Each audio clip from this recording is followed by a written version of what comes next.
Bismillahirrahmanirrahim. Assalamualaikum warahmatullahi wabarakatuh. Alhamdulillah. Alhamdulillahi rabbil alamin. Wabihi nasta'inu ala umurud dunya waddin. Asyhadu an la ilaha illallah wahdahu la syarikalah. Wa asyhadu anna Muhammadan abduhu wa rasuluh.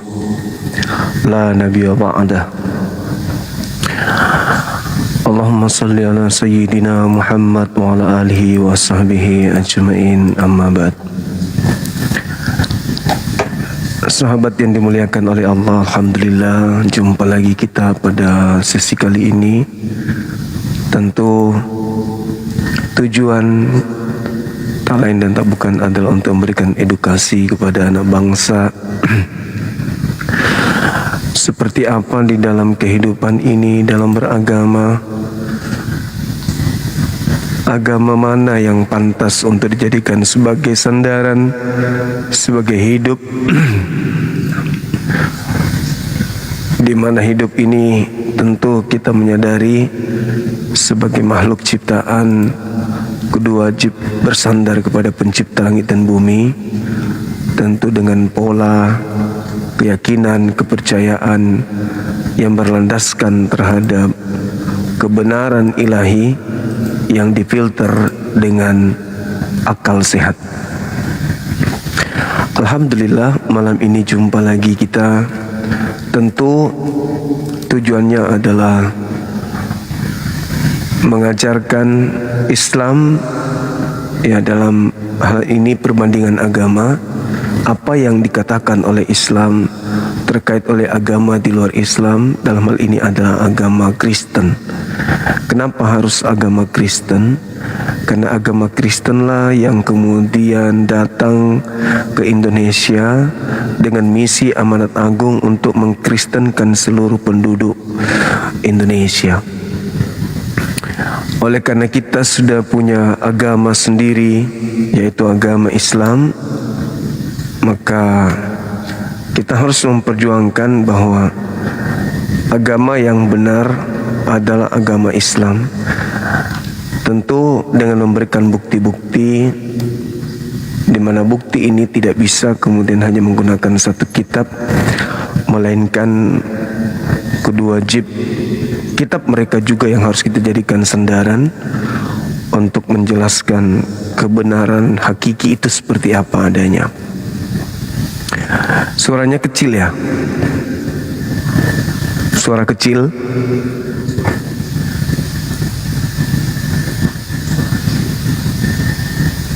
Kecil suaranya.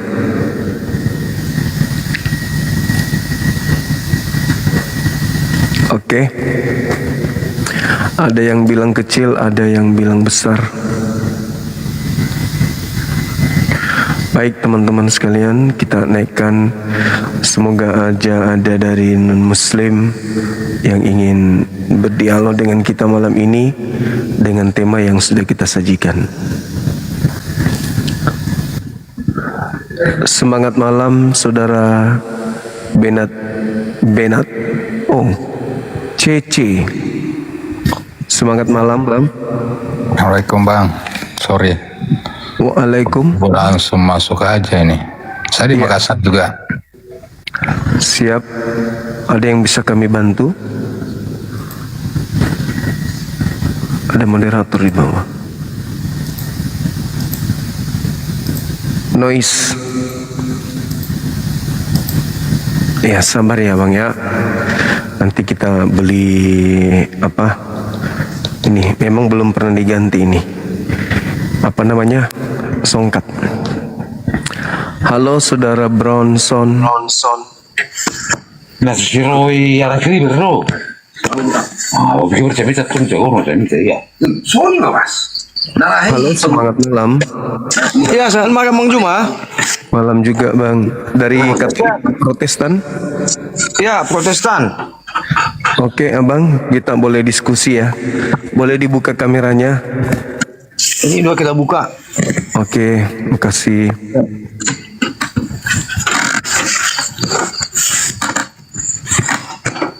Nonio Paswal. Buka, ya, malam Bang Juma. Malam juga Bang, malam. Sehat Bang Juma. Sehat Bang, sehat. Ya, makasih Bang Juma ya. Makasih sama-sama. Ini saya mau nanya Bang Juma.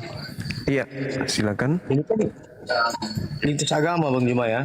Iya. Ya, kebetulan saya Protestan Bang Juma ya. Oke Bang, oke. Iya, saya dari Medan. Siap. Ya, cuma saya bertanya aja kepada Bang Juma. Konteksnya begini Bang Juma. Iya. Kalau saya ikuti debat-debat agama ini Bang Juma, Iya. bencinya Muslim ke Kristen itu di mana Bang Juma? Kami umat Islam itu tak ada benci, Abang. Enggak Kalau- benci ya? Iya. Kalau kami benci, dialog ini tidak kami bangun. Justru dialog ini dibangun karena apa? Kasih kepada saudara-saudara kami non Muslim. Iya Bang Juma ya. Siap. Jadi masukan dari saya Bang Juma itu aja Bang Juma. Iya. Gimana, Bang? Kalau bisa kita, karena kan kita di Indonesia Bang Juma kan udah dibalut yang namanya Bhinneka Tunggal Ika ya kan. Betul. Artinya gini Bang Juma, apapun ceritanya kita tetap satu bangsa, satu nusa. Iya, Kita saudara semua Bang Juma. betul. Ya, jadi artinya ya gimana Bang Juma ya, aku bilang ya. Kalau lihat konten Bang Juma kadang terlalu keras juga Bang Juma gitu. Iya. Jadi, Jadi gimana, Bang? ya lanjut. Oke. Jadi gini Bang, kalau saudara Kristen itu menyadari agama Kristen itu adalah agama yang paling benar dan Islam itu adalah agama yang salah. Lalu kemudian ketika Islam itu adalah agama yang salah dan Kristen punya peluang untuk menyadarkan umat Islam ini, kalau Kristen itu agama kasih sayang, berarti orang Kristen harus berkewajiban meluruskan akidahnya umat Islam agar menjadi Kristen. Apalagi ada amanat agung, jadikanlah seluruh manusia menjadi pengikutku. Beritakanlah Bible kepada seluruh makhluk, baptislah mereka dalam nama Bapa, Anak dan Roh. Kan itu ada perintah di dalam Bible. Kenapa itu terjadi? Karena ada misi untuk menyelamatkan manusia dengan cara menjadi Kristen, kan begitu. Nah, kami pun Islam begitu, Bang. Ud'u ila sabili rabbika bil hikmah. Serulah manusia seluruhnya kepada jalan Tuhanmu dengan cara hikmah. Wabil hasanah, dan dengan cara yang baik, kan gitu. Jadi Islam dan Kristen sama-sama memiliki misi untuk menyelamatkan manusia. Nah, di sisi lain tidak mungkin dua agama ini benar. Sudah pasti ada satu di antara dua agama ini yang tidak benar, meskipun baik. Maka oleh karena itu kita uji kebenaran itu supaya kita benar-benar memiliki keyakinan terhadap apa yang kita anut ini itu sudah layak uji dengan keyakinan orang lain. Kan begitu. Kenapa? Karena hidup kita ini cuma sementara. Kalau kita mati dalam keadaan agama yang tidak diridhoi, tidak diberkahi oleh pencipta langit dan bumi, berarti kan tempat kita neraka. Begitu juga sebaliknya. Kalau agama kita ini ternyata benar, maka tempat kita pasti surga. Artinya bahwa Islam mengajak kita semua, termasuk Kristen, untuk mari beragama dengan berlandaskan filter akal. Bukan cuma doktrin, dogma, pemaksaan, yang penting selamat, yang penting masuk surga, bla bla bla bla, tanpa diuji kelayakan kebenaran tersebut. Kan begitu. Nah, lain cerita kalau saya buka komal, saya maki-maki aja terus Kristen. Nah, itu berarti saya tidak sayang sama orang-orang Kristen. Tapi kalau saya membuka diri untuk kita berdiskusi, membahas satu tema, di mana tema ini Islam juga mengkajinya, Kristen juga mengkajinya, lalu kita jajak pendapat, kemudian kita berdebat, keras pun di situ boleh. Yang penting tujuannya adalah untuk mencari titik kebenaran itu yang mana. Karena Kristen dan Islam tidak mungkin disatukan tuh, tidak mungkin. Tapi paling tidak dengan diskusi ini orang bisa menilai mana agama yang betul, mana agama yang hanya dipaksa untuk terlihat betul, kan begitu Bang. Nah, mungkin pola diskusinya aja yang biasa membuat orang ketar-ketir karena sering marah-marahan, biasa maki-makian dan seterusnya. Tapi itu secara situasional. Bagaimana tamunya yang datang, bagaimana oknum-oknum yang kemudian ingin menjelaskan keyakinannya. Kadang bukan tanpa sengaja, mereka sengaja meskipun tidak ada ilmu mereka naik maki-maki, kan begitu. Saya kira begitu Bang. Jadi beginilah Bang Juma. Siap. Ya, Bang Juma yang saya kasih, saya sayangi, saya hormati ya. Iya, makasih Bang. Tadi Bang Juma mengatakan maksud dua pokoknya udah antara Muslim dan Kristen tidak mungkin satu kan gitu. Iya. Jadi tadi Bang Juma mengatakan pasti ada yang benar dan yang lurus di antara dua agama ini kan begitu. Iya. Kalau menurut Bang Juma yang benar yang mana? Kalau saya Bang, kita berbicara konsep Tuhan aja dulu. Kalau kita berbicara mengenai konsep Tuhan, mana yang betul? Takaran kita adalah filter akal. Di Islam itu Tuhan itu satu, itu mutlak absolut, tidak ambigu. Siapakah Tuhan satu itu? Allah. Hakikat yang berdiri sendiri tanpa ada Tuhan-Tuhan kecil di sampingnya. Nah, kalau saudara kami Kristen kami tanya, apakah Tuhan itu satu? Maka saudara kami Kristen juga mengatakan, ya, Tuhan itu satu. Tapi pada praktiknya ternyata Tuhan Kristen itu bukan satu. Ada 3 pribadi, berarti ambigu. Ingin satu tapi terseret dengan keadaan di mana mereka mau tidak mau, suka ataupun tidak, mereka nyata terbukti mempertuhankan 3 pribadi yang berbeda, tapi mereka anggap satu. Dari sini aja logika kita sudah mampu melihat dan menakar. Ada yang 3 dipaksa satu, ada yang betul-betul satu, memang satu, ahad. Nah, dari sini, dari pola ini apakah abang ini sudah paham sampai sini?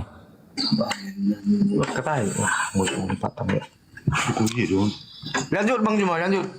Yang kedua, di Islam itu Tuhan itu adalah tempatnya bergantung segala sesuatu. Orang Kristen pasti kalau ditanya nih secara naluri kemanusiaan, apakah Tuhan itu tempat kita bergantung, tempat alam ini bergantung, tempat seluruh makhluk ini bergantung? Pasti saudara Kristen sebagai manusia yang memiliki akal sehat akan mengatakan betul.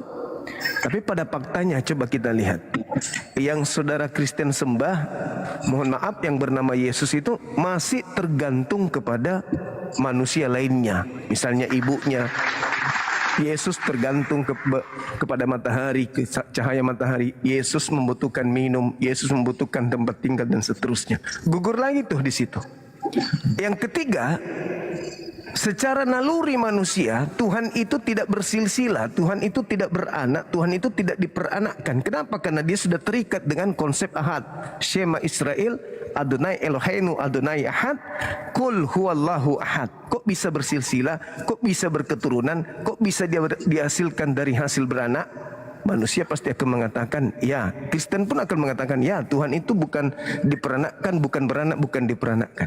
Tapi pada faktanya sekali lagi, logika sehat sederhana ini pun ditabrak oleh Kristen dengan mempertuhankan anak Maria. 3. Yang terakhir dalam konsep Islam, Yang namanya Tuhan itu tidak setara dengan ciptaan, tidak setara dengan makhluk. Tuhan tidak pernah berhenti untuk menjadi Tuhan sehingga dia menjadi makhluk. Ketika Tuhan menjadi makhluk, maka Tuhan berhenti menjadi Tuhan. Nah, sedangkan kalau pola ini ditawarkan kepada saudara kami Kristen, apakah Tuhan itu tidak setara dengan ciptaan? Pasti saudara Kristen akan mengatakan, ya, tidak setara dengan ciptaan. Tapi pada faktanya, lagi-lagi saudara Kristen mempertuhankan esensi yang dibunuh oleh manusia atau ciptaan. Gugur lagi. Jadi sekali lagi saya katakan, Islam tidak akan tergoyahkan dengan konsep Tuhan tersebut. Qul huwallahu ahad, Allahus samad, lam yalid wa lam yulad wa lam yakul lahu kufuwan ahad. Nah, sedangkan di Kristen mengiyakan, setuju dengan pola itu, tapi pada praktiknya saudara kami Kristen menyembah kepada makhluk yang masih sama seperti manusia, yang bergantung kepada manusia lain, lalu kemudian dia adalah anak manusia, lalu kemudian dia setara dengan manusia. Sangat jauh dari relevansi akal sehat hubungannya dengan Tuhan pencipta langit dan bumi. Saya kira begitu. Ya, oke Bang Juma, Bang Juma. Siap. Ya, begini Bang Juma. Sebelum ke keyakinan kami ke Yesus ya, saya coba bertanya sama Bang Juma, itu di masalah Adam dengan Hawa itu di Muslim jadi nabi dari mana? Percayalah. Apa namanya? Asal mualanya gitu. Coba dijelaskan dulu ya, coba. Jadi kalau nabi itu adalah orang yang diberi perintah, orang yang diberi aturan, orang yang diberi kemudian wahyu dari pencipta langit dan bumi, itu nabi. Nabi Adam alaihi salam menerima perintah. Dia diberi perintah, jangan makan buah. Itu perintah. Nah, sekarang kalau di kami itu buah khuldi. Tidak boleh makan buah tersebut. Iya, tidak boleh makan buah tersebut. Artinya Adam ini adalah nabi karena dia menerima perintah dari Tuhannya. Maka kami beriman beliau adalah nabi, namanya Nabi Adam alaihi salam. Kan begitu. Kalau kita lihat dalam kitabnya orang Yahudi, bilangan 12 nomor 6, di situ dikatakan, jika di tengahmu ada seorang nabi, maka aku Tuhan akan berkata kepadanya, akan datang kepadanya melalui penglihatan dan seterusnya. Jadi Adam bagi kami itu adalah nabi, Bang. Iya ya. Silakan. Jadi wahyunya kepada Adam itu apa, Bang Juma? Adam diperintahkan untuk menjadi pemimpin di atas muka bumi ini. Wa isqala rabbuka lil malaikati inni ja'ilun fil ardi khalifah qalu ataj'alu fiha may yufsidu fiha, dan seterusnya. Beliau diminta oleh Allah untuk menaklukkan bumi, menjadi pemimpin di atas muka bumi, menjadi khalifah, seperti itu. Jadi begini Bang Juma, paham saya ya, sampai detik ini si Adam ini nggak pemimpin gitu, cuma dia diakui dialah manusia pertama di dunia ini yang diciptakan oleh Tuhan yang Maha Kuasa, itu aja. Nggak pemimpin dia, nggak pernah dia setahu saya memimpin bangsa ini. Ya. Adam ya Bang ya? Iya, Adam. Di mana dia memimpin dunia ini? Oke, baik. Ya, jadi coba Bang Juma. Iya, jadi Adam ini disuruh untuk menjadi khalifah. Jadi dia menjadi pemimpin, menjadi pemimpin di atas muka bumi ini. Jadi Adam di sana yang dimaksud di situ adalah manusia. Aku hendak menciptakan manusia sebagai pemimpin di atas muka bumi ini. Maka diciptakanlah Nabi Adam alaihissalam, dan faktanya keturunan Adam yang adalah manusia itu menjadi pemimpin di atas muka bumi. Makanya kita memimpin, bukan sapi yang memimpin kita, bukan binatang yang memimpin kita, bukan tumbuhan, tetapi kita yang menjadi pemimpin, menaklukkan segala-galanya yang ada di atas muka bumi ini. Satu. Yang kedua, Yang saya herankan ketika Adam itu dikatakan bukan pemimpin, tapi sedikit melakukan kesalahan, lalu diwariskan kesalahan itu kepada keturunannya. Berarti dengan kata lain, Adam memimpin kesalahan di hadapan Tuhan sehingga keturunannya menanggung kesalahan atau dosa waris tersebut. Bukankah demikian? Iya, bisa juga bisa. Oke. Ada lagi, silakan. Saya. Cuman gini Bang Juma ya kan. Siap. Setahu saya seorang nabi atau rasul itu setidaknya adalah ajarannya atau mujizat yang dia ciptakan. Itu menurut saya gitu. Di Adam ini mujizatnya apa coba? Coba kasih tahu dulu. Apa mujizat Adam? Jadi gini saudara, seorang nabi itu diberikan mukjizat sesuai dengan zamannya. Sesuai dengan zaman, tidak disetarakan semua nabi itu harus sama semua mukjizatnya. Itu tidak. Sesuai dengan zamannya, sesuai dengan keadaannya, sesuai dengan potensi yang ada pada zaman itu, begitulah Allah memberikan petunjuk kepada utusan ini. Ada petunjuk. Iya. Masuk begini Bang Juma, jangan terlalu panjang lebar kita ngomong ya kan. Setahu Bang Juma, mujizat Adam itu apa coba? Coba lah dulu kasih gambaran lah. Iya. Ya, apa mujizatnya?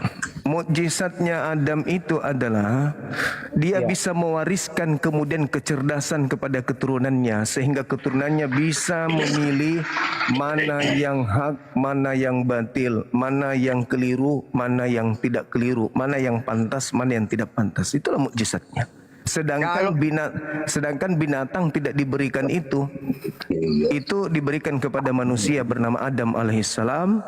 Lalu kemudian mujizat ini diwariskan kepada keturunannya sehingga keturunannya bisa membedakan antara mana yang baik, mana yang jahat. Jadi kalau menurut aku Bang Juma, kalau kecerdasan seseorang itu bukan mujizat. Itu tidak mujizat. Makanya saya katakan kepada abang, setiap utusan, setiap nabi itu memiliki mujizat yang berbeda.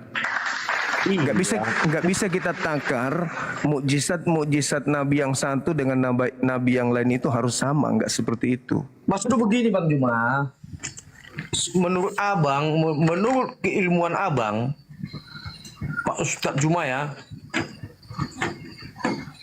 mujizat seorang Adam yang menurut Muslim adalah Nabi Adam alaihi wasallam kan gitu. Kalau menurut Kristen itu adalah manusia pertama, tidak nabi. Ya, itu kan perbedaan kita, Bang. Nggak boleh Anda memaksakan harus sama, kan lucu. Iya, memang perbedaan Kan gitu. perbedaan. Gini. Kan Gini Bang perbedaan. Juma. Iya. Kan tadi saya bertanya kepada abang, mujizatnya Nabi Adam itu apalah menurut keilmuan abang gitu? Kalau saya, ketika Adam diminta sama seperti permintaan Tuhan kepada para malaikat, wahai malaikat, apa namanya benda ini? Apa namanya makhluk ini?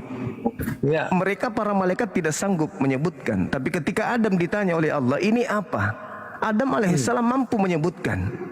Ini pohon, ini sapi, ini ayam, ini binatang, ini tumbuhan, dan seterusnya. Adam tahu itu semua. Itu mukjizat yang diberikan oleh Allah kepada Nabi Adam alaihissalam. Anda menyepelekan itu. Anda Jadi mereka menyepelekan nggak itu. tahu gitu. Mereka nggak tahu. Ya, malaikat nggak tahu. Ketika ditanya apa namanya ini, malaikat nggak tahu. Jadi abang bertanya dulu, mana lebih tinggi derajatnya malaikat sama nabi? Malaikat Adam lebih tinggi, manusia lebih tinggi daripada malaikat. Jauh beda abang, nggak mungkin abang. Ya, itu di iman Anda. Sekali lagi saya katakan, silakan dengan iman Anda yang membenci Kita Adam. nggak masalah iman bang, nggak masalah iman ini bang. Lalu apa yang Anda menjadi takaran Anda terhadap saya? Ini kan Setahu iman saya, saya. Bang.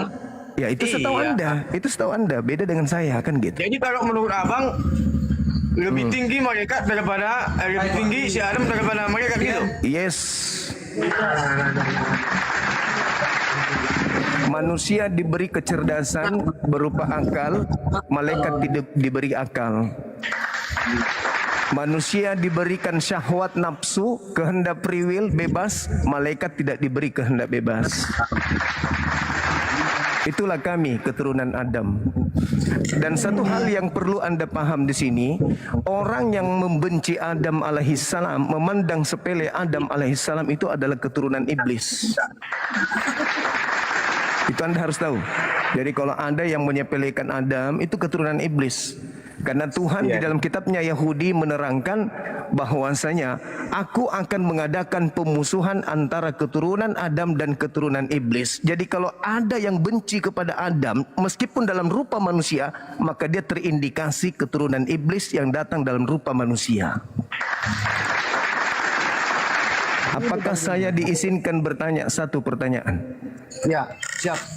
Oke, baik.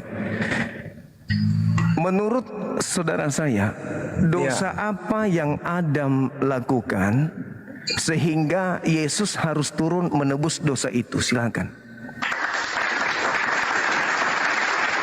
Begini Bang Juma, itu antara Adam dengan Yesus kan udah jauh kan gitu. Jangan Ya, tapi kan Yesus datang katanya untuk nebus dosa waris. iya. Meskipun saya tahu itu adalah kebohongan yang diwariskan 2000 tahun. Itu kan menurut Anda kan gitu. Nah sekarang kalau begitu tunjukkan apa dosa Adam sehingga Yesus harus turun mati konyol di atas tiang salib. Silakan. Kalau antara Yesus dengan Adam udah jauh lah Bang Juma. Nah Tapi sekarang gini Bang Juma. kedatangan Yesus katanya untuk nebus dosa. Ternyata nggak ada dosanya Adam, berarti Yesus mati konyol. Mati sia-sia dia. Itu kan menurut Anda. Orang Jepang bilang mate bale. Ya. Nah sekarang Yesus datang untuk mati menebus dosa Adam. Dosa apa yang Adam lakukan? Kok bisa? Ini Tapi sekarang gini ya Bang Juma, gini ya. Gini ya. ya. Memang kalau Bang Juma menurut sepengetahuan aku, keilmuan aku, ya kan, Bang Juma sangat benci kepada Yesus kan gitu. Udah benci ya kan? Justru karena saya benci kepada orang-orang yang membenci Yesus. Kalianlah yang membenci Yesus, kami enggak. Kenapa? Satu-satunya komunitas di atas muka bumi ini yang membenci Yesus itu Kristen. Kenapa? Kita buktikan. Kenapa? Kita buktikan ya. Buktikan. Boleh tidak pencipta langit dan bumi menghapus dosa manusia tanpa harus membunuh Yesus? Ya, sekarang gini ya Bang Juma. Bang Juma, kan gitu. Boleh Gimana, nggak Bang Juma? pencipta langit dan bumi menghapuskan dosa manusia tanpa harus mengorbankan Yesus ditampar, diseret, diludahin, ditelanjangin, ditonjok seperti maling ayam, lalu dikutuk di atas pohon, lalu ditombak, lalu kemudian dibunuh, dikubur, dan setelah keluar dari kubur dikira hantu. Boleh nggak Tuhan menghapuskan dosa tanpa harus ada penganiayaan ala Kristen terhadap Yesus? Dengar Bang Juma ya. Silakan. Dengar ya. Kalau masalah itu Bang Juma katakan, Ya. mau kuterapin semua, Bang Juma nggak percaya. Saya tidak akan percaya karena itu cuma akal-akalan Anda. Iya. Sekarang gini Bang Juma. Sebenci apa menurut Bang Juma kepada Yesus? Tidak ada yang membenci Yesus. Jangan Anda melemparkan batu. Jangan lemparkan batu kepada saya lalu tangan Anda sembunyikan. Umat Islam datang untuk membersihkan Yesus dari fitnahan atas kebencian orang-orang kafir terhadap Yesus. Jadi begini Bang Juma. Mari kita buktikan betapa bencinya orang Kristen ini terhadap Yesus.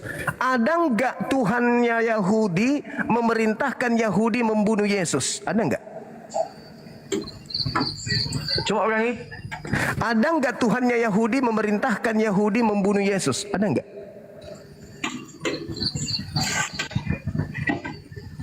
Di mana dia ya? Nggak ada, tapi Kristen karena bencinya kepada Yesus ngarang-ngarang cerita bahwa Tuhannya Yahudi sudah menubuatkan Yesus harus diludahin mukanya, ditampar mukanya, ditonjok mukanya, ditelanjangin depan umum, digantung, diseret kayak maling motor. Siapa yang mengajarkan Kristen meluapkan kebenciannya terhadap Yesus dengan tuduhan-tuduhan fitnahan seperti itu? Tuhannya Yahudi enggak. Siapa? Internal Kristen sendiri ngarang cerita. Karena kalian benci kepada Yesus. Kalian ingin bebas melakukan segala apa yang dilarang Tuhan, dan Yesus Anda jadikan sebagai tumbal.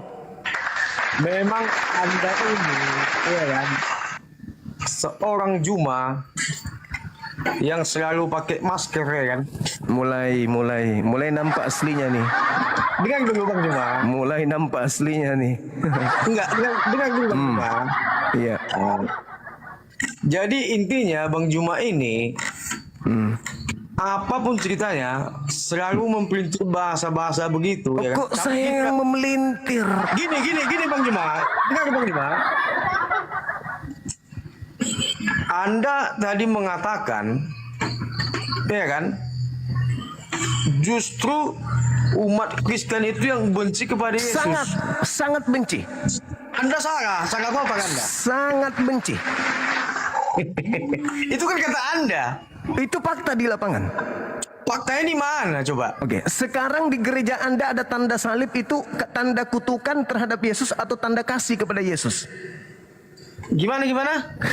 Anda menggantung salib di leher, ada salib di rumah, Anda salib di gereja, itu salib itu untuk melambangkan kutuk kepada Yesus atau berkat kepada Yesus?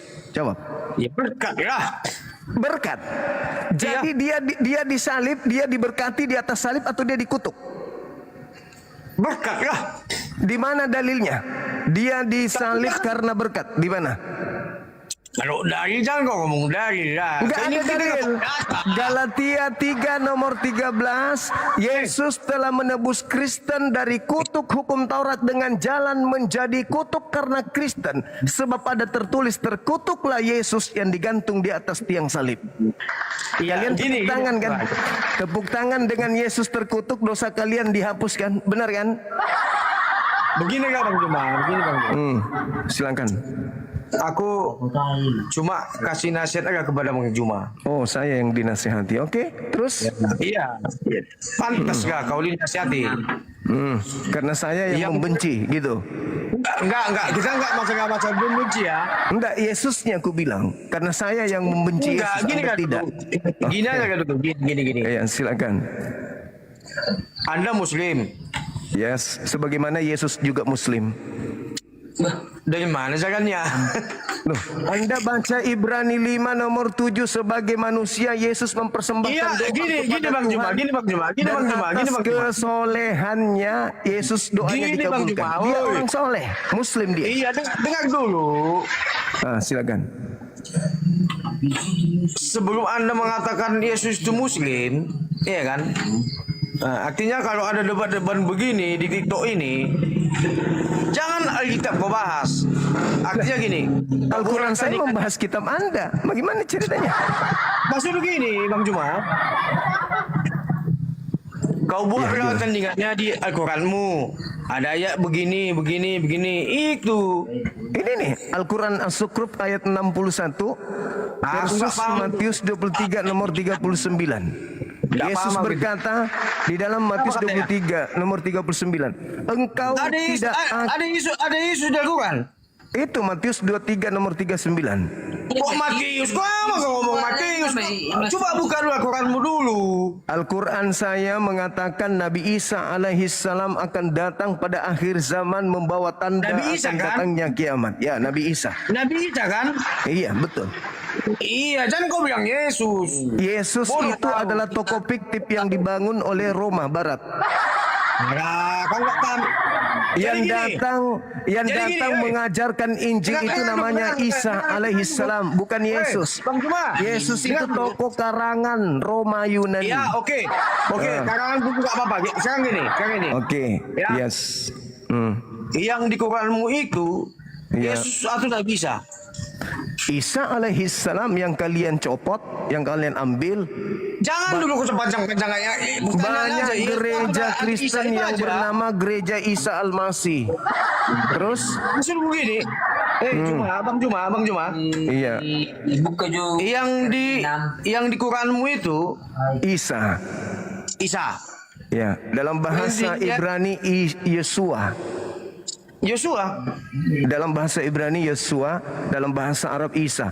Ibrani dan Arab itu bahasa serumpun, tidak bisa kamu ganggu. Kalian bukan dari bagian kami. Kalian itu penumpang gelap. Kristen penumpang gelap dari Roma, Yunani, nggak ada hubungannya dengan agama samawi. Kalian nempel-nempel. Oke. Tidak apa-apa, tidak apa coba. Artinya gini, yang di kitabmu itu, iya kan? Ya, Nabi Isamu itu ya, disalib nggak? enggak disalib. Yang disalib adalah penggantinya. Penggantinya siapa penggantinya? Kalau dalam iman saudara namanya Yesus. Gimana ini kau? Aduh, tadi kau bilang. Di Islam Nabi Isa tidak disalib, di Kristen yang disalib Yesus.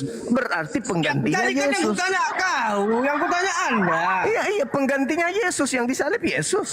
Tanyalah wartawan kalau nggak percaya. Wartawan Lukas, siapa namanya orang yang disalib? Yesus.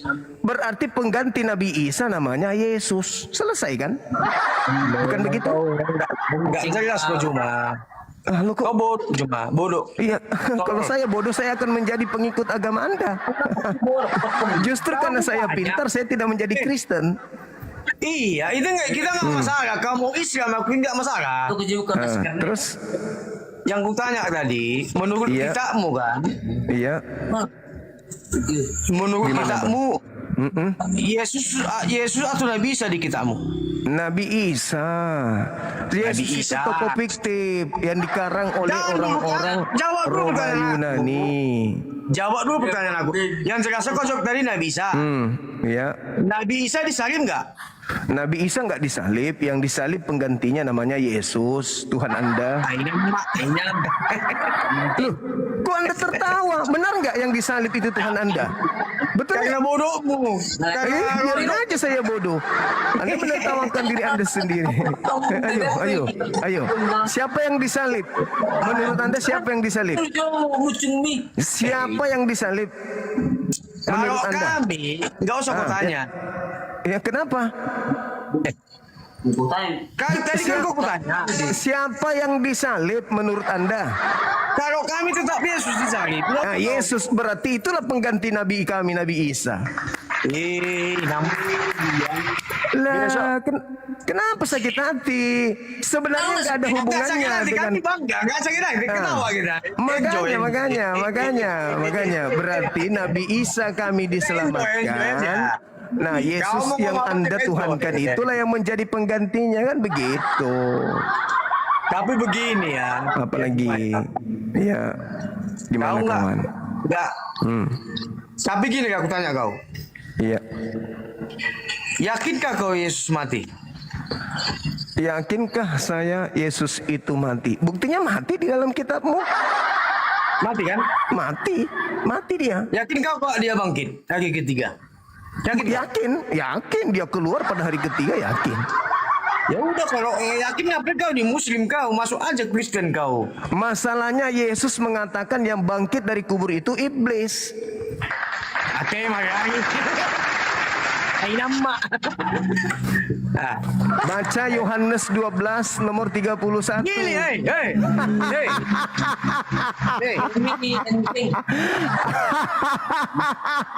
Yesus mengatakan yang keluar dari Bang Juma, kubur itu iblis. Cuma gini. Itu masalahnya. Masalahnya di situ. Mau gimana? Gini, Makanya saya tidak masuk Kristen karena saya tidak mau menyembah iblis, abangku. Tidak masalah.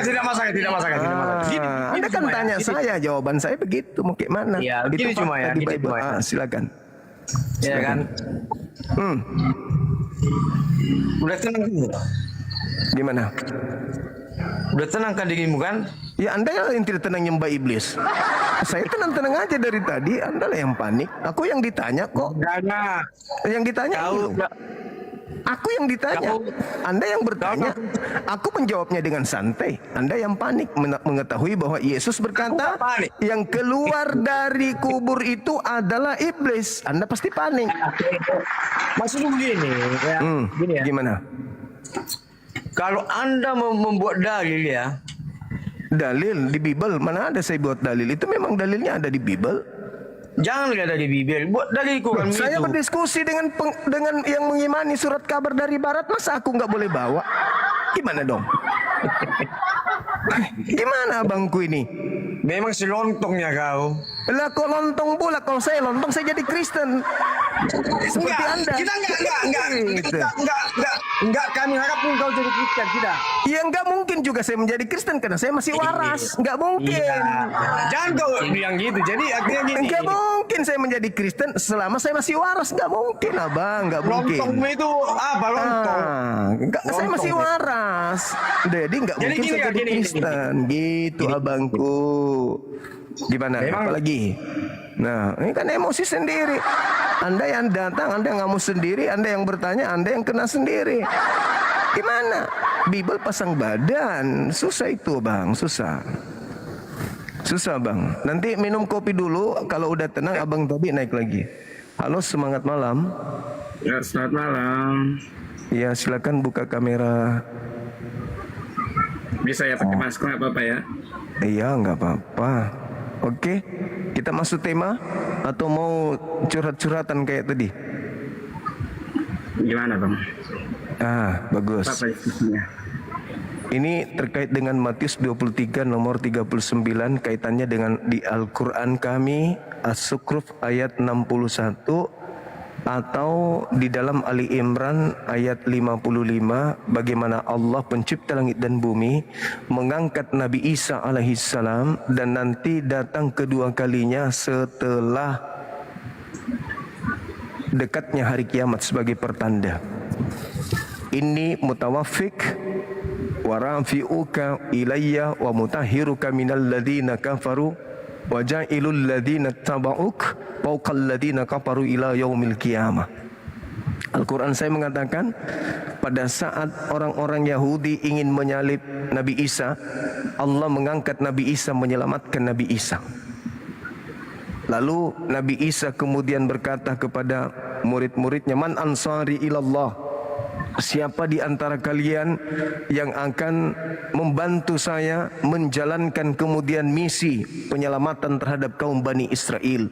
Para sahabat menjawab bahwa nahnu ansarullah, kamilah yang akan membantu kamu untuk mengajarkan ajaran Allah kepada kaum kita Bani Israel. Amanna billah, kami beriman kepada Allah, wa syahadu bi anna muslimun, dan saksikanlah sesungguhnya kami muridmu ini adalah orang-orang muslim. Nah, ternyata Yesus pun berpesan di dalam Matius 23 nomor 39. Apa kata beliau? Kamu tidak akan melihat aku lagi hingga engkau berkata, diberkatilah dia yang datang dalam nama Tuhan. Saya ingin bertanya sembari Anda menjelaskan. Apa pertanyaan saya? Di antara semua rentetan-rentetan cerita yang ada di Bible, yang katanya konon bertemu Yesus, ada nggak di antara orang-orang yang bertemu Yesus itu berkata diberkatilah dia yang datang dalam nama Tuhan? Silakan.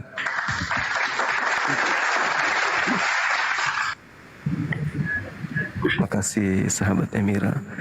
Sahabat-sahabat yang lain yang mendukung, makasih, syukran. Barakallahu fiik. Silakan. Allah melipat gandakan data hartanya, rezekinya. 23. Dengan ansar saya. Ya. Iya. Matius 23:39. Jadi Bang semua ngambil kesimpulan bahwa bertanya bahwa mubaraklah ia datang dengan nama Tuhan. Ya. Iya. Aku tidak akan kamu lihat lagi sampai engkau berkata diberkatilah dia yang datang dalam nama Tuhan. Gitu. Nah, rentetan orang yang mengaku bertemu Yesus, Ananias, Paulus, Markus, Maria, dan seterusnya itu, apakah pernah mereka berkata kepada sosok yang mereka lihat, diberkatilah dia yang datang dalam nama Tuhan? Ada nggak ucapan itu? Seperti Paulus misalnya, ketika ke Damsyik, siapakah engkau Tuhan? Akulah Yesus yang kau aniaya. Nah, menurut Matius 23, kalau itu Yesus, maka Paulus harus berkata, diberkatilah engkau yang datang dalam nama Tuhan. Pertanyaan saya, adakah ucapan itu dari Paulus? Silakan.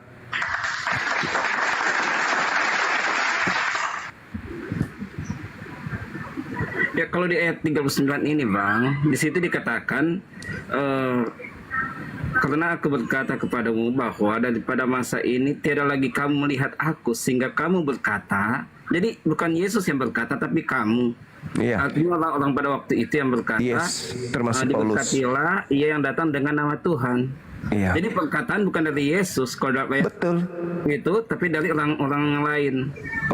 betul Jadi sekali. artinya pada saat kita menjadi pengikut Yesus, maka kita menjadi orang yang membawa kabar baik itu. Ya, nah sekarang ketika mereka mengaku bertemu Yesus di padang gurun misalnya, ada nggak mereka memberkati Yesus? Diberkatilah engkau yang datang dalam nama Tuhan. Ada nggak? Enggak. Berarti bukan Yesus yang datang. Artinya menurut Bang Suma, saat bertemu dengan Yesus harus ada perkataan ini. Di mana Kamu ayat tidak, katakan harus. kamu tidak akan melihat aku lagi hingga kamu berkata, diberkatilah dia yang datang dalam nama Tuhan. Nah, sekarang ketika Yesus mengatakan, kamu tidak akan melihat aku lagi, sampai kapan? Ya. Kalau pernyataan ini dalam Matius tadi, Bang, pernyataan itu pernyataan bagaimana Yesus itu nasib Yerusalem dan Bait Allah. Sampai kapan orang-orang Farisi tidak bisa melihat Yesus lagi? Sampai kapan? Ya, pada saat Yesus berkata itu sampai pada penyalipan, mereka tidak akan melihat karena mereka menolak Yesus. Baca dalilnya, baca dalilnya.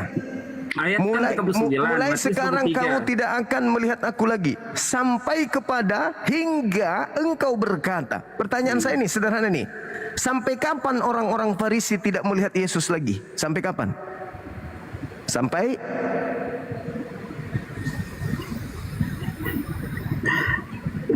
Maksud Bang Suma apa? Kan ayat ini menyatakan gini Bang. Ayat sini kan dia dari 37 sampai 39 itu di perikop nasib Yerusalem dan Bait Allah. yes. Betul? Betul. Jadi keadaan pada waktu itu satu nubuatan bahwa Yerusalem bagaimana mereka membunuh nabi-nabi, merajam segala orang yang disuguhkan kepadanya mereka sehingga Mereka nggak lolos dari neraka. akan tertinggal sunyi senyap. Betul. Artinya bagaimana nubuatan Yesus Bait Allah akan dihancurkan. Itu kan tergenapkan pada masa Kaisar Titus, Jenderal Titus. Betul. Dan sesungguhnya rumahmu kelak tertinggal sunyi karena aku berkata kepadamu, Iya. coba dong. Aku berkata kepadamu, sehingga aku berkata kepadamu, tidak lagi engkau melihat aku sehingga kamu berkata mubaraklah ia datang. Itu bicara kedatangan kedua kali. Nah, berarti orang Farisi tidak akan melihat Yesus kecuali nanti pada masa kedua kalinya dia datang. Betul? Ya, bisa jadi seperti itu. Terus yang datang kepada Paulus siapa? Ya, itu kan penglihatan, Bang. Penglihatan atau dikatakan itu bukan bicara tentang bagaimana Yesus datang seperti datang waktu dia lahir. Kenapa Kedatangan bisa Anda berbicara Paulus, begitu? Kamu tidak akan melihat aku lagi mulai sekarang. Iya. Lalu tapi kapan dalam kau bisa konteks- melihat aku? Dalam konteks ayat ini bicara tentang bagaimana kedatangan Tuhan secara fisik. Dia akan datang kedua kali turun. Itu bicara tentang kedatangan kedua kali. Kamu Tapi kalau tidak akan konteks melihat dia datang aku. kepada Rasul Paulus sendiri menyaksikan bahwa itu satu penglihatan. Jadi Iya. di dalam Berarti karena dia itu melihat. dikatakan cahaya, karena itu Berarti dia melihat. Berarti dia melihat. Dia melihat Yesus yang datang dalam Nah, bentuk kamu cahaya. tidak akan melihat aku lagi hingga kamu berkata, diberkatilah dia yang datang dalam nama Tuhan. Berarti yang dilihat oleh Paulus bukan Yesus. Ya, gini Bang. Dalam memahami kitab Kristen ada yang namanya konteks di dalam teks. Iya tahu. Ada teks doang, Iya, tahu, tapi tahu. ada konteks cerita. Iya, Jadi cerita yang konteks, dimaksud ya. tentang kedatangan kedua kali bukan Yes. menyatakan bahwa dia tidak akan kelihatan. Loh, Karena firman Tuhan katakan loh. gini, Yohanes Kenapa Anda membantah Yohanes dalil? 14 katakan gini, aku akan datang kepadamu kelak, aku tidak akan membiarkan kamu piatu. Aku akan datang kepadamu kelak. Ya, terus? Iya. Jadi kedatangan Tuhan melalui rohnya itu atas nama Tuhan. Ya. Karena itu dia kelihatan kepada Rasul Paulus pun. Itu dikatakan atas ajaran. nama Yesus. Itu ajaran. Nah, sekarang yang kita permasalahkan di sini datanya adalah ada kan otoritas data yang kalau kita diskusi pakai data. ya, sekarang Oh, coba datanya. Anda tunjukkan di mana Paulus mengatakan diberkatilah dia di dalam nama Tuhan. Coba. Dan itu penglihatan. Saya sudah jelaskan tadi itu suatu penglihatan bukan dalam konteks kedatangan Tuhan kedua kali. Nggak bisa. Kamu tidak Nggak akan bisa melihat apa-apa. aku lagi. Yesus yang berkata, kamu Iya. tidak akan melihat aku lagi. Iya. Lalu Dalam yang dilihat konteks- Paulus itu siapa? Konteks melihat aku bicara tentang kedatangan Tuhan kedua kalinya. Kamu tidak akan melihat Bagaimana aku dia datang lagi. pada akhir zaman. Maksudnya kamu tidak akan melihat aku lagi kecuali nanti di akhir zaman. Itu maksudnya. Kalau Anda memaksakan dia datang kepada Paulus, mana ucapan Paulus mengatakan diberkatilah dia yang datang dalam nama Tuhan? Ada nggak? Ada nggak? Ada Karena nggak? itu saya terangkan tadi, Bang. Di dalam Alkitab itu ada nama konteks. Di Iya, dalam konteks tidak perlu di- Matius 23 ayat 37 sampai 39 itu bicara tentang bagaimana keadaan Yerusalem nubuatan tentang Tuhan akan datang kedua kali. Iya. Juga, ya betul? Yerusalem secara Tetapi- keseluruhan tidak akan bisa melihat Yesus lagi. Karena itu, Bang, Secara keseluruhan, termasuk Paulus, termasuk siapapun yang ada di dalamnya, sejak dia terangkat ke langit tidak akan melihat Yesus lagi hingga kedatangannya yang kedua. Berarti yang ditemui Paulus itu bukan Yesus. Yang datang di Pulau Patmos itu sudah pasti bukan Yesus, Gini, Bang. tetapi penyesat, makhluk asing yang datang mengatasnamakan Yesus untuk menyesatkan banyak orang. Itu real, itu fakta. ya. Nanti Anda. Gini. Penjelasan di dalam Matius 23-29 itu tentang kedatangan Tuhan kedua kali. Tapi setelah Tuhan mati dan dia bangkit, maka pernyataan dia datang kedua kali dia sudah nyatakan di dalam Yohanes 14 ayat 19, aku akan pergi kepada Bapa, tapi aku tidak akan membiarkan engkau piatu. Itu dalam Yohanes 14 ayat yang ke-18. Tiadalah aku akan meninggalkan kamu piatu. Aku akan datang kepadamu kelak. Jadi dalam keberadaan datang itu bukan bicara tentang kedatangan kedua kali, tetapi bicara tentang karunia atau kuasa roh Tuhan yang datang. Itu karena datang atas nama Yesus. Karena itu yang dilihat oleh Paulus itu bicara tentang Yesus. Oke. Jadi yang dimaksud Yesus akan pergi dan datang kembali, maksudnya beliau datang kembali itu ajarannya. Bukan dirinya yang datang, tapi ajarannya yang dibawa oleh penghibur lain yang akan mengajarkan segala sesuatunya yang pernah Yesus ajarkan kepada kaumnya Bani Israel. Bukan Yesus yang datang. Kalau dia yang datang, ajarannya banyak yang bawa ajarannya datang, termasuk nabiku Nabi Muhammad. Nabiku Nabi Muhammad tidak membiarkan pengikut Nabi Isa alaihissalam yatim piatu. Pengikut Nabi Muhammad masih mengajarkan sampai hari ini bahwa mereka orang-orang benar adalah pengikut Nabi Isa alaihissalam. Kami menyertai mereka. Ajaran kami menyertai mereka bahwa mereka adalah orang-orang pilihan Nabi Isa alaihissalam. Hawariyun. Man ansari ilallah. Qala al-hawariyun nahnu ansarullah amanna billah washhad bi anna muslimun. Kami tahu ajaran Nabi Isa, ajaran pengikut Nabi Isa mengajarkan ajaran yang sama yang diberitakan secara gaib kepada baginda Rasulullah Muhammad SAW. Mereka tidak dibiarkan menjadi yatim piatu. Ada kami saudaranya yang meluruskan akidah mereka yang sudah diborbardir oleh Barat dengan agama Kristen. Nah, sekarang permasalahannya bukan di situ. engkau tidak akan melihat aku lagi. 1 Korintus 9 nomor 1 kata Paulus, bukankah aku Paulus yang telah melihat Yesus? Orang Farisi bernama Paulus ini mengaku melihat Yesus. Sementara Yesus mengatakan, wahai orang-orang Farisi, wahai orang munafik, wahai keturunan ular beluda, kamu tidak akan melihat aku lagi hingga engkau berkata, diberkatilah aku yang datang dalam nama Tuhanku. Kalian menolak aku, oke. Aku rindu ingin menyatukan kemudian Yerusalem, Yerusalem. Seperti seorang induk ayam yang rindu mempersatukan anak-anaknya di dalam kepak sayapnya. Tapi kamu tidak mau. Lihatlah, kotamu ini akan ditinggal dan akan menjadi kota yang sunyi.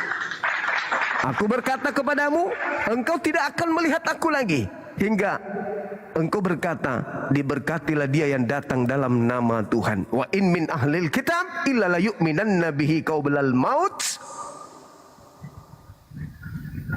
wa yaumal qiyamati yakunu alaihim syahida. Ketika Nabi Isa alaihi salam itu datang, semua ahli kitab yang tadinya menolaknya, yang katakan celakal engkau, celakal engkau, celakal engkau, celakal engkau, semuanya akan beriman kepada Nabi Isa alaihi salam. Semuanya akan beriman kepada Yesus dan berkata, diberkatilah engkau yang datang dalam nama Tuhan. Itu baru yang asli yang datang.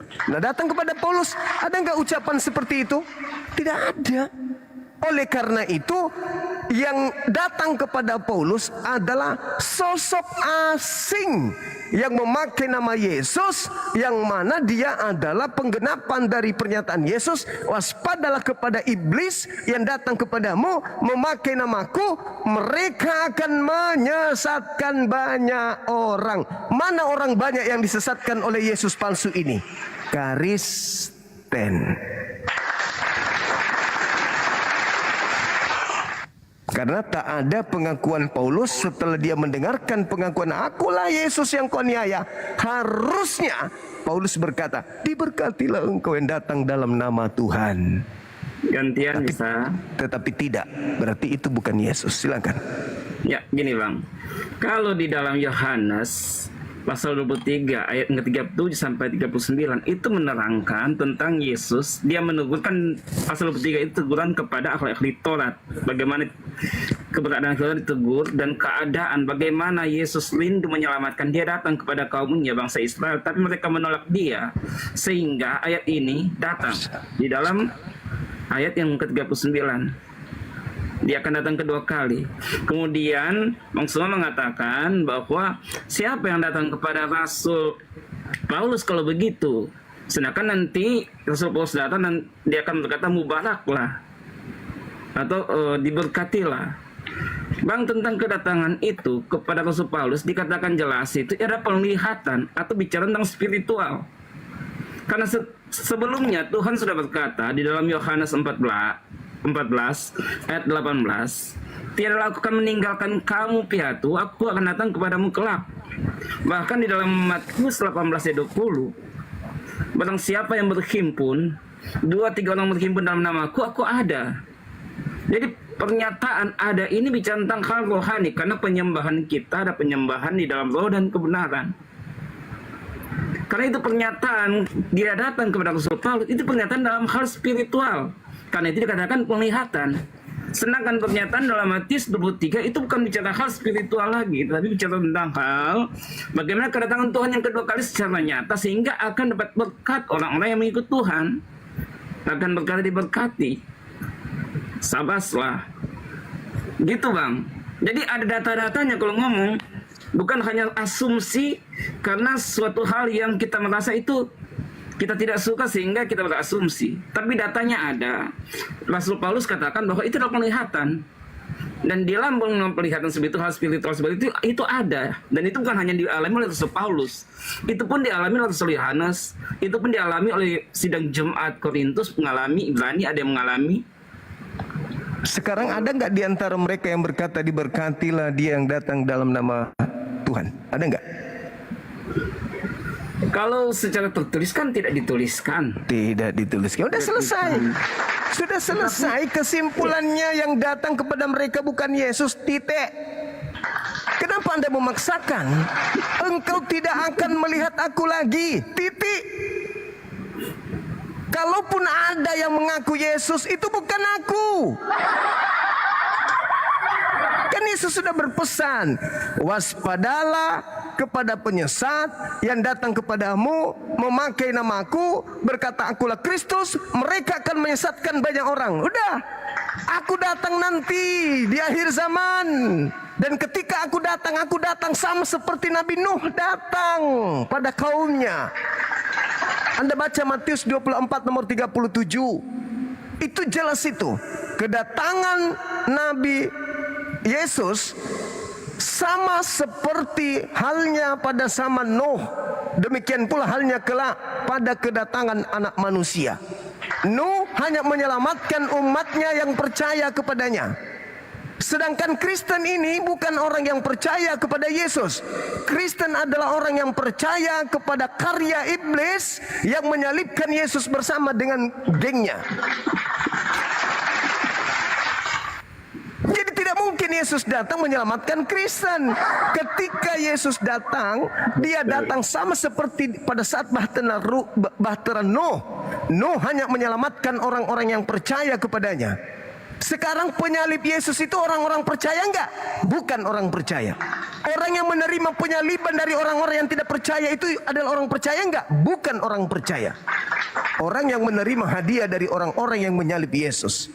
Jadi Yesus datang kedua kalinya memang bukan untuk Anda, tapi untuk kaumnya yang percaya kepadanya, yang percaya bahwa Yesus tidak akan mati disalib.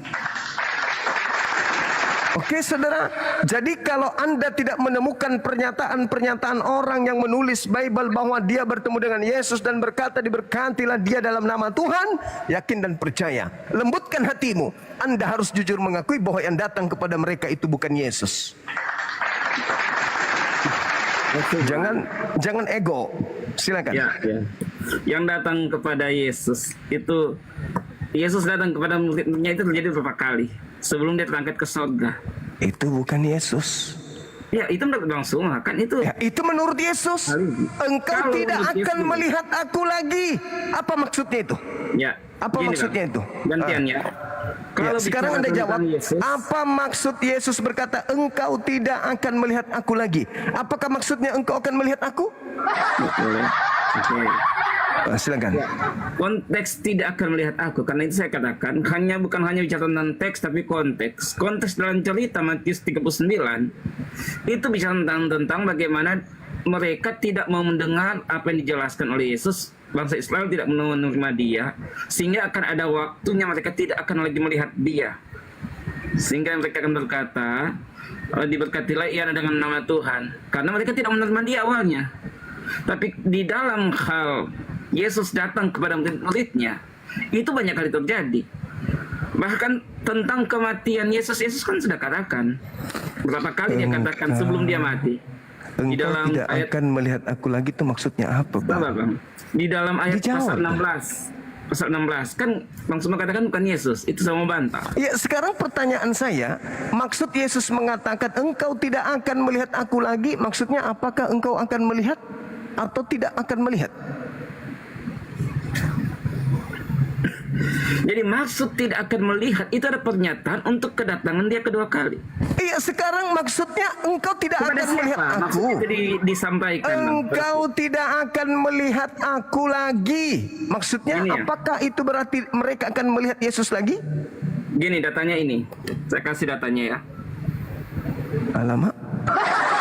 Ya, karena gini. Nggak usah, saya baca aja. Ini Yerusalem yang membunuh nabi-nabi dan yang merajam segala orang yang disuruhkan kepadamu dan seterusnya. Kemudian sesungguhnya rumahmu kelak. Jadi itu ada nubuatan kepada bangsa Yerusalem yang tidak mau mendengar Tuhan. Engkau tidak akan melihat aku lagi. Maksudnya Ya, apakah mereka masih akan melihat Yesus? Ya, di dalam ayat 39, karena aku berkata kepadamu ini siapa? Kepada Bani Israel, orang Farisi, ahli Taurat, mahkamah Ahli agama, Taurat dan imam orang kepala, Yerusalem. murid-muridnya. Bukan kepada yang Coba Anda menolak dia. baca nomor 1, coba Anda baca nomor 1. Matius kepada yang 23. menolak dia. Coba Anda baca nomor 1 dulu. Setelah itu berkata Yesus kepada orang banyak dan murid-muridnya katanya, Orang bahwa banyak ahli dan Taurat- murid-muridnya. Ya. Nah, Katanya bahwa ahli Taurat dan orang Farisi duduk di atas kursi Musa. Gitu? So itu hendaklah kamu membuat dan menurut segala sesuatu yang dipesankannya kepadamu. Tetapi berbuatlah jangan kamu lakukan, karena mereka itu berkata-kata saja tapi tidak mau mengamalkan. nah itulah Betul nggak? Kristen. Iya Jadi betul. itu kepada ahli Taurat itu, Bang. Maka itu ditunjukkan, dia katakan kepada murid-muridnya, lihat, jangan ikuti cara mereka, jangan aja apa mereka ajarkan. Nah, Kristen kira-kira Kristen kira-kira sama nggak dengan ahli Taurat? Kristen Mereka- artinya Kristen apa Bang Suma? mereka mengajarkan Taurat, tapi mereka tidak mempraktikkan. Sama nggak kalian dengan Yahudi ahli Taurat? Sama atau tidak? Kan Sama jelas, nggak? langsung aja jelas.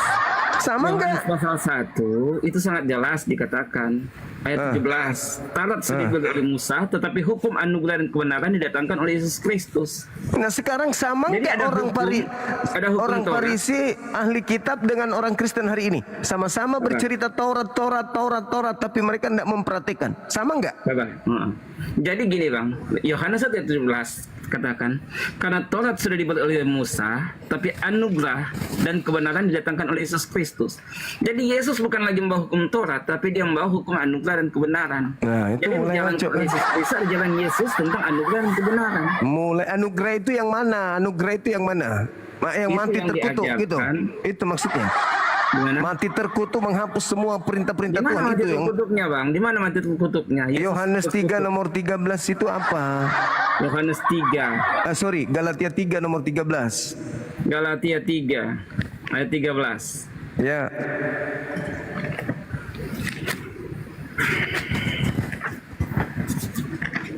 Bagaimana? Ayat 13 ya. Maka Kristus sudah menebus kita daripada kutuk Taurat itu dengan menjadi suatu kutuk karena kita. Karena tersurat bahwa terkutuklah tiap orang yang tergantung pada kayu. Di mana Yesus terkutuk di sini? Itu siapa itu yang digantung di tiang salib? Terkutuklah tiap-tiap orang yang tergantung pada kayu. Nah, siapa itu yang digantung di antaranya? Kan banyak yang digantung. Yesus digantung nggak? Kalau gini Bang, terkutuklah orang yang tergantung pada kayu. Itu bicara tentang keadaan di dalam Ulangan 21 ayat 23. Nah, Yesus Betul digantung nggak? Pada nggak? waktu itu dia memakai orang yang melakukan akan kesalahan dosa yang menyebabkan kutukan, maka mereka digantung. Artinya Yesus digantung nggak?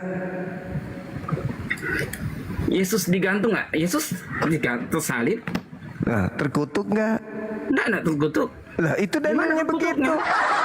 Sebab Gimana ada terkutuknya? tertulis, terkutuklah orang yang digantung. Yesus digantung. Yesus tersalib. Nah, terkutuk nggak menurut dalil itu? Kan terkutuk bagi orang yang melakukan kesalahan. Yesus ada salah nggak? Ya, kenapa dia disalib kalau begitu? Kalau dia disalib, dikatakan sini ayatnya gini. Maka Kristus sudah menebus kita Iya, menebus. daripada kutuk Taurat itu dengan menjadi suatu kutuk.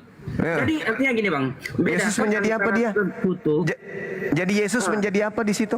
Taurat. Yesus Beda menjadi apa? antara kutuk dan Yesus mengambil kutuk. Tapi Yesus mengalahkan kutuk itu Bang. Itu yang Buktinya dia digantung. Iya, buktinya kan dia gantung tapi dia bangkit, dia selamat. Lah, maksudnya apa ini? Yang terkutuk itu, mereka itu mati. Mati. Binasa. Artinya orang yang terkutuk gantung di kayu itu, bumi tidak menerima dia, surga tidak menerima dia. Tapi Yesus dia dikuburkan, bahkan dia menaklukkan kematian itu. Lalu keluar. Bukti dia taklukkan kutuk itu. Berarti keluar dari kematian, keluar dari kubur. Dia bangkit. Nah, setelah bangkit ada nggak muridnya berkata, diberkatilah engkau yang datang dalam nama Tuhan? Ada nggak? Justru kebangkitan itu sudah menjadi suatu nubuat. Dia katakan Iya, dia akan mati, sekarang tapi dia akan ketika bangkit. dia bangkit, Anda katakan Yesus bangkit, ada nggak muridnya setelah tahu itu Yesus berkata, diberkatilah dia yang datang dalam nama Tuhan? Ada nggak? Maksudnya masa satu ayat doang menjadi satu ukuran harus seperti itu Bang Suma? Sedangkan Engkau banyak ayat tidak yang akan melihat aku lagi.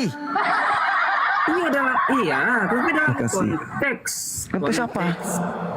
konteks itu kepada ahli Taurat yang tidak mendengar Iya, kalau itu Yesus yang keluar dari kubur, berarti mereka akan menyambutnya dengan berkata, diberkatilah engkau yang datang dalam nama Tuhan. Ada nggak mereka mengatakan itu? Nggak ada, malah mengira hantu. Semua diskusi ini kemana-mana, ayatnya ini kemana? Saudaraku, Yesus sendiri berkata, engkau tidak akan melihat aku lagi.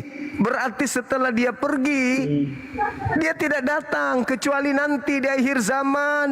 Wa in min ahlil kitab, semua ahli kitab akan beriman kepadanya ketika ia datang yang kedua kalinya nanti di akhir zaman, bukan waktu abad pertama. Makanya ketika datang di abad pertama itu, yang datang itu bukan Yesus, tetapi makhluk asing yang memakai nama Yesus untuk menyesatkan banyak orang. Nah itu. Bang Pikir lagi.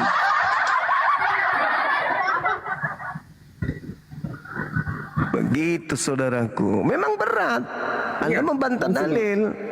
Itu kan pendapat Bang Suma. Tetapi dalam Bukan ayat pendapat. Matius Itu di dalam kitab saudara. Iya. Dalam Matius 23 ayat 39 itu jelas ada teguran kepada Yerusalem yang tidak menerima Yesus. Dan mereka Iya. akan melihat nabi-nabi yang mereka banyak, nabi-nabi mereka sehingga mereka akan melihat bagian umat mereka akan dihancurkan, akan ditinggalkan Iya. sia-sia. Aku Karena mereka akan tahu berkata kalau kepadamu itu. bahwa jadi itu satu Aku nubuatan kepada paham. bangsa Kalau itu aku Israel. paham. Aku ngerti. Bukan kepada murid-murid Tuhan. Kata Tuhan, siapa? jelas saya sudah jelaskan tadi. Sebelumnya Tuhan Gimana Anda ini? tidak akan membiarkan Engkau dia. tidak akan melihat aku lagi. Loh, Matius 14, Yohanes 14 ayat ke-18. Itu tidak melihat. Iya, aku Melihat akan ada nggak membuat- kata melihat di situ? Aku akan datang kepadamu bagaimana, Bang? Ya, datang, tapi melihat nggak? Lah, itulah kan yang dilihat dari Paulus. Karena itu Paulus katakan, Melihat nggak di situ? gini, karena itu Paulus katakan sesuatu penglihatan secara spiritual. Melihat nggak di situ? Ada. Melihat nggak? Melihat nggak? Lihatlah, datang nak lihat. Walaupun Enggak secara spiritual, lihat. Sedangkan yang dimaksud di dalam Matius 23 itu melihat. Saya sekarang nih, kalau saya duduk begini, bertafakur, berzikir, berselawat kepada nabiku datang. bangkit ya, Bang. Udah bangkit dia. Bukan begitu maksudnya. Inilah Bang, kamu salah Bang. paham. Dia kalahkan kematian. Inilah Itu yang kesalahpahamanmu. Maksudnya, ketika murid-muridnya mengingat Yesus, Yesus itu ada di situ. Ajarannya ada pada mereka, bukan berarti Yesus turun. Kalau di dalam kekristenan, Kalau Anda mengatakan Yesus turun, di Papua mengingat Yesus, di Jawa mengingat Yesus, di Medan mengingat Yesus, dalam waktu yang bersamaan, maka Yesus akan 3 orang turun ke bumi. Belum lagi di Barat ada juga yang mengingat Yesus, di Belanda ada juga mengingat Yesus. Berapa Yesus yang turun ke bumi? Atau Yesus loncat-loncat, cukuk, kucuk, kucuk, kucuk, kucuk. Jadi yang dimaksud di situ ajarannya. Belajar lagi baik lagi. gini Bang, Silakan. kan dikatakan jelas, aku tidak akan biarkan piatu. Di dalam Matius 18 Yesus. Ajarannya Sabar, bukan Bang. fisik Selesaikan, Bang. Yesus. Sabar, selesaikan. Orang yang berhimpun, 2-3 orang berhimpun dalam Tuhan, Tuhan ada. Jadi bicara tentang kehadiran Tuhan itu bicara tentang spiritual. Jadi bukan Iya. yang hadir secara tubuh, tapi spiritual. Nah, itu bicara tentang- pintar. Itu pintar. Itu Berarti spiritual, yang karena hadir itu- secara tubuh yang mereka lihat termasuk Paulus itu siapa? Cak Ayu. Yang kau lihat itu adalah suatu penglihatan spiritual. Karena itu pada saat Sekarang yang datang yang dilihat secara fisik oleh Paulus itu Bang. siapa? Yesus, tapi dalam bentuk penglihatan. Ya Bukan secara Allah ya tubuh. Karim, engkau tidak akan melihat aku lagi. Astagfirullahaladzim. Ya Allah ya Kan saya Karim. sudah katakan itu bukan secara tubuh, bahwa dia akan datang Kata kepada siapa? masalah spiritual. Jadi Engkau spiritual tidak itu akan bisa melihat dibatasi aku seperti lagi. membatasi tubuh. Dia bisa ada di Berarti mana-mana, yang Bang. datang kepada Paulus itu bukan Yesus. tetapi makhluk asing yang datang memakai nama Yesus untuk menyesatkan banyak orang. Itu fakta. Makanya nanti ketika kalian bertemu dengan Yesus yang asli, Yesus mengatakan, aku tidak mengenal engkau. Loh, kok ketawa? Dalilnya begitu. Iya, gini Bang. Jadi dalam pengertian spiritual itu bukan hanya terjadi kepada Rasul Paulus, kepada Rasul Petrus pun, kepada Yohanes pun, kepada Ananias, Ada kepada enggak? apa? Mereka apapun berkata yang diberkatilah. Kesimpulan apapun. Karena ini ada dasar-dasar ayat Alkitabnya ada, Bang. Dalilnya Semuanya, pun ada Matius dasarnya. 23, itu yang Anda Abang baca angkat. Matius 24 nomor 23, 23, Saya lebih ngerti lah daripada Bang Sunda. Saya kan Kristen. Yesus mengatakan kepada muridnya, jadi apabila ada orang berkata ada Mesias di sini, Masih, jangan Bang, kau ya? percaya. Ya, Sebab ya. Saya ngerti, Bang. Saya lebih Mesias palsu akan datang. Sekiranya untuk apa dia datang? Menyesatkan murid-murid pilihan juga. Ya. Hah? Oke. Jadi kalau ada yang datang kepada Petrus, datang kepada Andreas, datang kepada Filipus, datang kepada murid-muridnya, itulah Yesus palsu yang datang. Loh, ya Allah ya, Ya, Karim. Gini, Bang. Anda tidak percaya ucapan Yesus. Lucu itu. Anda katanya pengikut, tapi Yesus berkata Anda nggak percaya. Nanti ulang lagi. Bang ini sudah telat. Oke. Nanti lagi saya naik lagi ulang. Siap, saudara. Ya, kasih ya. Beritakan kebenaran. Iya, sama-sama.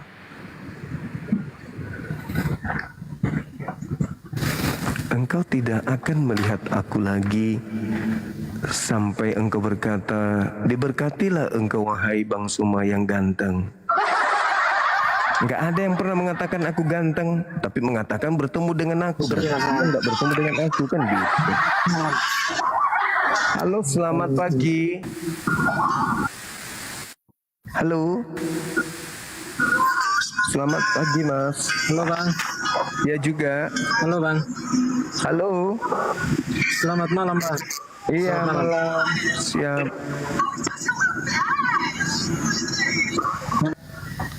Ya, ada Dinda Ardiansa di bawah.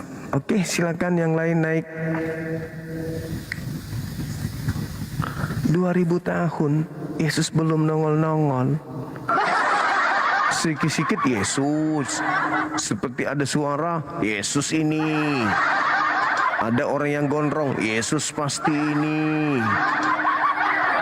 Iya kan? Sikit-sikit Yesus. Padahal yang datang itu bukan Yesus, cuman memakai nama Yesus. Gitu. Semangat malam Bu Eni. Ya, selamat malam Bang Suma. Jumpa lagi kita Ibu. Ya, Iya. Bang di sini saya cuma meluruskan saya tidak mau berdebat. Apa yang mau diluruskan? Luruskan ini masalah yang di Matius itu. Saya mau ngomong dulu ya. Iya, Ini masalah silakan. Matius ini tentang Yerusalem. Itu ibaratnya diperumpamakan itu Yerusalem. Padahal itu kata-kata Tuhan Yesus, firman-Nya itu berkata itu untuk umat yang tidak percaya kepada Dia. Makanya Dia mengatakan itu, aku tidak mengenal engkau. Apa itu di Matius itu? Coba bacakan Matius, bagaimana bahasanya itu? Loh, kok Ibu ngarang Karena tapi di Anda nggak Alkitab, tahu dalilnya gimana tuh? Karena di Alkitab itu, kalau Anda cuma menafsirkan lewat pikiran, memang akan bingung. Lalu Tapi kita tafsir harus pakai dengan apa? iman. Tidak bisa ditafsir. Ilmu dari mana lagi itu Ibu? Alkitab itu tidak bisa kita taksir cuma lewat akal pikiran, karena dia sering menggunakan itu perumpamaan. Ini Yerusalem diperumpamakan orang yang tidak mengenal Kristus. Itu sama halnya di Galatia. Ini di Galatia 3 ayat 13 ini. Kristus telah menebus kita dari kutuk hukum Taurat dengan jalan menjadi kutuk karena Dia. Sebab ada tertulis, terkutuklah orang yang digantung pada kayu salib. Yesus Kristus telah Dia membuat semua itu supaya di dalam Dia berkat Abraham sampai kepada bangsa-bangsa lain, sehingga oleh iman kita menerima roh yang telah dijanjikan itu. Itu masalahnya begini, yang disalib itu memang benar, itu orang waktu itu orang yang terkutuk, yang hina, yang penjahat kelas kakap itu, yang tapi Dia sudah buat semua demi manusia untuk bisa berhubungan dengan Allah, bisa sembahyang, bisa berdoa sampai detik ini karena Yesus, karena darahnya tertumpah di kayu salib. Dia lakukan semua karena nubuat untuk penggenapan janji firman Allah. Jadi ini di dalam Alkitab ini, Bang Suma, ini banyak, sedangkan Yesus saja mengajar kepada murid-muridnya. Ada itu di Alkitab waktu dia dicobai iblis. Dia dicobai iblis waktu dia puasa 40 hari 40 malam itu dia puasa, dibilang kalau engkau benar-benar anak Allah, gantung terjunlah ke atas bukit ini. Kalau engkau anak, jatuhkan dirimu di atas bumbungan bait Allah. Terus Yesus menjawab, ada tertulis manusia hidup bukan dari daging saja. Dia tidak kontan-kontan bicara, tidak bisa begini-begini, tidak. Dia cuma perumpamaan. Sama halnya Bible ini, banyak perumpamaan. Tapi itu tertuju pada orang-orang yang diri kita sendiri. Itu kalau di Alkitab itu. Memang kalau cuma dicerna secara akal pikiran manusia memang bingung. Banyak tasbiran macam abang saya ikuti itu, sering menafsir ini begini. Padahal itu bukan begitu. Begitu kalau di firman-Nya kita. Karena kita di Alkitab itu, Bang, di Alkitab itu ini ditulis begini, kita langsung mengerti bahasanya. Artinya semua kita langsung mengerti, tidak nanti dengan tulisan lain terus kita mau tafsirkan lagi, baru mau cari-cari artinya apa itu, kita baca ini langsung mengerti.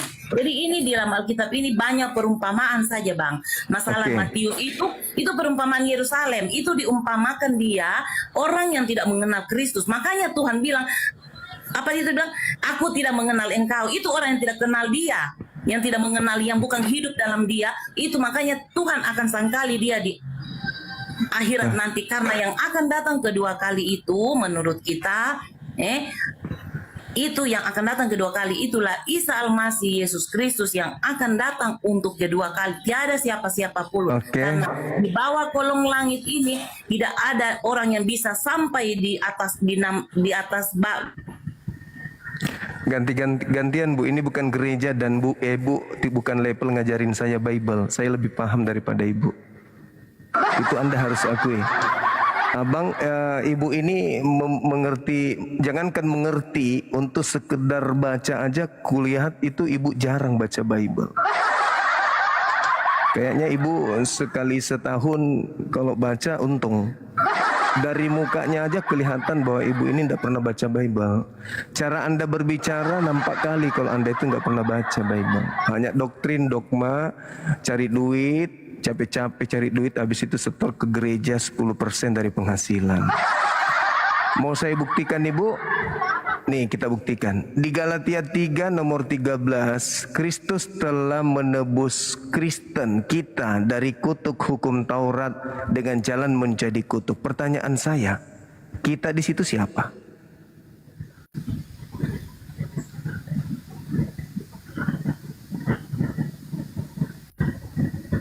Pertanyaan saya, kita di situ siapa?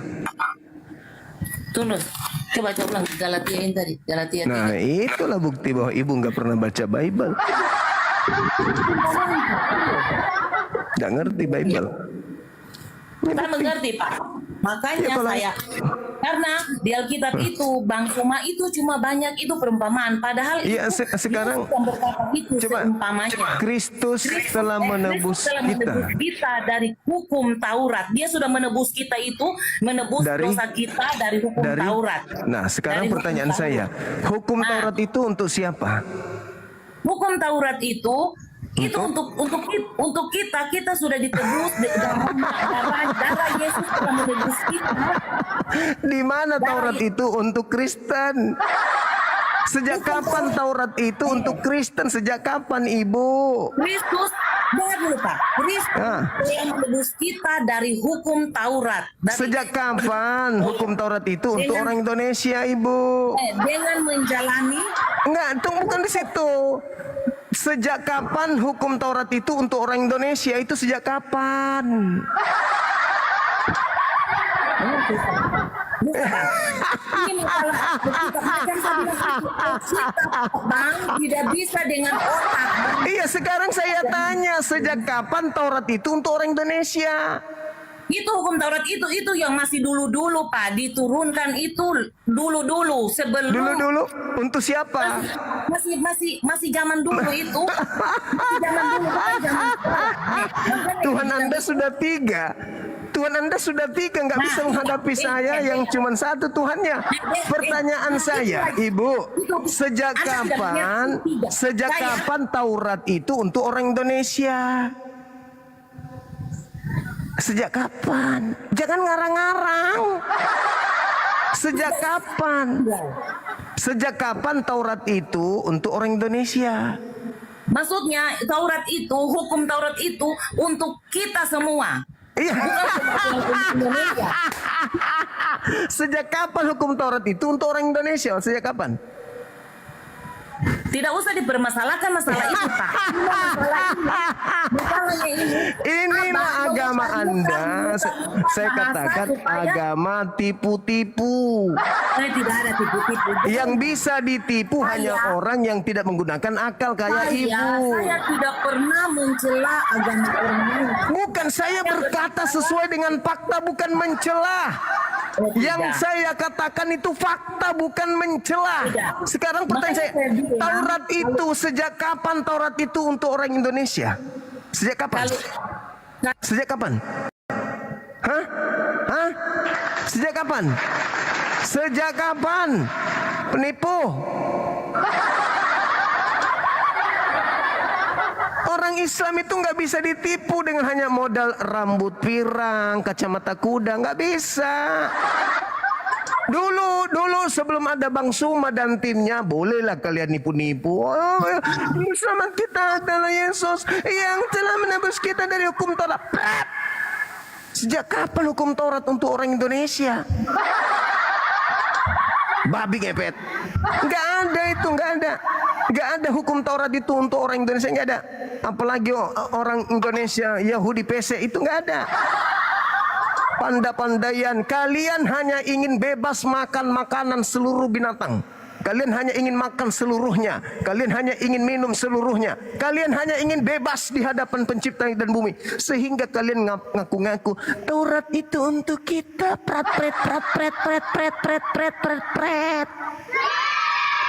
Inilah kalian. Hanya gara-gara ingin hidup ala binatang, hukum agamanya orang kalian klaim.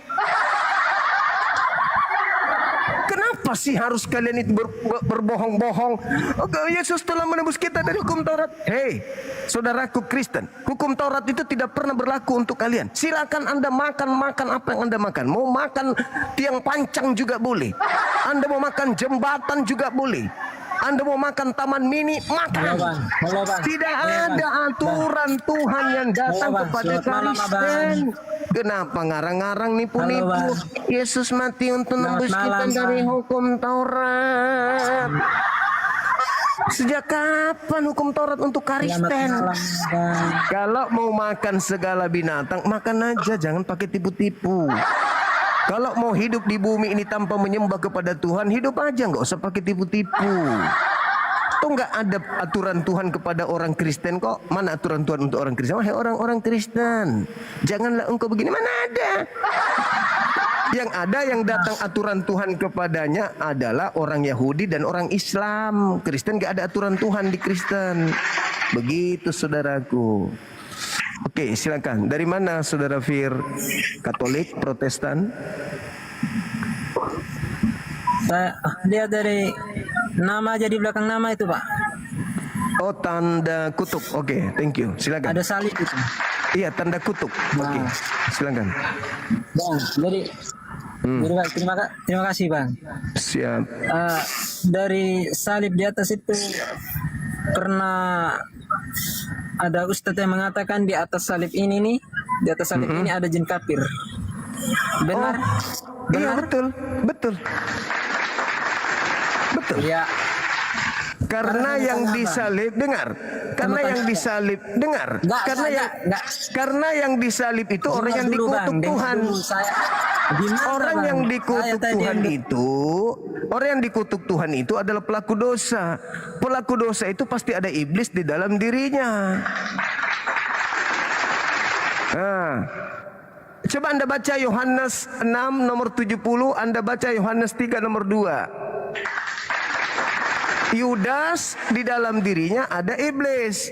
Yang digantung adalah pengkhianat. Yang disalib itu adalah pemakan makan suap. Berarti yang disalib ini adalah orang yang ada jin kafir di dalam dirinya. Maka yang disalib adalah manusia yang ada di dalam tubuhnya setan iblis. Begitu, Bang. Sekarang pertanyaannya, kalau Anda menyangga itu, dibuka mic-nya, saya bertanya. Siapa yang menginginkan penyaliban? Iblis atau Tuhan? Silakan.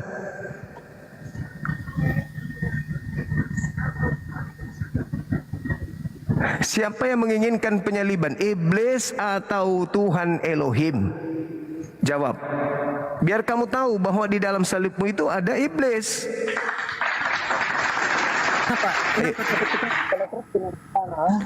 Nah, sekarang coba Anda jawab, siapa yang menginginkan penyaliban terhadap orang benar? Iblis atau Ya, Tuhan Elohim? Silakan. Tadi baru saja dengar ya saya berbicara dulu ya. Tadi baru saja dikasih kesempatan saya berbicara. Makanya saya tanya, benar gak di atas salib ini Benar. ada ustadz yang mengatakan bahwa di atas Bukan Ustadz, saya yang mengatakan. Saya Ya, barusan. Pak Zuma yang mengatakannya. Yes. Dengar dulu ini saya bicara dulu. Ya. Sebelum ada perdebatan antara Katolik dan Muslim, Ya. siapa yang mendahului atau siapa yang membuat faktor sehingga kita Muslim dan Katolik itu terjadi perdebatan seperti sekarang Kalian ini. yang mulai. Mulainya dari mana, Bang? Kalian mencuri semua istilah-istilah Al-Quran masuk ke dalam Bibelmu yang sesuai dengan kepercayaanmu menurut rekayasa imanmu. Bang, abang tahu gak? Apa tuh? Katolik dan Muslim itu mana yang lebih dahulu tercipta? Katolik dulu, karena memang Yesus mengatakan iblis itu dari situ sesamaan dengan ketahuan Yesus. bahwa Muslim itu, dengar dulu, dari situ ketahuan bahwa Muslim itu dia hanya Apa? dia hanya hanya apa? dari Kristen. Kata siapa? Sekarang kita buktikan pelan-pelan. Makanya, Pelan-pelan. dengar Jangan dulu. bernarasi Ya, sendiri. dengar dulu. Saya Kamu yang dengar dengar dulu, saya. saya bicara. Kamu yang dengar saya. Kita buktikan. Siapa yang mencuri sampul Islam atau Kristen Katolik yang mencuri sampul kitabnya agama lain masuk ke dalam agamanya? Kita ambil contoh. Kitabmu menyebut, kamu sebut kitabmu dengan sebutan Alkitab. Pertanyaan saya, wahai Katolik yang lebih dulu datang daripada Islam, dari mana kau mencuri kata Alkitab itu? Jawab. Buka mulutmu, jujur, jangan kau bicara pakai hidung tapi pakai mulut. Konekkan dengan otakmu. Dari mana agama Kristen Katolik Indonesia mencuri kata Alkitab? Jawab, silakan.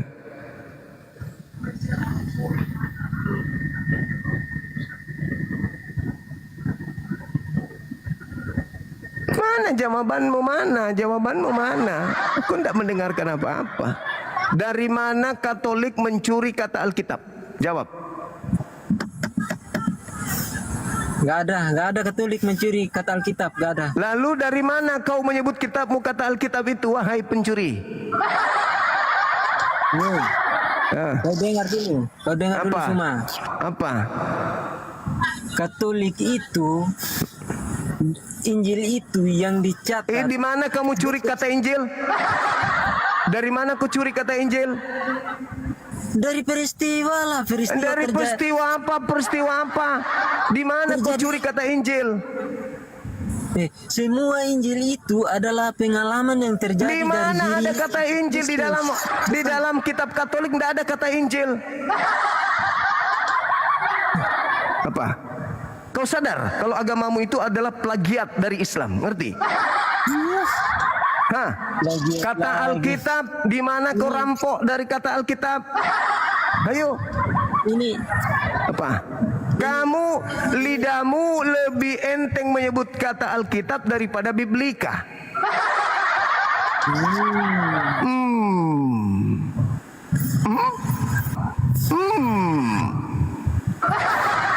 Baru sadar? bukan baru sadar. Lalu Saya kenapa? tahu kok yang benar di mana. Di mana kata kita Alkitab? Dari mana kalian ngambil kata Alkitab? Ya, Masolang generasi hancur. kalian yang hancur, Pak. Dari mana? Dari mana kau ambil kata Alkitab? Kau sebut Injil pula tuh, kau kotori mulut kau itu.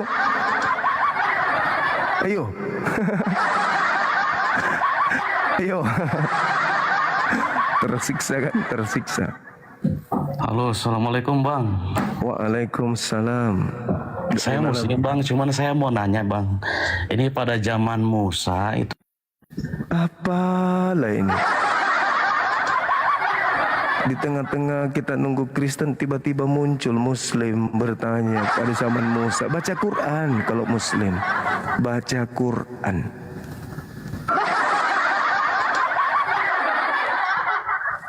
Halo? Halo bang, Iya, dari mana saudara? gimana bang nggak dengar? Dari mana, Katolik atau Protestan? Protestan. Buka kamera saudara. Oh nggak bisa bang, kamera ini pengikutnya masih dikit. Oh ya? Oke, maaf, diturunkan sama moderator. Silakan lagi yang lain.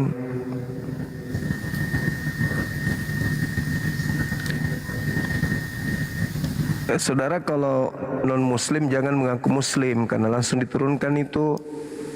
Jangan pura-pura aku muslim padahal bukan, hanya karena takut ditanya. Halo, semangat malam. Halo bang.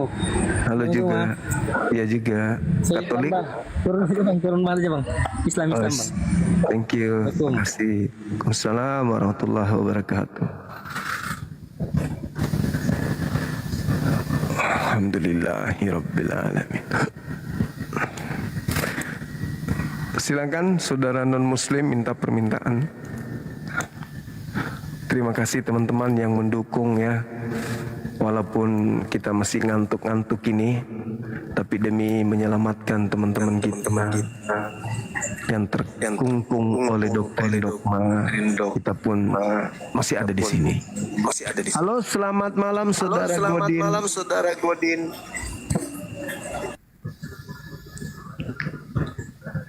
Oke, cuman naik selfie kurasa itu. Silakan teman, silakan dinaikkan lagi. Dinda Ardiansa.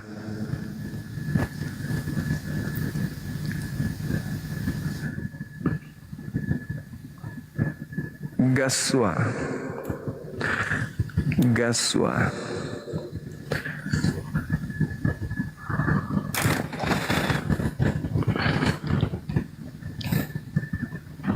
Lembayung, syukran. Elina Sagi, Masya Allah, luar biasa kalian. Mas Bondan, Warsina Iwan, syukran. Makmi. Ayo silakan naik teman-teman. Saudara Prasetya, apa kabar? Ada Lucifer juga di sini. Halo. Halo. Assalamualaikum bang.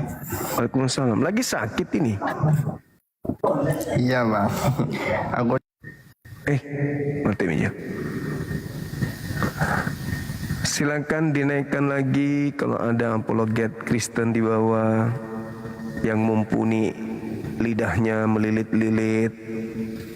Kalau ada yang lidahnya kuat berputar-putar, silakan dinaikkan ke sini.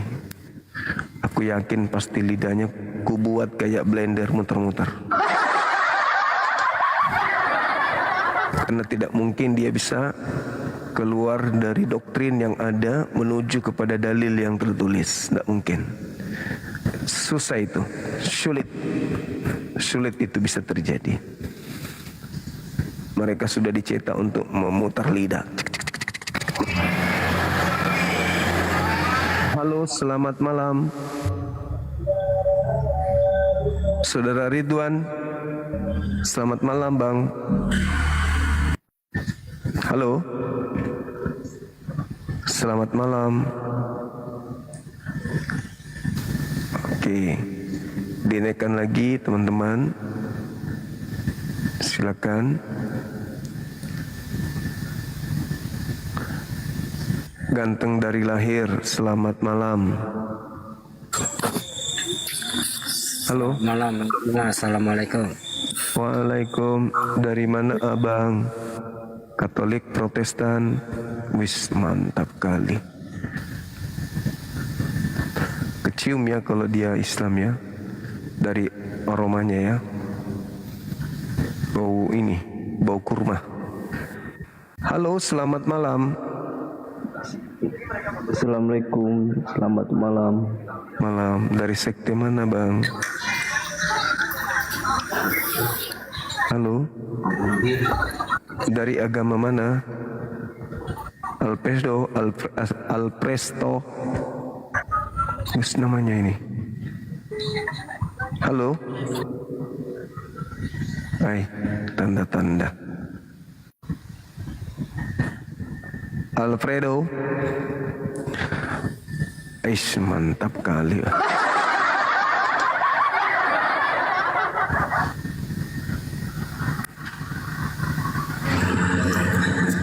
Halo. malam. Malam juga. Katolik Protestan bang.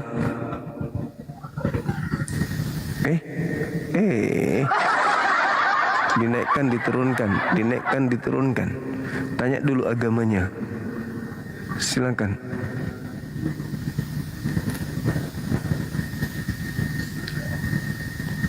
Yang Islam mohon untuk tidak minta permintaan dulu ya teman-teman ya. Biar diskusi bisa berjalan. Bau sarung gajah duduk. Lucu Anda. Cahyono. Ya, saudara Sandi belum ditanya, ada diturunin.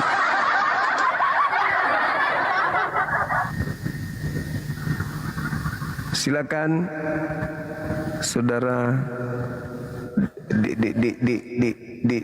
di TikTok Noah, silakan. Bang Juma, kumaha, damang. Api. Bang Juma, damang.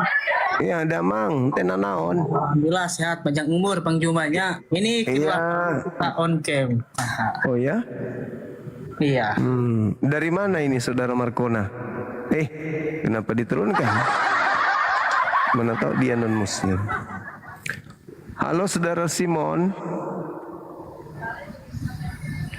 Halo Bang Juma. Halo juga. Bisa buka kamera bang? Nggak bisa bang. Dari mana? Katolik Protestan? Dari Islam bang. Oh alhamdulillah. Iya. Ada yang ingin diajarin?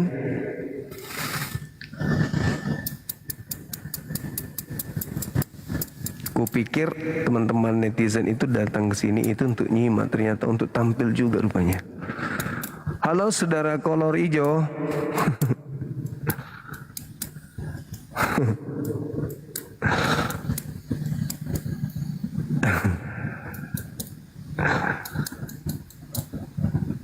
Halo.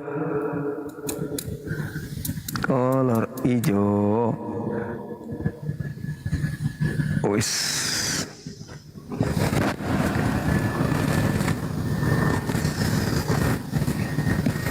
Silakan teman-teman naik lagi. Beli, buka kameranya, beli. Buka kameranya. Like tiap hari ini kejar gift ya Bang Zuma ya. Yo, iya. Ada kerjaan lain kejar gift terus. Iya. Ada pemasukan dia. Iya benar. Ada masuk. Benar sekali.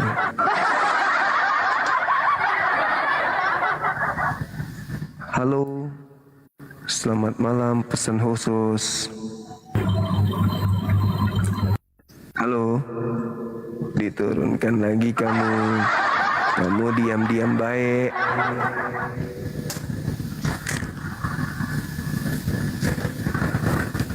Ada Mikana di bawah. Orang manusia tanpa ilmu yang eksis itu mau ngapain di sini? Coba naik ke sini Mikana. Nggak ada, nggak berani dia. Banyak yang minta permintaan ini.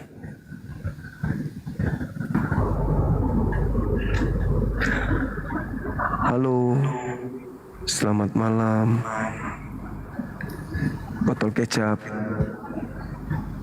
Halo. Ini giliran diam-diam nggak diturunin host.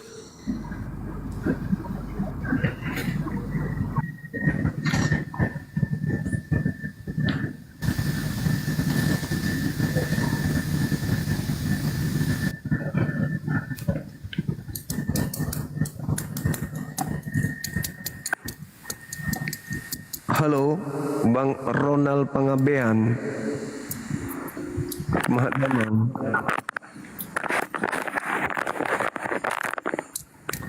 Halo.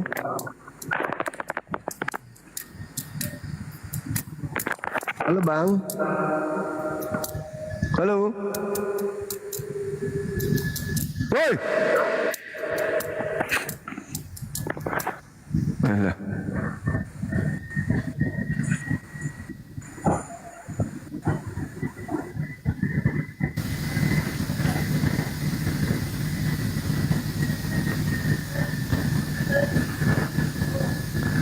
Yang bikin lama itu karena kita harus memilih di antara yang minta permintaan itu banyak muslim soalnya. Semangat malam. Semangat malam. Halo.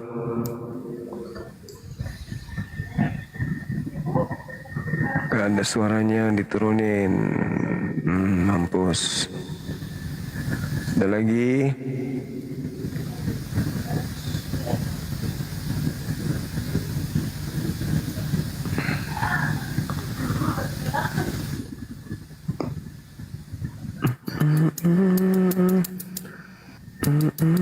Halo saudara Marwan. Halo saudara Marwan. Marwan Effendi. Halo.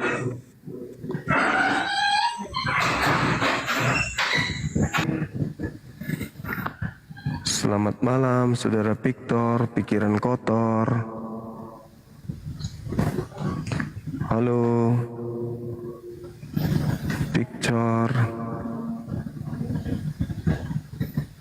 Victor, pisang hijau kotor.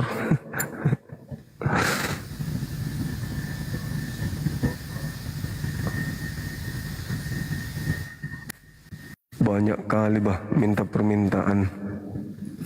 Nggak jelas tapi. Halo. Ya halo juga bang. Oke, selamat malam Bang Zuma. Malam juga. Katolik Protestan. Protestan Bang. Iya, boleh buka kameranya bang? Udah. Silakan. Buka kamera boleh? Iya, halo. Iya. Silakan. Bang Karel ini dari Protestan atau Katolik, Abang? Protestan, Bang. Protestan. Baik. Sudah tahu materi kita? Sudah tahu Bisa dijelaskan sedikit? Iya, baik. Saya jelaskan kalau di Islam itu kami beriman kepada Nabi Isa datang kepada kaumnya Bani Israel. Setelah datang kepada kaumnya menolaknya dan mencoba untuk membunuh, tetapi Nabi Isa diselamatkan kemudian oleh Allah. Nah, nanti di akhir zaman dia datang sebagai pertanda akan datangnya hari kiamat, datang kedua kalinya, dan pada saat beliau datang tidak ada seorang pun dari ahli kitab yang tidak beriman kepadanya. Nah, ternyata setelah saya baca Bible di dalam Matius 23:39 pun di situ diterangkan bahwa engkau tidak akan melihat aku lagi hingga engkau berkata, diberkatilah dia yang datang dalam nama Tuhan. Gitu abangku. Jadi dengan perkataan Yesus seperti itu, tidak akan melihat lagi orang-orang Farisi, orang-orang yang ada pada zaman itu, tidak akan melihat Yesus lagi sampai dia datang yang kedua kalinya. Seperti itu, Bang. Jadi yang datang kepada Paulus ini siapa? Silakan.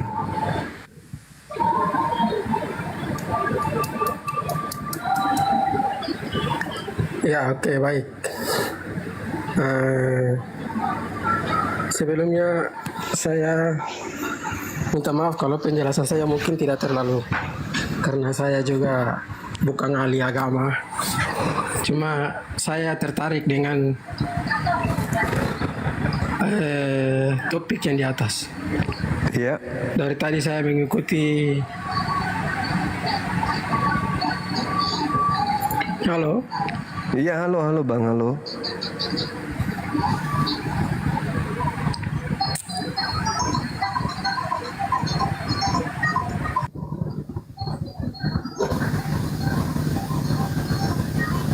Terus Bang? Iya. Maksud saya di situ. Iya. Terus? Oh gitu. Tanya aku tuh, tanya. Apa? Iya. Halo. Halo bang. Iya. Terus gimana? Bentar bang, bentar. Aku Islam soalnya salah ini.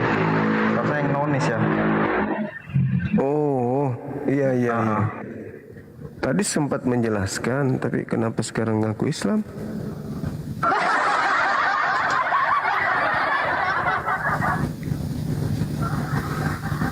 Tadi dia menjelaskan, sekarang ngaku Islam. Gimana itu teman-teman sekalian? Oh, beda orang ya? Tahu aja. Oke, Paman Sam. Ya, halo Bang Juma. Halo juga Bang. Dari Katolik Protestan Bang? Saya Protestan. Oke, mohon izin buka kameranya. Ya, gimana Bang? Makasih. Ya. Iya, terkait dengan pernyataan Yesus, engkau tidak akan melihat aku lagi hingga engkau berkata, diberkatilah dia yang datang dalam nama Tuhan. Nah, itu Yesus katakan di Matius 23. Engkau tidak akan melihat aku lagi. Berarti yang dilihat Paulus ini siapa Bang?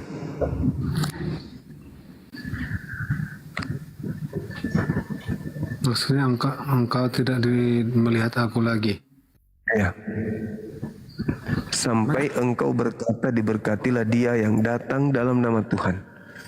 Itu kata-kata itu tertuju kepada siapa Bang?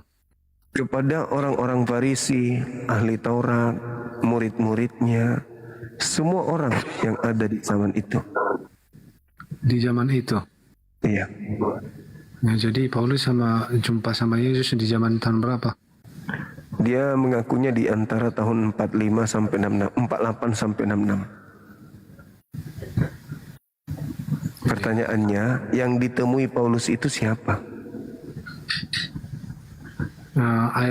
Ayatnya Yesus ketemu sama Paulus tertulis di mana, Bang Juma? Di Kisah Para Rasul, pengakuan Paulus dengan muridnya, Lukas, Kisah Para Rasul 9.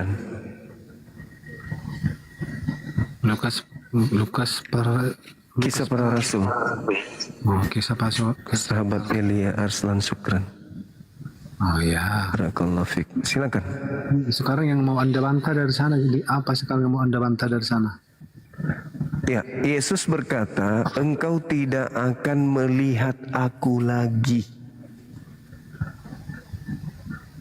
Itu kata Yesus. Berarti yang dilihat Paulus ini bukan Yesus. Maksud kataan itu tertuju kepada bangsa mana? Orang-orang Farisi. Waktunya terbatas sampai kapan? Sampai engkau berkata, diberkatilah dia yang datang dalam nama Tuhan. Terus? Terus kemana? Ya berarti pas saat Yesus ketemu sama Paulus, berarti dia diberkati. Dia udah diberkati dia sama, makanya dia bisa ketemu sama Yesus. Engkau tidak akan melihat aku lagi sampai engkau berkata, diberkatilah dia yang datang dalam nama Tuhan. Nah, kapan kejadian itu terjadi? Orang melakukan pemberkatan kepada Yesus itu kapan? Diberkatilah dia. Yesus. Diberkatilah Yesus. Coba kamu diberkatilah. Diberkatilah Yesus yang datang dalam nama Tuhan.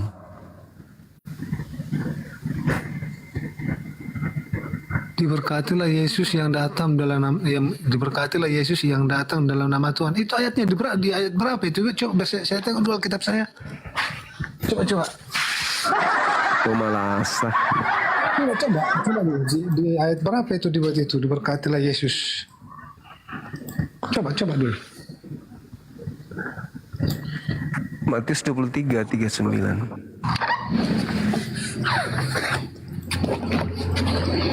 Sebentar ya. Silakan.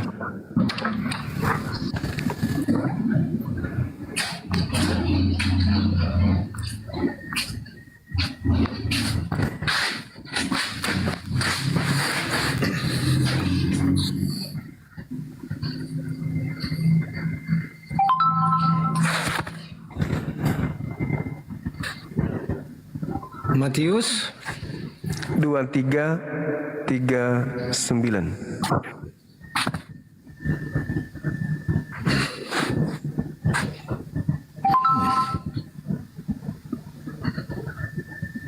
Matius 23:39 gitu ya.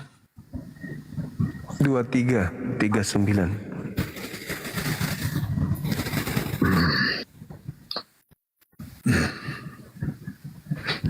Dan aku berkata kepadamu, mulai sekarang kamu tidak akan melihat aku lagi, hingga kamu berkata, diberkatilah dia yang datang dalam nama Tuhan. Jadi yang kamu bahas di sana apanya, Juma? Dia ini sekarang siapa dia ini? Yesus. Di mana ada juga di sana Yesus? Lalu siapa? Kalau untuk nama Yesus itu nggak pakai dia loh. Oh ya? Kalau ditulis dia itu nggak, kalau untuk sebutan kepada Yesus tidak ada dibilang dia. Jadi akulah dia itu siapa? Makanya jangan asal menarasikan isi Al-Qur'an, isi Bibel. Jadi dia di situ siapa?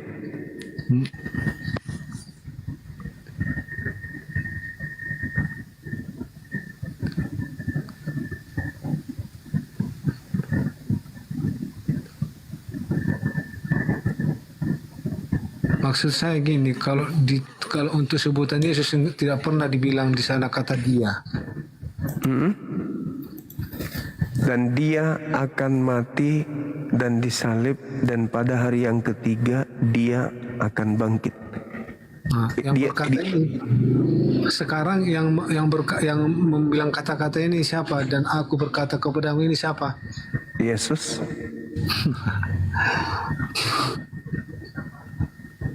Yesus berkata, cobalah dulu ini Yesus.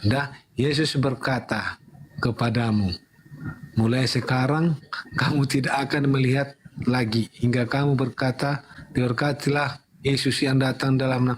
Mana nyambung Juma? Nggak nyambung lah Bang Juma. Mana nyambung kalau sesuai dengan narasimu itu nggak nyambung itu kata-kata itu. Yang membilang Yesus, yang disebutkan Yesus juga.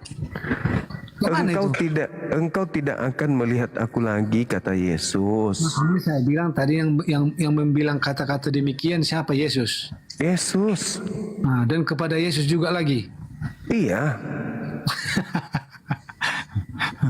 Dari mana? Apa bedanya Tuhan turun ke bumi menjadi manusia lalu berdoa kepada Tuhan, Tuhan berdoa kepada Tuhan gitu.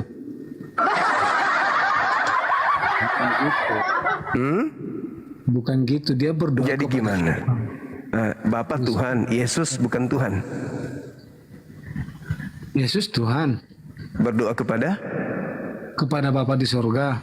Yang adalah pencipta langit dan bumi. Tuhan nggak dia? Tuhan. Berarti Tuhan berdoa kepada Tuhan. Ya bisa saja. Ya, berarti ada berapa Tuhan? Ada berapa Tuhan? Makanya sekarang kalau makanya? Ada berapa Tuhan? Ada berapa Tuhan? Ada berapa Tuhan? Ada berapa Tuhan? Ada berapa Tuhan? Tuhan ada satu. Tadi yang berdoa Tuhan, yang dimintai juga Tuhan. Berapa Tuhan di situ? Ya. Berapa? Tetap satu. Gini saja.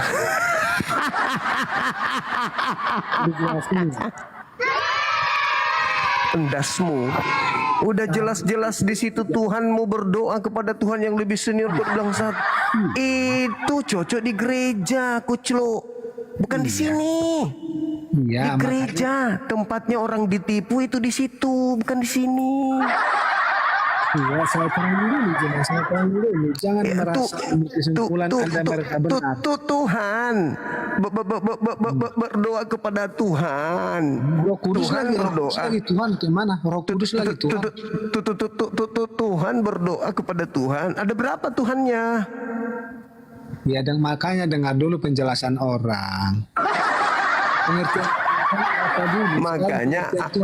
Makanya aku berkata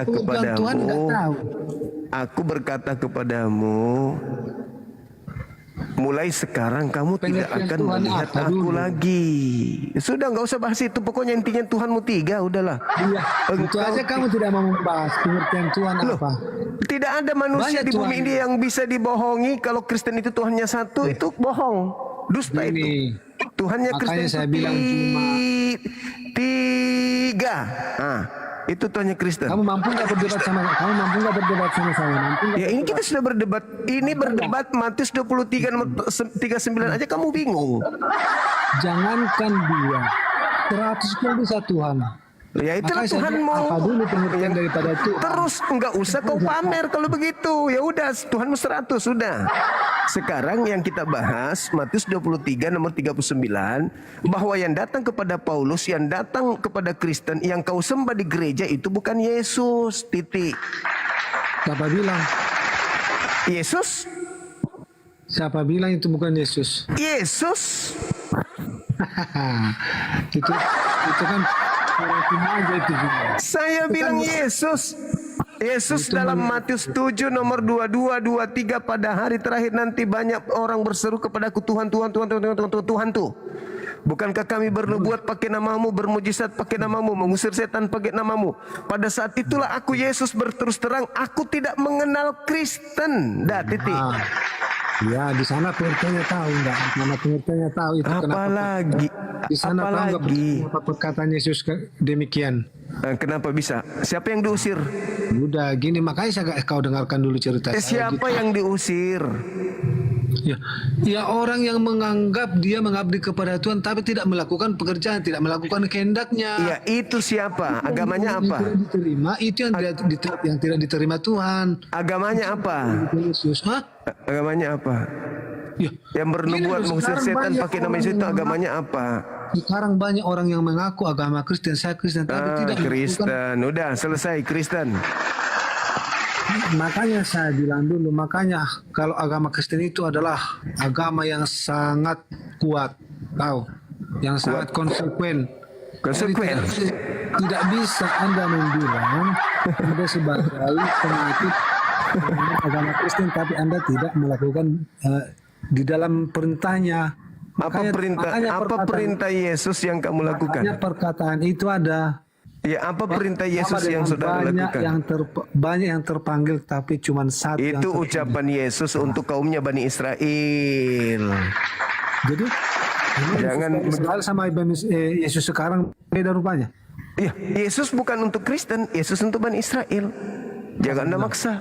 Yesus sendiri. Yesus. Jadi menurutmu Yesus yang sama Israel, Yesus dari mana itu coba? Yesus anak Maria itu hanya untuk Bani Israel. Itu bukan untuk Anda. Itu menurut Yesus. Menurut Yesus.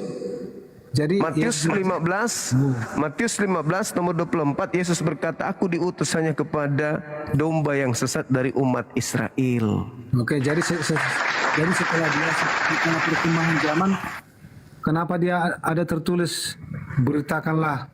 Oh, itu bukan Yesus lagi. Siapa?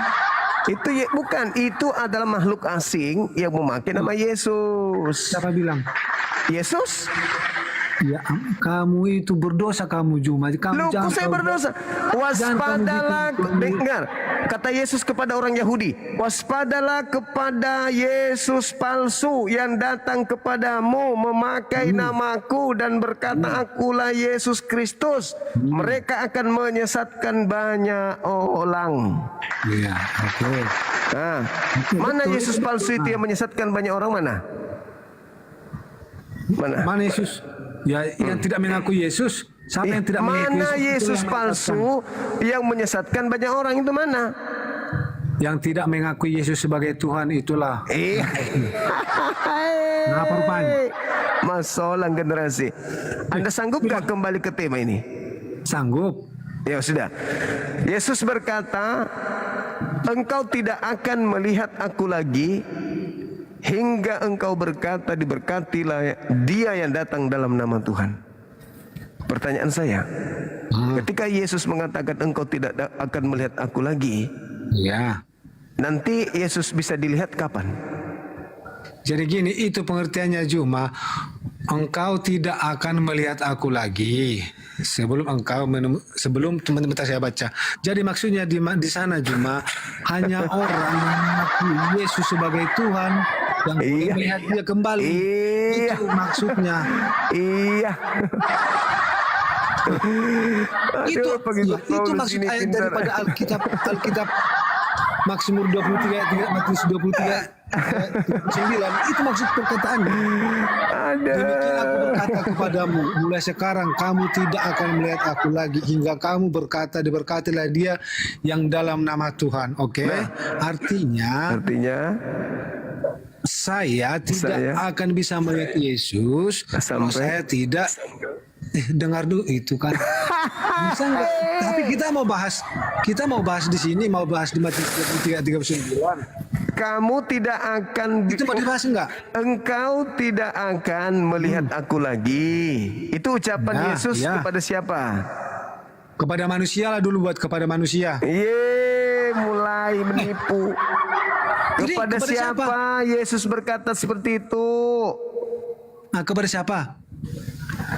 Kepada orang-orang Yahudi, kepada orang Farisi yang ada pada saat itu. Bukan ya, kepada itu kan kamu. Manusia.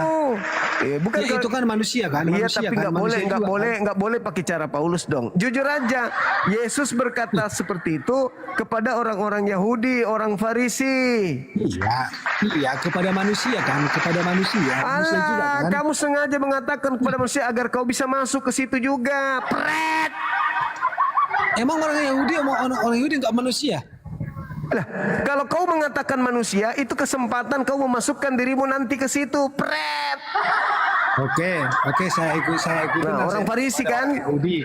Orang Farisi, Engkau tidak akan melihat aku lagi. Nah, lalu kapan bisa orang-orang Farisi ini melihat Yesus lagi? Kapan? Pada saat Pada saat dia percaya kepada Yesus, setelah Yesus terangkat, ini penghakimannya. Ya, kamu dikasih penjelasan, ketawa. Kamu baca nanya, dalil, saya jawab ketawa. Baca dalil. Baca dalilnya. Itu kan udah tertulis. 3:39. Engkau tidak akan melihat aku lagi sampai engkau berkata, diberkatilah dia yang datang dalam nama Tuhan. Ya. Nah, sekarang Paulus mengaku melihat Yesus. Oke. Ada nggak Paulus berkata, diberkatilah dia yang datang dalam nama Tuhan? Ada nggak? Sekarang pertanyaan Bang Juma, kapan lagi ketemu sama Yesus gitu kan? Iya, orang-orang Farisi ini kapan lagi bisa melihat Yesus? Iya. Pada saat apabila dia percaya kepada Yesus, dia akan bertemu dengan Yesus kembali seperti apa yang dituliskan dalam Yohanes 14 ayat 6.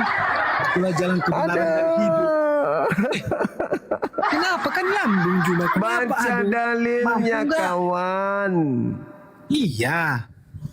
Itu baca dalilnya, baca dalilnya. Dalil apanya Juma? Matius 23:39 itu, engkau tidak akan melihat aku lagi hingga engkau berkata, diberkatilah dia yang datang dalam nama Tuhan. Pertanyaannya, adakah Paulus berkata seperti itu kepada Yesus? Sekarang kalau aku datang kepada Yesus mengakui dia sebagai raja, aku bisa bertemu sama dia. Kenapa? Karena dia mengatakan dalam Yohanes 14 ayat 6, akulah jalan kebenaran dan hidup. Gimana salahnya? Engkau tidak akan melihat aku lagi hingga engkau berkata, diberkatilah dia yang datang dalam nama Tuhan. Pertanyaan saya, siapakah yang datang kepada Paulus? Yang datang kepada Paulus? Tuhan Yesus. Loh, katanya Yesus, kau tidak akan bisa melihat, tidak akan melihat aku lagi. Gini loh Juma, makanya sambungannya itu kau sambungkan. Sambung. Kau lanjutkan sambungannya Juma. Ya, makanya saya kamu yang nggak bilang. ngerti gini loh. Sampai hingga engkau berkata. Hingga kamu berkata, diberkatilah dia yang datang dalam nama Tuhan. Paulus pernah berkata begitu enggak? Sekarang di sana kan Paulus orang yang percaya kepada Tuhan, makanya bisa jumpa sama Tuhan Yesus. Paulus pernah berkata enggak, diberkatilah Yesus? Pernah enggak? Aduh. Sekarang yang mana yang mau kita bahas? Kau bilang Mas Matius 23:39.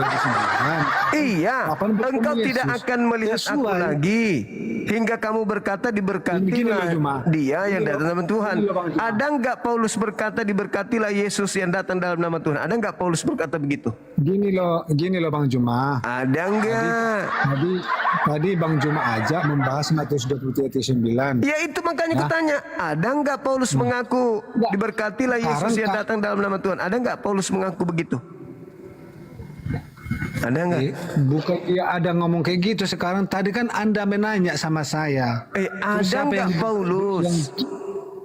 Ada enggak Paulus berkata, diberkatilah? Paulus saya tanya Yesus. Nah, kalau Yesus berarti orang itu, Paulus itu harus berkata, diberkatilah Yesus dalam nama Tuhan. Ada enggak Paulus berkata begitu? Makanya pengertian dari Alkitab ini Juma, Matius 23:9 ini bukan demikian pengertiannya.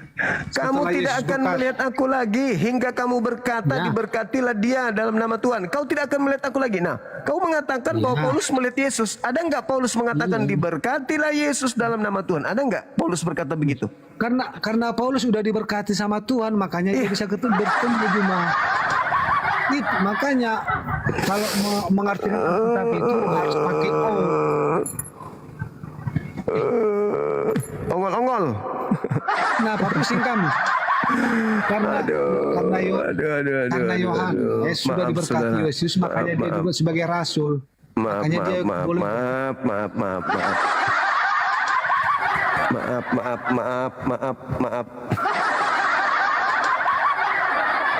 Belajar lagi, masuk sekolah minggu, daftar. Jangan naik di koma Bang Suma. Belajar dulu 400 tahun. Belajar Bible 400 tahun, habis itu Anda kesini. Enggak, belum layak berdiskusi. Halo, semangat malam. Saudara Ato, sahabat Marsha, syukran. Saudara Ato.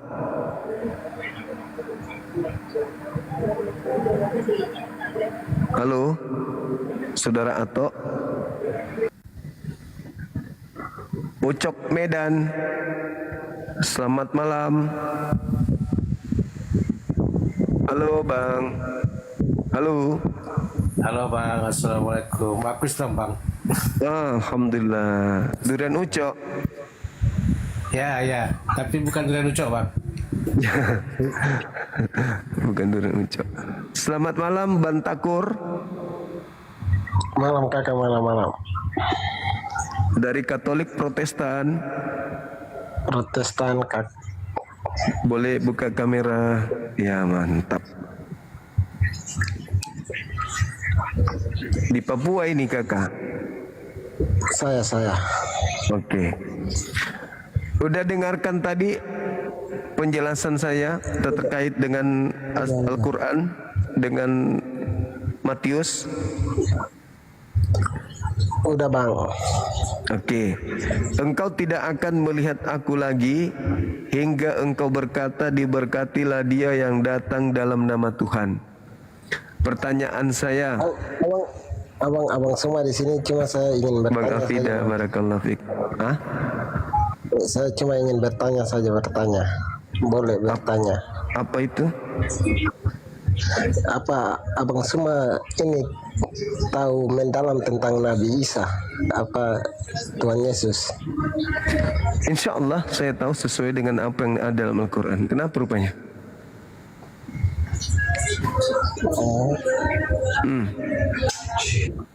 Gimana? Kenapa menurut apa Bang Suma Nabi Isa maksudnya tidak, Bang Suma tidak mengaku bahwa Nabi Isa itu anak Allah, anaknya Bapa di surga? Karena karena Allah itu tidak memiliki anak, dan Allah itu bukan makhluk sampai dia harus beranak. Itu Bang. Tapi ada itu ada itu mujizat yang dibuat oleh Nabi Isa. Iya, itu mujizat sebagai manusia, sebagai nabi dari Tuhannya. Makanya dikatakan biiznillah. Dia melakukan mukjizat atas izin Allah.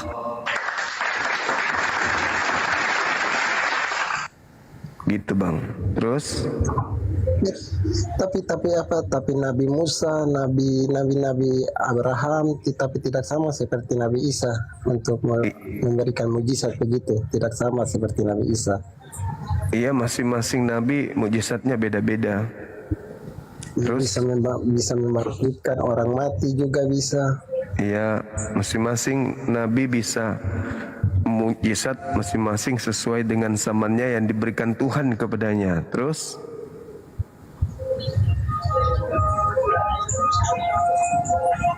ya, masuk. Nah, ada lagi? Juga. Ya, oke, sudahlah Bang semua, turunkan, aku sudah turunkan gue sudah Bang. Oke, terima kasih Bang semua. Terima kasih juga, makasih Bang Takur. Oke teman-teman, ada lagi yang lain? Silakan. Makasih Bang Takur. Halo juga Saudara Yohanes. Malam Bang Juma. Malam juga. Silakan buka kamera. Salah menuai ibadah puasa. Iya, makasih. Bang Juma, izin, saya punya akun itu terlalu banyak pesan di TikTok, Kak. Habis mereka blokir. Oh ya? Iya Bang Juma, nggak bisa mau live atau gimana, nggak bisa Bang Juma. Buka kamera Abang bisa? Nggak bisa Bang Juma, nggak bisa. Udah 2 hari ini. Katolik atau Protestan Abang Yohanes? 4 hari mereka kasih waktu. Oh gitu. Iya Bang Juma. Katolik atau Iya, Bang, Protestan? Saya Katolik Bang Juma. Oh Katolik. Bagaimana Iya Bang Juma. dengan Matius 23 itu Bang?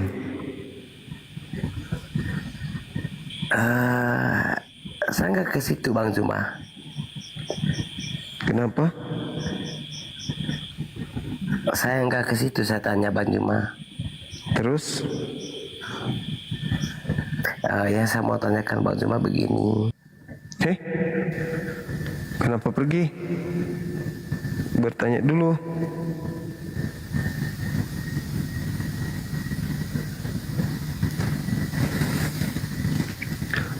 Silakan teman non muslim yang mau naik lagi, silakan.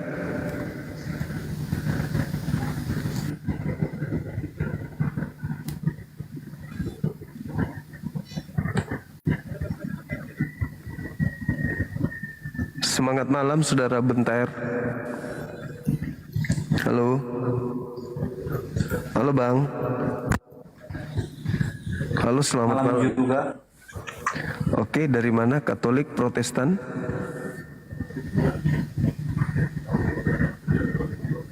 Halo?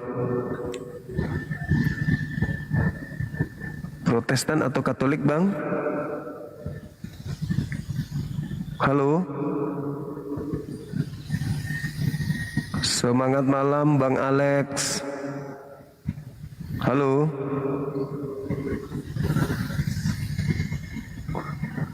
Tidak bisa bicara juga, bisu juga teman-teman. Soret, saudara Soret. Halo. Ya. Semangat malam. Semangat malam Bang. Semangat. Selamat malam. Sensian ini orang ini. Lagi haid ya Bang ya? Selamat malam. Iya, malam juga saudara-saudara Kristen yang saya kasihi di dalam nama Tuhan. Silakan buka kamera, jangan emosi, jangan kejang-kejang. Kita berdiskusi dengan cara yang baik. Silakan, semangat. Oke. Ya, nggak ada yang kejang-kejang Bang. Buka kamera. Sudah silakan. bagaimana kabarnya Aaron? Aaron sudah di gereja, dia kembali ke gereja. Iya. Setelah nggak Bukan berhasil, settingan kah? setelah nggak berhasil menipu begitu banyak umat Islam, kembali dia ke gereja sekarang. Iya. Ya, tapi yang nyeting kamu. Buka kamera silakan. Emang lu pikir gue Paulus? Halo, selamat malam saudara Soret, silakan. Apa kamu tahu? Ya, buka kameranya Bang. Silakan. Kamu tahu apa, Jum? Saya tahu bahwa yang kalian sembah di gereja itu makhluk asing. Itu tertawa orang itu, bukan kau dikatakan pintar, Jum. Nah, itu fakta, itu saya mengurai data. Silakan buka kamera. Waspadalah kepada iblis yang datang kepadamu memakai namamu dan berkata, akulah Kristus.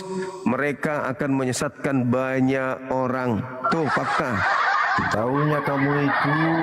Kristus palsu akan datang melakukan mujizat dan seterusnya. Sekiranya mungkin menyesatkan orang-orang pilihan juga. Tuh data, dalil. Jangan nangis. Orang dikasih dalil kok.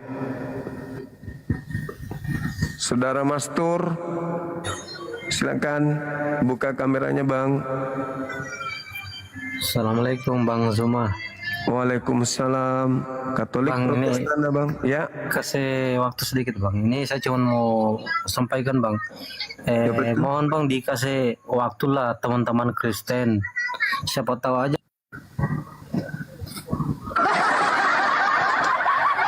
Kan kita sudah kasih waktu Abang.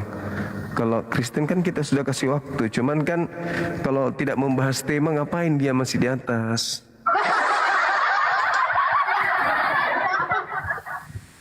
Iya kan? Kita bahas tema dong.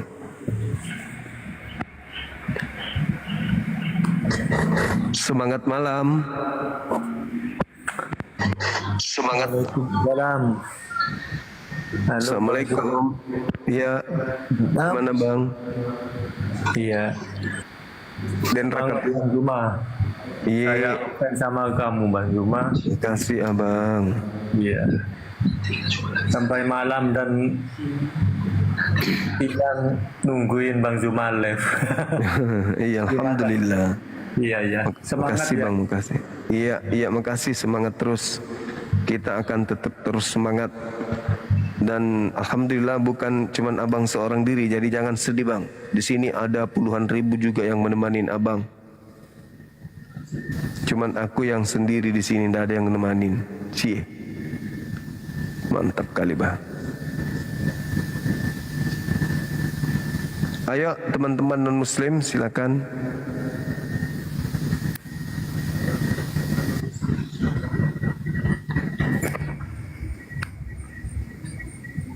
Halo John, saudara Regar, silakan. Adakah yang bisa dibantu? Wih.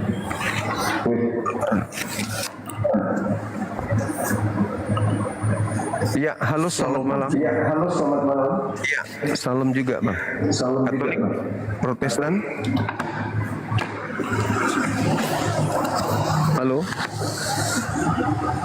Katolik Protestan bang. Bang John. Bang John. Kok nggak mau Bang Suma? Hah? Kok nggak mau ini dia kameranya? Kok bisa? Oh, 20 detik lagi ya. Oke, bisa buka. Ya sudah. Sudah kebuka. Dibuka aja bang, jangan ditutup. Kok dia mati lagi ya bang? Dibuka lagi.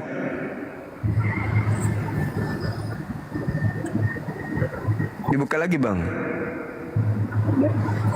Ini saya ada pencet nggak mau dia bang. Oke, tunggu dulu. Nah, tuh terima bang.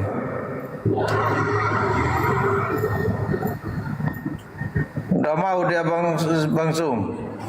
Coba lagi, sekali lagi ya. Oke, 40 detik lagi baru dia bisa buka. Silakan saudara, bisa nggak menjelaskan Matius 23:39 ini?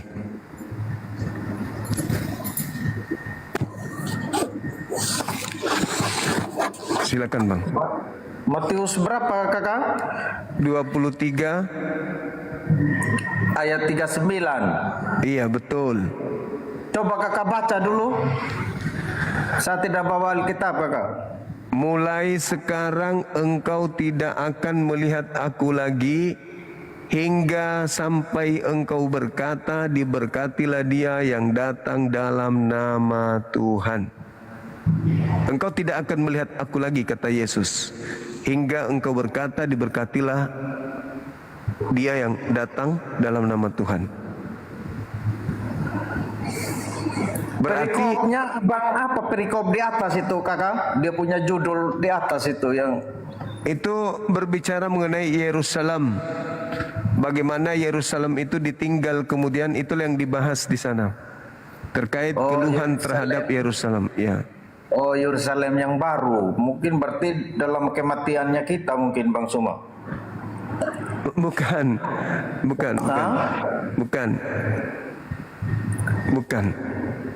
Dia mengatakan bahwa engkau tidak akan melihat aku lagi sampai engkau berkata, diberkatilah dia yang datang dalam nama Tuhan. Gitu. Dalam nama Tuhan. Tuhan yang disebut ini dalam, padahal Tuhan Yesus Tuhan sendiri, tapi dalam nama Tuhan.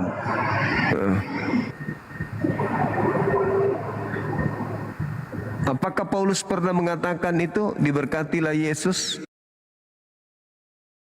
Akan itu diberkatilah Yesus. Akan itu diberkatilah Yesus. Akan itu diberkatilah Yesus. Akan itu diberkatilah Yesus.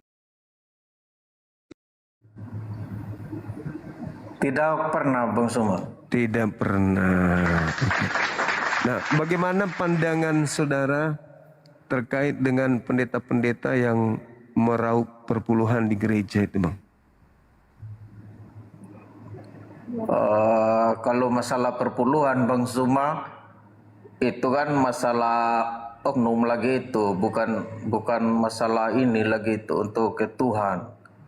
Kalau masalah yang ke Tuhan itu, kalau kita kayak contohnya Bang Suma, seandainya saya udah memberikan perpuluhan ke gereja Bang Suma, itu terserah pengurus gereja mau apa uangnya itu, mau apa terserah udah. Yang penting saya itu udah memberikan untuk Tuhan itu Bang Suma. Jadinya bagi saya itu saya tidak mau ikut campur lagi dalam hal itu. Begitu Bang. Menurut saudara, contoh Bang Suma mau nyumbang untuk ke gereja, mungkin ada sumbangan, mungkin Bang Suma mungkin lagi baik hati memberikan, terserah mereka sudah itu Bang Suma. Yang penting Bang Suma itu di hadapan Tuhan itu udah memberikan.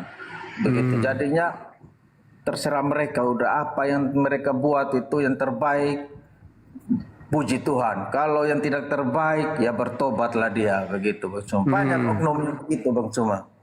Oke. Apakah di gereja Anda sekarang ini sedang baik-baik saja?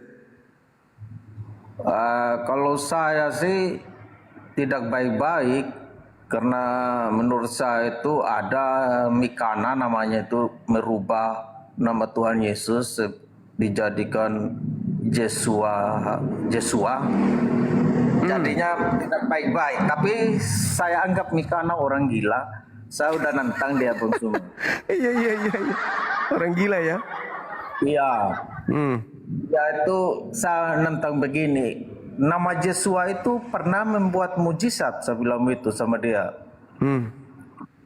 Dia bilang kan nama Yesus itu nama yang dibuat oleh pasukan Romawi pada saat itu sama orang kerajaan Yunani Bang Suma. Jadinya nama yang sebenarnya itu Yesua Masia katanya kan. Kalau terus saya bilang sejak kapan itu Yesua Masia? Iya. Dia muncul di dunia ini, saya bilang itu. Sedangkan Tuhan Yesus ini sudah sejak lama malah seluruh dunia mengenal Tuhan nama Yesus Kristus, saya bilang itu. Iya. Tiba-tiba kau datang dengan tidak meniadakan nama Yesus. Jangan pakai lagi Yesus itu karena tidak benar. Karena itu nama ditipu oleh kerajaan Yunani dan Romawi pada saat itu katanya dia kan. Terus saya bilang nama Yesua itu adakah ini mujizat? Contoh saya bilang begitu.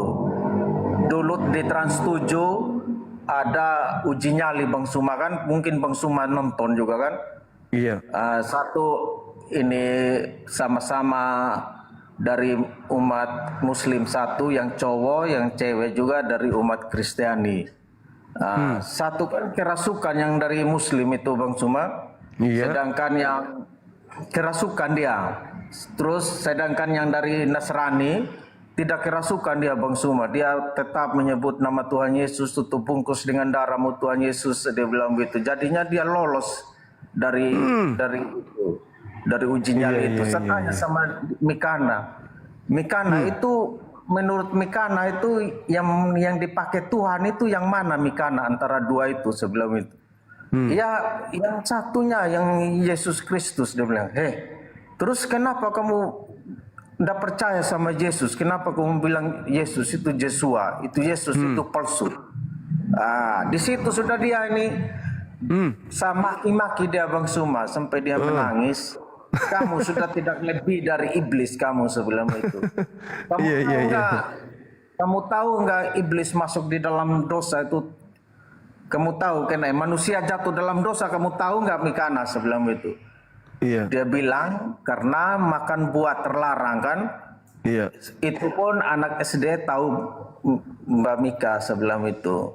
Yang benar itu Mbak Mika, karena manusia itu ingin seperti Tuhan ya, seperti kau sudah begini sebelum itu. Iya. Contohnya seperti kau begini sebelum itu. Iya. Nah begitu, makanya jatuh ke dalam dosa sebelum itu.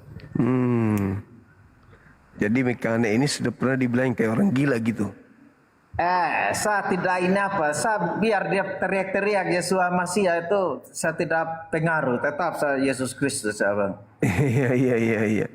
Ya, saya bukan apa Bang Suma, itu yang sudah melekat di dalam dirinya saya dari kecil, dari anak sekolah minggu terus datang untuk merubah itu Bang Suma. Bagi saya itu sesat berpikir atau mungkin menurut, tapi saya tidak menghakimi dia juga Bang Suma ya. Cuman saya mengimani yang saya rasakan begitu. Jadinya saya itu tidak mau menghakimi dia Bang Suma.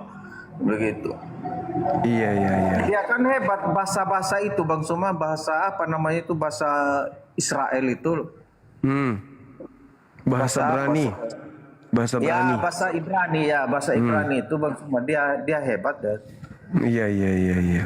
Mungkin dia lebih tahu baca yang benarnya seperti begitu, saya tidak tahu. Entah dia benar atau tidak kan saya juga tidak tahu, tapi saya tetap percaya dalam nama Tuhan Yesus Kristus Bang Suma. Iya. Kalau masalah yang Bang Suma ini debat ini itu penebus itu setan, bagaimana sudah Bang Suma ngomong, pernah ada topik itu masalah Yesus disalib itu loh Bang Suma. Iya. Siapa iblis berjasa itu loh. Iya tuh, iya. Kalau masalah saya itu biar aja Bang Suma mau ngomong-ngomong begitu, saya tidak ikut campur Bang Suma, tapi menurut saya itu Yesus itu mati untuk menebus dosanya saya aja sama Bang Suma, untuk seluruh dunia lah Bang Suma, bukan untuk saya. Tapi aku punya ini konteks masing-masing Abang kan, Abang punya konteks masing-masing, saya punya konteks masing-masing. Iya. Saya ikutin Bang Suma sekarang, saya follow. Iya. Ya, tetap kita satu apa Bang Suma. Kenapa bisa dapat pelanggaran? Iya, saya tidak tahu. Saya bilang saya follow kan, saya bilang gitu. Allahu Akbar. Masya Allah. Langsung kena pelanggaran saudara kita itu. Gara-gara dibilangnya gurunya gila kan. TikTok marah. TikTok marah. Gara-gara dibilang gila. Aduh, gimana dong? Micau kata setinggi.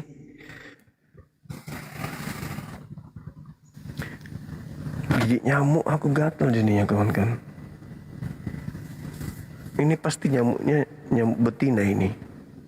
Karena tidak mungkin nyamuk kena penyakit G juga kan.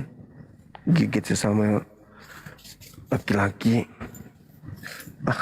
Nakal. Halo, selamat malam.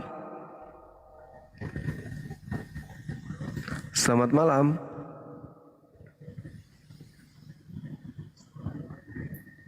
Halo.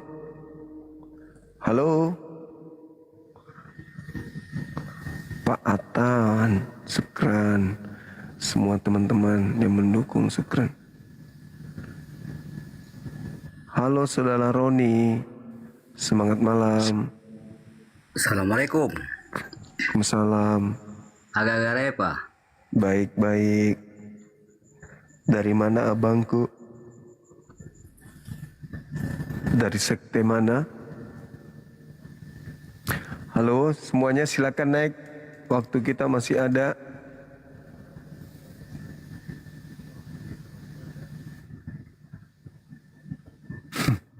Musim nyamuk. Emang ada musim nyamuk?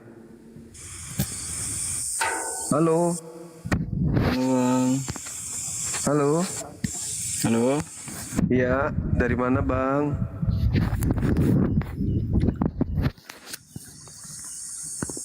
Halo. Iya, dari mana? Halo. Halo bang.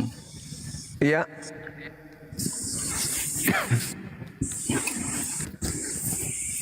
Maaf bang, gelap nih bang, mati lampu.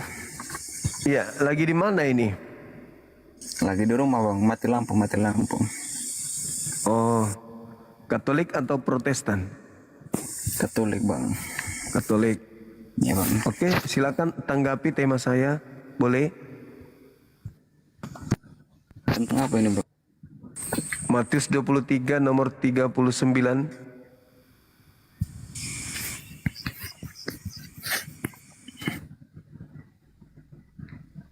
Silakan.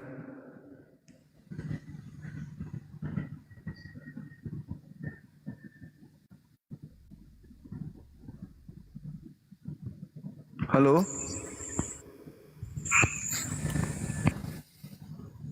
Hei, manras yang gotai.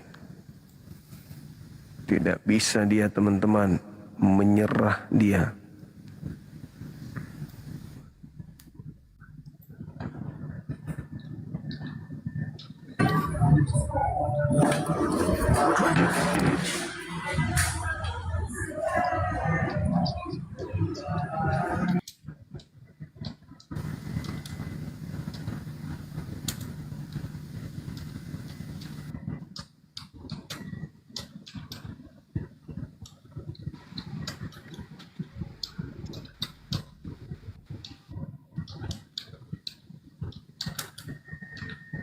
Halo, semangat malam.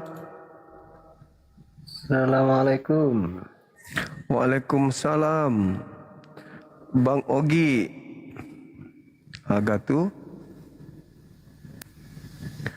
Siap. Siap.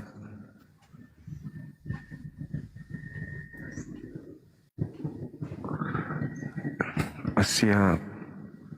Halo, selamat malam.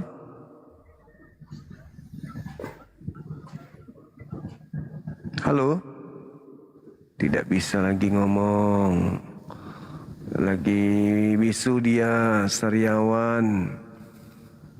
Gigi pecah-pecah.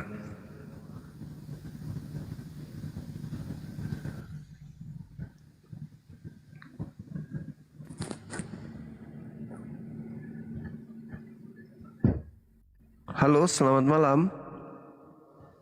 Halo. Halo. Halo bang. Tidak bisa lagi. Gigi remuk-remuk giginya. Bang Ewin. Selamat malam. Halo.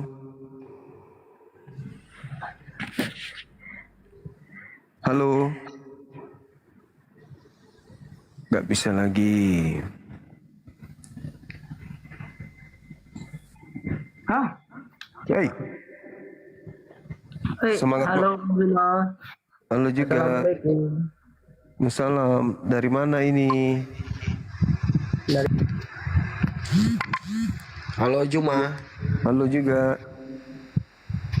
Gimana bang? Gimana apanya? Ada yang mau ditanyakan? Dari agama mana? Dari agama ini bang, Konghucu. Nggak ada. Nggak ada apa maksudnya? Nggak ada onde-onde.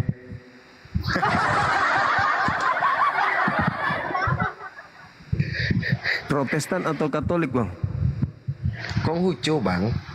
Ya.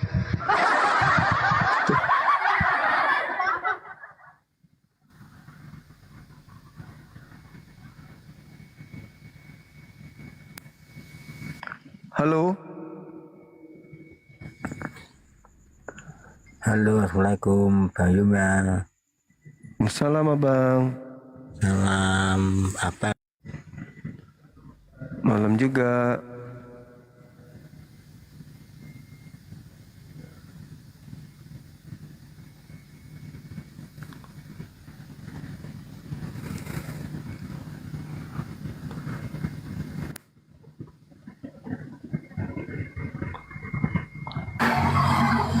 Halo. Halo, assalamualaikum bang. Assalam. Dari Salam mana? kenal, Bang, ya? Dari Ya. Bangka Belitung. Bangka Belitung. Ya, di Kronjok.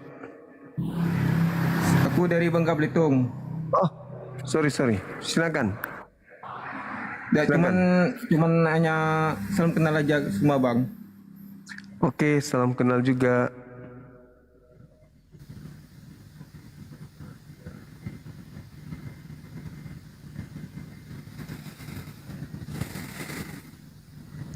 Kayaknya sudah tak ada lagi Oten. Nah, Dinda Ardiansa naik ke sini. Temani aku di sini, Dek. Assalamualaikum Gurunda. Assalamualaikum warahmatullahi wabarakatuh. Izin Gurunda sebentar. Izin. Siap. Teman-teman Muslim, saya minta tolong dengan segala hormat. Kalau sudah saya tolak di bawah, jangan minta permintaan lagi.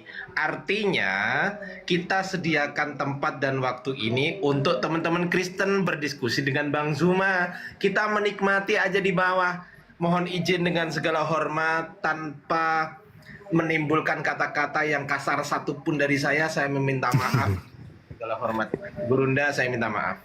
Iya, makasih Dinda, makasih. Di bawah, teman-teman Muslim yang minta naik, dibatalkan dulu ya. Nanti kalau misal Bang Zuma di akhir-akhir nanti, misal menyediakan waktu, misal silakan teman Muslim yang mau ngobrol dengan saya ada waktu 10 menit, misal, baru teman-teman naik. Tapi kalau belum ada, jangan dulu ya.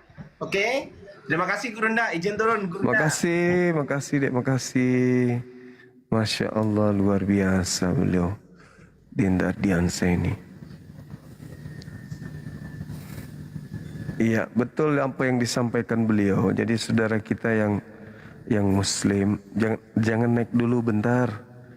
Ya, nanti pas saya lagi op aja baru naik. Gantian kita. Saya op, saudara-saudara yang buka gitu. Ya kan? Setuju nggak? Nah, gantian. Nanti naiknya pada saat saya op. Halo, selamat malam.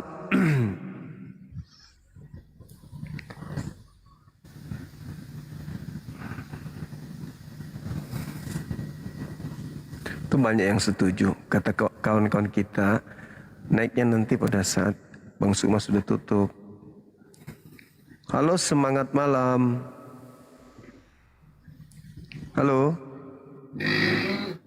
Halo. Halo. Ndek Nara.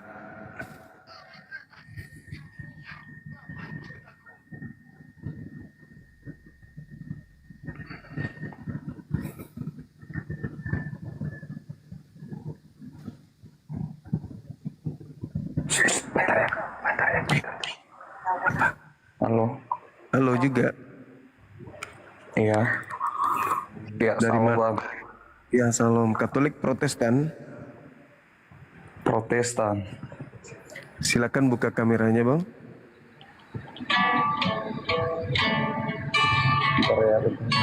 Iya. Silakan.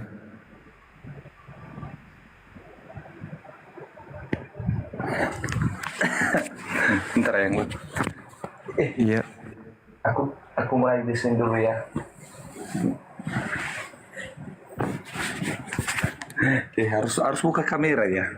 Iya. Betul. Kamera saya lagi rusak bang. Oh ya? Iya.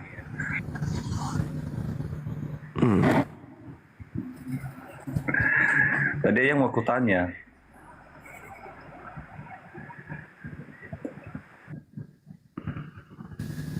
Perbaiki kameranya dulu. Baru ke sini bertanya. Kalau kamera masih rusak jangan bertanya.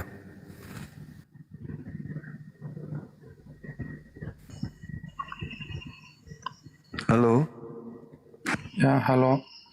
Iya, halo juga. Katolik Protestan. Protestan bang. Silakan buka kamera. Waduh, nggak ada bajuku bang ini bang, belum pakai baju nih ini. Pakai sarung bantal. Silakan.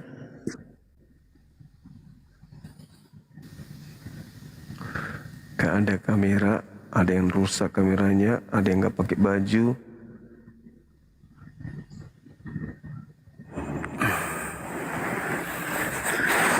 Semangat pagi abangku. Pagi. Pagi. Dari mana abang? Katolik bang hadir. Oke. Abangku. Silakan buka kamera saudara. Oke abangku ya. Tapi ada agak gelap bang. Iya. Ada gelapnya bang. Aduh, sorry ya. Iya. Oke abang. Katolik ya bang? Yes abangku, Katolik. Oke. Bisa kita bahas tema ini? Ya. Bisa kita bahas bang? Matius 23:39. Engkau tidak akan melihat aku lagi hingga kau berkata, diberkatilah dia yang datang dalam nama Tuhan.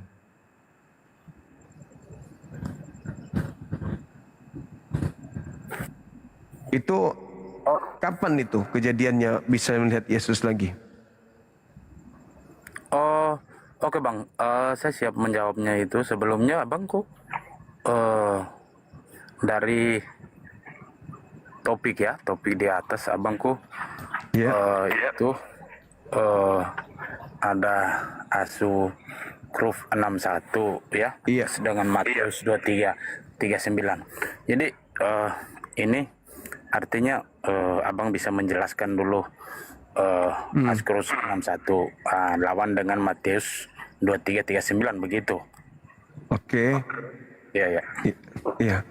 Jadi di dalam Al-Quran surah As-Sukruf ayat 61 itu diterangkan bahwasanya sesungguhnya Nabi Isa benar-benar akan datang sebagai pertanda akan datangnya hari kiamat. Jadi Nabi Isa turun untuk yang kedua kalinya sebagai pertanda datangnya hari kiamat, disebabkan karena pada saat dia datang di tengah-tengah kaumnya Bani Israel, Nabi Isa ketika terjadi pencobaan pembunuhan terhadap dirinya, Tuhan pencipta langit dan bumi itu mengangkatnya kemudian. Inni mutawafik. Jadi Nabi Isa itu ketika diancam ingin dibunuh, Nabi Isa diangkat ke langit, kemudian nanti datang setelah akan kiamat. Jadi antara dia terangkat ke langit dan kedatangannya nanti setelah mau kiamat, itu nggak pernah muncul lagi di bumi. Sebagaimana Matius 23 nomor 39, engkau tidak akan melihat aku lagi hingga engkau berkata, diberkatilah dia yang datang dalam nama Tuhan. Berarti Al-Quran dan pernyataan Yesus itu searah.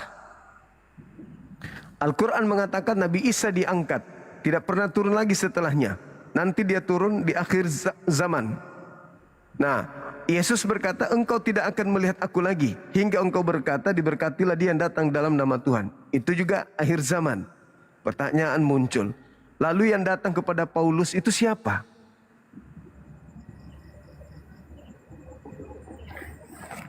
Oh, pertanyaan muncul, ya, datang kepada Paulus itu siapa? Betul.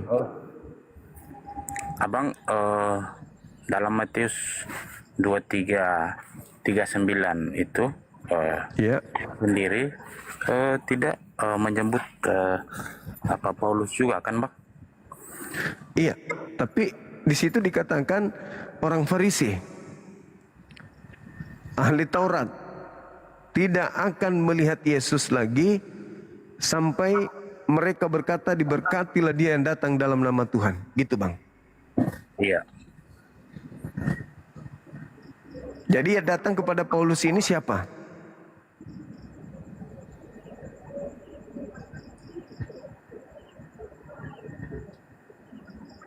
Oh, bagaimana ya definisinya ini? Karena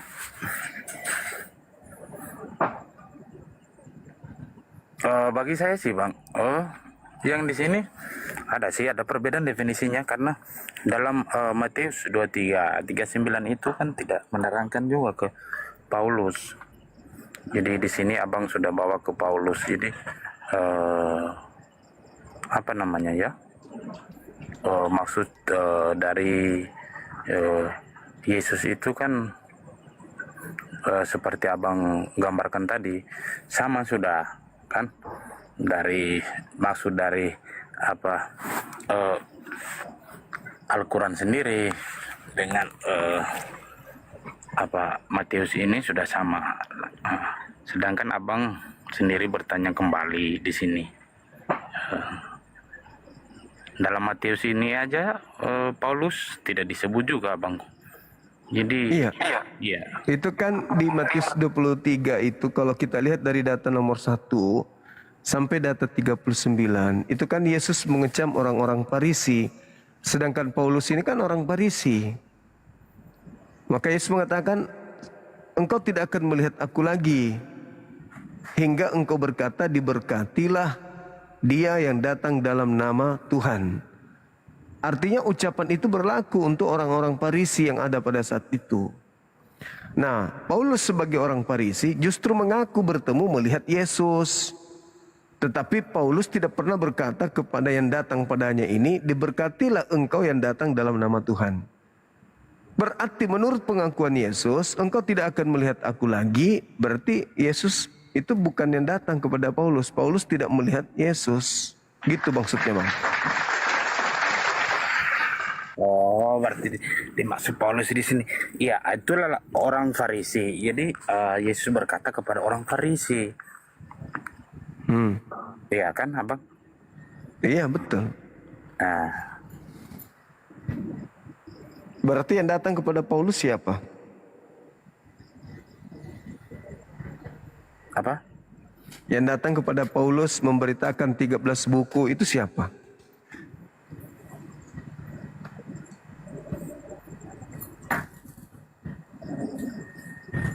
Yang datang? Ya, kepada Paulus akulah Yesus yang kau aniaya. Itu siapa?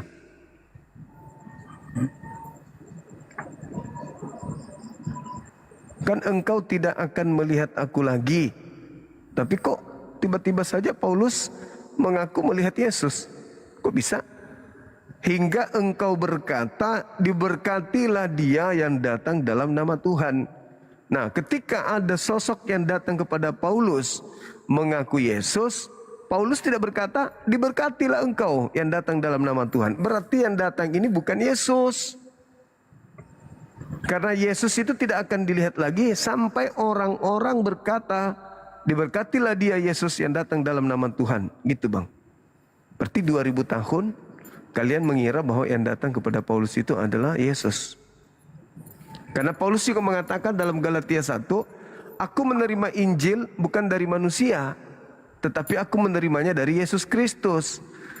Nah, Yesus Kristus berkata, waspadalah kepada penyesat yang datang kepadamu memakai namaku dan berkata, akulah Kristus.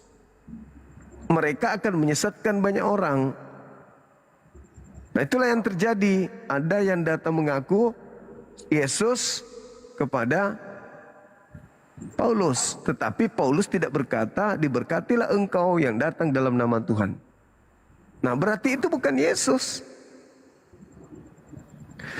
Paulus mengatakan, aku menerima Injil, yang datang kepadaku adalah Yesus, tapi bukan manusia. Sedangkan yang datang kepada Bani Israel bernama Yesus itu adalah anak manusia. Berarti dua oknum yang berbeda.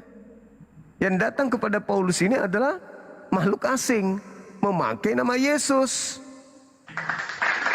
menyesatkan banyak orang. Makanya pengikutnya berbeda dengan pengikut Yahudi. Begitu, saudara.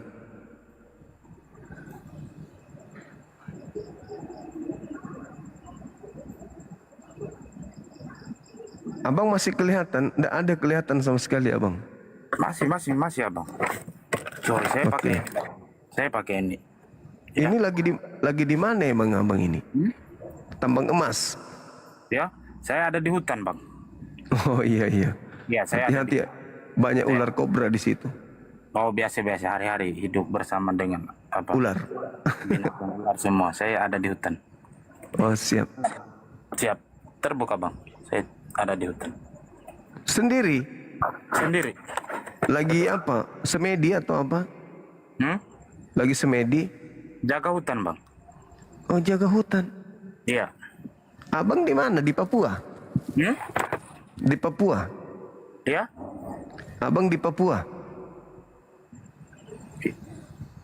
Saya di Malaysia, Bang. Oh, di Malaysia. Oke. Oke, Bang. Gimana tanggapannya? Ya. Tanggapannya gimana? Ya, secara garis besar, ya saya sebagai orang beriman, agama saya Katolik, bahwa dalam kitab itu yang ditulis, jadi saya mengartikan lurus, definisinya lurus, bahwa yang menyampaikan itu Yesus kepada orang Farisi, ya, agar supaya bisa mengenal kebenaran. Karena bagi saya kitab itu ditulis dari zaman dulu, jadi untuk sampai dengan sekarang terus akan diperdebatkan. Tapi apa yang dituliskan zaman dulu, kita pemahaman zaman dulu dengan pemahaman zaman sekarang dengan era kemajuan teknologi zaman ini, jadi disitulah kita ada perdebatan di situ karena pengertian kita lurus, sedangkan kitab yang ditulis itu manusia juga yang menulisnya. Jadi mungkin ada kelebihan, ada kekurangan. Nah di sini kita sebagai pengikut melengkapi dan mengimani, menyimak semua. Saya sebagai orang beriman, saya menyimaki semua. Iya. Saya tidak mempelintiri lagi. Ya. Bahwa terus terang saya akhir kata saya mau menyampaikan bahwa yang mengatakan itu Yesus kepada orang Farisi. Iya, maksud saya, Bang, kan Yesus berkata, engkau tidak akan melihat aku lagi. Berarti maksudnya orang-orang tidak akan melihat Yesus lagi setelah Yesus itu terangkat. Iya, itu pesan Yesus. Nah, dia masih tetap berada di langit hingga kedatangannya yang kedua. Jika demikian, lalu yang datang kepada Paulus siapa? Mengaku Yesus itu siapa, Bang?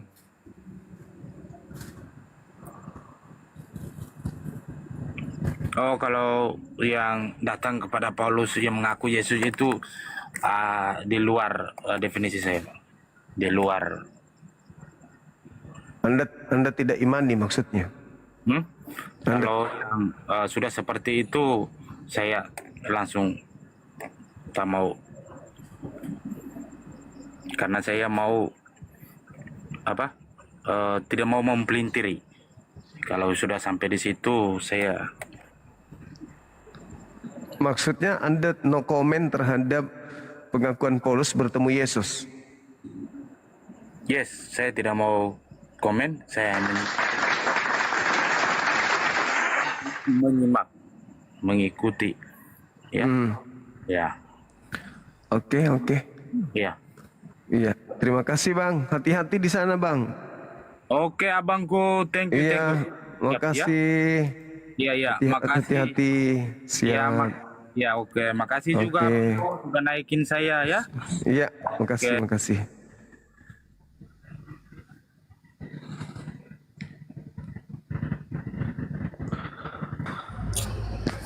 Halo, selamat malam. Halo, Bang. Siap. Dari Katolik Protestan, Bang.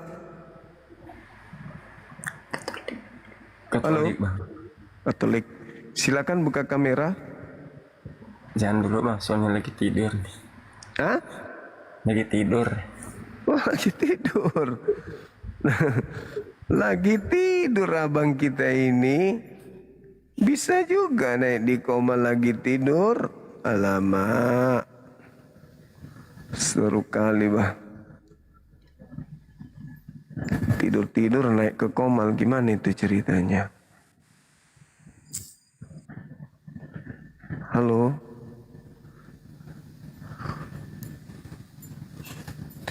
Dinda Ardiansa, mungkin ada iklan dulu Dinda? Atau API Pusat yang mau naik, silakan. Ada tim kita. Penghandi. Halo. Iya, halo juga. Semangat malam. Malam bang. Dari Katolik, Protestan abang atau Islam? Protestan abang. Silakan buka kamera saudara.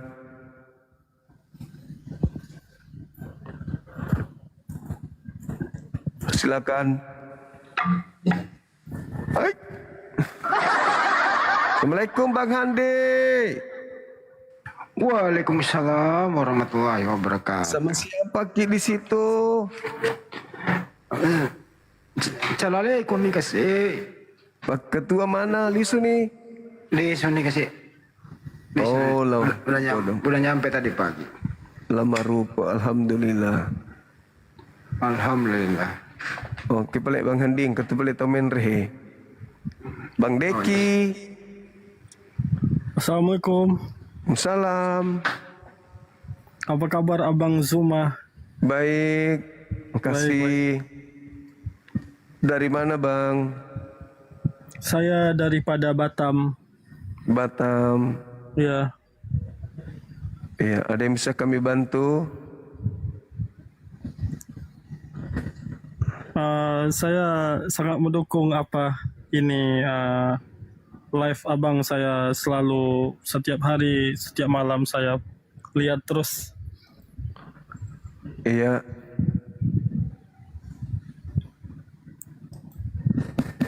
Terima kasih.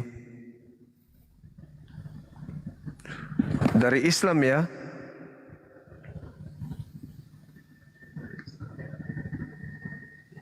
Oke. Mantra asing betul. Bang Handi. Apa pula saya suruh on cam? Bang Handi, sini sebentar Bang Handi ya. Iya, Saya ke belakang dulu sebentar. Bikin kopi campur ini. Campur terigu. Oke.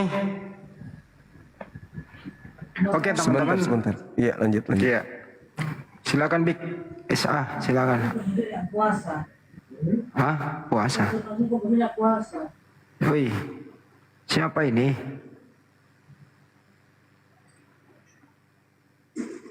Siapa ini?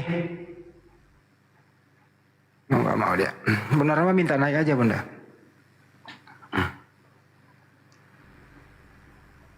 Ntar saya betulin dulu nih handsetnya nih. Selamat malam Ibu Ola.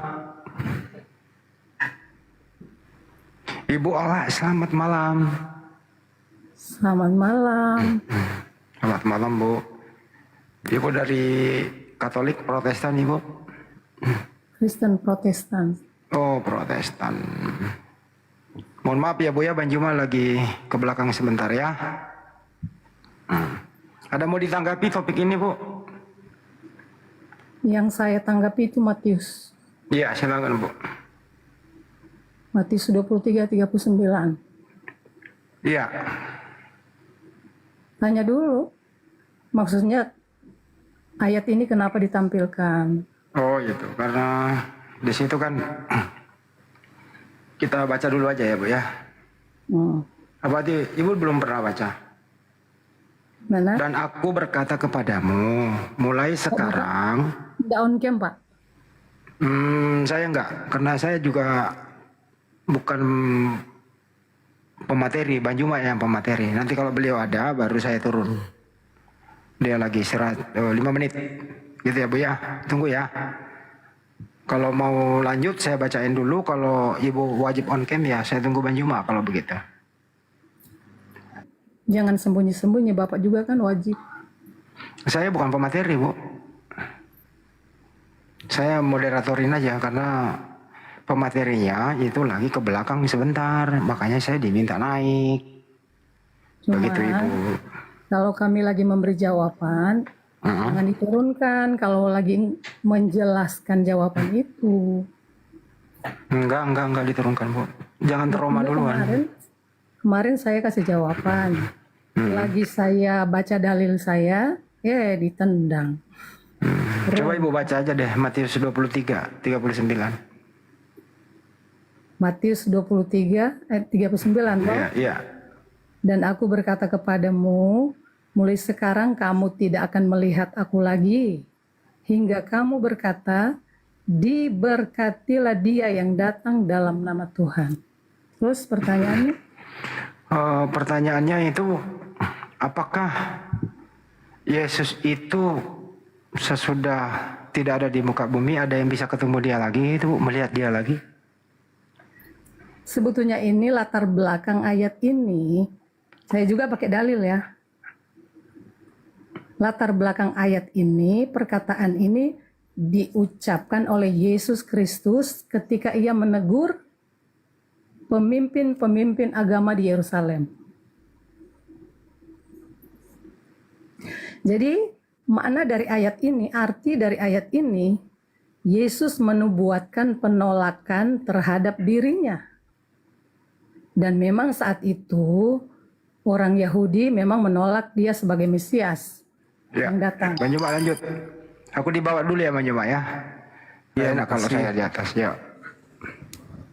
Jadi kalau saya menjawab, selamat malam Bapak. Ya, selamat malam Ibu. Silakan. Ya maksudnya gini, kemarin kan saya juga memberi jawaban sama Bapak. Ya. Tapi tiba-tiba saya turunkan. Padahal saya masih jawab dan saya juga harus pegang dalil. Oh iya, silakan. Jadi ini kan bertolak dari Matius 23, 39. Siap. Nah pertanyaan Bapak, kenapa Bapak samakan dengan ayatnya Bapak? Apa itu? Iya. 61. Karena yang datang di tengah-tengah kaumnya Bani Israel itu Nabi Isa, bukan Yesus. Ya itu kan Al-Qurannya Bapak, bukan kitab kami. Yesus itu tokoh yang ditulis oleh orang-orang yang tidak dikenal untuk dijadikan catatan-catatan mereka sebagai kitab suci oleh orang Roma dan Yunani. Gitu. Nah, Nabi Muhammad tahu berita ini, pewahyuan dari langit terkait Nabi Isa. Bahwa Nabi Isa ini mutawafik. Beliau diangkat setelah Bani Israel ingin membunuhnya. Nah nanti beliau datang setelah di akhir zaman nanti datang sebagai pertanda akan adanya kiamat. Baru beliau datang lagi. Ternyata setelah saya belajar Bible, Yesus pun berkata demikian. Engkau tidak akan melihat aku lagi sampai engkau berkata diberkatilah dia yang datang dalam nama Tuhan. Nah, jika itu betul, lalu siapa yang datang kepada Paulus? Kisah Rasul 9. Kisah para Rasul 9 ayat 3 ya, itu Pak. siapa itu? Dalam perjalanannya ke Damsyik, ketika ia sudah dekat kota itu, tiba-tiba cahaya memancar dari langit. Mengelilingi dia. Ia rebah ke tanah dan kedengaranlah olehnya suatu suara yang berkata kepadanya, Saulus, Saulus, mengapakah engkau menganiaya aku? Jawab Saulus, siapakah engkau? Tuhan. Katanya, akulah Yesus yang kau aniaya itu. Terus gimana? Terus Yesus pada saat sudah berkata begitu, apakah Paulus berkata, diberkatilah engkau yang datang dalam nama Tuhan? Apakah Paulus berkata begitu? Tidak ada ayatnya di sini. Ayatnya ada di berarti Matius itu tadi, bukan Pak. Yesus. Loh, Tidak kan Yesus jelas. Jawab Saulus, siapakah engkau? Tuhan. Ya, Katanya, makhluk. akulah Yesus yang kau aniaya. Makhluk asing itu mengaku Yesus. Gimana? Makhluk asing ini yang mengaku Yesus. Bapak yang melintir ayat kami, makanya nggak usah bawa-bawa Alkitab, Pak. Loh, kan Yesus mengatakan, engkau tidak akan melihat aku lagi hingga Ketika engkau dijawab, berkata, Saya hingga jawab engkau sesuai berkata. Alkitab, ada dalil ya. Iya, saya pun ada dalil. Saya pun ada dalil. Ini sebetulnya Yesus gini, berkata, engkau tidak akan melihat aku lagi. artinya Sampai kapan? ayat ini, Sampai Bapak kapan dengar Yesus dulu tidak ya. dilihat? Sampai kapan Yesus tidak dilihat lagi? Sampai kapan? Menurut Karena Yesus. karena pada saat itu orang Yahudi menolak dia sebagai Enggak, Mesias. bukan karena sampai kapan? Sampai kapan Yesus tidak dilihat lagi menurut Yesus? Sampai kapan? Jadi Yesus menubuatkan penolakannya terhadap dirinya. Kok ngarang-ngarang sendiri Bu ini? Menurut menjelaskan, Yesus, Pak. engkau Saya tidak punya- akan melihat aku lagi. Kapan kamu bisa melihat aku? Kapan? Saya Pada punya catatan. Ya, Orang kapan? Yahudi saat itu mereka tidak melihat Yesus lagi sebagai Mesias karena mereka menolak. Terus kapan mereka bisa melihat Yesus? Kapan? Ketika Yesus datang pada kali yang kedua.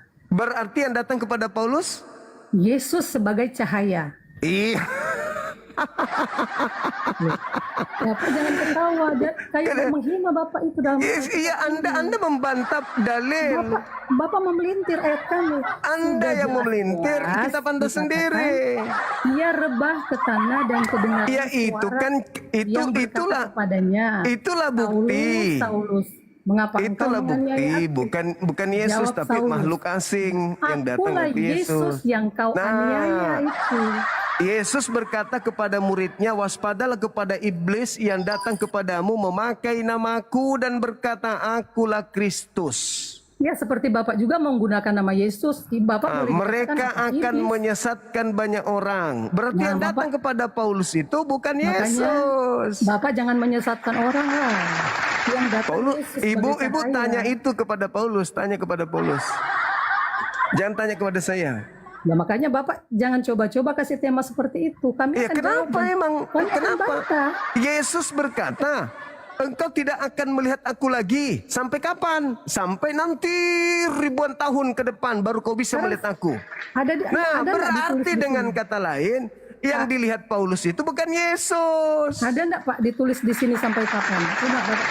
Sampai engkau berkata, diberkatilah dia yang datang dalam nama Tuhan. Orang-orang yang datang, ini orang-orang Yahudi yang menolak Yesus saat itu. Iya, Mereka sekarang belum adakah menerima. Paulus berkata, diberkatilah Yesus? Pernah nggak Paulus berkata begitu? Diberkatilah Yesus. Ya kan Yesus mengatakan, engkau tidak akan melihat aku lagi sampai engkau berkata, diberkatilah dia Yesus yang datang dalam nama Tuhan. Sekarang pertanyaannya, ada nggak Paulus melakukan pemberkatan kepada Yesus? Ada nggak? Maksudnya bingung Bapak ini pertanyaannya. Anda yang bingung atau saya? Anda yang bingung. Bapak yang bingung, pertanyaan Bapak yang bingung. Nah, terus apa jawabannya dari pertanyaan saya? Ada nggak Paulus mengatakan, diberkatilah engkau yang datang dalam nama Tuhan? Ada nggak Paulus mengatakan begitu ketika ada? Memang kita kalau ketika ibadah, kita selalu Bukan ibu yang saya tanya, Paulus.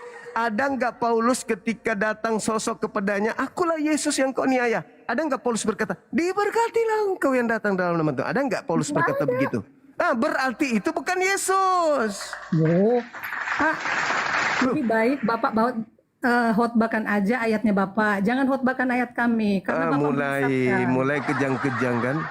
Mulai kejang-kejang. Ini Mulai jelas-jelas dibilang akulah Yesus yang kau niaya itu. Iya, tapi kan Yesus mengatakan engkau tidak akan melihat aku lagi hingga engkau berkata, diberkatilah dia yang datang dalam nama Tuhan. Engkau tidak akan melihat aku lagi. Nah, yang datang kepada Paulus itu bukan Yesus, tapi makhluk asing yang mengaku Yesus.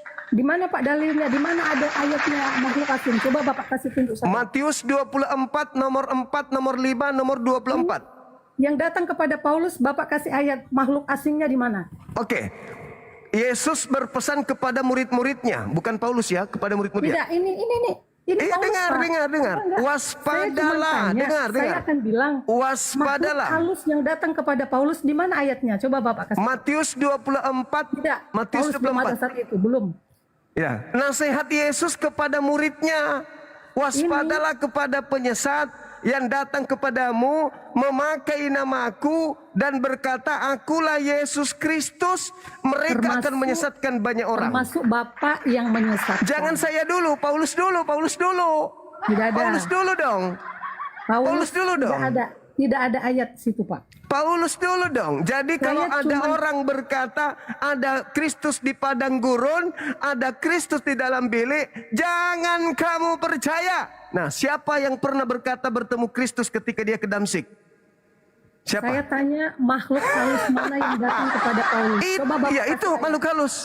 Paulus mengatakan di dalam Galatia 1 nomor 1, Galatia 1 nomor 11 nomor 12, yang datang kepadanya bukan manusia tetapi Yesus Kristus. Ayo. Itu dia. Nah, sekarang saya tanya, anak Maria manusia atau bukan? Waktu itu memang manusia kan. Sekarang yang datang kepada Paulus manusia atau bukan? Yesus adalah Tuhan. Sudah itu. Masalah generasi. Makanya sebagai pengikut Paulus, Bapak, kalau ceramah jangan bawa Alkitab dan jangan menyesatkan orang. Kenapa bisa? Sekarang saya tanya, apakah Yesus mengenal Paulus? Tidak. Apakah Yesus bukan manusia? Manusia. Apakah Yesus pernah berkata waspadalah kepada iblis yang datang kepadamu memakai namaku? Pernah. Iblis apakah manusia? Bukan. Bolehkah iblis memakai nama Yesus? Boleh. Yang datang kepada Paulus mengaku siapa? Paulus mengaku Yesus. Yang datang kepada Paulus mengaku Yesus. Nah, sementara Yesus dia berkata kepada muridnya yang asli, kalau ada orang yang berkata bertemu dengan aku, jangan kamu percaya. Sebab kalau aku yang datang, kata Yesus, engkau akan berkata, diberkatilah aku dalam nama Tuhan. Matahari menjadi gelap, bulan tak bercahaya, bintang-bintang berjatuhan. Kalau itu aku yang datang. Apakah apakah itu terjadi pada saat ada yang mengaku kepada Paulus? Terjadi enggak? Terjadi enggak, Bu? Bapak sudah menyesatkan. Terjadi enggak? Enggak usah kayak gitu. Iya, terjadi enggak? Ketika Bapak, ada yang datang mengaku sebagai Yesus kepada Paulus, terjadi enggak matahari tak bercahaya, bulan tak bercahaya dan bintang berjatuhan? Terjadi enggak? Itu nanti terjadi akhir zaman. Berarti yang datang kepada Paulus bukan Yesus. Pak, cahaya dari langit. Iblis datang dalam rupa cahaya, Lukas 10 nomor 18. Wow, Bapak ini luar biasa. Loh, Yesus yang mengatakan, aku melihat iblis jatuh dari langit berupa cahaya. Bapak penyesat. Loh, kok jadi saya penyesat? Ini jelas-jelas Yesus datang kepada Paulus. Kata Lukas. Siapa Lukas ini? Asisten Paulus. Murid Kristus, murid Yesus. Murid Yesus, nenekmu kiper. Mana ada Lukas muridnya Yesus? Di mana Lukas muridnya Yesus? Matius, Markus, lu ada 12 murid Tuhan Yesus, Pak. Masuk Lukas nggak? Lukas masuk nggak? Iya. Di mana tertulis Lukas itu murid Yesus? Kitab Lukas. Di mana di kitab Lukas? Bapak, dikatakan Lukas murid Yesus? Kayak gitu, Pak. Ya kayak harus dong. Itu namanya ketawa kemenangan dari kesesatan. Berarti kebenaran lagi berjaya di atas kesesatan, itu maksudnya ketawanya. Saya ulang. Gitu, Ibu. Nah, sekarang tolong tunjukkan di mana Lukas mengaku sebagai murid Yesus. Silakan. Ada. Ini saya baca 12 murid Yesus ya, Pak. Iya, silakan. 12 murid di dalam Matius 10 ayat 2 dan 4. 1. Simon Petrus, Andreas Rasul, saudara Petrus, Yakobus anak Zebedeus, Yohanes Rasul, saudara Yakobus, Filipus Rasul, ntar ini hilang, Bartolomeus Rasul, Thomas, Matius, Yakobus, ntar Pak lagi hilang. Alah, bentar Pak, sabar-sabar, jangan turunin dulu, karena Bapak begitu, kalau sudah kalah turun. Aku kalau udah kasihan sama lawanku, aku turunin. Mana Kami Lukasnya? kasihan sama Bapak. Mana Lukasnya mana? Sebentar ini sudah sampai di mana Pak? Oh, baru 9, 3 lagi. Yakobus sudah ya, Ana Alfeus, Tadeus, Rasul Simon orang Zelot, Yudas Iskariot si pengkhianat. Terus? Lukas itu Mana? penulis Injil Lukas. Lukas penulis Injil Lukas, Ketawa termasuk kemenangan pengikut lagi. Kristus, penulis kisah para rasul. Iya, Dia adalah teman dan Lukas rekan murid Yesus mana? pelayanan. Mana Lukas murid Yesus Lukas- mana Ibu? Mana Lukas itu murid Yesus? adalah rekan pelayanan daripada Paulus. Nah iya gitu dong. Berarti Paulus dan juga Lukas bukan bagian dari misi penginjilan Yesus. Paulus dan Lukas tidak termasuk, malah mereka ini musuh Yesus.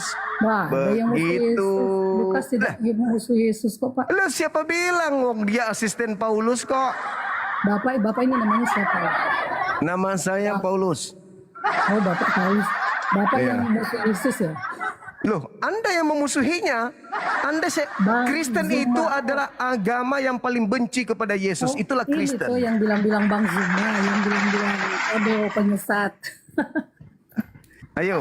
Lukas itu seorang tabib, dia Oh, sudah. Udah Anda sudah keok di situ. Anda kaget, Dia Anda baru seorang tahu kalau penulis ternyata Injil Lukas itu Lukas. bukan murid Yesus. Sekarang permasalahannya, siapa yang datang kepada Paulus sementara kata Yesus kepada ke-12 muridnya, jikalau ada orang berkata bertemu aku di padang gurun atau di dalam bilik, jangan kamu percaya. Aku nanti datang, kau bisa melihat aku ketika engkau berkata, diberkatilah aku yang datang dalam nama Tuhanku. Itu di akhir zaman. Iya, berarti yang datang kepada Bapak. Paulus. Jadi Rasul Paulus ini ketika dia berjumpa dengan cahaya yang turun dari langit. Dari mana Anda bisa tahu itu Yesus? Ini dalam Alkitab. Kenapa? Dia mengaku Yesus.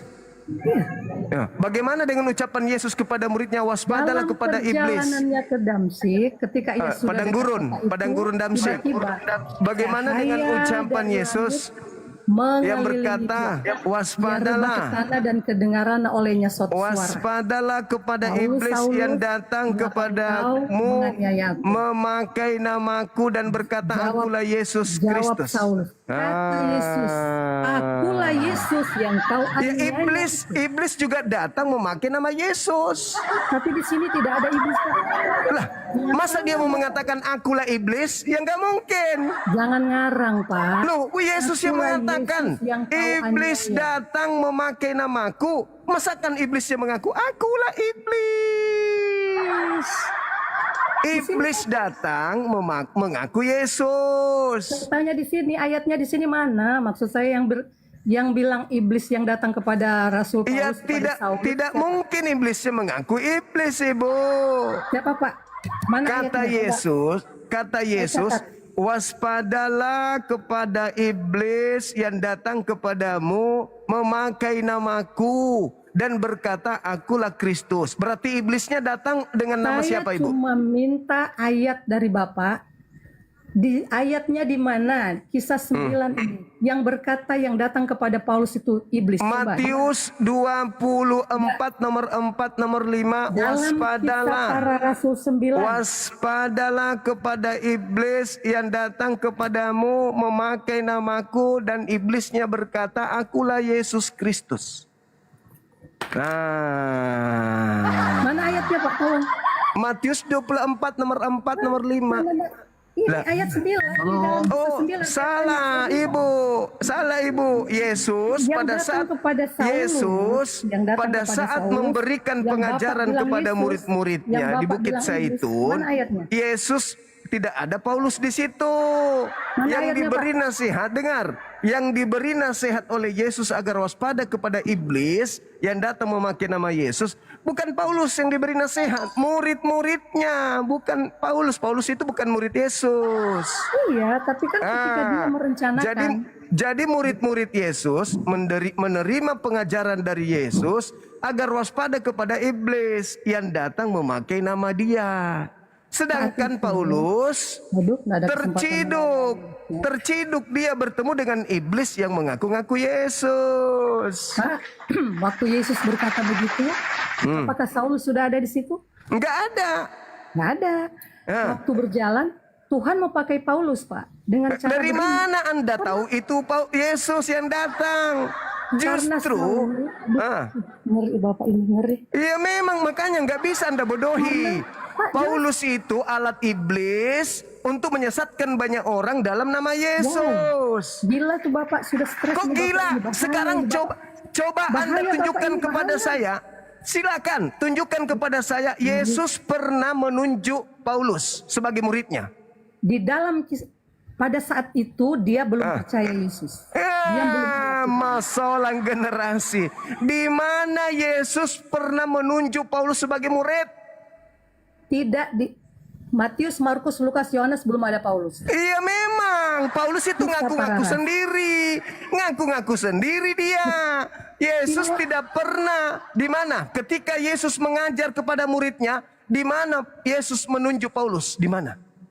Saulus waktu itu merencanakan untuk membunuh orang-orang. Iya itulah dia buktinya bahwa dia bukan murid Yesus. Ketika dia dalam perjalanan ke Damsyik di sana ya, dia didatangi makhluk asing. Dekat Paulus kota itu didatangi makhluk asing mengaku Yesus. Dari langit mengelilingi dia. Itulah dia makhluk asing datang kepada dia. Suatu suara yang berkata, Saulus, Saulus. Itu cerita yang berbeda. Itu makhluk asing yang datang kepada Paulus. Sesuatu yang jahat kepada anak-anak Tuhan. Saya tahu. Tuhan cegat dia di tengah jalan. Itu menurut ibu. Dari situ, Tuhan mau pakai Paulus. Itu menurut ibu. Itu menurut ibu. Anda menuduh Yesus yang datang, bukan Yesus. Yang datang kepada Paulus itu makhluk asing ngaku Yesus. Ngeri Bapak ini, bahaya. Loh kok ngeri? Sekarang Yesus pernah nggak berbicara tentang Paulus? Paulus belum ada saat itu, Pak. Saya bertanya, pernah nggak Yesus berbicara tentang Paulus? Kisah 9, sudah itu. Itu Lukas yang bercerita. Bahaya ini Bapak, bahaya ini. Lukas yang bercerita yang saya tanya, Yesus. Pernah nggak Yesus bercerita tentang Paulus? Terpengaruh dengan ajaran Bapak ini ya. Karena dia menganggap yang datang kepada... Ibu, dengarkan saya. Pada saat Yesus penginjilan, ada nggak Yesus menyebut Paulus? Ada nggak?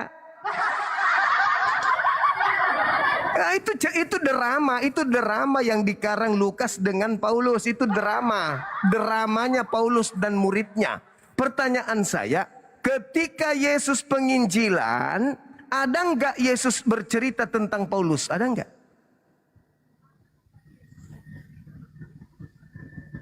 Ada nggak? Ketika Yesus mengadakan penginjilan kepada murid-muridnya, ada nggak bagian daripada penginjilan itu adalah mengajarkan muridnya akan datangnya seorang rasulnya yang bernama Paulus yang akan mendirikan sebuah sekte baru bernama Kristen? Ada nggak Yesus mengajarkan itu? Ada? Ada nggak Bu? Ada nggak? Ada nggak? Nggak ada. Ya sudah. Kan sudah kalau nggak ada. Berarti tergenapilah apa yang disebut Yesus, akan datang penyesat memakai namanya dan berkata dia bertemu Yesus, padahal dia bukan bertemu Yesus, bertemu dengan penyesat yang memakai nama Yesus. Begitu Ibu. Untuk kita membuktikan bahwa Paulus ini benar bicaranya, benar apa yang dikatakan, tanya Yesus, Yesus, menurutmu Paulus itu siapa? Nah, apa kata Yesus tentang Paulus, Ibu? Apa kata Yesus tentang Paulus? Ini diskusi sama orang bisu ini. Apa kata Yesus tentang Paulus? Jawab itu dulu. Kenapa di-mute kan, Pak? Apa kata Yesus tentang Paulus ketika Yesus mengajarkan Injil kepada murid-muridnya? Apa Pergilah ajaran kamu Yesus? ke seluruh dunia, beritakanlah Injil. masalah generasi. Allahu Akbar. Yang keluar dari kubur itu bukan Yesus. Yesus penginjilan. Yesus penginjilan. Yesus penginjilan kepada murid-muridnya. Apakah ada Yesus saat penginjilan membahas tentang Paulus? Ada enggak? Duh, Bapak. Ada enggak? Pertanyaan Bapak,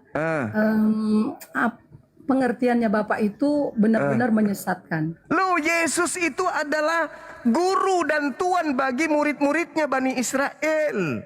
Waktu itu dia manusia. Nah, memang dia manusia. Sejak kapan dia berubah menjadi landa?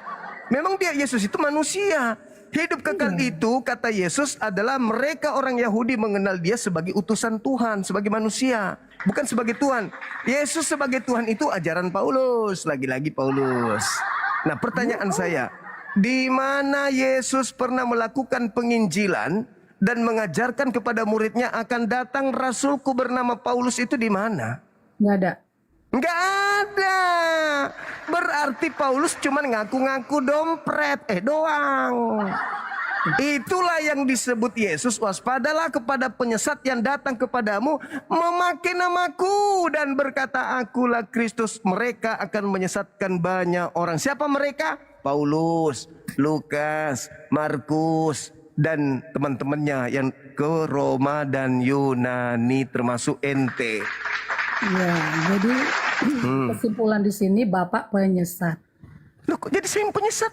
Iya. Penyesat itu yang datang memakai nama Yesus, mengaku bertemu Yesus. Iya, memang jelas. Nah, itu Paulus. Saya nggak pernah bertemu Yesus, nggak pernah. Ya memang, ngapain juga Bapak Yesus mau ketemu sama Bapak? Ya karena memang belum saatnya.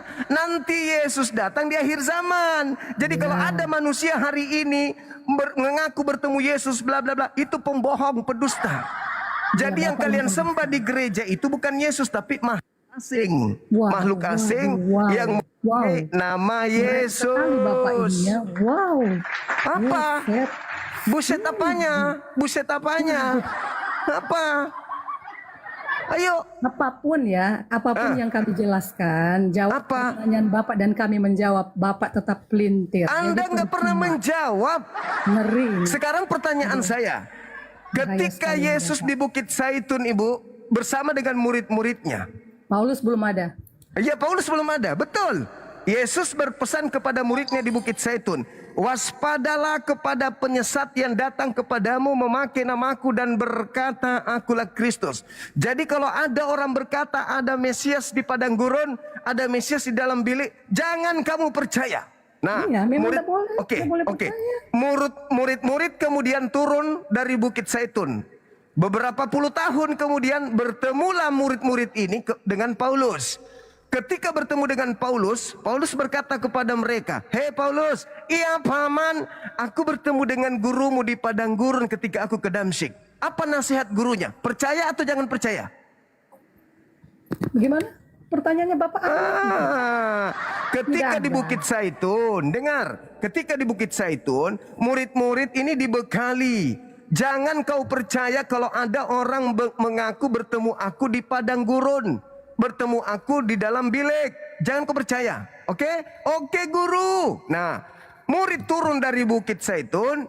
Beberapa puluh tahun kemudian bertemulah murid-murid yang mendapatkan perintah ini agar jangan percaya dengan Paulus. Paulus berkata, "Hei murid-murid Yesus, ya paman, aku bertemu dengan gurumu di padang gurun ketika aku ke Damsyik loh." Apa nasihat Yesus kepada mereka muridnya? Percaya Paulus atau jangan percaya? Percaya. Di mana itu? Penipu. Penipu. Bapak jangan bilang saya penipu. Penipu, pembohong. Pembohong. Anda baca Matius 23. Itu bukan firman Tuhan, itu surat kabar. Anda baca sekarang Matius 24 nomor 23, nomor 24, nomor 25, nomor 26, nomor 27, nomor 28, nomor 29, nomor 30. Apa kata Yesus? Apabila ada orang berkata bertemu dengan aku di padang gurun, jangan kamu percaya. Kenapa ibu mengatakan percaya? Berarti Anda juga ini adalah iblis. Lah, sekarang saya ulang lagi.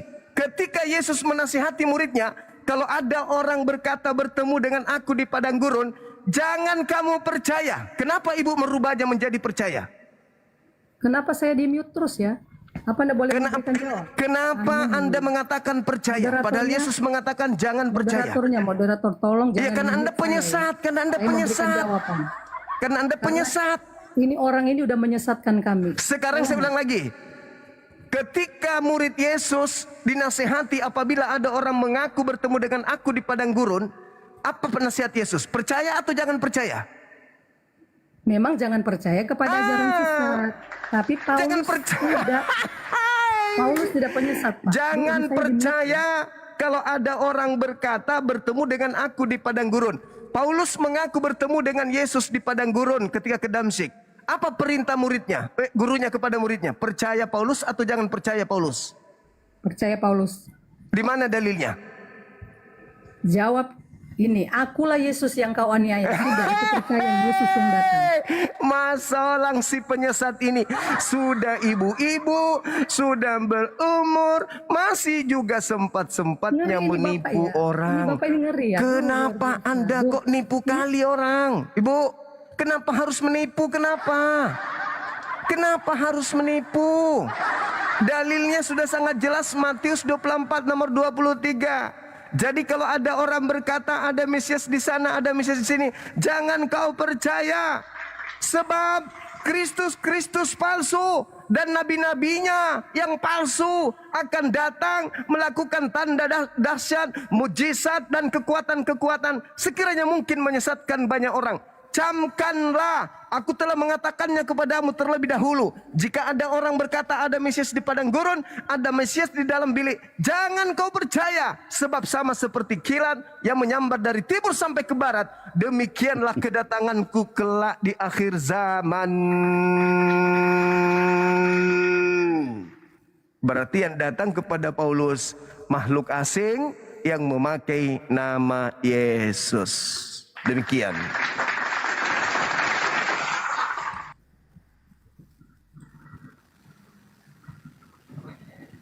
Halo, selamat malam. Malam. Malam juga. Gimana Bang? Ya, puji Tuhan sehat. Saya melihat begini, saya menilai dari narasi Bang Juma tadi bahwa Yesus itu harus datang yang kedua kali ya. Dia tidak boleh datang dalam konteksnya sekalipun dia dalam bentuk cahaya ya, benar? Betul, kira-kira. Betul, benar. Ya. Tapi Bang Juma mungkin lupa ya, di Matius 28 ayat 20 dia katakan, aku akan menyertai kamu sampai akhir zaman. Dan Yohanes 14 ayat 18, aku tidak akan membiarkan kamu yatim piatu. Itu ucapan Yesus, yang Yohanes itu ucapan Yesus kepada Bani Israel muridnya. Ya. Dan yang Matius 28 itu bukan ucapan Yesus. Ya. Lalu di Yohanes 17 kan Yesus mengatakan, bukan kepada mereka saja aku berdoa, tetapi kepada yang orang-orang yang percaya atas pemberitaan mereka, termasuk salah satu Paulus, begitu ya. Mereka siapa? Mereka murid-muridku.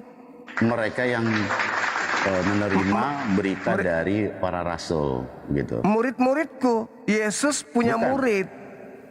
Begini Bang, di dalam Yohanes 17 bukan kepada mereka saja aku berdoa, berarti bukan kepada murid-murid Yesus, tetapi kepada orang-orang yang percaya akan pemberitaan kepada muridku.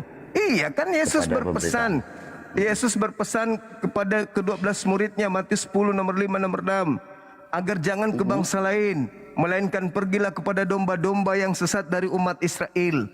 Jadi mereka yang dimaksud di sini adalah domba-domba yang sesat dari Bani Israel, di mana merekalah yang menjadi sasaran penginjilan murid-murid Yesus.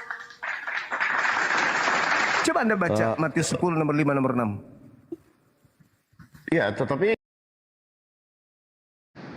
itu kan namanya mati, tapi kok tetap hidup, tetap ada, eksisnya ada. Seperti contoh Abraham dan Lazarus. Nah itu saya renungin, oh di sini saya dapat, Tuhan terima kasih. Problemnya ini ketika Tuhan mati. problemnya itu yang sulit mereka menerima itu Bang Reis adalah kok Tuhan mati. Gitu. Iya. Mereka nggak mau terima itu. Oh, masa Tuhan saya mati? Iya. Gitu. Iya.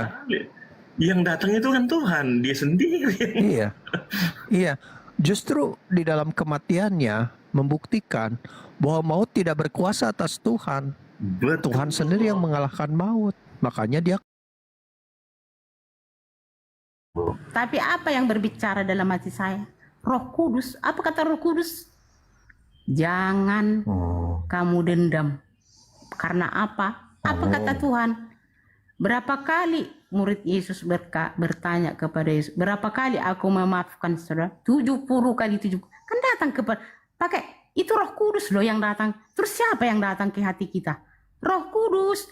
Makanya orang yang ingin melakukan kejahatan, dia nggak pakai Roh Kudus. Kalau ada Roh Kudus menjamah dia, tidak jadi melakukan. Itu makanya itu Roh Kudus, Roh penghibur. Amin. Ya. Bukan perempuan. Amin. Ya Tuhan memang seperti kasih. Galatia 9, Galatia 22, Galatia 5, 22 itu. Gak kuat aku menghadapi Ibunda Roh Kudus ini benar. Gak kuat aku Bang Goto. Galatia 5, 22 Pak. Buah-buah roh itu apa? Dibantu dulu Bang Goto. Ini Ibunda aku nih, Ibunda Roh Kudus soalnya agak ngeri nih. Coba dulu baca apa buah-buah roh. Yang Galatia 5 ayat 22 itu. Coba baca Pak. Apa isinya? Buah-buah roh itu. Tahu mereka, Bu. Hafal Yang 9 mereka, itu Bu. loh.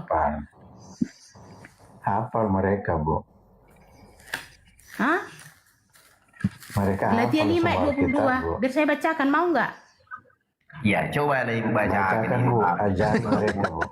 Ajari mereka, Bu. Galatia 5 ayat 22. Tetapi buah roh mereka bertobat. ialah, coba dengar, buah roh. Jangan bilang ibu Pak, salah. Buah roh itu Roh Kudus ya Pak. Ibu pernah dengar cerita maling kundang di Sumatera Barat, Ibu? Karena anaknya menghujat ibunya, anaknya itu jadi batu loh, Bu. Damai sejahtera, kesabaran, kemurahan, kebaikan, kesetiaan, kelemah lembutan, penguasaan diri. Tidak ada hukum yang menentang hal itu. Itu buah roh Pak, bukan yang saya buah hormati. roh itu. Jangan Buat bilang Bunda yang baru ngomong ini. perempuan yang kayak gitu, yang yang kasih itu Tuhan, buah roh Tuhan, Roh Kudus. Itu buah-buah roh. Ternyata tidak termasuk mudah. Itu di situ Ibu pernah cerita buat semua selama dan di Sumatera Barat. Malam. Tunggu dulu. Pernah katanya dengan cerita maling kundang, Bu, kata si Troy. Iya Bang, ada cerita dikisahkan turun-temurun seorang anak yang melawan ibunya. Jadi batu Bang. Ya, semaling kundang. Iya. Iya yang melawan. Itu Kenapa anaknya ini melawan ibunya? Karena anaknya ini menolak kalau ibunya itu adalah gambar dan rupa sang ibunda Roh Kudus itu. Iya, dia tolak itu. Maling kundang, Bu. Nggak nyambung Pak. Cerita maling kundang, si Troy ini maling kundangnya. Ibu pernah dengar cerita maling kundang? Nah, Troy itu maling kundangnya. Itu nggak nyambung. Kita baca dulu nasihat-nasihat di Amsal itu. Iya, Pak. silakan Bu. Dinasihatin. Nah, begitu. Baca, Bu. Biar nasihatin mereka ibunda Roh Kudus. Ya ini Bu Roh Kudus nih ngomong ya. Dengar kalian ya. Biar Silakan Bu. selamat, biar nggak kayak si maling kundang Troy ini, Bu. Ajari mereka, Bu. Udah jauh dari pengajaranmu Pak. Kalau memang Bapak Kristen itu jangan bertobat Pak. Tobat sebelum itu Wahyu 20 ayat 10 apa itu?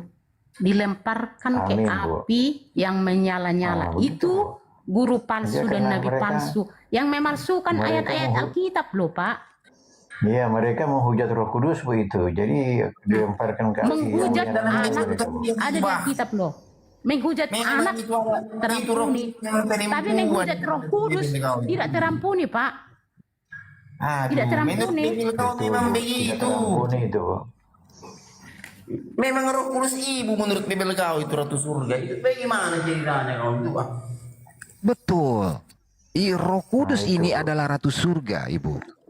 Dialah ibunda kita. Iya.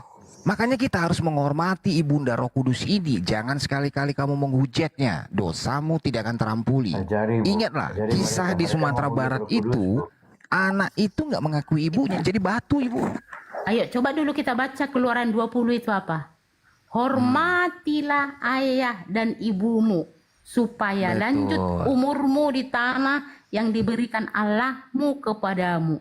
Berarti dia nggak hormat sama orang tuanya, ibunya. Orang tua bukan cuma ibu, Pak. Bapaknya juga.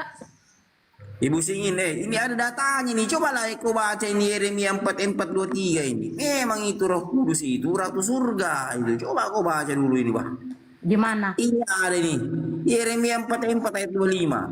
Ini ada ratu surga. Yeremia 44 ayat 25. Cobalah kau baca dulu nih. Kalau ada raja surga. Kalau aku boleh pasti ada ratu bertanya, surga, Pak.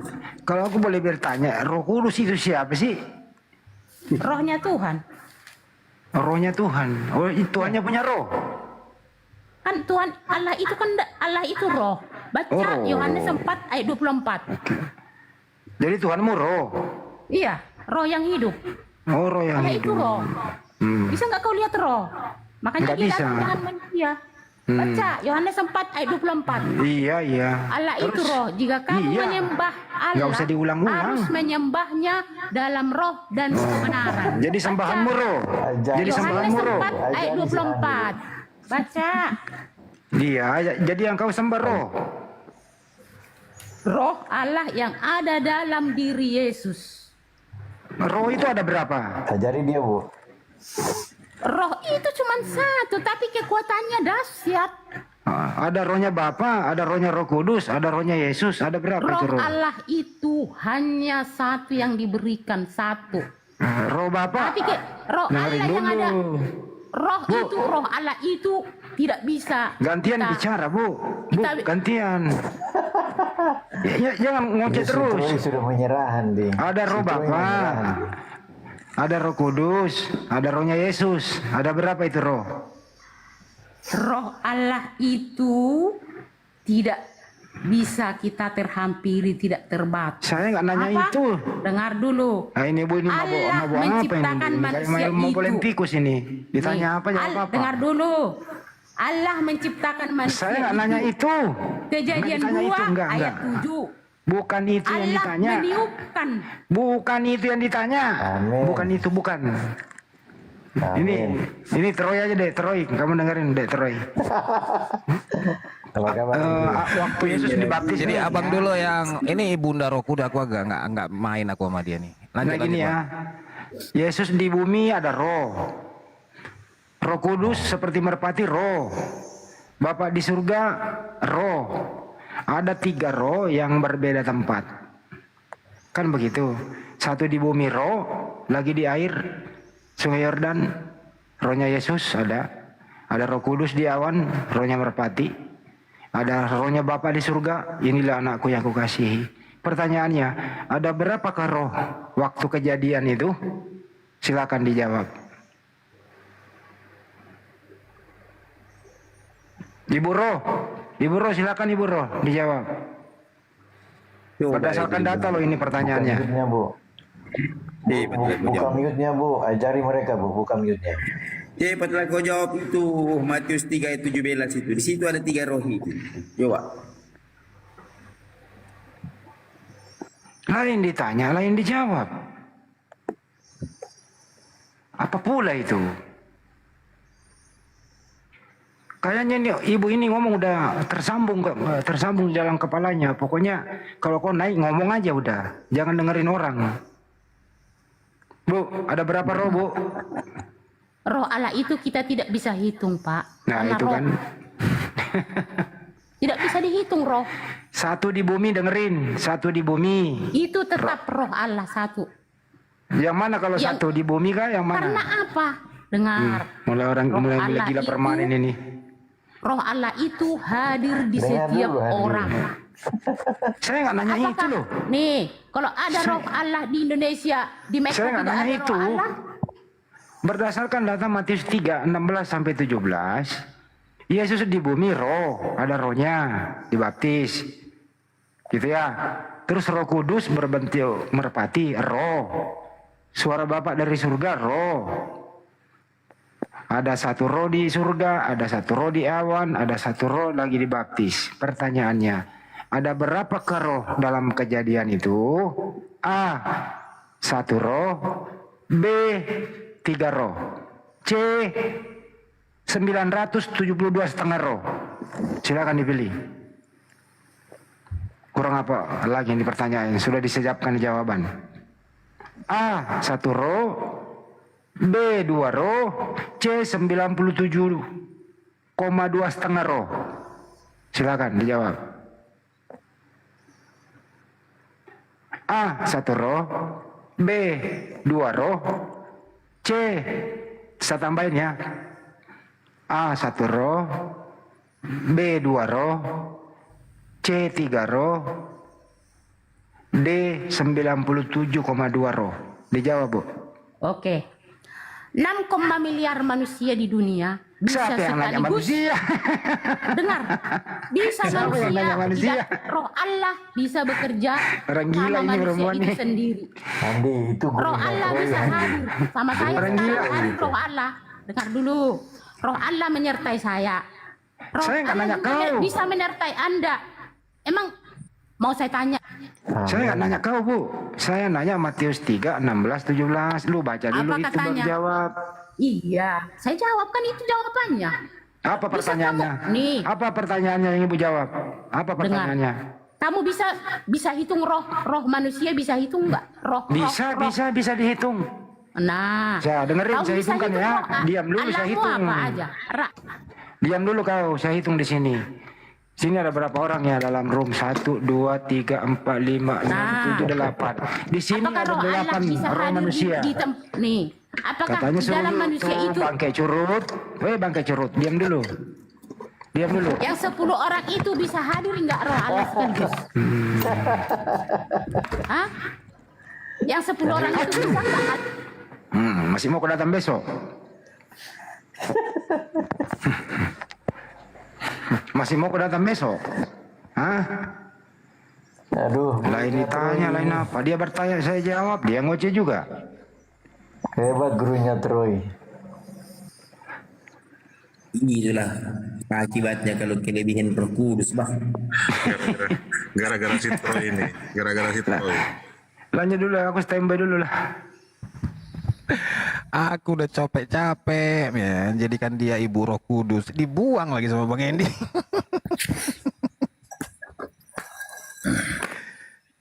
Jadi ibu itu Saya minta sebenarnya maaf dulu, tadi saya mengeluarkan kata-kata nggak bagus tuh bangke curut. Mohon maaf ya Bu ya. Bukan ibu yang saya itu, maksud. ya. Maaf. Siapa pula yang buka saya punya mikrofon ini? Saya sudah bilang, ketika kita berdebat dengan mereka itu, mereka kelebihan Roh Kudus ya. Begitulah. Karena kelebihan Roh Kudus, lain ditanya, lain dijawab. Bah. Inilah akibatnya ini kalau Roh Kudus ada di mana-mana, termaksud ada di belakang pohon azam. Begitu, Bah. Itu ada, Cobalah itu ada kalian. tamu. Itu ada tamu di atas. Sapa dulu tamu di atas. Ya, selamat malam Bang STPL. Apakah kau setuju? Selamat malam. Ya, cobalah kau menyangga itu narasi Troy. Troy berkata bahwa Roh Kudus itu perempuan, punya buah dada dan alat kelamin, sehingga Bapa di surga itu birahi lalu melinduri Ibu Roh Kudus dan melahirkan Yesus. Apakah kau setuju itu? Datanya mana? Ada datanya Sudah enggak? disampaikan oleh Troy tadi itu. Coba Troy, kau ulang lagi itu data kau itu. Buka-buka isi Alkitabnya, benar enggak Iya, itu? iya. Udah siap ya Alkitabnya, udah siap Bapak? Sudah siap Alkitabnya? Tunggu. Iya, iya. Ambil Alkitab dulu. Betul, betul. Diambil Alkitabnya, jadi ada datanya ya. Kalau tidak ada nanti gimana? Orang yang bertuhan itu, ya. Nah, silakan. Di mana tertulis ayo? Oke. Dasarnya kita bertuhan dikarenakan ada ayatnya, ada datanya, ada kitabnya, betul? Nggak usah panjang mukadimahmu, langsung tunjukkan ayatnya. Ini tertulis bukan di mana. mukadimah, hanya mengingatkan supaya kau baca Alkitabmu Jangan itu. banyak ngoceh, tunjukkan ayatnya. Aku bilang, kau bilang. Sangat emosional sekali ya, luar biasa. Nih. Kalau nggak ada ayatnya, nanti Bapak sendiri yang diturunkan mereka. Pakai data Troy. Iya, kita pakai data ini. Anda udah siapkan Alkitabnya? Sudah? Silakan. Mumpung ini ada Tuhan juga, Troy. Tuhannya Kristen ini, Troy. Oh, the Lord naik lagi. Iya, ini. Tuhan up katanya. Waduh. Oke, kita buka di dasar poin Kejadian 5 ayat 1 dalam kitab suci yang dipegang Kristen ya. Tentu Bapak pegang ini. Pada waktu itu kesimpulan segala yang diciptakan yang namanya manusia itu diciptakan menurut gambar dan rupa Tuhan. Di sini poinnya Bapak setuju kan? Nah. Kejadian berapa, ayat berapa? Oh, Kejadian 5, Bang. Kejadian 5 ayat 1. Ayatnya berapa? 5 ayat 1. Oke. Abang harus setuju dulu di sini. Inilah kesimpulan dari apa yang diciptakan Tuhan kepada Kejadian 5 ayat 1 tuh. Jangan kemana-mana ngoceh. Iya, baca. Silakan baca. Inilah daftar keturunan Adam pada waktu manusia itu diciptakan oleh Allah. Menurut? Dibuatnya lah dia menurut rupa Allah. Mana? Jadi kita setuju ya, bahwasannya manusia adalah gambar dan rupa Tuhan, betul? Saya tanya di mana tertulis roh itu perempuan. Oke. Asal aja kau ngomong ayat ini tertulis di sini. Mana di ayat 1 ini tertulis perempuan? Bukan bilang, kalau gini. nggak ada Bapak akan diturunkan. Ya, jadi bukan suaramu yang perlu didengar di sini, Curut ya. Udah, pelan-pelan aku aja kau turun. ngomong. Kau nggak bisa diskusi, kau ngarang kau. Pendapat pribadimu aja yang kau buat. Sabarlah.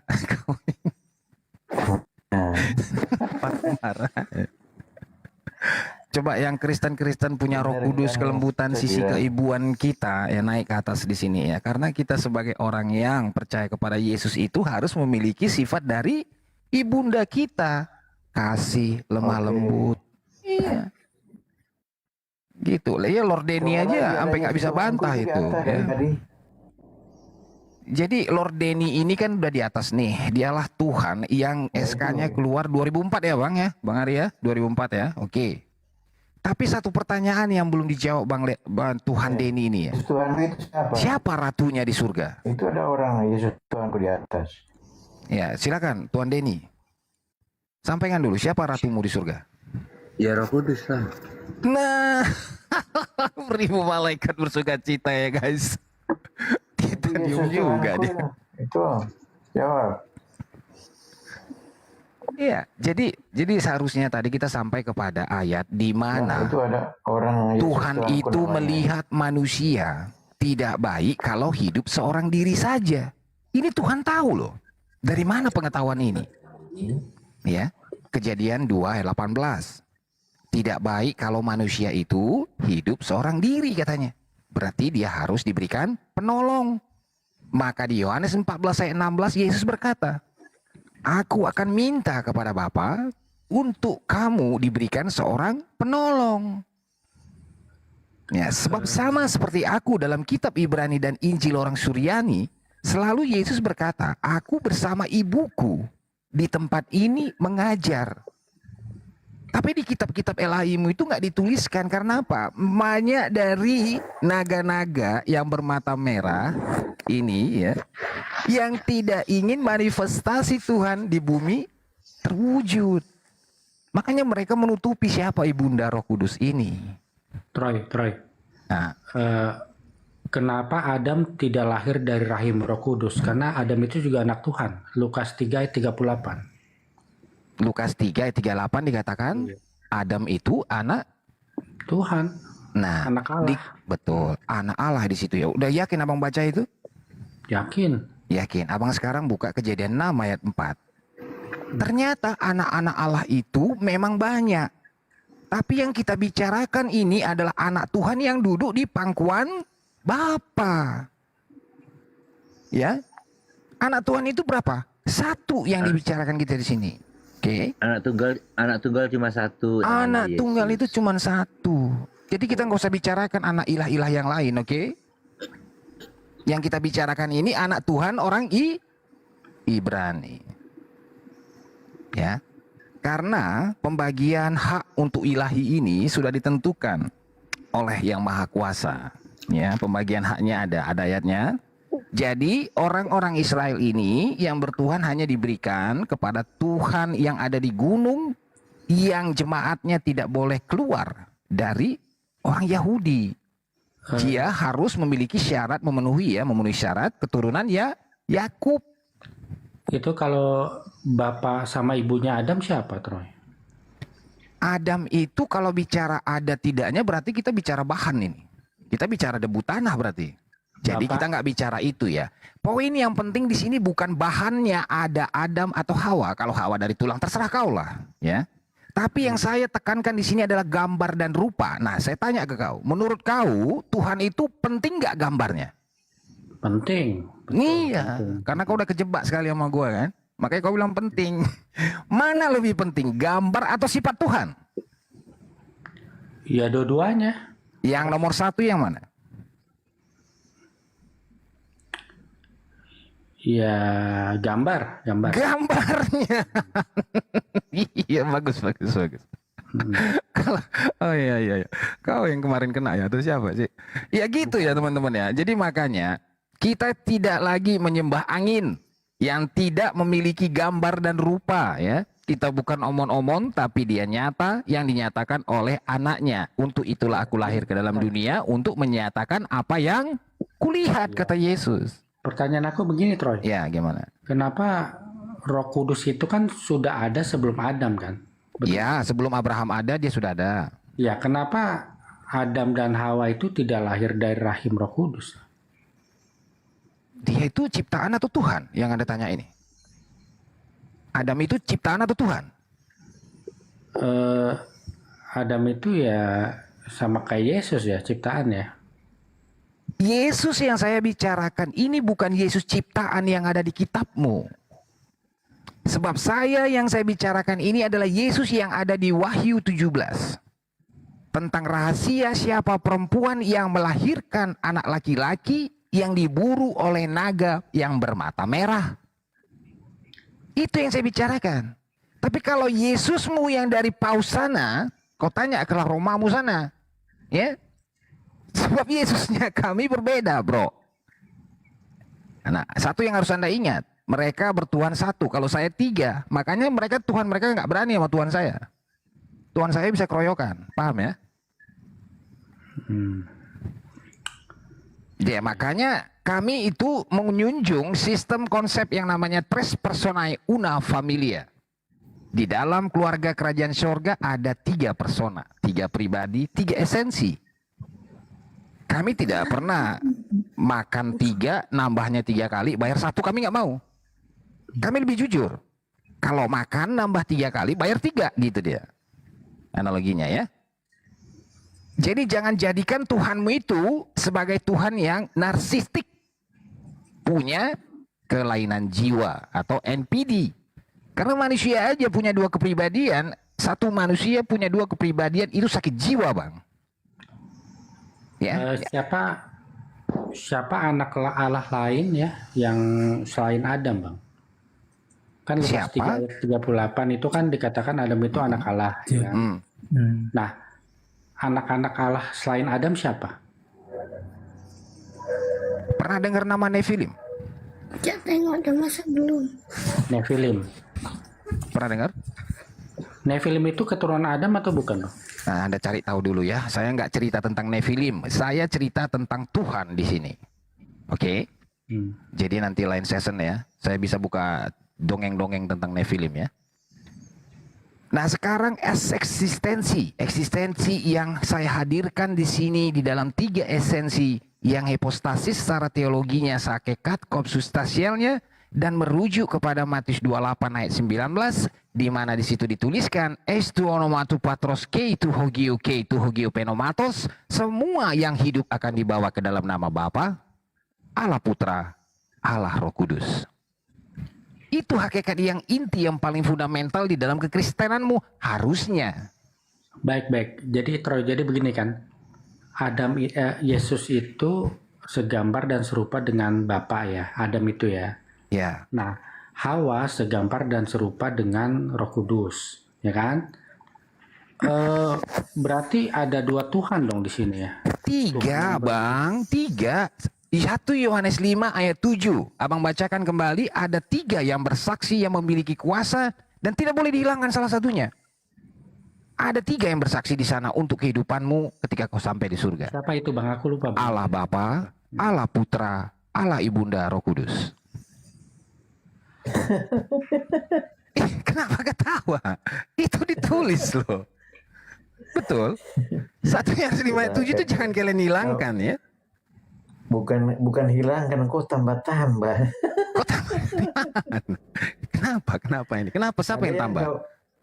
Ada yang kau nggak baca, ada yang kau tambah. Begini, abang itu sebenarnya kurang memahami. Karena apa? Selama ini abang dibentuk oleh bapak-bapak gerejamu yang tubuhnya pendek, buncit, botak itu, ya, yang selalu memperkenalkan Tuhanmu itu dari citra maskulin sang ilahi. Anda itu di situ harusnya kau itu berubah dan berpikir merenung, kalau dunia ini tanpa rahim tidak ada kehidupan.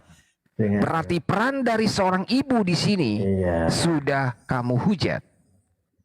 Disinilah saya ingin mengembalikan peran dari Ibunda Roh Kudus itu. Iya, makanya saya bilang. Supaya kamu tidak lagi memandang hina kepada perempuan. Karena perempuan adalah gambar dan rupa Allah juga.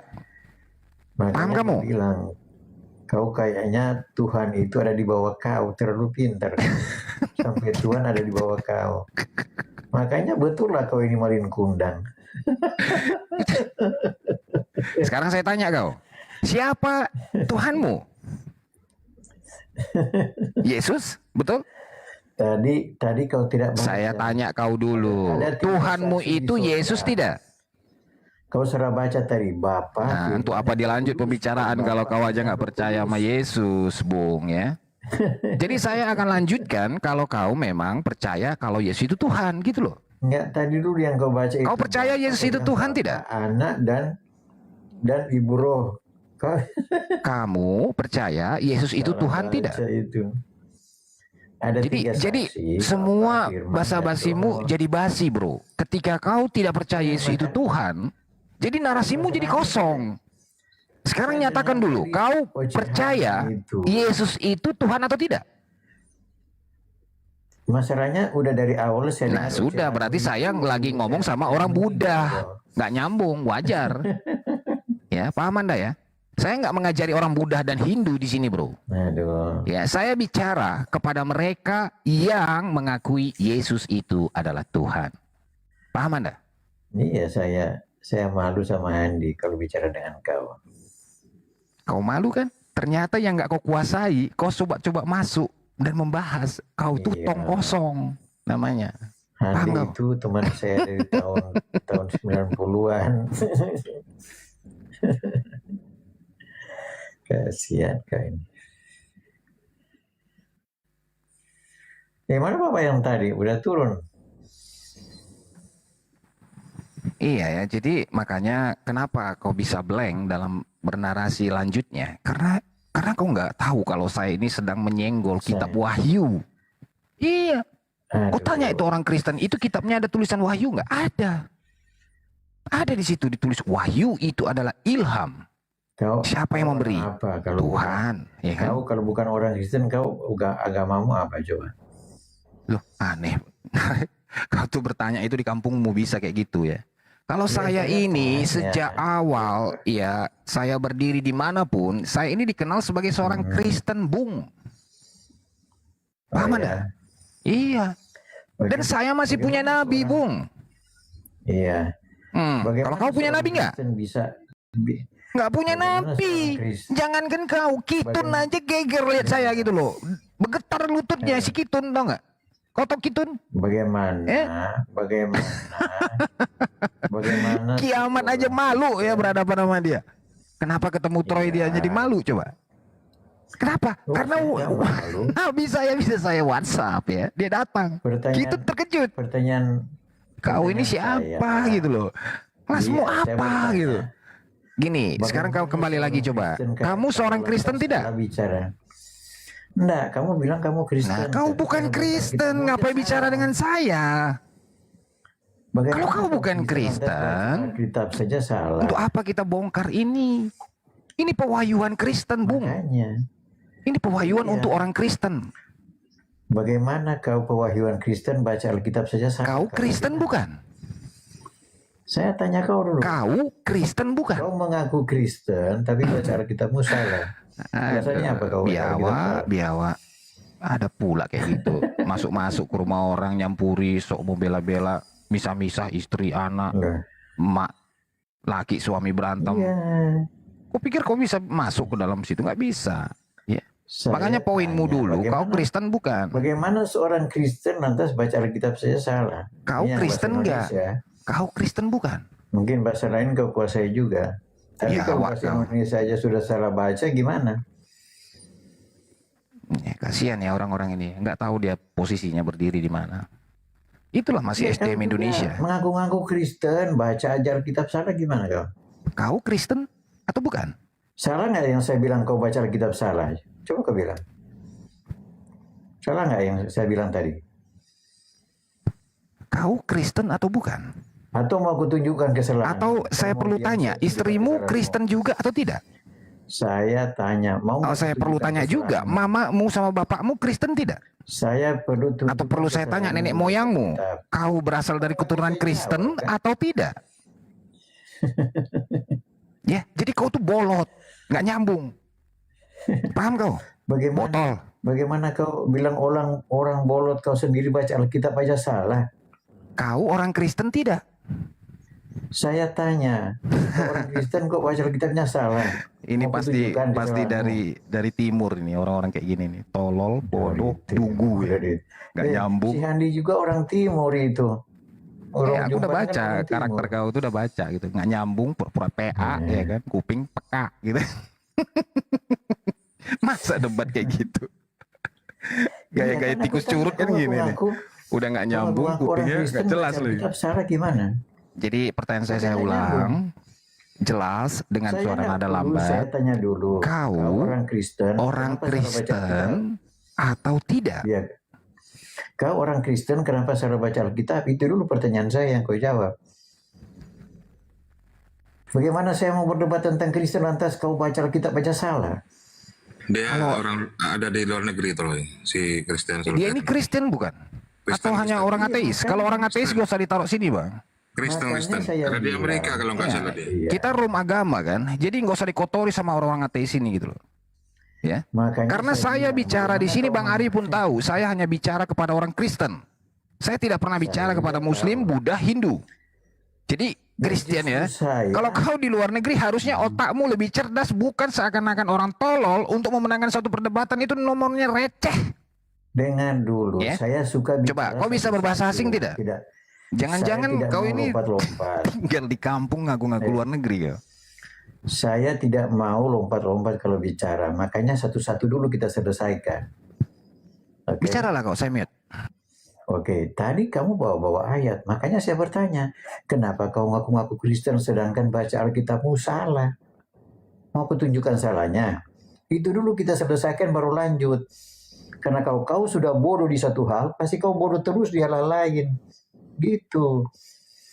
Si Arif tahu kalau saya bicara itu satu persatu. Kandito juga tahu. Tanya Kandito. Siapa saya?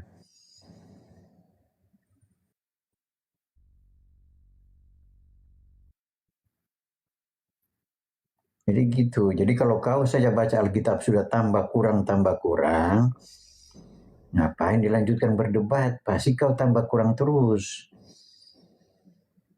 Seolah-olah kau lebih pintar dari Tuhan. Gitu bang, itu saja yang semua sampaikan.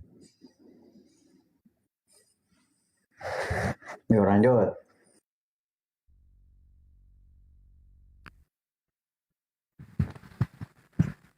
Ya, naik. Yang Kristen naik ya. Jangan tergepoh atau terpengaruh sama orang-orang ateis yang sudah lama tidak mungkin mendengar dari firman dan pewahyuan dari Tuhan kita Yesus ya. Yang masih bertuhan Yesus naik ke atas karena saya akan memperkenalkan ibumu di sini.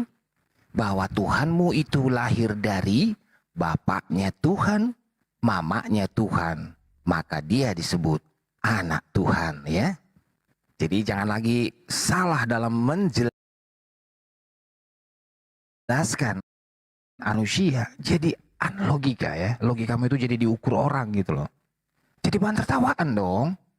Masa ketika saya mencipta sebagai Tuhan lalu saya melihat ciptaan saya cantik-cantik. Lalu saya kawini lagi. Itu namanya lebih parah dari Abraham ya. Dia incest dan mengaku jujur. Tapi orang-orang Kristen mengatakan apa? Abraham adalah bapak bagi orang yang percaya kepada, nggak dilanjut. Nah di sini titik-titiknya ini yang kita bongkar. Apa isinya di situ kalimatnya? Dia adalah seorang perampok. Nah, wih mantap Bang, perampok. Bang, saya bilang Anda. Saya kan belum selesai, congor. Diam dulu kau. Anda bicara semakin banyak salahnya. Udah banyak saramu, mau kutunjukkan lagi. Coba kau bilang saya tunjukkan semua. Ini salahmu. belum dewasa ini dia. Kayaknya dia masa inner childnya ini menyakitkan ya.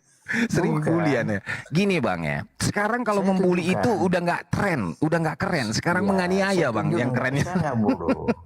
Saya tunjukkan salahmu lagi bang soal merampok. silakan. Kau tunjukkan lah ya. Tunjukkan. Ya, silakan. Kau bilang Abraham merampok, istilahnya merampas. Kau bawa-bawa KBI.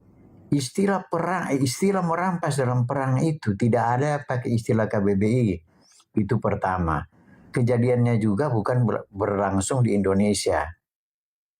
Jadi nggak perlu diistilahkan pakai KBBI. Yang kedua, yang kau bilang merampas, makanya aku bilang kalian ini baca Alkitab tuh nggak lengkap. Lantas memframing yang enggak. Coba baca peristiwanya. Di kitab Kejadian itu yang kau bawa dari Ibrani kan, kitab Ibrani. Dan kau baca itu, Abraham tidak mengambil apapun. Dia cuma mempersembahkan. Ya moderator masuk lagi, Pak Christian. Saya masuk sebagai moderator ya, izin. Oke. Karena kalau pakai bahasa kalian, kami yang menyimak, kami yang mempunyai komal, membuka lintas agama. Ini kan lintas agama. Ini kan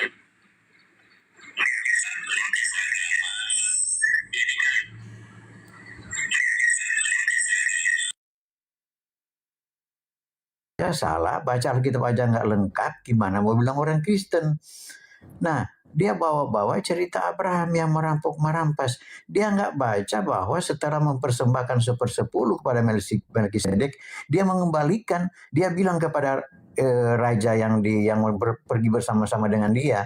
Kan raja itu bilang, kamu ambil aja. Dia bilang, enggak, aku nggak mau ambil apa-apa selain orang-orangku. Kamu ambil aja barang-barang itu, ambil aja. Dia nggak mau ambil apa-apa. Baca dengan lengkap, baru bicara. Jangan bilang merampas-merampok. Istilah perang di zaman itu bagaimana? Makanya saya heran orang ini. Bicara makin banyak salahnya. Ini kutunjukkan. Baru tadi yang salahnya yang satu. Dia bilang, ayat Alkitab cuma berbunyi, ada 3 saksi di surga, Bapa, Firman, dan Roh Kudus. Dia baca, ada 3 saksi di surga, Tuhan Bapa, Tuhan Anak, dan Ibu Roh Kudus. Itu kan bacanya salah berlebihan. Ini orang mau cari perhatian, tapi salah terus. Makin banyak bicara, makin banyak salah. Oke, lanjut lagi. Tunjukkan lagi semua kesalahan. Ya, jadi nanti kita gantian ya. Kan Anda sudah saya kasih waktu, saya diam, saya mute, saya menunjukkan kalau saya punya akhlak gitu ya. Jadi kau selaku yang bernama Christian Soldier orang kampung, jangan juga deso banget ya. Jangan deso banget gitu loh. Kalau kampung ya kampung aja, oke? Sebentar, diam. Kau diam. Ini gantian nih saya takut kan. Jadi dia sebenarnya sudah menganggap The Troy ini adalah ancaman. Kan betul kan? Bukan ancaman. Sudah saya rasakan detak jantungmu ya, Christian ya. Saya nggak pernah Jangankan jantungmu, denyut nadimu aja sudah saya dapatkan ya. Radar saya ini kencang ini ya. Harusnya berlebihan ini, oke? Si Handi siapa Jadi kau diam dulu. Diam dulu. Dito siapa saya? Gantian masa saya mau bicara jadi ganggu gitu ya kan? Oke. Iya. Lanjut. Jadi kau sudah minta maaf tadi ya. Kau sudah kena tegur. Dan kau harus minta maaf. Itu kesalahanmu di awal. Karena apa? Karena kau nggak berani mengaku kau dari mana, pemahamanmu apa. Saya lebih dari 5 kali bertanya, apakah Yesus itu Tuhan? Kau nggak berani mengaku itu. Kau tuh abu-abu. Kau biawak kalau di mata saya. Ya. Jadi seorang yang sudah tidak mengakui Tuhan, janganlah ngumpul lagi sama orang yang beragama, Bung. Cari komunitasmu, oke? Sebab dari awal saya sudah katakan, saya hanya bicara kepada orang Kristen. Dan meluruskan orang Kristen, bukan orang macam kau, ular bludak ya. Nah, sampai kepada intinya, sebenarnya saya bukan temui 1-2 kayak kau ini, banyak. Dan saya tahu ini adalah proksi-proksi dari satu perusahaan yang bernama paulusltd.co.id. Itu perusahaan Bang Troy? Iya. Ini perusahaan Bapak Paulus, si botak itu, gitu loh. Ya. Di sini dikatakan nih, ada dalilnya Bang? Ada. Dengan jalan demikian, ini kata CEO-mu ya, si Paulus ya. Si Paulus bilang gini nih. Jadi dengan jalan demikian, bukan saja perusahaan kita berada dalam bahaya untuk dihina orang. Tetapi juga kuil Artemis, dewi besar itu yang milik mereka juga dalam bahaya, akan kehilangan artinya. Dan Artemis sendiri, Artemis yang disembah oleh seluruh Asia dan seluruh dunia yang beradab akan kehilangan kebesarannya. Makanya orang-orang macam kau ini banyak ngomong gitu loh. Yang selalu menghalau menjadi sosok naga yang bermata merah. Saya merasakan kemarahanmu ketika saya bersuara di samping Ibunda Roh Kudus, ya. Itu pesan dari surga, ya. Kenapa saya bukakan wahyu di sini? Karena nggak ada satu orang pun yang berani membuka ini. Sebab saya menceritakan tentang siapa itu yang lahir dari benih ilahi. Tuh, jadi saya luruskan lagi ya. Sang anak itu telah lahir. Dia ada di bumi untuk menceritakan dan menunjukkan tempat di mana dia sebelumnya berada. Itu harus kau pahami. Jadi jangan kau samakan dengan nama walaupun memiliki kesamaan. Terus orangnya kau sama. Enggak, beda bro. Beda ya. Kenapa ini bisa terjadi? Karena ada 21 konsili. Ya kau bayangkan tuh. 21 itu. Untuk merubah tatanan ini semua. Membelokkan. Tapi ingat, apapun yang mereka buat, jejak Tuhan tetap masih ada di situ. Begitu Kristen cara melihatnya, ya. Jadi di sini ada gambaran saling mendukung antara Bapak sebagai kekuatan, Ibu yang memberi ruang, anak yang menceritakan dan menyatakan kepadamu. Sebab apa? Sebab sang anak itu tahu dia itu roh tak terhampiri. Kamu nggak bisa kenal dia, suara, apalagi lihat dia, nggak bisa. Kau hanya bisa mendengar apa yang saya kasih tahu ke kamu, ya. Tapi apa yang terjadi di tengah jalan? Seorang yang botak ini, yang mengaku-ngaku ketemu, lalu menciptakan perusahaannya sendiri, gitu loh. Dan dia sekarang ini udah tahu kalau perusahaannya bahaya memang. Iya, jadi sedang bahaya perusahaanmu ini sekarang ya. Perusahaan yang kau bangun ini bakal runtuh gitu. Karena di Wahyu tertulis ya. Semua apa yang kau katakan itu omong kosong, hanya ilustrasi imajinasimu yang sedang berfantasi. Tidak akan diterima orang lagi. Karena sekarang orang butuh yang nyata, yang wujud.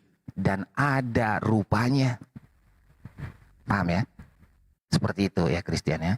Jadi kalau kau mau bicara silakan. Tapi kau harus tahu gitu loh. Kau berpihak kepada perusahaan yang nggak jelas itu ya. Oke, sudah.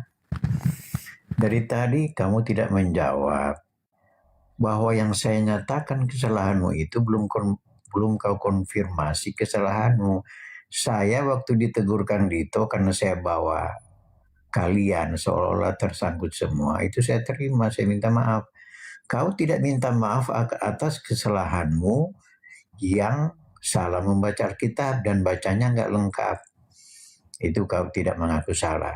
Jadi mereka tahu itu. Jadi kalau saya berdiskusi dengan Kang Dito dan teman-teman lain, saya bilang, oke, satu-satu dulu, konfirmasi dulu ya, satu udah penjelasan saya benar apa enggak, yang saya bilang itu benar apa enggak, baru bisa pindah ke topik yang lain. Begitu. Jadi yang kalau saya konfirmasi kesalahanmu tadi itu, kau bawa-bawa, ini ada yang baru lagi kesalahanmu. Yang pertama tadi tentang Bapa, Firman, dan Roh. Bukan Bapa, Anak, dan Roh Kudus. Dan Ibunda Roh. Tidak ada tulis begitu. Makanya Bapak yang tadi langsung turun. Karena dianggap nggak berguna diskusi sama kamu. Yang kedua, kau bawa-bawa Abraham itu merampok. Kau tidak baca kejadian sebenarnya yang tertulis di dalam kitab Kejadian. Saya sudah konfirmasi bahwa dia tidak mengambil apa-apa. Itu yang raja yang satu yang bawa semuanya. Dia cuma bawa orang-orangnya. Ya, beserta apa yang menjadi hak mereka. Ya, itu kau jadi. Nah, barusan juga kau bawa soal perusahaan Artemis.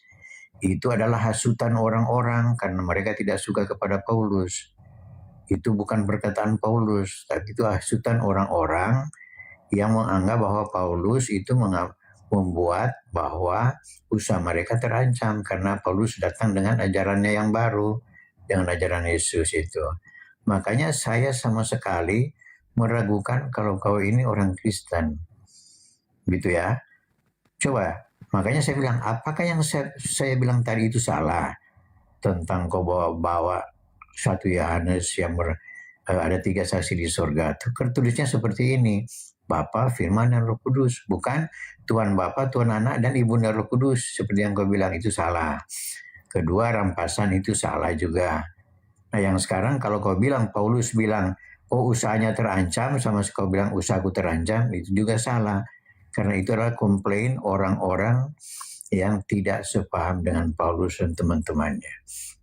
Jadi sekali lagi, saya malas bicara kalau orang nggak tahu dia salah apa benar, atau dia rasa diri salah, cuma mau membela diri, padahal udah salah, walaupun kau bangga-banggakan apapun, itu percuma. Kalau kau mengaku-ngaku Kristen, nggak tahu Kristen apa, tapi kau itu menyimpang dari ajaran kekristenan. Kau bilang-bilang, oh mau meluruskan. Apa yang kau luruskan? Baca Alkitab aja salah, baca Alkitab aja nggak lengkap. Makanya malas aku kalau lanjut berdiskusi dengan kamu ini. Ya, lebih enak diskusi panjang-panjang sama Kang Dito, sampai subuh pun nggak apa-apa. Itu kita aman-aman saja. Oke. Jadi coba sekarang alasan mereka ini ya dari orang-orang perusahaan ini memang selalu mengucapkan aku malas lah. Nah, ya. jadi kau tahu ini sebelum saya rasa ya kalau saya masih ingat. Nah, sebelum saya mengungkap tentang perkawinan incest bapak orang percaya yang kau sebut sebagai Abraham itu sebelumnya Kang Dito atau Kang siapa yang kemarin ya? Kang Goto kali kalau nggak salah. Pernah membuka juga ini. Jadi kau itu nggak bisa jadi biawak di sini gitu ya. Jangan jadi biawak lah ya. Jadi gini, saya teruskan sedikit lagi mengenai perusahaan Bapak Botak itu ya. Saya lanjutkan. Berani nggak saya bongkar ini perusahaan ini? Mau saya bongkar? Bukan bongkar, kamu belum konfirmasi kesalahanmu itu. Jadi gini, oke, sebelum Mas sampai ke situ saya mau tanya, menurutmu Firman itu Allah tidak? Enggak. Aduh, jangan lupa. Pertanyaan kedua, menurutmu Roh Kudus itu Allah tidak? Aduh. Iya, makin berat ya. Yang terakhir, menurutmu Bapa itu Allah tidak? Yang ringan-ringan Anda itu membela diri jadi dia sendiri bingung ya gitu ya. Jadi kalau gini loh, kasihan lah, kau yang bingung, gigimu aja udah goyang, dari cara ngomongmu aja udah bergetar-getar. Kau nggak mau ketika saya tanya Bapak itu Allah bukan, Roh Kudus itu Allah bukan, Putra itu Allah bukan. Nah kau bingung jadinya. Karena apa? Karena kamu lebih ini ya, apa sih, rohmu itu selanjutnya kalau apa, roh mogok dan mogok semua. Ya. Jawab dulu, jawab dulu. Awal-awal Bapak itu Allah bukan? Ngapain saya menjawab kalau Roh hal-hal yang Kudus awal itu saya Allah ngerasa, bukan? aku salah baca.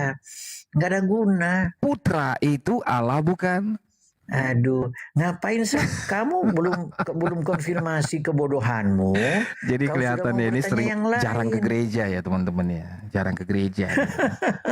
Jadi mungkin alasannya ya saya ini tempat terpencil, saya susah keluar, banyak inilah banyak itu. Padahal ini nggak pernah ke gereja dia sebenarnya. Kasihan. Saya tanya sekali lagi ya, Itu orang Bapak baru. itu Kau Allah orang bukan? baru di Komal. Kau orang Belum baru di tahu kau. Komal. Kau sejak kapan Jangan main? menghakimi Nah? saya. Kau sejak kapan main? Sebelum kau ada di Makanya TikTok saya saya bilang. sudah ada botol. Kau yang baru lihat saya. Kenapa kau? Kenapa kau? Orang baru, orang Kenapa baru. kau tidak menjawab? Ini tanya Bang si Andi Celebes nih. Ini Bang Andi Celebes ini musuh besar saya dulu nih. Tanya dia nih. Biar kau tahu. Pertanyaan. Kenapa saya nggak mau ngomong sama dia? Karena saya nggak mau dubbing dia gitu loh. Biar tahu kau ya. Bocil ya. Jadi kalau masih bayi kau, masih bawa kencur, nggak usah sok tua di sini gitu loh. Mending kau beli gigi barumu aja, biar agak jelas suaramu gitu. Bahasamu bisa didengar ya. Ini saya bongkar lagi nih siapa ini CEO-mu Paulus itu, si botak itu ya, saya bongkar sekali lagi nggak apa-apa ya. Bongkar Paulus. Bongkar udah dulu takut kan? dirimu yang sudah salah banyak. Detak jantungnya udah kasih kode nih. Defend. Saya rasa makin banyak kau ngomong makin salah semua. Kasihan kau. Tadi udah 3-4 kali saya bantah Anak sekolah kesalahanmu. minggu mau debat suhu. Saya komplain kesalahanmu, kau akui nggak itu? Ya begini. Akui nggak kesalahanmu tadi? Anak-anak sekarang ini memang banyak sok mau jadi suhu ya. Ya, Kandito susah kalau orang begini Kandito nggak mau Gak usah akui cari kesalahannya. ini dukungan kau sendiri sekarang ya, cari lubang tikusmu sendiri lah. Mau lari kemana kau? Mau lari kemana? Saya tutup semua. Saya aja. Jadi saya aja ada kalau dengan satu Hendy itu, data. kami Ya, nggak berani data ini. bantah-bantah kalau saya dengan Hendy. Ya, ini data ini langsung ditujukan kepada si CEO-mu itu, ya. Owner pemilik perusahaan si botak ini, langsung ini ditujukan ke situ. Nih, gitu ya. Udah nggak ngaku diri, nggak tahu diri, mau coba lagi berdiskusi yang lain-lain. Coba kau jawab dulu yang awal tadi. Apa sih yang kau beberapa sampaikan dari tadi? kesalahanmu. Apa yang kau sampaikan dari tadi? Coba kau jawab pertanyaan saya dulu. Kau dengar nggak, Sul? Bapak Kau itu dengar nggak, Allah Sul, bukan? saya? Dengar Bapak dulu. itu Allah Kau bukan? bilang apa yang dengar? Kau bilang Bapak apa yang aku itu sampaikan Allah tadi. bukan? Jawab. Ini kan cara Gak berani kan? diri yang halus yang kau 2 kali kau kita tanya terapkan. ya. Kamu Bapak melarikan itu diri Allah bukan? dengan cara yang Tidak wajar. dijawab, ya kan? Yang ketiga kali ini. Bapak itu Allah bukan? Kenapa tahu? Kenapa? Nah, dia butuh oksigen ini dah. Oksigen. Kasih dia oksigennya. Kenapa saya nggak mau Napasnya aja udah kedengeran bunyinya. Ngeri gue. Lanjut lah ngomong apa? Saya nggak mau Terserah. jawab. Saya tidak mau jawab Anda karena Anda salah terus omongnya. Saya sudah 3 kali menyatakan kesalahanmu. Kamu nggak mau akui, nggak sadar, nggak bisa bantah. Kamu lari ke pertanyaan yang lain. Orang-orang di sini tahu, Kang Handi, Kang Dito, Kang Bu, Ustadz Arif tahu bahwa kalau saya berdiskusi satu persatu. Jangan satu belum selesai sudah mau lompat. Itu menggambarkan apa? Mau menyembunyikan kebodohan, mau melarikan diri ke pertanyaan yang lain, mau maksa-maksa. Jangan belum selesai Begitu satu, udah caramu lompat dari ke satu. tadi. Harus dia gunakan conclusion gitu loh. Jangan conclusion. Nah itu, ini udah hafal ini bahasa-bahasa komal kayak gini kan. Kita belum selesai di satu konteks, jangan lompat tempat. Nah itu hafalannya dia. Kalau dari tadi nggak nyambung, ngomong apa? Yang kau kasih tahu apa sih? Kamu yang, siapa yang bilang nggak nyambung? Saya ulang pertanyaan saya ya. Menurutmu Allah itu, Bapak itu Allah bukan? Itu kan Nomor 2. Menurutmu Roh Kudus itu Allah bukan? Udah 5. 3. Menurutmu Putra itu Allah bukan? Sudah 8. Gak ada yang dijawab kan? Gak ada yang dijawab. Karena kenapa saya nggak mau menjawab? Gak punya, narasinya nggak punya dia. Karena apa? Dia dari tadi, kau tuh dari tadi ya, membicarakan apa ya? Sesuatu yang nggak kau tahu, jawaban yang kau nggak tahu, tapi coba masuk ke ranah bantahan gitu loh. Makanya saya tanya, saya langsung tahu intinya. Bapak itu Allah bukan bagimu? Saya Roh menjawab Kudus dari itu peristiwa Allah bukan bagimu. yang kau selewengkan. Putra lantas kau itu nggak Allah bisa- bukan. Kau nggak bisa. Kenapa kau ketawa? Kasihan kau nih. Nggak, saya Dari kasihan tiga kau ini aja. kami udah tahu kau bukan Kristen, botol. Kau aja yang nyamar-nyamar kali.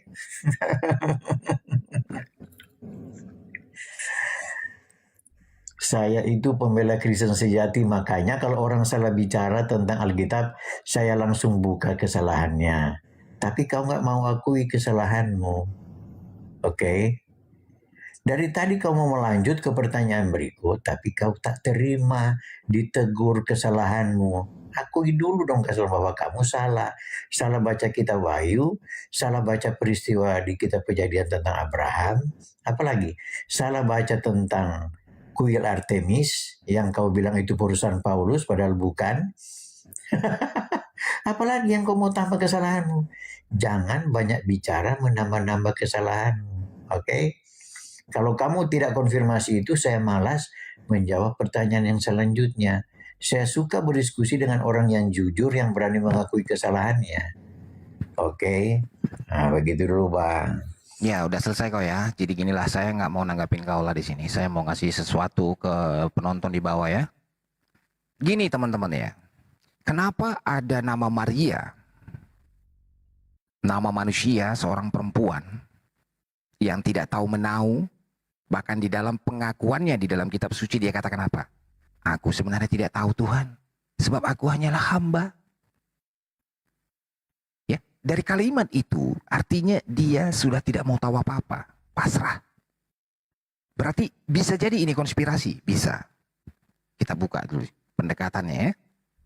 Setelah kita lihat, ternyata sebelumnya sudah terjadi konsili-konsili ekumene. Siapa yang melakukan ini? Mereka-mereka yang menamakan dirinya sebagai Bapak Gereja di abad-abad setelah Yesus sudah tidak ada. Dia mengambil kesempatan supaya apa yang tertulis dalam kitab suci ternubuati. Mereka akan merombak dan berani menjadi Tuhan ya di dalam bait suci Tuhan. Siapa pelaku-pelakunya? Ini yang termasuk ini yang di atas tadi itu ya. Ngaku-ngaku pembela Kristen. Tapi dia nggak mengakui kalau Bapa itu Allah. Roh itu Allah. Dan Putra itu adalah Allah juga. Aneh gitu loh. Bapa itu Tuhan. Roh Kudus itu Tuhan. Kenapa Roh Kudus itu Tuhan? Karena perkataan itu berkuasa. Ya, kalau nggak berkuasa berarti namanya apa? Bunyi-bunyian. Ya, jadi situ ya. Sang Putra menjadi Tuhan karena apa? Karena dia mengajar. Itu aja poinnya. Apa yang diajarkannya? Semua yang kulihat dari Bapakku. Bapaknya di mana? Nggak terampiri. Caranya bagaimana? Nanti kutunjukkan ke tempat di mana aku sebelumnya berada. Tapi yang pasti kamu harus tahu, aku dari atas, kamu itu orang bawah. Itu poinnya. Jadi iblis yang kita maksud setan di sini adalah orang-orang yang satu roh dengan karakter neraka, yang berharap kita mengenal sosok ilahi itu dari citra laki-lakinya saja. Jadi Tuhan itu harus laki-laki. Gitu ya. Sementara semesta ini, universe ini adalah keseimbangan gitu loh. Jadi kalau mereka mungkin kita katakan lupa citra feminim dari sang ilahi, disinilah kita sampaikan. Kita ini hidup dalam rahim. Tanpa rahim gak ada kehidupan guys.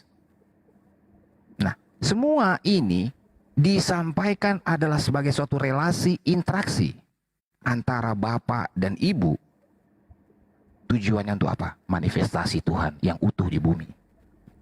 Jadi makanya saya itu bicara hanya kepada orang Kristen, karena pemahaman Kristen ini yang belok oleh perusahaan si botak tadi. Gitu loh. Lo si botak ini berbahaya, bahaya sekali. Hasilnya kayak mana? Ya ini orang-orang di atas ini.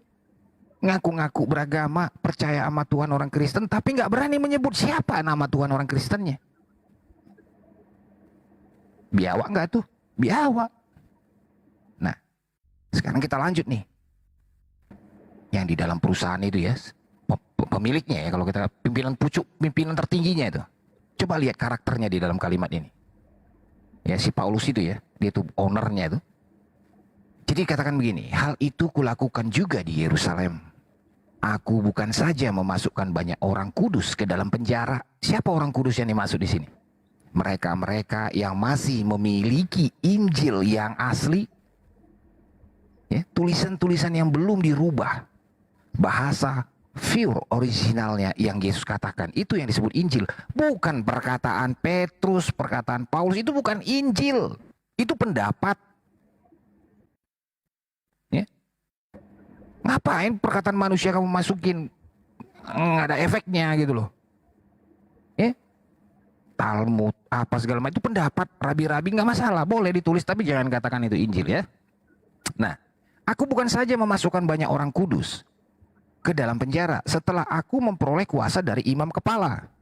Tetapi, kata Paulus, aku juga di sini setuju jika mereka dihukum mati. Loh, ini bagaimana ini pengikut Paulus ini? Kalian bela-bela si botak, tapi si botak juga setuju dan tanda tangan di atas kematianmu gitu loh. Why? Apa yang terjadi pada kalian? Kalian ini dimanipulasi habis-habisan kalian ini ya. Habis kalian kayak domba dunggu gitu loh. Otaknya pindah ke belakang kali. Ya. Sekali lagi ya kita sampaikan di sini ya. Dia yang cerita sendiri di sini lalu dia tulis dengan bangganya ya. Aku bukan saja memasukkan banyak orang kudus. Tapi aku juga peroleh kuasa dari imam-imam kepala. Dari imam-imam kepala di sini kita tahuin bahwa dia adalah seorang agen ganda. Betul? Di mana posisinya? Yang paling saya miris itu ketika dia mengatakan dan mengaku kalau dia juga setuju kalau orang-orang kudus itu dihukum mati. Why? Ini ada apa yang terjadi di sini? Nih oten-oten ini tolonglah. Jangan pernah ya sesuatu yang nggak benar kamu tarik-tarik gitu loh. Hanya karena kau terpesona. Nah, Bang Troy, oten-oten ini Anda masih oten apa udah nggak oten? Saya Kristen bukan oten. Oh, oke, lanjut. Jadi di rumah-rumah ibadah ya si apa ini? Sauran deh. Alah, biawak. Dia memaksakan. Dia suka kejar nih orang-orang kudus ini. Karena apa? Dia tahu kalau yang orisinal dibawakan, nanti kepentingan kami ya, yaitu yang didukungnya, siapa yang didukungnya? Donaturnya pasti orang Roma. Itu kepentingan donaturnya enggak sampai ya.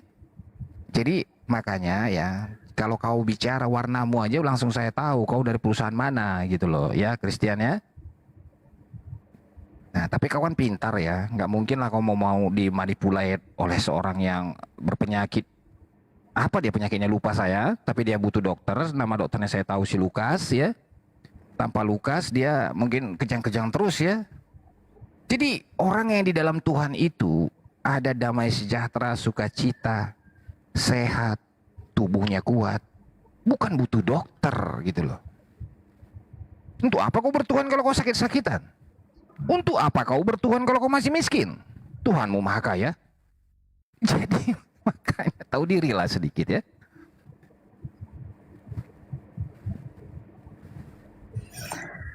Aduh, Handi. Ngadu. Saya sudah bilang. Ini ngadu nih. Makin banyak bicara, makin banyak salahnya. Tambah lagi salahnya. Ngadunya ke saya dong. Kan yang ngomong bukan Bang Andi. Yang ngomong saya loh. Bilang lah, aduh Troy gitu. Kenapa kau buka semua gitu loh. Itu dong. Iya Troy, kenapa kau buka semua kebodohanmu dari tadi? Ya. Sudah dari awal saya mengkritik kesalahanmu tanpa kau akui. Saya bawakan dalil semua bahwa yang tertulis itu tidak sesuai dengan omonganmu. Sekarang juga baru saja begitu banyak yang kau bicarakan.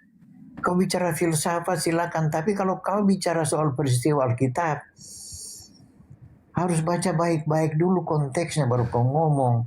Begitu banyak kesalahanmu lagi, udah tambah lagi kesalahanmu tadi. Kau bicara tentang bagaimana kesaksian Paulus, ya. Bagaimana dia dulunya, dia menceritakan diri itu tentang dulu. Bagaimana dia jadi memperoleh kuasa-kuasa. Ntar dulu, kalau saya tanya, tadi Abraham boleh nggak potong.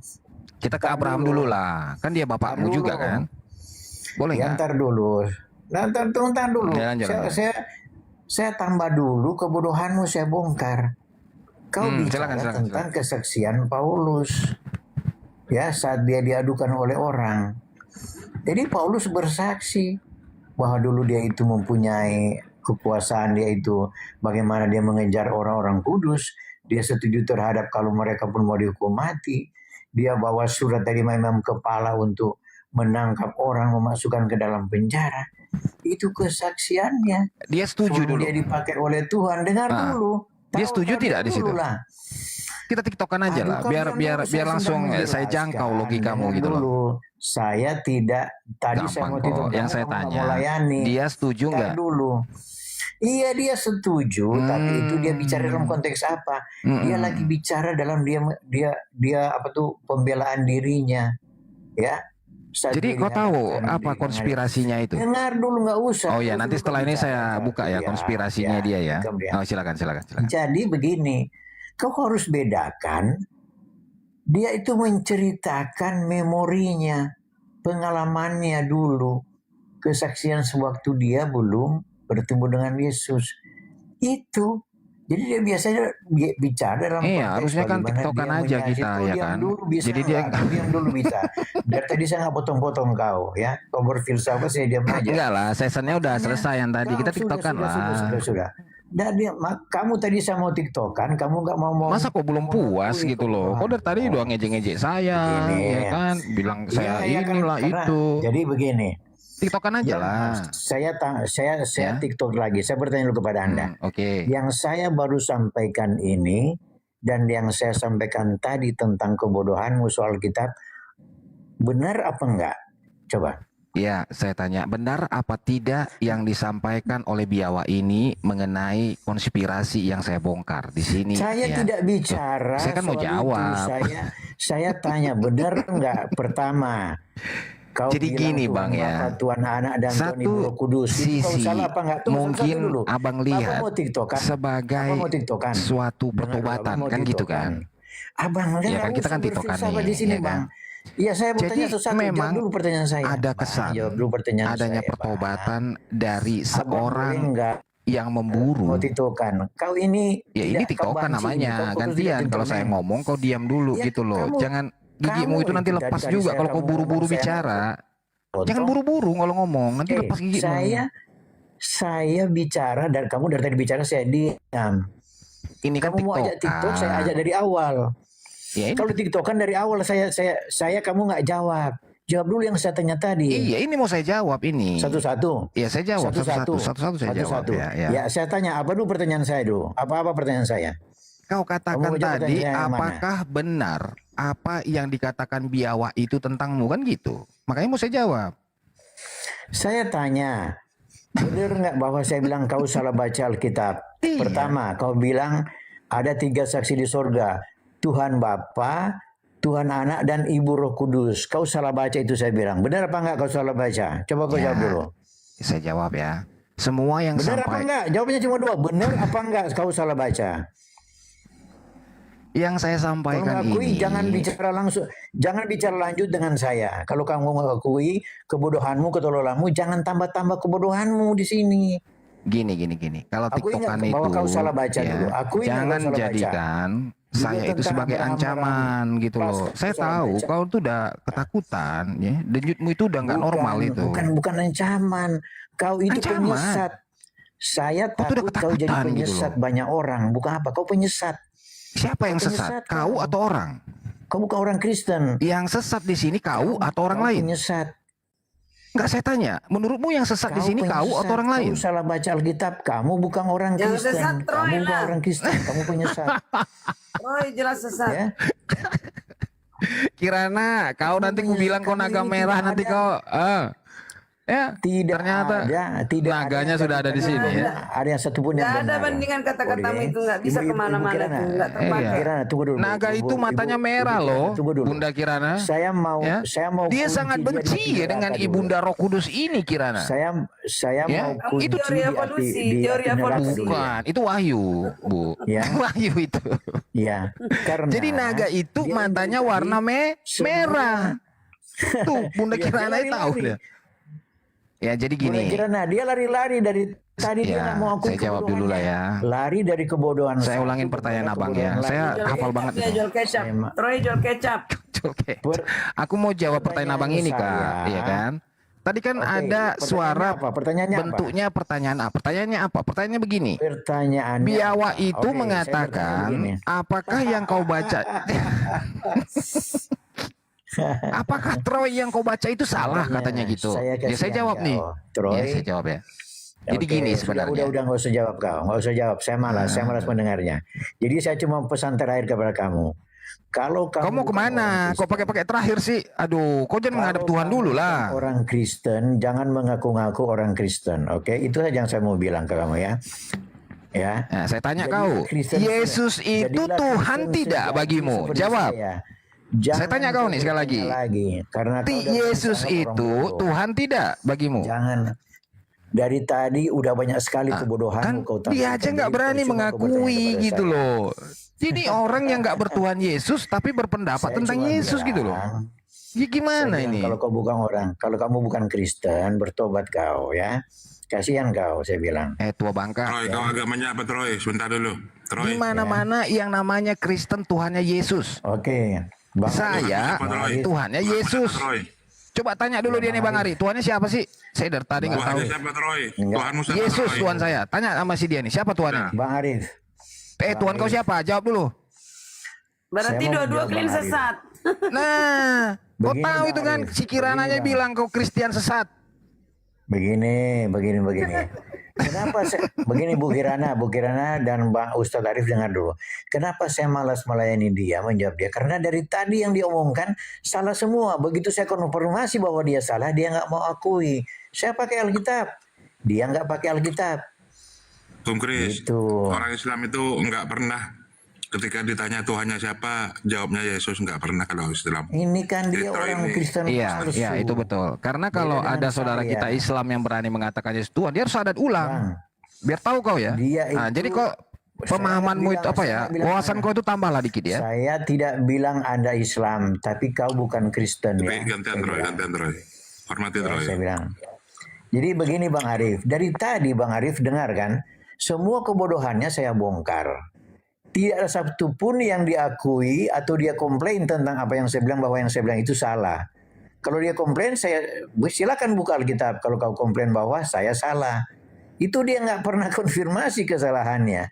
Saya makin banyak dia bicara, saya tambah lagi bongkar. Yang kau bilang itu salah, yang sebenarnya ini dia nggak berani kan, malah dia melarikan diri ya, namanya itu apa, defense mechanism, oke? Defense mechanismmu salah semua. Akhirnya kau kelihatan makanya aku bilang, makin banyak dia bicara Bu Kirana, makin kelihatan bodohnya. Tolonglah, istilah saya jangan dipakai-pakai dong ya. Defense itu istilah saya. Jangan contek-contek dong. Yang lain. Kamu, saya itu sudah 30 tahun belajar tentang defense mechanism, oke? Siapa? Saya bukan anak muda lagi. Saya orang tua, benar seperti kau bilang. Saya orang tua, tapi defense mechanism itu saya belajar 30 tahun lalu. Siapa itu? Malah 40 tahun lalu. Ditanya siapa nggak berani jawab. Defense mechanism ya. Siapa yang kau maksud? Jadi makanya saya bilang, saya percuma. Lebih baik kau ngomong sama buku. Istilah orang diculik-culik, dicontek, diakui. Nggak malu kau. Ya, oke. Ya, silakan lanjut dengan semua kebohongan. Tambah lagi bongkar kebodohanmu. Silakan lanjut bicara kebodohanmu lagi. Silakan. Jadi biawa ini dari tadi yang disampaikannya aja dia nggak ngerti, malah nyaplok-nyaplok ya, nyontek-nyontek, copy paste istilah orang gitu loh. Defense itu sudah dilakukannya sejak awal. 5 pertanyaan nggak dia jawab, tambah lagi 3, 8. Tambah lagi siapa Tuhannya nggak jawab juga. Sudah 12 pertanyaan, semua digulung dikarungin sama dia. Sebab apa? Sebab dia juga suka bingung keberadaannya itu oleh karena apa. Entitas yang mengadakan pun dia nggak tahu apa-apa. Jadi banyak sekali orang-orang Kristen yang begini. Jadi mirisnya itu apa ya? Kalau tadi yang orang muda ngomong nggak apa-apa masih bisa diajarin. Ini udah tua, bayangin. Udah tua, bayangin tuh. Yang diikutinya juga dia nggak tahu apa-apa gitu loh. Kita bongkar konspirasi perusahaannya, ngamuk-ngamuk. Siapa CEO-nya di situ? Dialah yang setuju dan menandatangani kematian orang-orang kudus. Nggak bisa dia bantah. Lalu konspirasi apa lagi yang dia lakukan? Karena dulu kelakuannya memburu orang-orang kudus, maka menimbulkan ketakutan bagi semua murid-murid Yesus. Alhasil apa yang terjadi? Namanya ketakutan. Ya mereka pada berondok semua, sembunyi. Nah, tapi si botak ini nggak kehilangan akal. Bagaimana cara menemukan mereka ini dengan gampang? Karena udah pada sembunyi semua kan? Aku harus buat pengakuan baru. Ya kan, cemerlang sekali ya. Cering gitu, dapat ide deh. Tiba-tiba dia datangin ya kan, satu murid ya kan, yang bodohnya minta ampun, mungkin dia seorang nelayan ya, latar belakangnya nggak jelas, sekolah juga nggak tahu kemana. Dia bilang, aku melihat cahaya. Lalu cahaya itu berkata, kenapa kamu menganiaya aku? Nah, disitulah poinnya. Dia masuk, ya kan, si nelayan ini percaya. Dengan iming-iming dia buat obatin, padahal dia nggak ada sama sekali di situ. Sembuh. Iya, aku sudah melihat. Sudah melihat. Si nelayan ini bingung ya. Wow, doaku ternyata dijawab. Nah, dari sinilah titik poinnya. Dia bisa masuk ke seluruh murid-murid. Apa yang disampaikannya? Ini saran saya katanya. Ketimbang kalian jadi militan, lebih baik hari ini kita bangunkan satu rumah ibadat agar kita bisa bersama-sama saling membangun. Nah, bagaimana dengan keamanannya? Gampang. Dengan orang Roma saya yang jamin. Jadilah rumah-rumah itu. Alhasil semua yang sembunyi ini masuk ke dalam rumah-rumah itu tadi. Lalu apa yang dilakukan? Pendataan. Pendataan ini penting tidak? Penting bagi kekaisaran, pemerintahan. Ini jumlah yang harus diawasi. Sebab jangan-jangan terjadi kudeta. Karena pada zaman peradaban itu, semua center mata orang harus dituju kepada raja, the king. Tapi karena ada masuknya pemahaman baru, ini terpecah nih. Makanya dari bangunan itu kembali disatukan, jumlahnya dapat, orang-orangnya terdata, tinggal dibuang ke kandang singa kan? Benar nggak kejadian-kejadian selanjutnya? Tinggal garap kumpulin aja tinggal, masukin ke gor, keluarin singa. Itu yang terjadi setelahnya. Makanya kekelaman kekristenan itu nggak ada yang berani buka. Ini kerjanya siapa ini? Agen dua ganda, James Bond. 007. Ya. Jadi 007 itu ada yang backup? Ada. Nah, makanya tadi antek-anteknya proksinya di sini ketika saya membuka perusahaan.co.ltd ya. P_strip dengan jalan demikian, bukan saja perusahaan kita berada dalam bahaya untuk dihina orang. Ya gimana nggak dihina kalau udah ketahuan? Lalu dia membawa kuil-kuil orang lain, juga dalam bahaya kehilangan artinya. Ya. Yang di seluruh Asia ini juga akan hancur nanti. Makanya kamu harus menjadi apa? Menjadi pasukan Kristus kayak itu ya kan, laskar-laskarnya gitu loh. Supaya apa? Supaya kamu juga bisa mengetahui jumlah-jumlah mereka ini. Tapi ingat, kamu nggak boleh mengajarkan apa yang sudah kuajarkan. Kamu harus ikut apa yang kuajarkan, bukan lagi berkiblat kepada Yesus di sini. Nah, poinnya di mana? Loh, masa ada berani manusia mengutuk malaikat dan seluruh penghuni surga? Bayangkan tuh, manusia seperti apa itu coba? Ini coba kita real aja dulu ya. Seorang manusia kok berani-beraninya ya, menyenggol-nyenggol surga. Coba kita baca nih kata-katanya ya. Bayangkan tuh, mengerikan ini orang memang ini mengerikan ya. Dia menggantikan sang bapa itu dan seolah-olah dialah bapa itu dalam Kristen. Kasih bukti. Iya, ayatnya ya Kak ya, kita kasih bukti. Kamu itu nyenggol siapa tanya tuh? Tahu gua siapa yang bunyi pasti tersinggung dia tuh. Botak siapa sebenarnya yang kau? Iya. Aduh. Jadi botak ini sebenarnya kejadiannya udah berulang-ulang. Di perjanjian lama juga ada juga gitu, botak-botak akhirnya keluar beruang ya kan.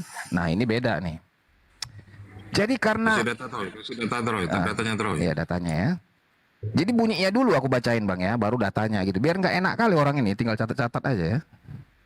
Karena akulah bapakmu, oleh Injil yang kuberitakan kepadamu, maka kau nggak boleh punya bapak yang lain. Itu poinnya. Gimana, Troy? 1 Korintus kakak. 1 Korintus 4 ayat 15. Gampang itulah. Merujuk ke Paulus kau ternyata Troy, bahaya kau. Karena ini dedengkotnya, konspirasinya.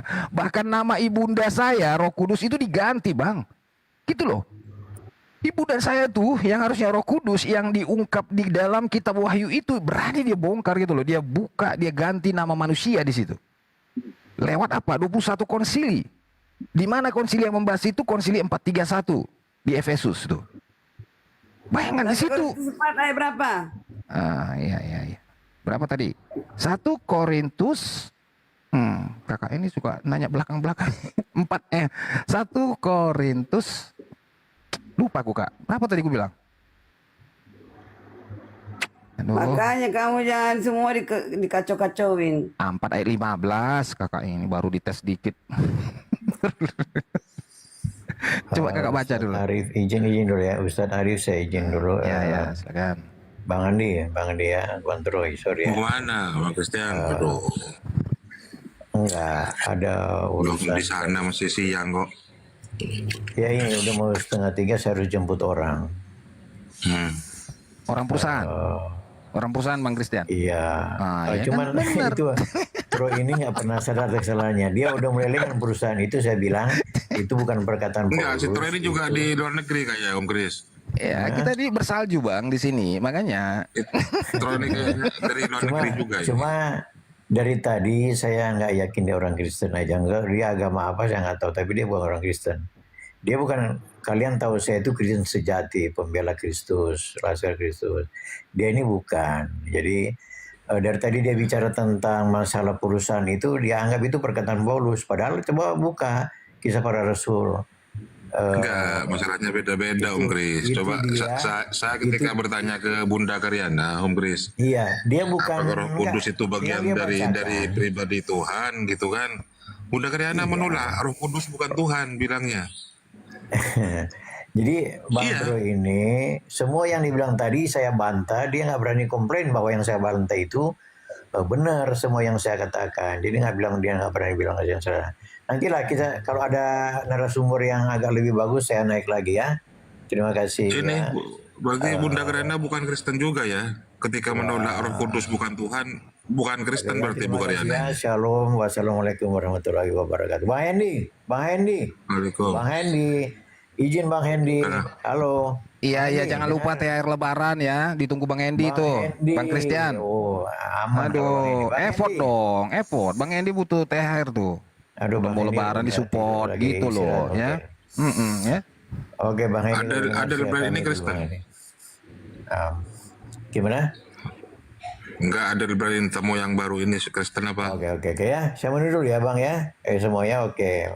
Terima kasih. Apa dia ngomong tadi? Salamnya apa sih? Salam mitun. Jangan gitu lah Troy. Salam mitun. Kak Kriana, siapa sih? Kak Karyana. Jadi Bunda Karyana ya. Setelah kakak tadi mengetahui ada perusahaan gelap di dalam keimanan ini, bagaimana menurut kakak? Jadi ya, mereka yang mana maksudnya? Ini datamu udah kubaca. Iya. Kamu salah arti. Jadi gini loh Kak, awal-awalnya kan dia memburu semua kan, menyebabkan rasa ketakutan yang amat sangat. Kakak bayangkan, setelah di penjara, dia juga menandatangani persetujuan untuk dihukum mati semua mereka orang yang kudus. Itu ketakutan yang sangat besar kakak. Kalau kakak bisa masuk ke dalam peradaban itu, pasti kita Oke. semua takut. Kalau gitu kalau kan. orang sudah berhasil ketakutan, apa berbalik dia lagi jadi ini? Dia harus merubah dirinya kakak. Kira-kira apa untungnya? Apa untungnya? Kalau orang sudah melakukan kejahatan, apa yang dilakukannya kakak? Bertaubat. Makanya dia melakukan pertaubatan. Dengan apa? Pertaubatannya dengan langsung bertemu sang cahaya itu, betul? Lalu mengaku-ngaku buta. Supaya dia diterima oleh mujizat. Itu kan Betul, katamu. Loh, kan memang kejadiannya begitu. Dia sembuh nggak dari butanya? Coba aku tanya. Ya, namanya mujizat lagi dilibas sama Tuhan dia. Betul. Diajar. Betul itu cerita dia kak. Aku dilibas oleh Tuhan. Mataku buta, lihat ini. Aku gak bisa lihat katanya. Dia pura-pura jalan ngantuk dinding. Tuh ya kan. Sini jalannya. Aku gak bisa lihat bro. Aku lagi dihajar Tuhan katanya. Betul kan? Loh, buktinya kata-katanya semua takjub. Itu. Iya. Bagaimana tidak takjub kalau dia tiba-tiba buta. Lalu dia nabrak dinding. Kepalanya bendol-bendol. Semuanya orang lihat. Iya bener dia buta. Bener dia buta. Udah Troy, jualan aja dipajak. Jangan dipajak. Nggak ngerti kamu sih. Gini kakak. Ini kita mencoba masuk gitu loh. Gini logika berpikir. Ya. Logika berpikir. Dia seorang di dalam kekuasaannya dalam kejahatan sudah viral naik daun. Oke? Ibarat kayak sekarang siapa tuh di Indonesia ini? Artinya penguasa dalam hal kekuasaan inilah Hercules ya. Oke? Dah? Oke? Aku nggak usah sebut namanya. Kakak udah sebut tadi, makanya aku nggak mau jawab. Kakak ini nyebut orang yang nggak ada. Lanjut. Nih, ketika itu contoh. Ketika dia sudah mendapatkan itu, dia malah berbalik sebaliknya bertobat. Nah, kira-kira dia dapat untung atau jong? Untung lah. Lah, dia mati dengan mengenaskan, jong dong. Iya, itu ujungnya ketika dia mengingkari itu. Awalnya dia didukung. Kan kakak tahu dia suka lepas dari penjara kan. Kamu ini nggak bisa jadi jaksa dan hakim. Bukan. Memang peristiwanya itu harus dilihat mensereanya itu bukan disatukan. Saudaraku. Itu ada orang berubah mau jadi dapat jong itu apa? Gini loh. Menurut kakak, ketika si Paulus di penjara, dia terlepas, siapa yang buka kunci penjara pintunya? Malaikat atau serdadunya? Itu keajaiban juga. Keajaiban. Troy. Aneh kamu. Orang berubah, sudah punya kekuasaan, tiba-tiba berubah jadi dapat jong. Kenapa? Gini kakakku. Masuk akal nggak itu? Masuk akal ketika saya tahu ternyata si Paulus ini memiliki 2 keluarga negaraan kakak. Betul. Mau 10 pun mau apa nggak masalah. Apa sih? Loh, kalau dia punya 2 keluarga negaraan, ketika negara itu perang dia bela siapa kak? Bingung dia di situ. Ini warga negara mana? Sok-sok ahli politik kami ngerti apa-apa. Makanya tidak lagi kita bisa menerapkan yang namanya netralisir. Kita harus memihak blok kak. Menurutmu tokoh yang Gini kakak ya. Gini. Ini kan perang. Ini aja. Menurutmu di dunia ini tokoh yang paling benar menurutmu siapa selain Tuhan? Manusia. Siapa? Nabi saya lah. Mana ini kakak ini? Saya masih punya nabi. Siapa? Nabi saya, nabi. Nabi Luga. Oke, Nabi Luga. Nah, kalau kakak ada nggak? Kakak punya nabi nggak? Iya, itu nabi saya. Betul lah. Iya. Sebentar. Nabi Luga memaki-maki perempuan, bilang tolol, segala macam. Betul. Diana juga punya nabi, Troy. Iya, tapi kan iya betul katanya bang. Nabi saya maki-maki perempuan. Kalau saya kan nggak kan ya bang Arya? Nggak pernah kan? Kamu karena lebih layak itu daripada nabimu. Kamu itu hak nabi kakak. Kalau saya kan lebih layak kamu, akhlakmu lebih layak dari nabimu. Nabi itu nggak bisa diatur kak. Dia tuh punya kuasa hak otonom gitu loh. Diatur karena kesuciannya, ya. Nabi karena kesuciannya orang salut. Tapi kesucian dalam berkata-kata aja lu nggak bisa. Bagaimana kamu mau mengatakan dia nabi? Aduh, tolonglah kak. Lebih berakhlak kamu daripada dia. Gimana? Ini nabiku ini ku WhatsApp juga nih biar datang kemari ya. Punya perjanjian apa dengan lu, Kak? Ini aku udah bertemu Bukan dengan gitu, lu, ya. Kak. Orangnya Kamu kan udah nggak bertemu belum? ada. Janganlah Kamu kita udah bertemu cerita. belum? Udah lah, udah. Udah. Nah, berarti kamu bertemu punya win-win dengannya. Kalau Loh. bisa menghimpun massa, kita akan kaya raya, punya Rolls Royce. Hah? Kamulah itu. Kak Kirana Jong nanti kamu, Jong. jadi pimpinan pujian. Kalau kakak nanti jadi titanium, kami kirim 1 karung beras ke rumah. Paulus dapat jong dengan kematiannya yang suci. Dia di dalam kerasulan. Rasul yang melakukan firman Tuhan. Nah, kamu, apa yang kamu lakukan? Nabi Luga malah memaki-maki wanita. Loh. Bukankah Paulus mati dibunuh? Gimana? Mati suci gimana maksudnya? Iya, kelakuannya suci, tapi mati di dalam kesucian. Itu loh. Jadi aku mau tanya satu, Kak. Dulu dia pernah menandatangani semua orang kudus harus dihukum mati, dia tanda tangani dan mengatakan dia setuju. Menurut kakak itu terhitung dalam dosa nggak? Kayak mana itu? Saya nggak pernah dengar itu gimana. Oh, ada ayatnya kakak ya, kita buka ya. Ayatnya itu kakak bisa buka juga itu ayatnya. Coba kak siapkan Alkitabnya ya. Kakak buka siapkan Alkitabnya. Di Korintus kakak buka coba. Di Korintus itu ya. Korintus berapa? Kisah para Rasul. Enggak, Kisah para Rasul kakak. Kisah para Rasul. Kisah para Rasul kakak, jangan marah dulu dong. Kakak ini kan Roh Kudus kan. Harus rendah hati, sabar, lembut ya. Kisah para Rasul 26. Kisah para Rasul 26 kakak. Dia tidak percaya Roh Kudus, Troy. Roh Kudus juga punya kuasa membasmi orang. Iya Bang Ari, Roh Kudus tuh lembut loh. Enggak marah-marah dia. Jadi Kisah para Rasul 26 ayat 10 kakak. Di situ diceritakan, aku yang memasukkan orang-orang kudus itu ke penjara. Dan setelahnya aku tanda tangani atas persetujuan kalau mereka layak dihukum mati. Ini terhitung dosa nggak kak untuk Paulus? Bentar, aku baca dulu, ya. Oke. Aku baca dulu ayat 10. Ayat 9 dulu. Bagaimanapun juga aku sendiri pernah menyangka bahwa aku harus keras bertindak menentang nama Yesus dari Nazaret. Terus 10. Hal ini kulakukan juga di Yerusalem. Aku bukan saja telah memasukkan banyak orang kudus ke dalam penjara setelah aku memperoleh kuasa dari imam-imam kepala, tapi aku juga setuju jika mereka dihukum mati. 11. Dalam rumah-rumah ibadat aku sering menyiksa mereka dan Iya, aku yang kutanya. Tunggu. Dalam rumah-rumah ibadat aku sering menyiksa mereka dan memaksanya untuk menyangkal imannya. Dan dalam amaran yang iya, makanya aku bingung Bang Ari. Kalau dia mati dalam kudus katanya, itu dosa enggak sih? Gitu loh. Ini gini, apa artinya ini Karyana gitu dong? Ya, apa artinya itu Kak Karyana? Apakah perbuatannya itu diperhitungkan dalam dosa atau Iya, kekudusan? memang kadang-kadang itu Kakakku ini cantik loh ini sebenarnya inilah. Suaranya aja suka aku lah. Bener, Roh Kudus banget. Lanjut, Bukan. Coba Kak. Gini, jadi artinya ini Paulus ini memang spektakuler. Kadang-kadang bahasanya berbalik, tapi pengertiannya tidak salah bahwa dia adalah pengikut Kristus, ya kan?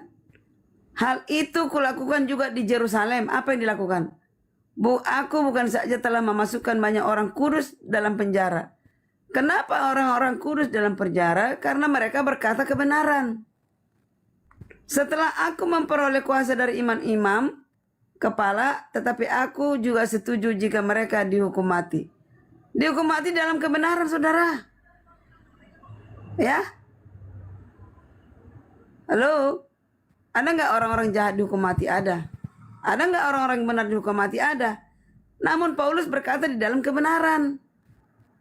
Itu yang Troy nggak mengerti. Oke, aku mau tanya lagi kakak. Kakak, menurut kakak berapa jumlah orang kudus yang dimasukkan Paulus ke dalam penjara?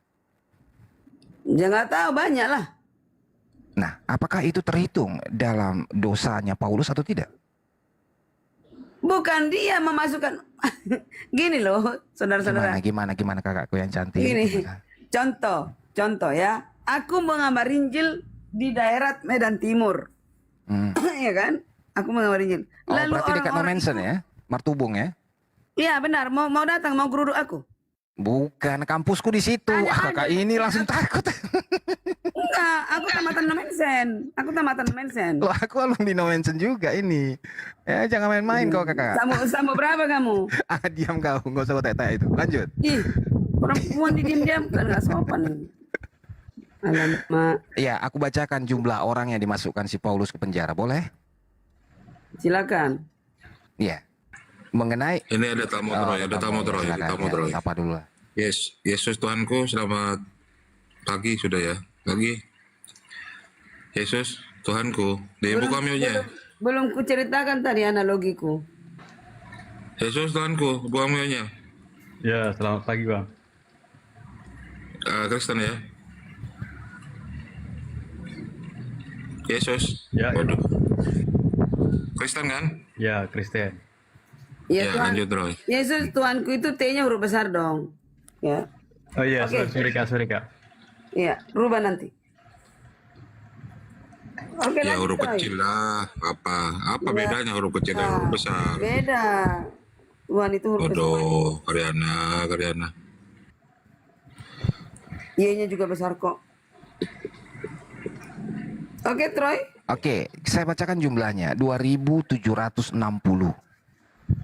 Bayangkan itu Kak, berarti semua orang yang percaya kepada Yesus dan memegang Injil pengajaran Yesus disisir dari rumah ke rumah. Ditarik mereka semua.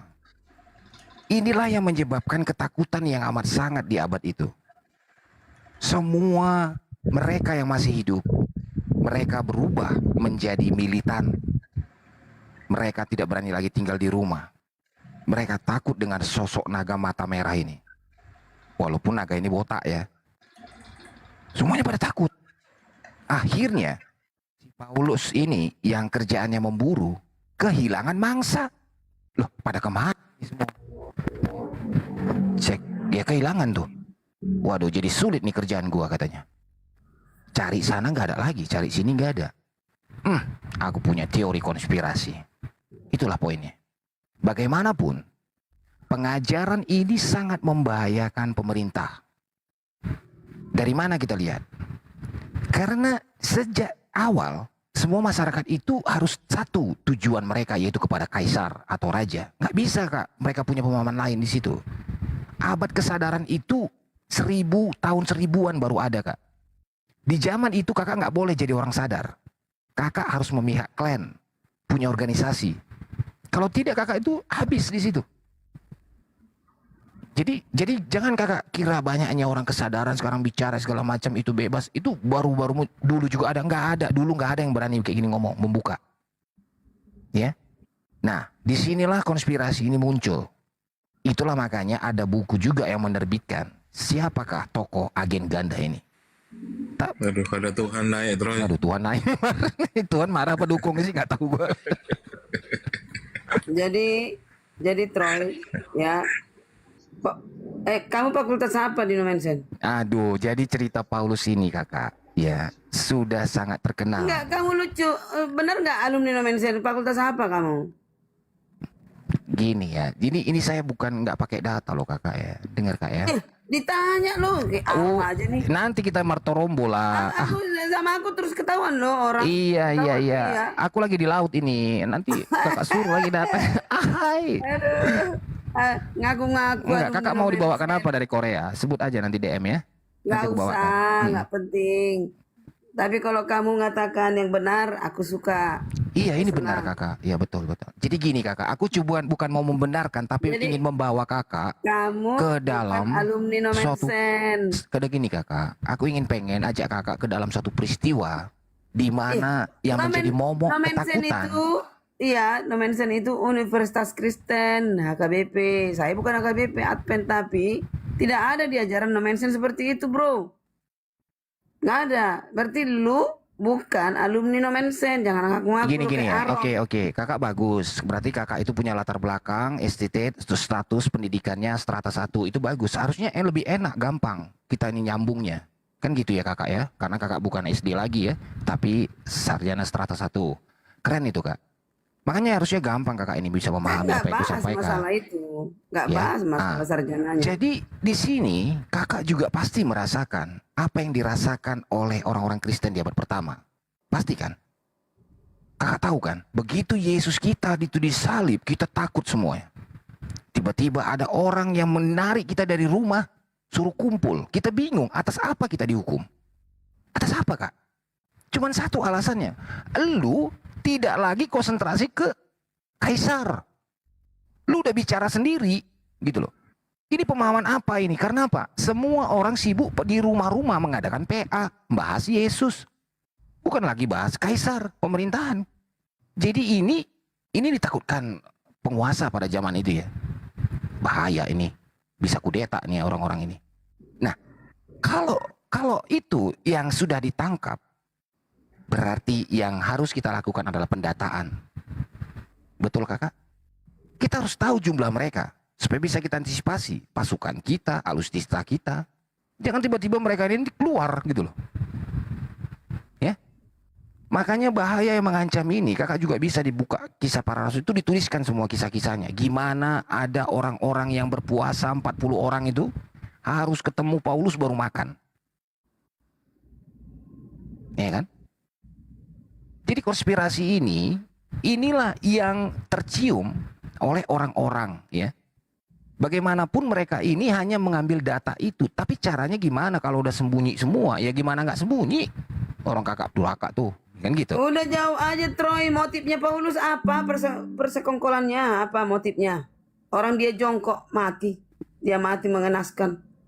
Nah, apa? Setelah dia sampaikan kepada murid-murid dan mendapatkan kepercayaan dari mereka, maka satu ide yang dimunculkan Paulus.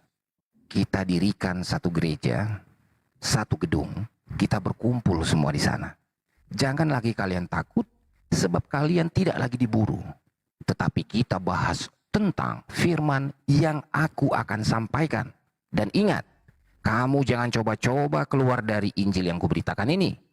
Karena akulah yang bapakmu, aku bapakmu di sini. Jadi dengar semua Injil yang aku sampaikan.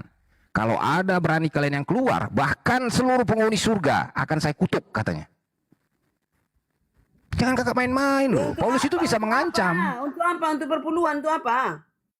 Sabar dulu. Ini kan ceritanya ini seru nih kakak ya. Jadi pada waktu itu, semua jemaat merasa benar juga kata si Paulus. Kan dia ini orang yang memburu kita, tapi sekarang dia bertobat, dipakai Tuhan, guys. Iya, betul-betul. Iya, Paulus. Mereka sumbanglah duit mereka, beli pasir, tanah, dan batu. Maka keluarlah apa yang disebut dengan cerita Ananias. Ananias, ya, dikatakan sebagai seorang yang bernajar memberikan uangnya dari hasil penjualan tanah. Kenapa cerita ini diangkat? Tetapi boleh, bagus cerita diangkat. Tapi kesalahannya di mana? Korupsi. Bukan kakak. Ada kesalahan di cerita itu. Di cerita Ananias yang diangkat ini. Kesalahannya secara nggak langsung mereka nggak sadar telah menfitnah Roh Kudus itu sebagai pembunuh. Padahal notabene-nya Roh Kudus itu sejak awal selalu berkata, damai sejahtera, sukacita dari surga. Yang kutinggalkan ini adalah damai sejahtera bagimu di surga dan di bumi. Nggak pernah Roh Kudus itu membunuh. Tapi apa yang terjadi? Mereka buat skenarionya salah. Jadi siapa sebenarnya yang bunuh? Nah, itu jadi pertanyaan jemaat yang bingung-bingung itu jadi gitu. Kalau bukan Roh Kudus, kamu nggak ngerti. Nah, itu pertanyaan bagus kakak. Saya jawab. Nah, pertanyaan bagus. Sekarang Kak Kriana sudah saya dapati tidak setuju kan dengan cerita yang dikisahkan bahwasannya ada seorang yang memberikan duit hanya kurang berapa rupiah lalu nyawanya melayang. Siapa pelaku pembunuhannya di sini? Nah, ini kita harus pakai mode FBI ya. Jadi, kalau kita tidak setuju dengan Roh Kudus yang membunuh, berarti siapa yang membunuh? Kita cari menserianya. Di dalam Injil, satu-satunya yang selalu menyarungkan pedangnya adalah Petrus. Betul? Jadi aku meneliti kamu, cara pikirmu loh, bukan masalah kebenarannya. Bukan berarti aku oleng. Cara berpikirmu, cara membelokkan bagaimana cara dia ya gitu. Unik, bener. Siapa yang membelokkan? 10 orang lagi. Saya tanya sekali lagi sama kakak, dari semua murid Yesus yang notabene ketahuan sering menyarungkan pedangnya di pinggang, siapa? Yang ya itu karakter Petrus. Telinga siapa yang korban di situ? Ya, telinga orang jahat. Nah, kalau dia sudah berani memutuskan telinga orang, berarti dia juga bisa mengambil nyawa orang, betul? Pakai kuasa. Hai. Aduh. Bahaya ini. Sekarang aku tanya kamu. Aku tanya, pakai kuasa apa Petrus bisa memenggal kuping orang? Memotong kuping orang? Pakai kuasa apa? Nggak mungkin lah saya bilang kuasa Roh Kudus, ya kan? Karena Roh Kudus itu cinta damai. Dia lembut. Salah kamu. Roh Kudus punya kuasa melenyapkan semua orang yang berdosa. Itu, ingat itu, kata kunci. Berarti di hadapan Roh Kudus tidak ada pertobatan? Loh, tidak ada pertobatan lagi bagi orang yang sudah mati di dalam dosa. Maka kita serahkan dia ke dalam iblis. Roy, dalam nama Tuhan Yesus. Itu pernyataan siapa? Roy, pernyataan dari si Paulus. Udah keliru berkilo-kilo kamu, Troy. Gawat kamu. Kok berkilo-kilo nih datanya, saya buka lagi ya. Ini perlu banyak data memang untuk kakak ini. Bagus-bagus banget ya. 1 Korintus 5 ayat 5. Orang ini karena sudah berdosa, maka kita harus serahkan di dalam nama Tuhan Yesus kepada iblis. Bayangkan ini, ada lompatan di sini ya. Dari tangan Tuhan ke tangan iblis. Apa mungkin orang yang sudah dipegang Tuhan tidak akan tersentuh oleh iblis? Tapi menurut si botak ini, ya, dari tangan Tuhan dan Tuhan mengikhlaskan makhluk ciptaannya ini diserahkan kepada iblis yang notabene tidak ada hubungannya dengan cipta mencipta, nggak tahu apa-apa ini sebenarnya. Iblis ini difitnah terus nih, ya, biar binasa tubuh dan rohnya. Kalau orang sudah sampai ke dalam tangan Tuhan, tubuh dan rohnya akan diperbaharui. Itu harusnya. Tapi kata si botaknya apa? Dari tangan Tuhan saja, ya, Tuhan tuh sanggup, ya, memberikan, menyerahkan nih ciptaan yang kuciptakan ke kau supaya hancur nih tubuh sama rohnya, hancurin sekalian katanya. Nah ini kak, ini jadi kakak tahu si Paulus ini benar-benar merubah semuanya. Kenapa? Dialah sang bapa itu menurut dia. Ya? Salah. Lah kan udah dibilangnya, akulah bapak dari Injil yang kuberitakan ini sekarang. Ya semua bapak, suamiku pun bapak. Jadi kalau ada kamu yang memberitakan Injil yang selain dari yang kuberitakan, ya, jangankan kamu, malaikat aja gua hajar katanya. Bener nggak? Malaikat aja dihantam sama dia, hebat ini bapak kita nih. Bener nggak? Sekalipun kami atau seorang malaikat sorga. Wah, ini gila nih. Sok tahu sorga, kayak udah pernah aja dia ke sono kan? Yang memberitakan kepada kamu suatu Injil yang berbeda dari Injil yang kami katakan kepadamu, maka apa Tuhan Yesus pernah mengizinkan kakak mengutuk orang? Mengatakan sesat saja, kakak sudah dimasukkan ke neraka. Memang betul kan? Iblis ini, si Troy ini. Jangan kamu berkata jahil, apalagi mengatakan sesat, katanya di Matius kan? Kenapa si Paulus sanggup mengutuk? Saya tanya kakak. Saya buka nih, Matius 5 ayat 22. Kata Yesus, aku berkata kepadamu, setiap orang yang marah terhadap saudaranya harus dihukum. Siapa yang berkata saudaranya kafir, harus dihadapkan ke mahkamah agama. Dan siapa yang berkata sesat, jahil, anatema, bidat, harus diserahkan ke dalam api neraka yang menyala-nyala. Lalu pertanyaan saya, siapa yang memberikan hak kepada si Paulus untuk mengutuki orang? Siapa? Tuhan. Jadi dengarkan ya, jangan kau aja dari tadi, Troy. Dengar, jangan kamu aja dari tadi ngomong ya, dengarkan. Dikatakan di Kisah Para Rasul 9 ayat 15. Tuhan ini huruf merah ya. Tuhan berkata, pergilah sebab orang ini, maksudnya Paulus yang kamu ejek-ejek tadi, adalah alat pilihan bagiku untuk memberitakan namaku kepada bangsa-bangsa lain serta raja-raja dan orang-orang Israel. Ini udah melambangkan dunia loh. Bangsa-bangsa lain, raja-raja, orang-orang Israel. Ya kan? Aku sendiri akan menunjukkan kepadanya betapa banyak penderitaan yang harus ia tanggung oleh karena namaku. Berarti Paulus jong mengikut Tuhan. Jong itu mati. Tapi mati di dalam Tuhan. Dia menjadi pengikut Tuhan, bro. Paham? Jadi jangan membual aja, Troy. Sia-sia kata-katamu itu semua. Percuma. Ya, cuma aku mendengar kata-katamu hanya mengikuti pola pikirmu yang oleng-oleng. Bener?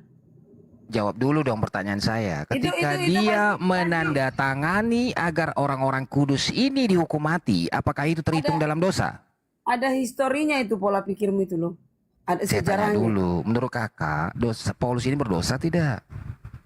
Ya orang berdosa. Bukan satu nyawa ya, ribuan. Terus bagaimana kakak menempatkan kata kudus ke dalam kematian Paulus? Lah udah, ini kamu ingat nggak tadi? Orang ini adalah alat pilihan bagiku untuk memberitakan namaku kepada bangsa-bangsa lain. Apakah itu rekayasa? Nah, terbukti apa yang dikerjakan Paulus.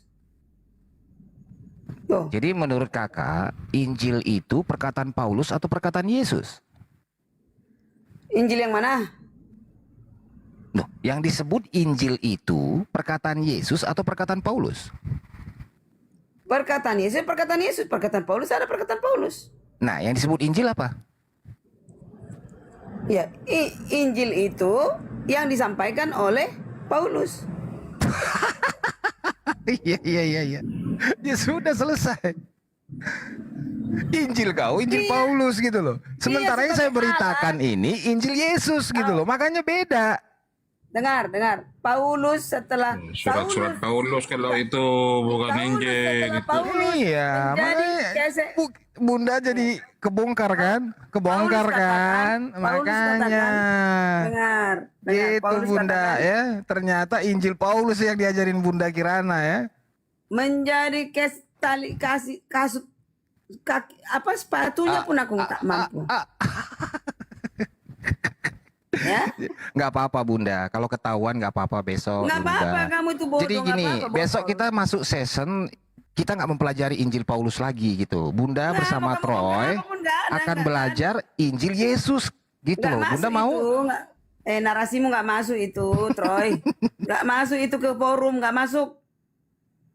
Diketawain lo sama pendeta-pendeta lo. Iya, pendeta itu musuh saya. Semua pendeta musuh saya, bro. Ya iyalah orang kamu sesat. Loh, kalau saya disesatkan pendeta, nggak apa-apa. Tapi kalau pendeta disesatkan Tuhan, itu baru luar biasa. Bukan pendeta yang menyesatkan kamu. Pola pikirmu yang salah. Karena gini ya, apalagi bulan-bulan mau dekat Natal, Lebaran, kadang pendeta itu suka WA, THR dong katanya ya kan.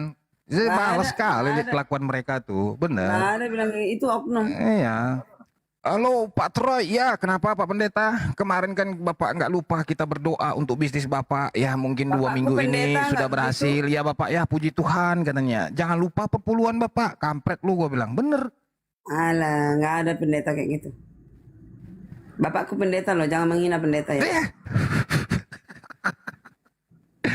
Gitu ya, jadi makanya banyak juga pendeta-pendeta yang harus bertobat. Tapi memang udah banyak ya. Kayak pendeta Silalahi udah bilang ke gua, iya Troy. Tapi aku bingung karena itu profesiku katanya. Nabimu aja kayak gitu, nabimu telepon aku. Karena fasilitasi ke Jakarta dong, minta ongkos coba. Bilang sama Nabi, bilang sama Luga. Ya nggak apa-apa lah kakak, karena Nabi kok kayak gitu.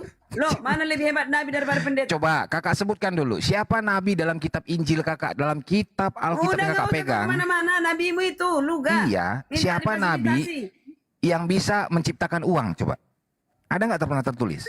Aneh lah yang diomongin lain, Nabi itu nggak menciptakan uang ya. Nabi itu hidup dari belas kasihan. Dari belas kasihan Kak Kirana. Gitu. Bukan dia menciptakan uangnya sendiri, Kakak. Karena kakak didoakan, kakak sehat, kakak sembuh, kakak pinter, kakak cerdas. Nah, kakak mengucapkan kata Enggak, syukur. Troy, kira-kira motifmu apa ya? Oh, menyesatkan orang seperti ini.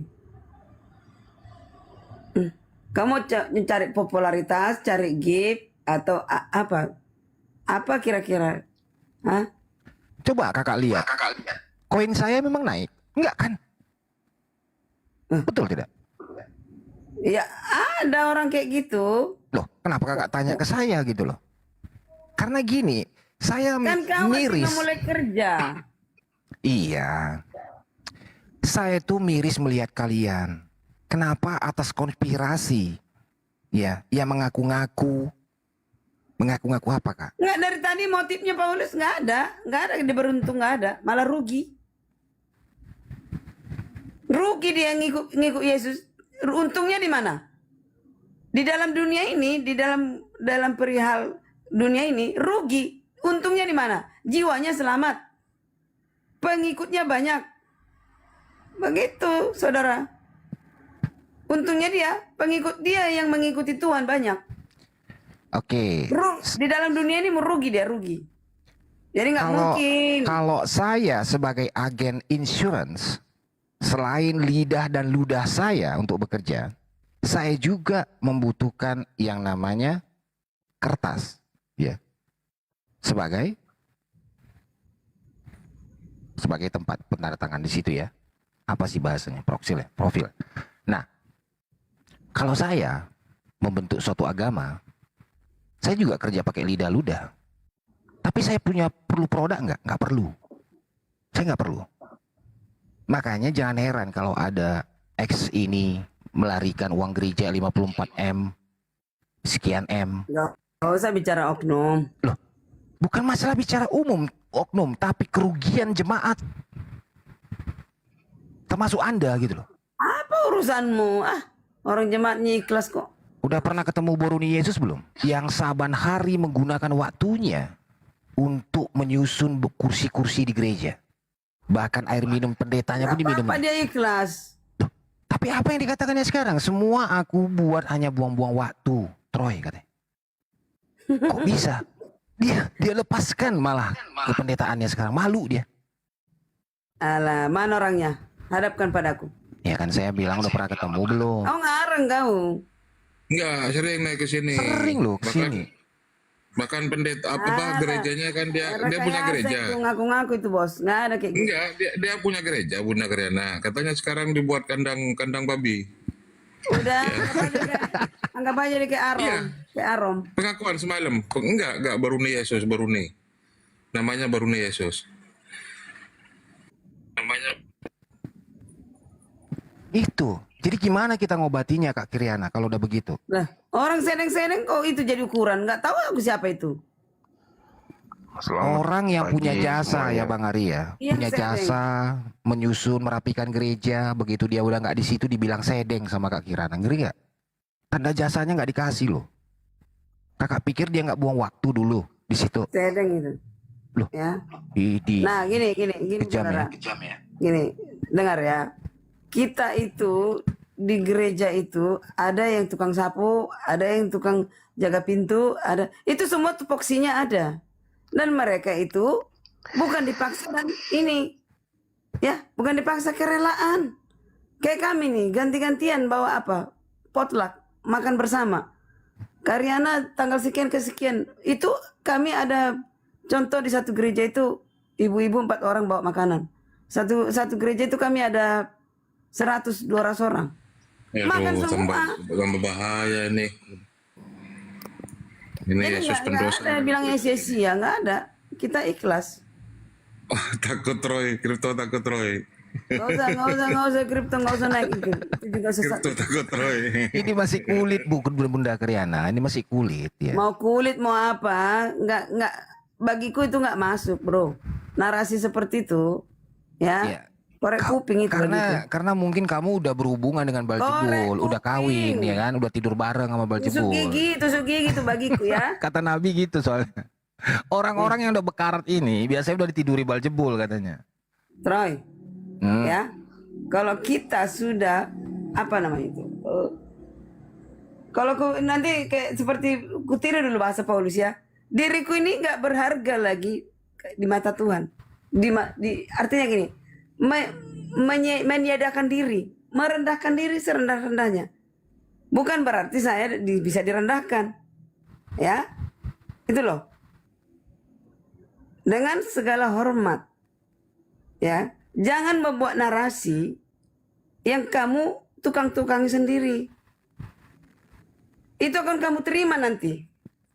Sebab akibatnya. Berarti kalau orang model Ya begini. neraka menanti di depan, neraka menanti di depan. Kamu nggak takut neraka, nggak takut dosa. Jadi Bunda Kriana ini sebenarnya saya nggak mau mukul ya, cuman dia mancing saya terus gitu loh. Nah jadi saya pukul nanti inti ayatnya. Kamu sendiri nanti bukan lagi miring jalannya. Silahkan, nggak takut. Silahkan, kamu kumpul-kumpul.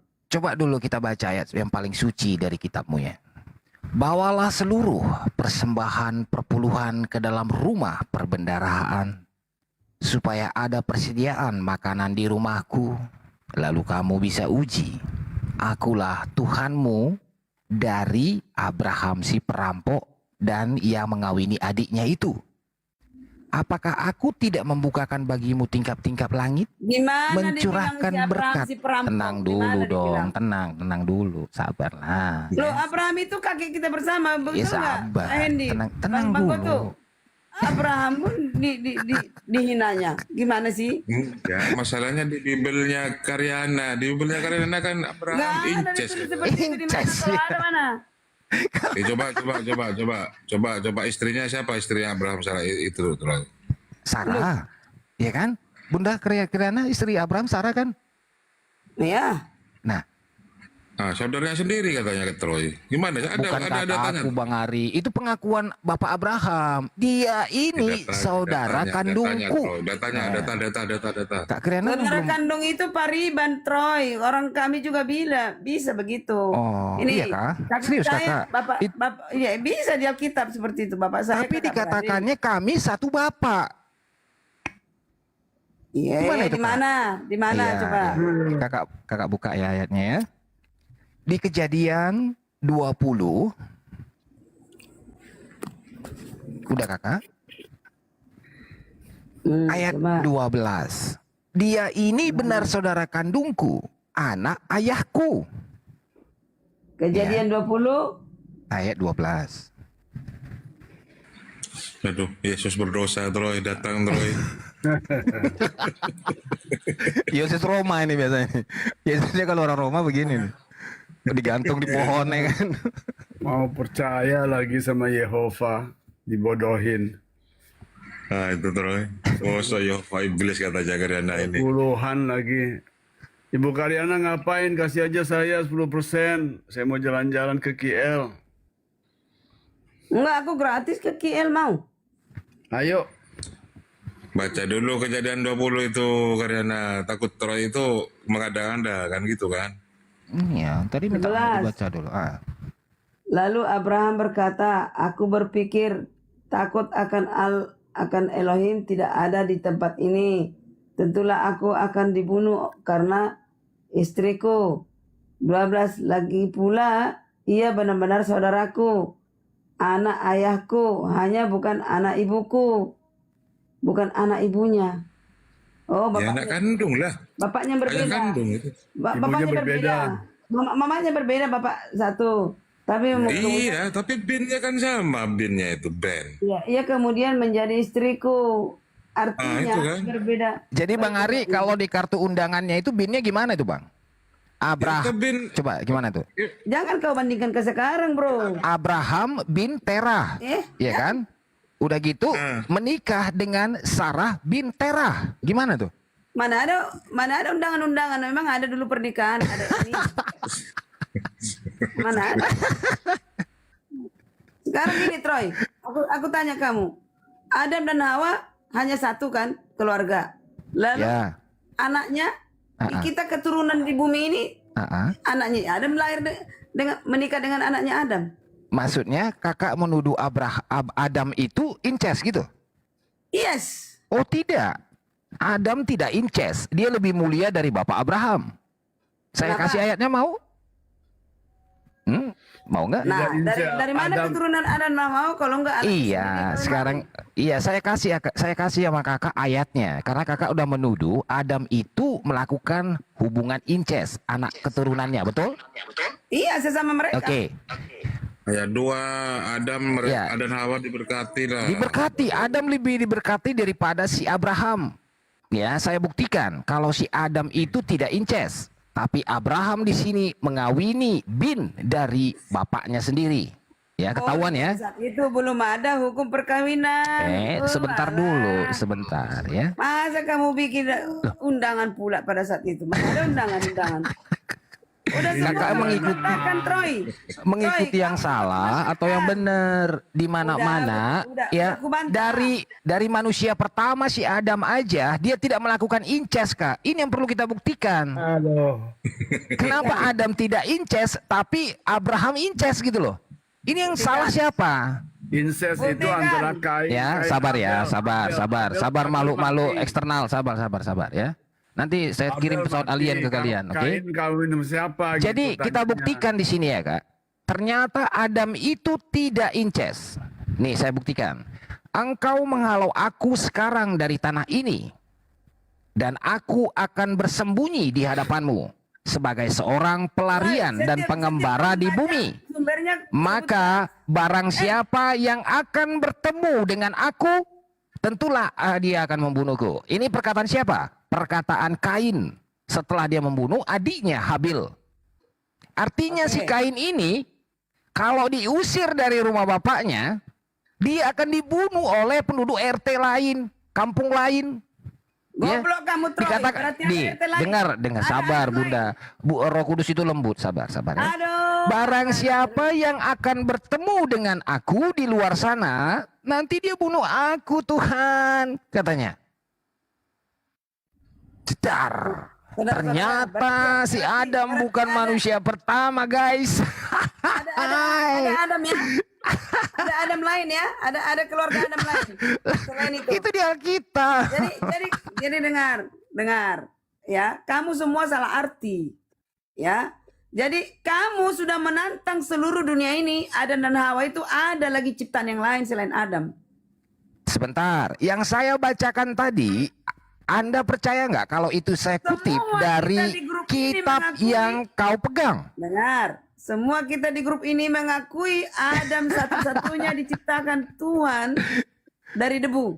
Gini Bunda, Hawa diciptakan dari yang saya baca tadi itu dari kitab yang Bunda pegang tidak? Kau yang salah arti, Troy. Betul, nggak apa-apa. Daripada di Al-Quran, Allah nggak tahu istri Adam namanya siapa kan. Lebih bingung Bukan ke situ logika, bukan ke situ. Dia ke situ. Di Bible malah nggak ada kata Hawa. Troy ini membuat teori bahwa ada tetangga si Adam dan si Hawa. Tetangga Adam dan Hawa ada Jadi yang lain. Bang Ari, kita cuma baca ayat kitab Kain menikah sucinya. sama yang lain. Katanya kita Bukan yang anaknya buat. Adam. Nih saya baca ulang lagi ya. Kalau ini Kristen ya, kalau ini Kristen yang Islam nggak dari tadi diam. Jadi aku baca lagi ayatnya ya. Tuhan, jika engkau menghalau aku sekarang dari tanah ini, aku akan tersembunyi dari hadapanmu Tuhan. Aku menjadi seorang pelarian dan pengembara keluar dari rumah Bapakku Tuhan. Yang aku takutkan nanti kalau aku ketemu sama orang lain di luar sana, nanti mereka bunuh aku Tuhan, kata si Kain ya kan. Tuhan bilang, Kain, kamu ini manusia pertama. Kainnya lupa kali ya kan. Kau ini manusia pertama, Kain. Datanya Troy. Ya, Kemana kakakku tadi? Kakak, aduh naik lah kakak. Kok nggak turun? Manusia pertama tuh Adam. Kain itu anaknya Adam. Iya betul. Kain membunuh Abel. Abel mati. Kain kawin sama siapa? Nah itu pastor Katolik bilang itu adalah satu cerita, ya kan? Suatu cerita, bukan sejarah. Saya kan sekolah Katolik, ya kan? Kripto, pertanyaannya kenapa kau bilang bahwa Yesus itu berdosa, Kripto? Karena dia melanggar Sabat. Kalau dia setiap orang Yahudi yang melanggar Sabat itu harus dihukum mati, nggak ada denda, nggak ada tobat, ya. Oh, saya tidak akan melakukan lagi, bos. Nggak bisa langsung hukum mati. Yang hukum mati itu istrinya, suaminya, adiknya, kakaknya, sudah tetangganya merajam. Nah itulah hukum Taurat. Ya, Taurat itu dibikin oleh siapa? Yahweh. Yahweh itu adalah iblis. Ya, makanya tadi Karyana tuh seneng Yahweh. Ya, tapi anehnya ya, Nabi Musa ya yang menulis Taurat dari Kejadian sampai ke Imamat ya, the 5 books of Moses ya. Itu Taurat kan. Nah, itu Nabi Musa dibawa di abad ke-7. Diperbaiki, dia menyembah bukan kepada Yahweh, tetapi menyembah kepada Allah. Dan syariat-syariatnya beda. Ya, hari puasa di dalam orang Yahudi itu cuma 1 hari. Tanggal 10 bulan ke-7. Setiap tahun. Tetapi di dalam Islam 40 hari puasa.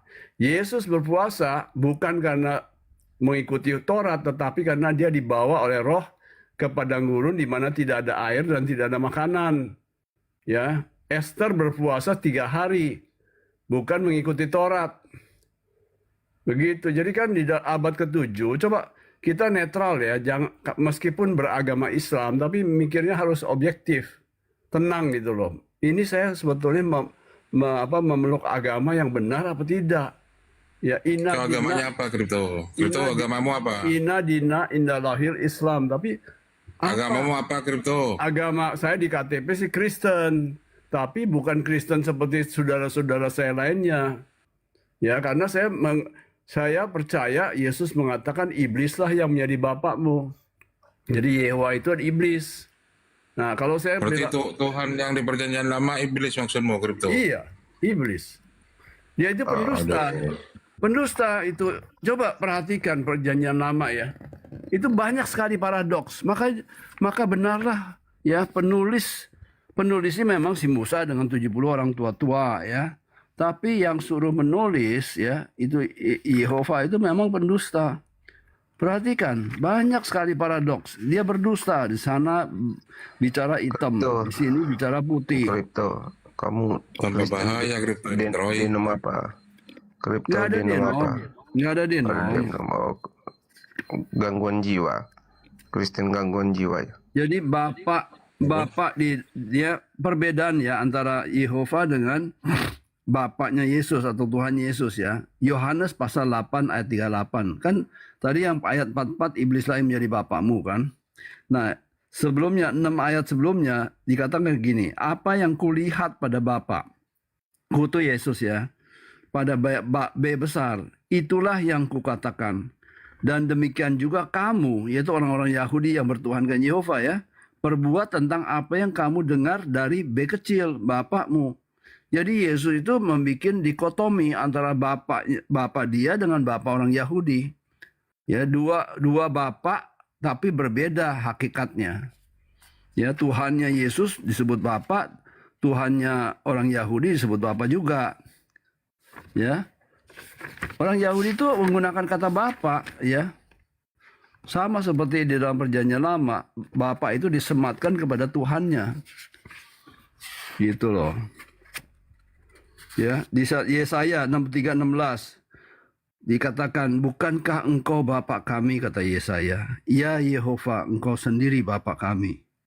Jadi kata bapak itu biasa, sama orang Yahudi tahu nama bapak. Sebutan bapak maksudnya. Ya, Yehova itu mempunyai sebutan dan juga proper name dan generic name, ya. Sebutan dan nama. Kalau Islam tuh Allah itu adalah proper name, tapi di dalam Kristen itu cuma generic name. Ya, Keluaran 3 ayat 15. Yehova itulah namaku, ya. Proper name untuk selama-lamanya, nggak pernah boleh dirubah. Jadi Allah nggak boleh. Dan itulah sebutanku. Ya, generic name turun temurun. Nggak boleh dirubah. Maleaki menutup kitabnya dengan kata ingatlah, ya, supaya jangan dilupakan, ya. Ingatlah, ayat 4 pasal 4. Dia cuma tulis 4 itu pasal Maleaki, ya. Ingatlah, ya, pasal 4 ayat 4. Ingatlah kepada Taurat yang telah kuperintahkan kepada Musa hambaku di Gunung Horeb untuk disampaikan kepada seluruh Yahudi. Bukan untuk di luar Yahudi, ya, yakni ketetapan-ketetapan dan hukum-hukum. Itu. Jadi Maleaki menutup suratnya dengan kata remember, remind, ingat, jangan lupa. Jadi nggak boleh diganti. Begitu Bang. Jadi ya saya melihat ya, jujur aja ya, Al-Quran itu banyak mengutip, menyalin, ya, dari Tauratnya Musa. Ini harus diluruskan nih. Baru. Ini harus diluruskan nih. Al-Quran itu proses pewahyuannya dari Allah Subhanahu wa taala melalui malaikat Jibril ke Nabi Muhammad SAW. Turun secara berangsur-angsur. Nabi Muhammad SAW tidak bisa membaca kitab Ibrani. Tidak pernah ada menyuruh sahabat untuk mencari informasi. Jadi tidak ada itu menyalin menyadur. Kalaupun ada persamaan Nabi di sana, ya itu datangnya dari Yang Maha Kuasa, Allah Subhanahu wa taala. Begitu ya, ke Nabi Musa dan seterusnya begitu. Jadi mohon maaf Pak Kripto, Al-Quran tidak ada sadur menyadur. Yang ada adalah kenyataannya terjemahan Bible, lembaga Bible Indonesia, terjemahannya banyak mengambil istilah dalam Al-Quran. Itu fakta. Terima kasih. Ya. Itu. Ya, sekarang bahas. Menurutmu kenapa Yesus itu berdosa, Kripto? Yuk, mau ada Troy ini. Ya, ini ya. Tuhanmu kan Yesus. Kenapa kau sebut Yesus itu berdosa? Wow. Jadi ya di dalam kitab Keluaran ya, di dalam kitab Keluaran orang Yahudi itu ada seorang malaikat ya, sama seperti di Islam malaikat Jibril. Memang Nabi Musa tidak diriwayatkan dia tuh bisa baca, bisa nulis ya. Tapi tentang seorang malaikat itu ada di orang Yahudi ya. Ya, sesungguhnya ya, Keluaran pasal 23 ayat 20, sesungguhnya aku mengutus seorang malaikat berjalan di depanmu ya, untuk melindungi engkau di jalan dan untuk membawa engkau ke tempat yang telah kusediakan. Jagalah dirimu di hadapan malaikat Jibril dan dengarkanlah perkataannya malaikat Jibril. Janganlah engkau mendurhaka kepada malaikat Jibril, sebab pelanggaranmu tidak akan diampuninya. Ya, sebab namaku ya Allah ada di dalam malaikat Jibril. Gitu. Nah, Jibril itu bahasa Al-Quran, Kripto. Bilang aja Gabriel. Waktu kau itu. Jibril. Gitu. Sama. Ini saya perhatikan ya sama, cuman sama tapi tidak sebangun gitu loh. Ya, sama tapi tidak sebangun. Nah tentang Yesus Kripto, itu jadi kau ini ya, bukan Bang Suma, Kripto. tiap kali Bang Suma ya, dia berkata gini, itu karya iblis atau karya Tuhanmu ya, katanya itu Yesus dihukum mati. Saya sempat berdiskusi dengan Bang Suma dan dia baik dengan saya ya.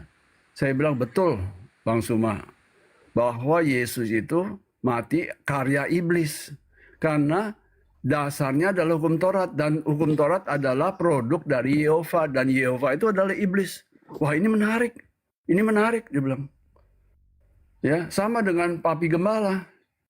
Kripto, ini menarik. Ini menarik. Papi Gembala, saya teringat kepada Bang Suma, sama dia reaksinya seperti kamu. Begitu saya ngomong Yehova adalah iblis, kamu bilang ini menarik, ini menarik.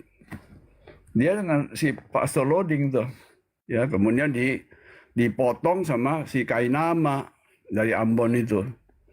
Udah saya terpaksa keluar karena mereka bertiga cerita tentang hal-hal lain, ya bersalam-salaman gitu.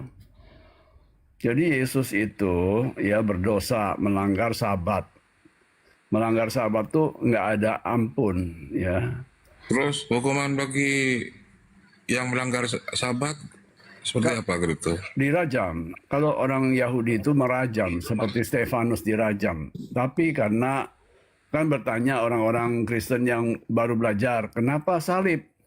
Karena Yahudi itu lagi dijajah, sedang berada di bawah penjajahan orang Roma, dan orang Roma melakukan hukuman mati itu di atas salib. Jangan bilang, oh salib itu ada dua, satu tegak lurus, satu ke samping. Itu simbol daripada dua hukum, mencintai sesama dan mencintai Tuhan. Bukan.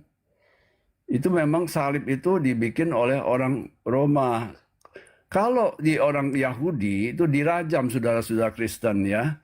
Setelah Stefanus dirajam, mayatnya, bodinya itu diangkat, disulak, dipasang di tiang lurus. Maka saksi Yehova itu mengatakan Yesus itu tidak disalib, tetapi dia tergantung di atas tiang.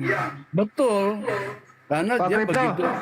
Pak Kripto, salib Ya. itu tempatnya orang disiksa atau tempatnya orang disayangi? Dibun-bun. Bukan Apa siksa. hubungannya salib dibun-bun. apa hubungannya salib dengan iblis? Karya iblis. Iblis itu adalah dua cirinya, ya di Yohanes pasal 8 dia itu pembunuh sejak semula. Ya. Ya. Tahun 68 itu PKI dibantai ya. Kayaknya sisa satu kamu ini.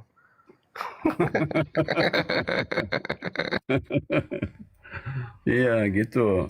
Jadi kalau orang Yahudi ya setelah dirajam, ditimpuk batu rame-rame, mati, diangkat kan ditanam dulu sebatas pinggang. Ya teman-teman Kristen yang baru belajar, kalau Bang Arif tahu, ya Bang Goto tahu. Ini saya bicara dengan Kristen yang nggak tahu.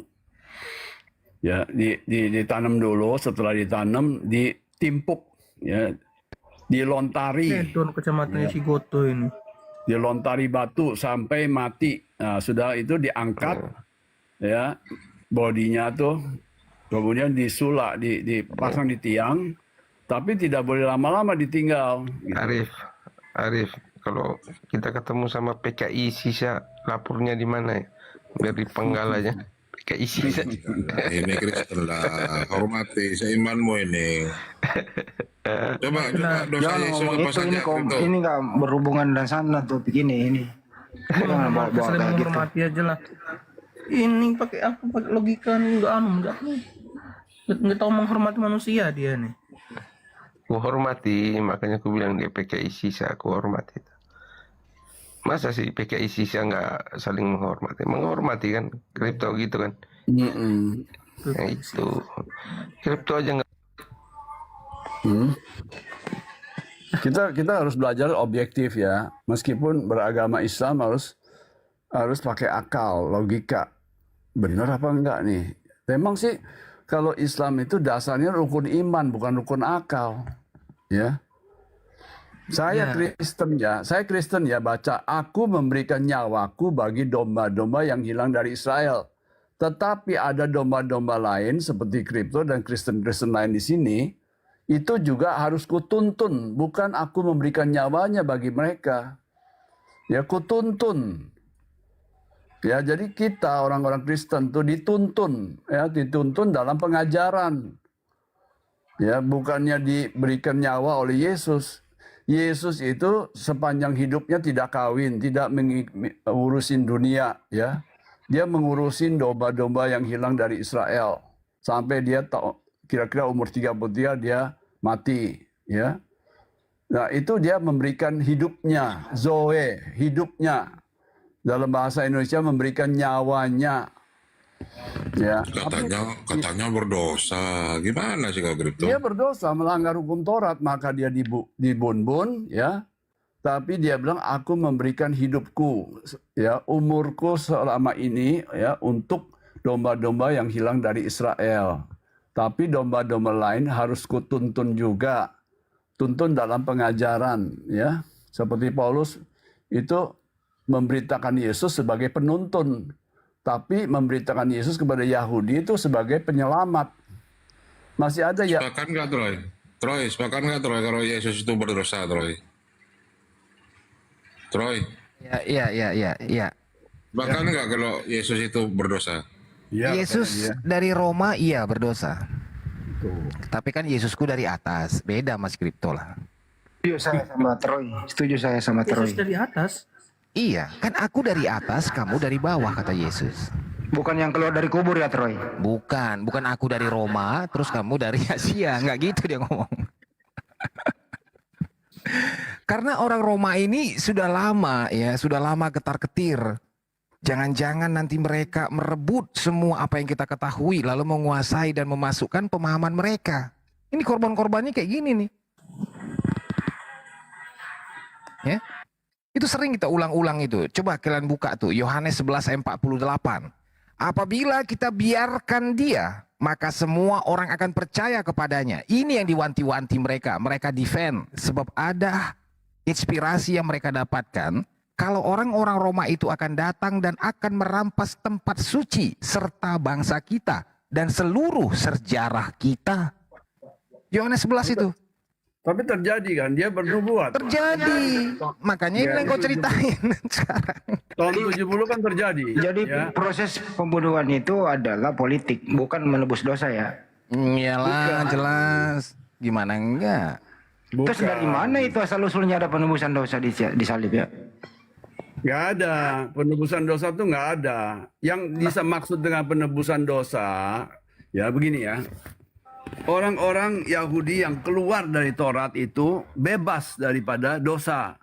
Karena definisi dosa ya pada waktu itu dan juga sekarang adalah melanggar hukum Tuhan. Nah, Tuhannya waktu itu siapa? Yehova. Hukumnya apa? Hukum Taurat. Jadi siapa yang melanggar Taurat itu disebut berdosa. Kalau udah keluar dari hukum Taurat, seperti kalau Kripto keluar dari warga negaraan Indonesia, tidak ada lagi pengaruhnya untuk membayar PPh sebanyak 20%, begini begitu, ya kan? Karena saya udah tidak warga negara lagi. Jadi kalau udah keluar dari Taurat, tidak ada korban persembahan, tidak ada perpuluhan, tidak ada rajam, ya kan? Tetapi pelanggaran, ya. Sekarang gini, tadi kan Mbak si Hendy nanya, apakah Yesus itu disalib karena konspirasi penembusan dosa atau karena nubuatan Kayafas? Silakan. Nubuatan Kayafas betul ya, tetapi konspirasi nggak ada. Memang jelas ya Yesus itu melanggar sabat, tidak dibuat-buat. Jelas Yesus melanggar sabat dan murid-muridnya juga memetik bulir gandum. Sebetulnya murid-muridnya juga harus dirajam, disalib. Tapi Yesus minta kepada mereka, lepaskanlah mereka. Nah, berarti pertanyaannya adalah ke Bang Troy berdua nih. Yang disalib itu Yesus anaknya Maria atau ada Yesus lain? Ya, yang jelas Islam, itu Yesus Roma. Gitu loh, Di. Ya. Kalau Handi kan Islam. Yesus lain. Loh, mereka juga mendapati loh, histori mereka ini dicatat juga dalam kitab mereka. Hanya saja mereka mengenal tidak dengan nama Roma itu, gitu loh. Anda paham nggak itu? Mereka nggak setuju dengan nama Roma itu. Dan disalib di Al-Quran itu yang diserupakan. Nggak bisa. Nah, iya, mereka nggak mau memakai nama yang berasal dari Roma, gitu loh. Boleh kok. Sesuai dengan perintah Tuhan di dalam seluruh kitab manapun itu dilarang membunuh orang yang tidak bersalah. Betul. Itu di kitab manapun itu pasti setuju. Sampai ke Undang-Undang Dasar. Iya. Sampai ke Undang-Undang Dasar loh itu dilarang membunuh orang tidak bersalah. Anaknya Maria adalah orang yang soleh, tidak berdosa dan wajib kita muliakan. Dan sinkron dengan perintah Tuhan, dan dia berdoa, minta diselamatkan, doanya dikabulkan, dia diselamatkan dari maut. Artinya, yang mati di tiang salib siapa Bang Troy? Yang dari Roma, yang ada generic name-nya Kristo. Lu yang jawab lah, lu Kristen kan? Iya, makanya kan di Roma tuh pernah dibaca tulisan tuh di topinya itu, Vicarius Filii Dei. Tahu nggak itu artinya, Kripto? Apa artinya itu? Vicarius Filii Dei. Biar kamu paham gitu loh. Jangan sampai tulisan-tulisan itu kamu nggak ngeh, lalu kamu memberitakan apa yang nggak kamu paham gitu loh. Di atas salib Inri. Topi itu yang suka topinya panjang warna putih itu loh. Oh. Apapun lah ya. Kau bilang Tuhanmu berdosa, Kripto, gimana sih kau, Kripto? Ngawur aja kau. Tuhanmu dalam arti Tuanku, ya, pemilik, ya, penguasa. Berarti Yesus bukan Tuhan? Bukan. Ya bukan lah, mau kalau Yesus Tuhan mah bukan, nggak masuk akal itu. Aduh, Victor gimana, Victor? Ya Om ini apa agamanya? Saya Islam lah Bang. Victor. Doi. Ini bilang Yesus berdosa ini. Siapa bilang? Kripto ini. Ya Kripto. Topik nih, menurut Pak Kripto Yesus itu berdosa. Menurut Pak Troy anaknya Maria tidak berdosa, tapi bukan dia yang disalib. Yang disalib adalah Yesus Roma. Ini ada dua nih. Jangan ngarang-ngarang cerita lah kalian berdua. Waduh. Kabar dulu. Kripto, benarkah kau mengatakan Yesus berdosa? Betul, Yesus itu melanggar sabat. Dan Yesus itu adalah penyelamat bangsa Yahudi yang percaya kepadanya. Kalau yang tidak percaya itu tidak selamat. Karena di dalam hukum Taurat adanya kematian yang kekal. Di dalam Yesus ada kehidupan yang kekal atau hidup yang kekal. Karena anak manusia datang untuk menyelamatkan yang hilang. Matius 18 ayat 11. For the Son of Man came to save what was lost. What was lost itu adalah yang hilang. Ya. Domba-domba itu keluar dari kandangnya si Musa. Lost gitu loh, hilang. Hilang di apa? Ngikutin Yesus. Ya, karena dia nggak mau di dalam kandangnya Musa lagi. Ya, anak manusia datang untuk menyelamatkan yang hilang. Ya, Galatia 4 ayat 5. Ia diutus untuk menebus mereka yang takluk kepada hukum Taurat. Bukan kepada buat Kripto, buat teman-teman Kristen yang abad berapa ya? Abad ke-7 juga enggak, ya kan? Jadi menebus mereka yang takluk kepada hukum Taurat, bukan yang tidak takluk kepada hukum Taurat. Jadi betul kalau orang Muslim bilang, Kristen, kamu tahu nggak bahwa Yesus itu bukan untuk kamu, untuk orang Yahudi. Bukan Yahudi sekarang, Yahudi dulu waktu Yesus hidup. Gitu loh. Yang masih hidup di bawah hukum Taurat. Tapi Yahudi sekarang nggak hidup di bawah hukum Taurat. Coba perhatikan, Yahudi sekarang nggak ikutin hukum Taurat. Apa yang dinubuatkan oleh Yesus, ya dunia dengan segala keinginannya akan berakhir, akan binasa. Tahun 70 berakhir. Nubuatan itu udah selesai. Jangan ditunggu lagi. Sabar Ya, dulu. teman-teman Kristen ya, nubuatan Yesus tuh udah selesai. Ya, dunia dengan segala keinginannya sudah hilang, udah habis. Kripto, terus sebentar dulu. Apakah kau membenarkan bahwa Yesus adalah salah satu orang berdosa? Kan tadi saya bilang berkali-kali Bang Arif tuh udah mungkin 20 kali. Diulang-ulang kamu. Dengar, oke, efek dengar. Udah diulang 21 kali setengah. Udah diulang 21 kali setengah. Sabar. Kalau kau Kripto mengatakan Yesus orang berdosa, maka Yesus gagal. Maka tidak layak dia untuk menebus dosa manusia. Karena dia juga berdosa. Itu efeknya. Salahnya ya orang-orang Kristen seperti kamu ya, pakai kata manusia, padahal di situ dunia, ya kan? Contoh ya, 1 Yohanes pasal 2 ayat 2. Berarti kau pun udah menjadi salah satu juga Kripto yang tercemar juga kau. Enggak. yaitu Yohanes pasal 2 ayat 2. Dan ia adalah pendamaian, Yesus adalah pendamaian untuk segala dosa kita. Kita tuh bukannya kripto. Kita penulis Yohanes dengan teman-temannya. Dia kan mereka orang Yahudi kan. Sudah diselamatkan oleh Yesus kan. Maka dia tulis, dan Yesus adalah pendamaian untuk segala dosa kita. Dan bukan untuk dosa kita saja, tapi juga untuk dosa seluruh dunia. Dunia itu adalah orang-orang Yahudi yang hidup di bawah hukum Taurat. Ya. Tapi juga untuk dosa seluruh dunia. Dosa kan saya bilang pelanggaran kepada hukum Tuhan. Tuhan apa? Tuhan Yehova. Gitu loh, ya. Jikalau janganlah kamu mengasihi dunia, janganlah kamu mengasihi dunia dan apa yang ada di dalamnya. Jikalau orang mengasihi dunia, maka kasih akan Bapa, ya Tuhan, maka kasih akan Bapa yaitu Tuhan Yesus tidak ada di dalam orang itu. Ya, orang-orang Yahudi yang menyembah kepada Yehova tidak mempunyai kasih, tidak ada urusannya dengan Tuhan Yesus yang disebut Bapa. Ya. Sebab semua yang ada di dalam dunia, di dalam Taurat, ya, yaitu keinginan daging dan keinginan mata serta keangkuhan hidup, bukanlah berasal dari Bapa melainkan dari dunia. Coba perhatikan ya, Perjanjian Lama, mana ada kata-kata surga dan neraka? Yang ada adalah dunia orang mati. Gehenna, ya. Surga itu langit, Samayim, ya. Tempat kediaman katanya Yehova. Ya. Jadi di dalam Yudaisme kalau mengikuti Yehova dengan baik, ya, apa kata Daud? Negaranya aman, ya. Makmur, ya. Begitu. Duniawi mereka. Pikirannya pikiran duniawi. Ya, nggak ada tentang nanti kalau udah mati gimana. Coba baca Perjanjian Lama dari depan sampai belakang sampai Maleaki. Ada nggak cerita tentang setelah mati apa?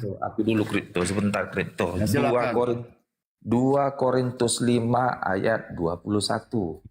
Ya. Bentar, Coba aku bacanya. Ya. Biar kita jangan kita meper-meper ya. Itu kan kata Troy surat Sibota ya Troy.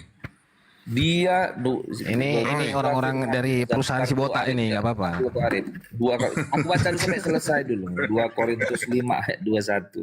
Dia yang tidak mengenal dosa telah dibuatnya menjadi dosa karena kita, supaya di dalam Dia kita dibenarkan oleh Allah. Ya, jadi betul. Dia, saya kasih ya, saya pemahamannya. Dia Yesus yang tidak mengenal dosa. Yesus tidak mengenal dosa.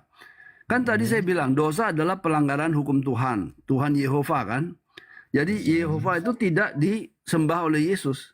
Dia tidak mengenal dosa, tidak mengenal pelanggaran karena dia bahkan dia melanggar karena dia tidak mengenal dosa. Telah dibuatnya menjadi jangan dulu meper-meper kripto. Di mana ayatnya? Belum selesai. Ayat kasih dulu kripto. Ayat dalil. Tuhan di Perjanjian Lama iblis menurutmu kripto? Iya. Nah, tunggu dulu. Dia Yesus yang tidak mengenal dosa telah dibuatnya, ya. Nya itu apalah? Tuhannya Yesus kan? Sabar. Nya itu Bapak. Jangan kau jadi ngarang-ngarang kau udah macam mirip sama orang Islam. Bapak telah dibuat oleh Bapa yaitu Tuhan Yesus menjadi dosa. Dari mana kau buat Tuhannya Yesus? Kau udah macam gaya si Juma. Tuh dibuatnya tuh siapa? Ya, dari mana? Enggak, dari mana kau pinter-pinteran bilang Tuhannya Yesus? Nah, abisnya itu siapa? Dia, Yesus. Dia yang tidak mengenal dosa telah dibuat oleh Yesus. Kau yang udah maju selangkah, kau bilang Tuhannya Yesus. Kok pandai-pandaian kau? Yesus kan punya Tuhan. Dari mana kau tahu di mana tertulis? Aku keluar dan datang dari Bapa, aku kembali kepada Bapakku dan Bapamu, kepada Tuhanku dan Tuhanmu. Nah, cukup dong. Mau ayat lagi? Di mana ayatku? Di mana itu ayatnya? Bantu tuh, Bang Arif, bantu. Saya mesti bangun lagi dari kursi. Saya lagi duduk sofa enak-enak nih, mesti ambil lagi. Saya nggak hafal. Nggak ada. Di mana ayatnya Tuhanku dan Tuhanmu? Coba bantuin tuh Bang Goto atau Bang Andi, dia pengen ayatnya. Kalau saya nggak semuanya saya ingat ya Oke. ayat-ayat. Satu lagi, oke, kalau kau nggak kasih ayat, gak usah kita berkutat di situ. Ku tanya dulu kau.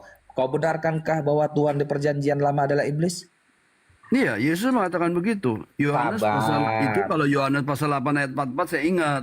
Ya. Sebentar. Berarti kripto Tuhannya Musa Tuhannya Musa adalah iblis? Iya. Iblislah yang menjadi bapakmu. Pasal 8 kamu baca lagi pasal 8 ya. Berarti Tuhannya Musa adalah iblis, yang ngomong dengan yang menyelamatkan Musa keluar dari tanah Mesir membelah lautan itu adalah iblis? Bukannya Musa aja, Adam punya Tuhan tuh iblis, karena Musa menulis ya tentang Adam. Adam itu punya Tuhan kan, yang menciptakan Jadi dia kan. Itu yang iblis. ngomong sama Adam, di manakah engkau? Apakah itu Iya. iblis? Iblis. Si iblis itu pendusta. Iblis pendusta ya. Masa ada Tuhan ya bertanya. Coba tanya kepada Muslim ya. Tuhannya Muslim tuh tidak bertanya, ya kan? Kalau bertanya kan berarti nggak tahu, ya kan? Di mana engkau Adam? Siapa yang memberitahukan kepadamu engkau telanjang? Apakah kamu sudah makan buah itu? Ya kan? Dan Tuhan berjalan-jalan di Taman Eden. Berarti Musa menyembah iblis. Musa menyembah iblis. Dia ditipu. Kalau dia ditipu, dia nggak tahu dia ditipu. Maka Musa itu dibawa abad ke-7 ke dalam suatu kitab yang baru. Ya dikatakan dia menyembah bukan kepada Yehova, menyembah kepada Allah. Siapa lagi? Allah ini siapa lagi nih? Allah ya Tuhannya Pak Handi, Tuhannya Pak Arif. Tuhanmu siapa? Jadi Tuhanmu siapa? Bapak. Bapak, tapi bukan Bapak ini bukan Elohim. Bukan. Bapak ini Tuhan yang benar ya? Ya, Tuhan yang benar. YHWH iblis ya? Ya. Tahu nggak perbedaan Bapak dengan Bapak besar dan Bapak kecil ya? Bapak B besar dan Bapak B kecil, ya kan? Itu bisa tahu tuh di dalam Alkitab tuh ditulis ya. Jadi gerejanya Pak Kripto apa Pak Kripto? Apa nama Tunggu dulu. gerejanya? Yohanes pasal 8 ya, 6 ayat sebelum dibilang iblislah yang menjadi bapakmu ya. Apa yang kulihat pada Bapa, aku tuh kan Yesus, pada B besar, itulah yang kukatakan, dan demikian juga kamu orang-orang Yahudi yang menyembah kepada Yehova. Perbuat tentang apa yang kamu dengar dari B kecil, bapakmu. Jadi ada dikotomi ya antara bapak B besar dengan bapak B kecil. Itu mesti jeli itu orang Kristen ya. Nggak apa-apa bilang Yehova itu ada iblis, nggak apa-apa, tenang aja. Nggak masuk neraka, nggak masuk neraka, paling nggak masuk gereja. Kalau nggak masuk gereja tuh pasti, ya pasti dah. Kalau itu, kalau masuk neraka itu nggak pasti. Kalau kamu bilang Yehova adalah iblis, gereja manapun ya tidak akan mau menerima kamu. Biar saksi Yehova apalagi. Waduh, Yehova dibilang iblis, ya kan? Nggak bisa masuk. Katolik, ya Paus mana pernah bilang Yehova adalah iblis. Iya. Malah percaya bahwa Yehova menciptakan segala sesuatu 6 hari lamanya, hari ke-7 Yehova itu beristirahat. Ya, di Islam kan nggak ada istirahat hari ke-7 kan? Dia hari Jumat aja. Ya, Kita nggak usah bukan masuk istirahat. Islam. Nggak usah dibahas dulu Islam. Ini bukan cerita Islam, cerita Kristen kita. Ya udah, Perjanjian jadi Paus Vatikan itu juga diem, ya kan? Kalau ada Paus Vatikan mau ngobrol sama saya malam ini, saya ladenin, ya kan? Dia selalu ditanggapi dengan senyum. Ya Kripto bilang Yehova adalah iblis. Coba terangkan Bapak. Udah berhasil Handi Celebes dan Arif RH menipu kalian semuanya. Loh, kok ngapain kok nyebut saya kau? Saya kan bukan Islam, bos. Saya bukan Islam. Enggak Islam, tapi kau kan udah menyangkal imanmu. Nggak ada, saya dari dulu juga nggak beriman begini. Nah, jadi kitab yang kau pegang kitab apa? Perjanjian Baru dan surat-surat Paulus, kecuali kitab Wahyu. Wahyu saya tidak mau buka. Buka boleh untuk apa? Untuk mengajarin orang, tapi saya Pelan-pelan tidak mempelajari kitab Wahyu sedalam-dalamnya seperti Perjanjian Baru. Pelan-pelan dulu Kripto. Apakah kau mengimani perjanjian lama? Tidak, hanya sebagai rujukan. Siapa Daud, apa yang Daud berbicara, siapa Daniel, apa yang ditulis oleh Musa dalam 5 bukunya. Itu aja pengetahuan. Ya. Ikutilah, kata Yesus. Ya, ikutilah mereka. Aku mengikuti. Jadi perjanjian begini lama. ya, jadi kalau kalian masih Kristen-Kristen dasar, kalian kan nggak akan sanggup melawan si kripto ini. Karena kripto Terima kasih, ini Bos. sebenarnya udah masuk level up dalam Kristenan, sehingga mereka bisa menempatkan Tuhannya di ranah gelap atau terang. Itu aja poinnya kripto ini sebenarnya. Benar, Tapi terima kasih. iya, saya kan orang yang ahli juga di apa yang Anda katakan itu gitu loh kripto ya. Ya. Bahkan di TikTok ini framing Anda itu malah ke saya harusnya. Tapi saya kenapa hari ini nggak membawa itu kripto? Karena Tuhan itu essential being, ya, dia entitas, gitu loh. Jadi untuk melawan Anda itu sebenarnya harus dari paham kesadaran. Nggak bisa dari paham-paham magisterium landasan keimanan Kristen. Pasti keok semua. Betul. Ini kalau Katolik itu konsili itu meeting ya, meeting bersama ya, kemudian menetapkan ketetapan, ya karena pada waktu itu nggak tetap, goyang semua, nggak stabil. Ada orang bilang merah, biru, kuning, hijau ya, tapi dengan adanya konsili maka lebih rapet lah, lebih tegas lah gitu. Tapi itu kan buatan manusia.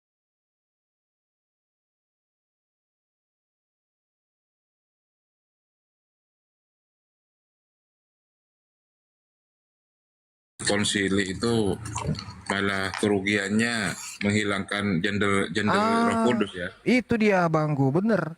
Itu Iya. jadi rusaknya itu di 21 Bang Ari. 21 loh, kebanyakan tuh nggak? 21 konsili itu.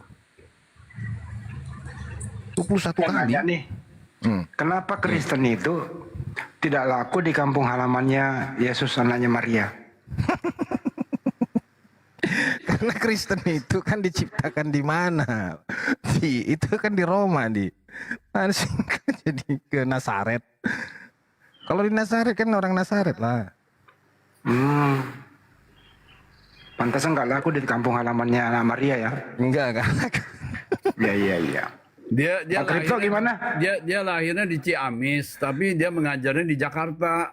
Jadi nggak laku di Ciamis. Tapi gini loh Bang Kripto ya. Kalau pemahaman abang itu abang masukkan sebenarnya bisa aja kami counter sama Handi. Bisa kami hajar abang di sini gitu loh. Cuman karena gini, kalau abang bernarasi dari situ Marsion, sebenarnya abang udah menghantam kami dua gitu loh. Iya kan? Bener nggak? Betul. Nah, cuman gini loh, artinya bagaimana manusia yang melihat Tuhan itu sebagai pencipta, bahkan mereka nggak berani memberikan batasan kepada Tuhan mereka. Ya udah benar, laisa kamitslihi syai'un. Nah, sekarang kan cuma satu harusnya yang abang sampaikan, bahwasannya kelemahan Tuhan itu cuma satu. Abang tahu nggak? Kalau abang bisa jawab ini, abang bisa teruskan di Marsion. Kalau nggak, ya mendingan abang nggak usah bernarasi seperti Marsion. Apa yang paling ditakutkan satu-satunya dari Tuhan? Atau kelemahan Tuhan apa? Coba sebutkan. Kelemahan Tuhan ya, manusia itu terpaksa mengambil jalan pintas melalui salah. Dengar, antropomorfism ya. Udah tahu bahwa tidak seorang pun pernah melihat Bapa atau laisa kamitslihi syai'un. Salah. Ya. Kemana tapi sih larinya? dipaksakan Tuhan itu berjalan ya. Ya. Sekali lagi saya tanya. Aku adalah aku. Bang Kripto, coba abang sebutkan di sini apa kelemahan Tuhan satu-satunya? Tuhan nggak punya kelemahan. Kan? Manusia yang punya kelemahan. Kan gini, abang Kripto kan bernarasi dari Marsion, di mana Tuhan abang harus suci. Selain tidak suci berarti bapaknya iblis. Kan itu kan poinnya. Tuhan mestinya suci. Kalau nggak suci dia adalah iblis. Nah kan itu poinmu kan? Bisa. Ya iya memang itu poin Marsion. Karena Tuhan possible tuh mungkin bisa, tapi nggak selalu mutlak. Tuh. Ya kan? Harus Kenapa mutlak tuh? lah. Gimana sih kamu nih kok lari-lari? Kamu nih sekarang kan berdiri dengan tujuan orang mengerti bahwasannya hanya kamu di sini yang menguduskan Tuhan. Tidak boleh Tuhan itu mewakili karakter neraka, betul? Iya dong, nggak boleh mewakili Nah, apa-apa. Anda setuju di sini? Oke. Iya. Nah, artinya di sini kita bisa bedakan kenapa Tuhan memperkenalkan suatu pemahaman adanya surga dan neraka. Surga itu berarti tidak najis, tidak terkutuk, ada baik, kekudusan semua di sana. Tetapi kalau di neraka itu ada pembumbunan, ya, ada fitnah, ada apa lagi di situ? Perampokan, perampasan, dengki. Nggak ada, salah. Paham Ya, nggak maksudnya terjadi. ini? Enggak, saya tanya dulu. Apa saja yang dimasukkan dalam karakter neraka? Coba Anda jelaskan dulu. Karakter neraka. Iya. Sakit, pain. Pembunuhan masuk nggak? Tidak. Pembunuhan itu terjadi sebelum masuk neraka. Aduh, Itulah ngerti juga. asbabun nuzulnya Berantakan orang deh masuk ini masih. neraka. Gimana nih? Paham nggak nih maksudnya nih? Bingung dia nih. Kenapa? Kan saya katakan di awal. Kenapa Anda diberikan pemahaman ada yang namanya neraka dan ada yang namanya surga? Masing-masing entitas itu adalah tempat yang mewakili karakter dari sifat, betul? Contoh, misalnya. Ada Tuhan, Troy, awas Troy. Tuhan Ada lain lagi. Tuhan. Si kripto ini kadang-kadang mengajar aja tapi ya, bingung juga nih. Aku juga mau bicara itu masalah neraka ya. Neraka itu bukan tempat terakhir orang yang dihukum. Itu bukan tempat terakhir untuk yang dihukum. Pak Denny kan sudah melihat neraka kan waktu dilantik Elohim. Iya, betul. Oh. Neraka itu yang dimaksud neraka itu nanti neraka itu akan dilemparkan yang dinamakan ke lautan api dan belerang. Jadi tempat terakhir orang Belerang itu dari gunung nggak, Bang Lor? Belerang itu dari gunung. Tapi itu lautan api, lautan ya, api. kayak lautan api. Ya. Lahar maksudnya ya, lahar gunung. Iya, lahar tapi itu luasnya nggak terhingga, dalamnya nggak terhitung. Di situ nanti tempat yang terakhir yang dihukum, kayak macam iblis dan para malaikatnya ke sana. Kumpulin semua orang Dilempar ke gila sana. semua di Komal ini aku lihat. Ada Jangan gitu Tuhan lah. di sini, Kita kan diskusi, bro. Mesias di sini. Gila. Di sini orang-orang suci semua. Masa kok bilang gitu? Belum pengakuan Pak Denny sendiri kok dia dilantik Tuhan langsung oleh Elohim. SK ada. Tanggalnya ada. Ada SK-nya, tanggalnya ada. Ini ada Mesias di Komal ini ada juga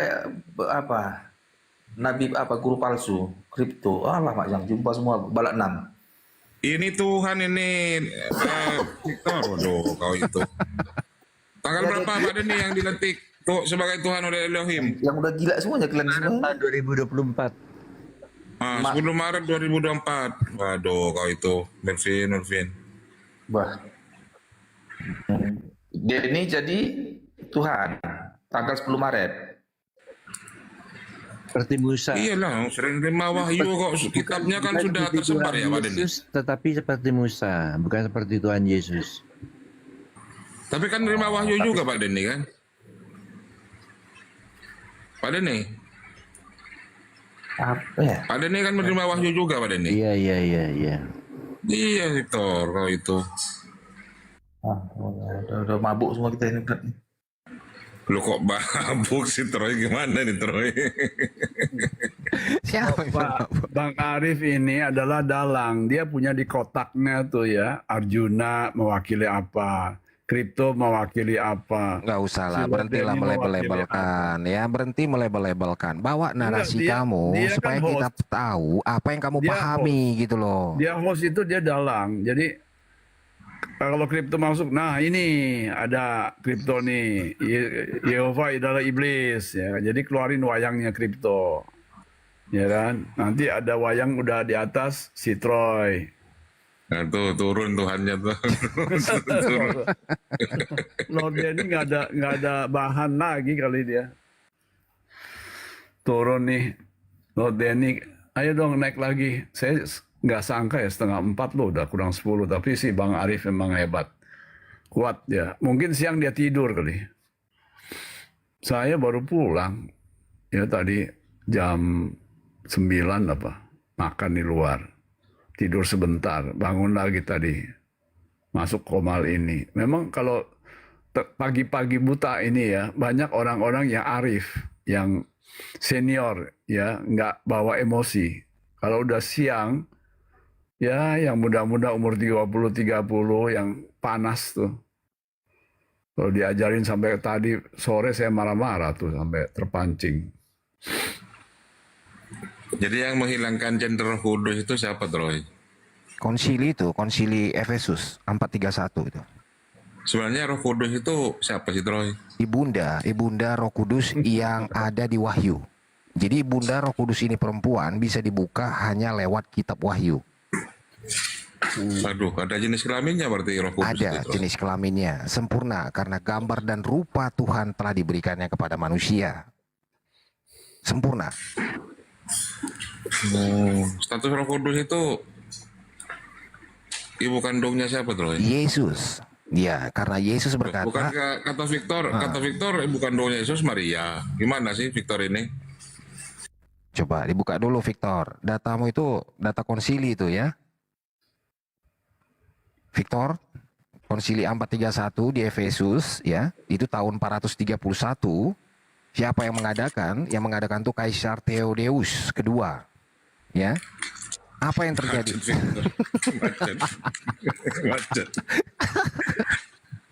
Macet Victor ini.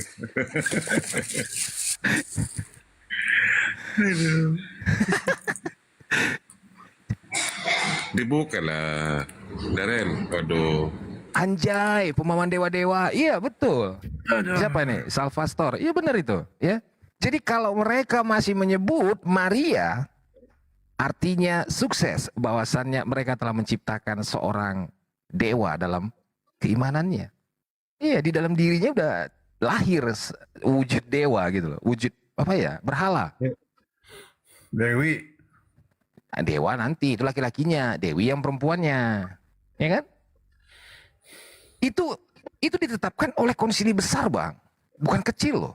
Itu suatu bentuk ekumene. Berarti dari utusan-utusan bangsa-bangsa mungkin hadir di situ. Ya. Karena ini majelis itu rapat paripurna. Iya, majelis permusyawaratan yang yang diwakili oleh segenap dunia kekristenan. Bayangkan tuh ramenya. Halo. Petrus. Where are you from? Selamat pagi. Morning. Room apa nih? Room Muslim atau gimana? Yang kau cari rumah apa? Jangan tanya di sini. Iya, Kamu nyari saya apa? mau Iya, bertanya seputar Ini room Islam. diskusi. Ini room diskusi. Bang Hari, antisipasi dulu nih. Mau nanya tentang Islam katanya. Yang penghujat. Ini room diskusi. Kau menghujat, mau ngomong menghujat kau ya? Mau menghujat nih Bang Hari. Ini kan yang dibahas, Yesus itu berdosa katanya. Itu Kirito yang bilang itu Yesus berdosa, itu Kristen itu. Mau dibantah? Kalau roomnya Nyai Roro Kidul nomor berapa sih ya di situ? Hotel. 127 bukan? Atau 90? Dalam Sahih Bukhari itu. Nomor Bukhari 450. Apa Sahih isinya? Bukhari nomor 4750. Ya, apa isinya? Apa yang tertulis di situ? Bukain, Bang. Kamu dong bukain. Kita ini udah capek soalnya. Lagi duduk di sofa. Lagi berbaring. Ayo buka Sahih Bukhari. Aku tidak melihat melainkan Tuhanmu. Aku tidak Begitu sigap melihat. menuruti hawa nafsumu. Aku tidak Melainkan melihat. Tuhanmu Terus aku tidak melihat. melainkan Tuhanmu Hah? begitu sigap menuruti hawa nafsumu. Menuruti hawa nafsumu. Jadi yang berkata tuh malaikat Jibril ya. Aisyah. Oh, Aisyah. Ya betul. Saya pernah dengar itu. Aisyah itu tulus ya. Dia itu apa adanya, bicara apa adanya. Dan itu dicatat di dalam Al-Quran. Yang menulis itu memang Said bin Sabit, tapi atas wahyu dari Jibril.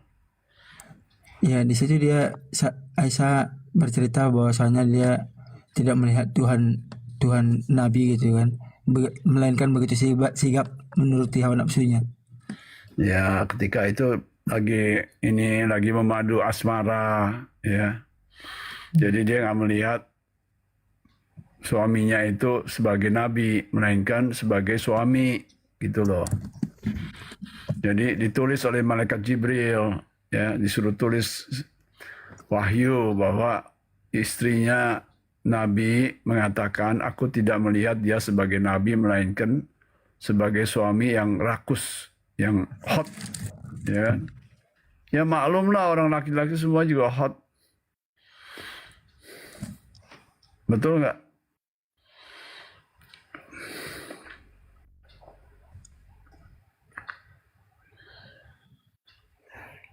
Aku tidak melihat Tuhanmu. Tuhanmu tuh Robmu, ya, kuriosmu. Tetapi melihat sebagai suami yang lagi hot. Kenapa mesti ditulis begitu? Itu menunjukkan bahwa walaupun dia seorang nabi, tetapi dia adalah suami yang normal, yang hot. Itu aja. Enggak. Itu jawabannya terjawab di surah Al-Jasiyah ayat 23 di situ. Apa tuh? Iya, menyebutkan tentang bahaya menjadikan hawa nafsu sebagai Tuhan. Oh. Itu aja. Iya. Jadi inti ajarannya adalah larangan mengikuti hawa nafsu yang kemudian menyesatkan. Kalau Petrus ya, kalau kamu mau mengupas kelemahan ayat-ayat Al-Quran, bukan di situ. Misalnya An-Nahl 93, dia menyesatkan. Jadi Allah itu menyesatkan dan juga memberi petunjuk. Jadi very paradoxical ya. Ya. Terjadi dikotomi ya. Dia menyesatkan juga, dia juga yang memberi petunjuk. Kalau ada dikotomi, ada suatu paradoks, berarti ada suatu keraguan, dia itu siapa sebetulnya. Makanya kalau di dalam Yohanes pasal 8 ayat 44 ya mengatakan malah memang Tuhan itu memang maha segalanya. Yehova itu pun memberi kesesatan kepada orang-orang yang makar, Petrus disesatkan oleh Allah gitu. Sama dengan yang di 2 Tesalonika 2 ayat 11 itu tuh Pak dibaca. Benar. Itu kelihatannya si Paulus itu menulis seperti apa yang sama. Ya. Sama seperti yang di Perjanjian Lama juga begitu saya mendapatkan. Ya, bahwa kalau Perjanjian Lama itu Yehova itu membiarkan ya. Kalau di dalam 2 Tesalonika dia sebagai aktor. Ya, itu faktor yang menyesatkan ya. Iya, karena si Paulus ini memang dia belum bersih sekali daripada Yudaisme. Yudaisme itu percaya bahwa Yehova itu membiarkan orang tersesat. Tapi kalau di Islam itu dia aktor, dia menyesatkan, ya, dia memberi petunjuk. Gitu loh. Tapi kalau di Perjanjian Lama dia membiarkan. Jadi mana ada Tuhan yang mengasihi membiarkan anaknya nyebrang jalanan semau-maunya. Berarti Tuhan di Perjanjian Lama iblis menurut kripto ya? Ya Tuhan ya memang iblis. Ya Petrus. Jangan begitulah kripto. Waduh itu kan kitab Bibelmu kripto. Enggak lah. Bahaya. Itu Troy. Referensi, bukan kitab. Gimana Troy? Yesus berdosa, bahaya gitu ini. Bingung gua juga ya kan, kalau Tuhan udah berdosa, kita gimana? Kayak hadis Bang. Yesus berdosa Abang percaya jelas. hadis gak bang? Tuh, Jadi tanya. ini Kristen Petrus, ini Kristen. Aduh. Ini Kristen ini, yang berdiskusi dari tadi Kristen itu sudah lari kabur satunya. Saya Kristen deh, saya percaya hadis Kristen. Jadi kata teman kita yang Kristen ini, Yesus itu berdosa. Gimana menurutmu? Enggak, abang percaya hadis gak?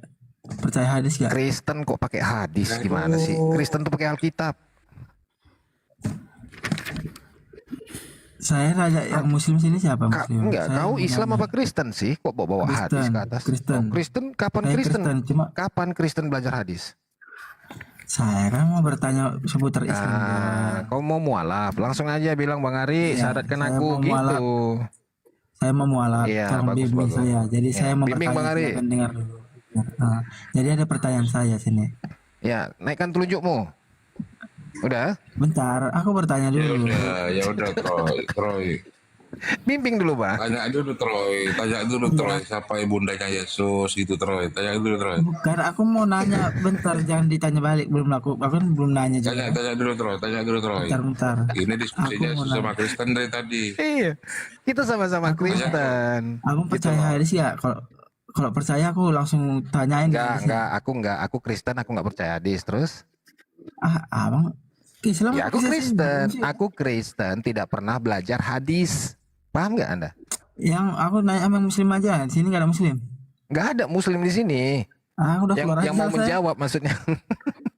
Oh gitu. Iya. Karena kenapa mereka nggak mau menjawab Anda? Karena Anda bukan Islam. Anda itu Kristen. Ngapain nanya hadis? Ya kan wajar aja kalau orang mau belajar tentang Islam kan. Apa salahnya? Belajar tentang Islam. Iya kan apa Bukan salahnya? dari hadis, Abang. Belajar tentang Islam bukan dari juga hadis kan dulu. diyakini umat muslim kan. Pertama, Abang harus belajar tentang kitab suci, baru nabi-nabi, baru kitab-kitab terdahulu. Itu cara belajarnya begitu, bukan langsung ke hadis. Kalau misalkan ini ya bang ya, kalau misalkan abang minum racun, terus makan kurma ajwa 7 butir, abang percaya itu bakal menangkal racun? Iya, kalau ada lalat saya tangkap. Di sayap kanannya itu ada obat. Kok lalat? Misalnya Ada obat. abang Kok cobalah. minum, Kok sakit perut kan? abang minum racun nih, abang minum racun. Iya. Contoh racun cyanida 1 gelas. Nah, Terus untuk menangkalnya abang makan kurma 7 butir. enggak. Abang percaya? Salah, itu salah. Sembuh. Itu salah. Cari lalat ya. Maksudnya salah? Cari lalat. Lalat. Ambil sayap kanannya, itu ada Aku obatnya. nggak lari ke lalat bang, aku nggak ke lalat. Ini masalah makan 7 butir kurma ajwa bisa menangkal racun dan sihir. Abang percaya itu? Itu tertulis di hadis. Aku nanya muslim sini yang percaya soal hadis itu. Ada tertulis di hadis gitu. Ada Abang tertulis percaya? di hadis. Abang percaya itu? Kok aku kan bertanya sama Islam, soalnya kan aku Kristen, soalnya aku mau bertanya soal keimanan Islam, apakah mereka percaya tentang hal itu, sekuat gimana imannya. Udah sahur Iya, ya di sini ya. kalau kamu mau percaya, masuk Islam dulu lah. Iyalah. Kalau belum masuk Islam, ya nggak bakalan mantap. Katanya Coba gitu kamu sih. baca di Markus, baca Markus 16 ayat 18 baca. Abang sebagai Islam percaya nggak makan 7 butir kurma bisa menghilangkan racun? Percaya karena saya sebagai Islam. Percaya. Kenapa emangnya? Sahur, bangun makan. Percaya. Kenapa emang? Sudah ku jawab. Sekarang pertanyaan balik. Coba Markus 16 ayat 18 baca. Tikus 11. Aku tantang abang minum racun tikus 1 gelas. Terus Iya, abang makan- percaya. Sekarang Emang pertanyaan ada- saya di abang Markus coba. 16 ayat 18.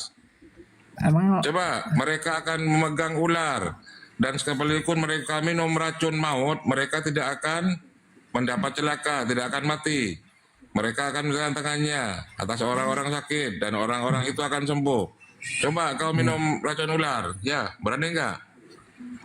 Ya bang dulu, abang coba minum racun tikus, berani nggak? Terus menangkalnya? Iya, di mana ada tanya kalau di Islam suruh minum racun tikus? Kalau di Bibelmu ada ini Markus 16 ayat 18. Coba di Quran kan dibilang kalau abang makan 7 butir kurma, racun sama sihir itu Di Quran ditangkal mana sama datanya? Di Quran mana datanya? Di Ya, mana? kita Di Quran mana? Di Quran mana datanya? hadis Sahih Bukhari. Aduh, Hadis Quran Sahih Bukhari. Bukhari. Hadis Hadis itu Quran Sahih apa? Bukhari. Waduh, gimana ini? Iya, Pertanyaannya kan terus. Kita baca ya. Gini, supaya kau yakin kalau kau nanti enggak gini, ini ayat kitab suci ya. Ini tertulis kok. Minum racun maut pun kau tidak akan celaka, bro. Ya. Hadis Sahih Bukhari. Kau letakkan pun Nomor ular di tanganmu, kau nggak akan kena bisanya. Dari awal kan aku bilang hadis sih. Ini Kalau bukan lagi salah-salah hadis, ini bukan hadis ini udah perkataan Tuhan. Ingat ya, perkataan Tuhan ya. Jadi tanda-tanda ini aku masuk sini, akan aku bilang, menyertaimu. Abang percaya Paham hadis nggak ya? sih? Aku mau bahas hadis. Baca Markus itu Troy, baca Ya, aku Troy, baca baca Troy. Markusnya ya, dari 17 lah bang, 17. Ya, Nah, coba suruh minum racun Troy, nggak akan mati kan Troy? tanda-tanda ini akan menyertai orang Kristen. Mereka akan mengusir setan-setan dan tikus-tikus. Mereka akan berbicara dalam bahasa yang baru bagi mereka. Mereka akan memegang ular. Sekalipun mereka minum racun maut, mereka tidak akan celaka. Nah, Luar coba biasa. praktekkan Troy. Ada amin nggak? Praktekkan, Troy. Petrus, amin nggak itu Petrus? Yang Amin pertama dulu. Suruh kan, praktekkan Troy. ya abang praktikan dulu. Abang dulu praktikan. Apalagi? Soalnya kan pertama aku ngomong-ngomong bang. Loh, kau aja belum bilang amin. Gimana mau praktek kita? Amin dulu lah. Abang dulu. Suruh praktekkan Troy. Nggak Suruh percaya dia minum ini bang. Ini susah nih kayak gini nih. Memakan 7 butir kurma ajwa dapat menangkal racun dan sihir. Dia kan nggak percaya sama perkataan Tuhannya, maka dia cari alternatif lain. Kok buka hadis gitu kan ceritanya kan? Betul. Apanya yang salah di situ, di hadis itu? Kenapa emangnya? Katanya makan 7 butir Kalau kurma. umat Islam itu memang percaya, kenapa emangnya? Makan 7 butir kurma dapat Coba, menangkal. makanya lihat kegunaan manfaat kurma itu apa. Tinggal googling aja. Sekarang yang di Markus 16:18, kau minum racun, mati nggak? Emangnya orang di Silakan. mana ada orang makan kurma langsung sembuh? Kemarin itu yang Coba terakhir kau itu kenapa Markus nggak kurma? 16 ayat 18. Iya. Waduh. Banyak Di orang Markus keracunan itu, MBG. kalau kamu makan racun dipatok ular, kamu nggak akan binasa kalau bukan karena buah kurma, tapi karena percaya Di hadis. kepada Yesus. Di Ya, hadis, makanya Troy, besok suruh praktekan Troy. di hadis 7 butir Suruh kurma minum dapat racun Troy. Itu gini, apa sih Petrus ya? Kalau ada buah kurma, coba pakai buah kurma. Kalau belum sembuh, nah satu-satunya alternatif kau harus memakai nama Yesus, Petrus. Nah, minum Iya, racun. minum racun. Gitu, ya. Iya. Ayo, Coba suruh baca. minum racun. Ah. Coba baca coba bang. Sahih Bukhari. Bang. Iya, katanya hanya percaya Yesus itu tidak akan mati walaupun minum racun. Coba sekarang minum racun coba. Racun tikus nggak apa-apa, bukan racun cyanida. Itu Nah, racun abang tikus dulu aja Troy. Iya. Abang dulu lah minum racun dulu abang. Baru setelah Loh. itu untuk menangkalnya makan 7 butir kurma. Loh. Ini Abang dulu, ada di abang ayat dulu. Bibelmu. Ini di kitab Soalnya kan sucimu. Kitab suci abang juga tuh hadis kan. Kitab suci abang juga kan. Nah, Kitab itu. suci saya itu Al-Quran. Waduh, Jadi kau hadis nggak itu. kepake lagi. Nggak kepake lagi hadis. Iya, dipakai. Kenapa emangnya? Iya. Ya itu coba minum racun tikus dulu bentar. Terus menangkalnya pakai 7 butir kurma. Coba Anda dulu minum racun tikus. Kamu kan Udah, percaya gini aja. Yesus. Gini aja, Kamu kan kita percaya sama-sama. Yesus. Udah kita sama-sama minum racun. Iya, coba. Udah, Coba kita Anda kita kan percaya sama-sama minum Yesus. racun. Lu, Kita Anda sama-sama. percaya Yesus kan? sama-sama kau aja dulu. Iya. Aduh. Biar supaya Kau kalau ngajak ke kafe, baru ngajak sama-sama. Ini ngajak minum Aduh. racun barengan, enak aja lo. Long hadis disalahkan. coba googling di bawah manfaat apa kurma itu apa. Gitu kan. Bukan hanya umat Islam. Kegunaan kurma itu apa? Kegunaan kurma itu. Ayo. Kan banyak kan penawar itu kan. orang kena racun, kena bisa kan gitu. Banyak. Banyak penawarnya. Ya salah satunya dengan kurma nggak apa-apa, dengan air kelapa nggak apa-apa. Di sini yang percaya Yesus minum racun nggak akan mati. Coba Troy, besok Troy. Iya, jadi artinya memang kamu itu harus ada apa namanya ya? Harus lihat gitu. Pertama yang kamu cari ketika kamu kena racun adalah buah kurma. Nah, kalau buah itu tidak ada, ya satu-satunya alternatif harus menyebut nama Yesus gitu, ya. Iya. Kamu udah dikasih 2 solusi loh, keren itu loh. Masih nanya. Kripto nggak? Kripto, kalau kripto langsung dokter dia nih. Dia suruh minum racun. Nih saya kasih tahu ya, orang yang punya paham Yesus itu 100% manusia dan 100% Tuhan ya. Saya analogikan begini, Bang Arif tuh seorang ahli racun ya. Dia berkata kepada kripto gini, kripto, ini ada segelas air. Ini racun 100% kripto, tapi 100% bukan racun. Silahkan ambil keputusan mau minum apa enggak. Ya kan? Pasti saya bilang enggak. Racun 100% bukan racun. Iya. 100% manusia, 100% Tuhan maksudmu. Padahal saya tahu Bang Arif ini ahli racun. Ya. Jadi seorang ahli racun menawarkan kepada kripto sebuah gelas yang isinya air, dikatakannya begini, air ini adalah racun loh kripto, 100% racun. Tapi juga 100% air biasa. Ya, tidak beracun. Silakan minum kripto. Mau nggak saya? Mau nggak kripto minumnya? Nggak bakalan mau, biar kata Bang Arif itu ahli racun. Padahal saya tahu itu bukan racun kripto. Bukan tahu, iya tahu karena dia ahli racun kan Bang Arif. Iya, saya kan ahli racun. Jadi Kenapa nggak mau? Bisa Kenapa kau nggak mau minum? Kenapa nggak mau minum? Karena Bang Arif itu juga berkata kepada kripto, ini 100% racun kripto. Jadi mau nggak kripto ambil? Tentu nggak mau dong. Iya kan? Aneh, ada paham 100% manusia, 100% Tuhan. Tapi Ya pahamnya si Troy ini gitu. Pahamnya si Troy ini. Tapi ditelan bulat-bulat. Kenapa? Karena nggak ada risikonya, nggak ada spekulasi. Tapi kalau Pahamnya si si Troy Troy ini, ditawarkan gitu. sama Bang Arif yang bukan nabi, cuman ahli racun. Dia Oh, bilang, jelas Yesus manusia ya kripto ya, kok dituhankan ini. Iya. Ini paham si Troy ini. Iya, kripto. saya mau tanya dulu, kripto kamu orang yang punya iman nggak sih?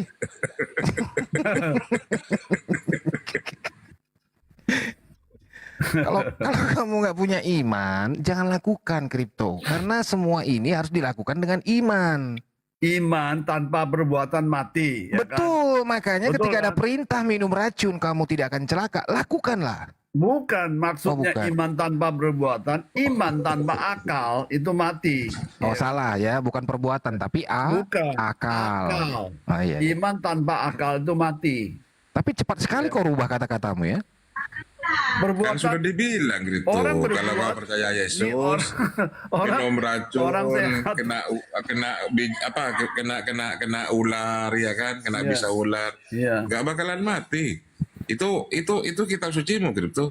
Iya itu kan. Iya makanya nggak mau coba saya. dipraktekkan gitu. Praktekkan. Coba, Kamu coba coba. Bang Ari, kita korek dulu. Si kripto ini masih punya iman nggak sih? Aduh, ini agak ribet. Saya kalau ngantongin ya mesti 2, iman sama perbuatan. Kalau cuma iman doang saya nggak mau kantongin. Perbuatan apa akal? Orang berbuat tuh pakai akal. Kalau orang nggak Nah. berbuat pakai akal, nyetir mobil nggak pakai akal, mati nggak? Mati. Apa Berarti ya yang jahit akal. aja pakai akal, berbuat masak beda. pakai akal, nyetir Jangan pakai berbuat akal. dulu, baru berakal. Nggak boleh kan? Ya nggak bisa dong, berbuat dulu baru berakal nggak bisa. Berbuatannya ngaco, jahit aja miring-miring, bisa-bisa ketusuk jarum. Betul, makanya berakal Kan kamu dulu. sudah percaya Yesus Tuhan kan gitu. Kalau sudah percaya ya sudah, minum racun nggak bakalan mati. Makanya coba aja. Maka ya, Jadi teman-teman yang dua- mau menyerang Islam,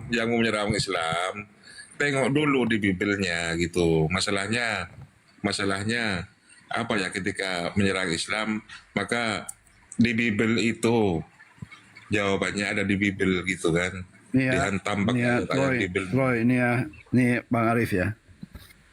2 Tesalonika pasal 2 ayat 11 itu ditulis oleh Paulus kan, Ayat dari 11 Paulus yang kan. menyesatkan itu, yang Pada sebuah menyesatkan. jemaat, ya.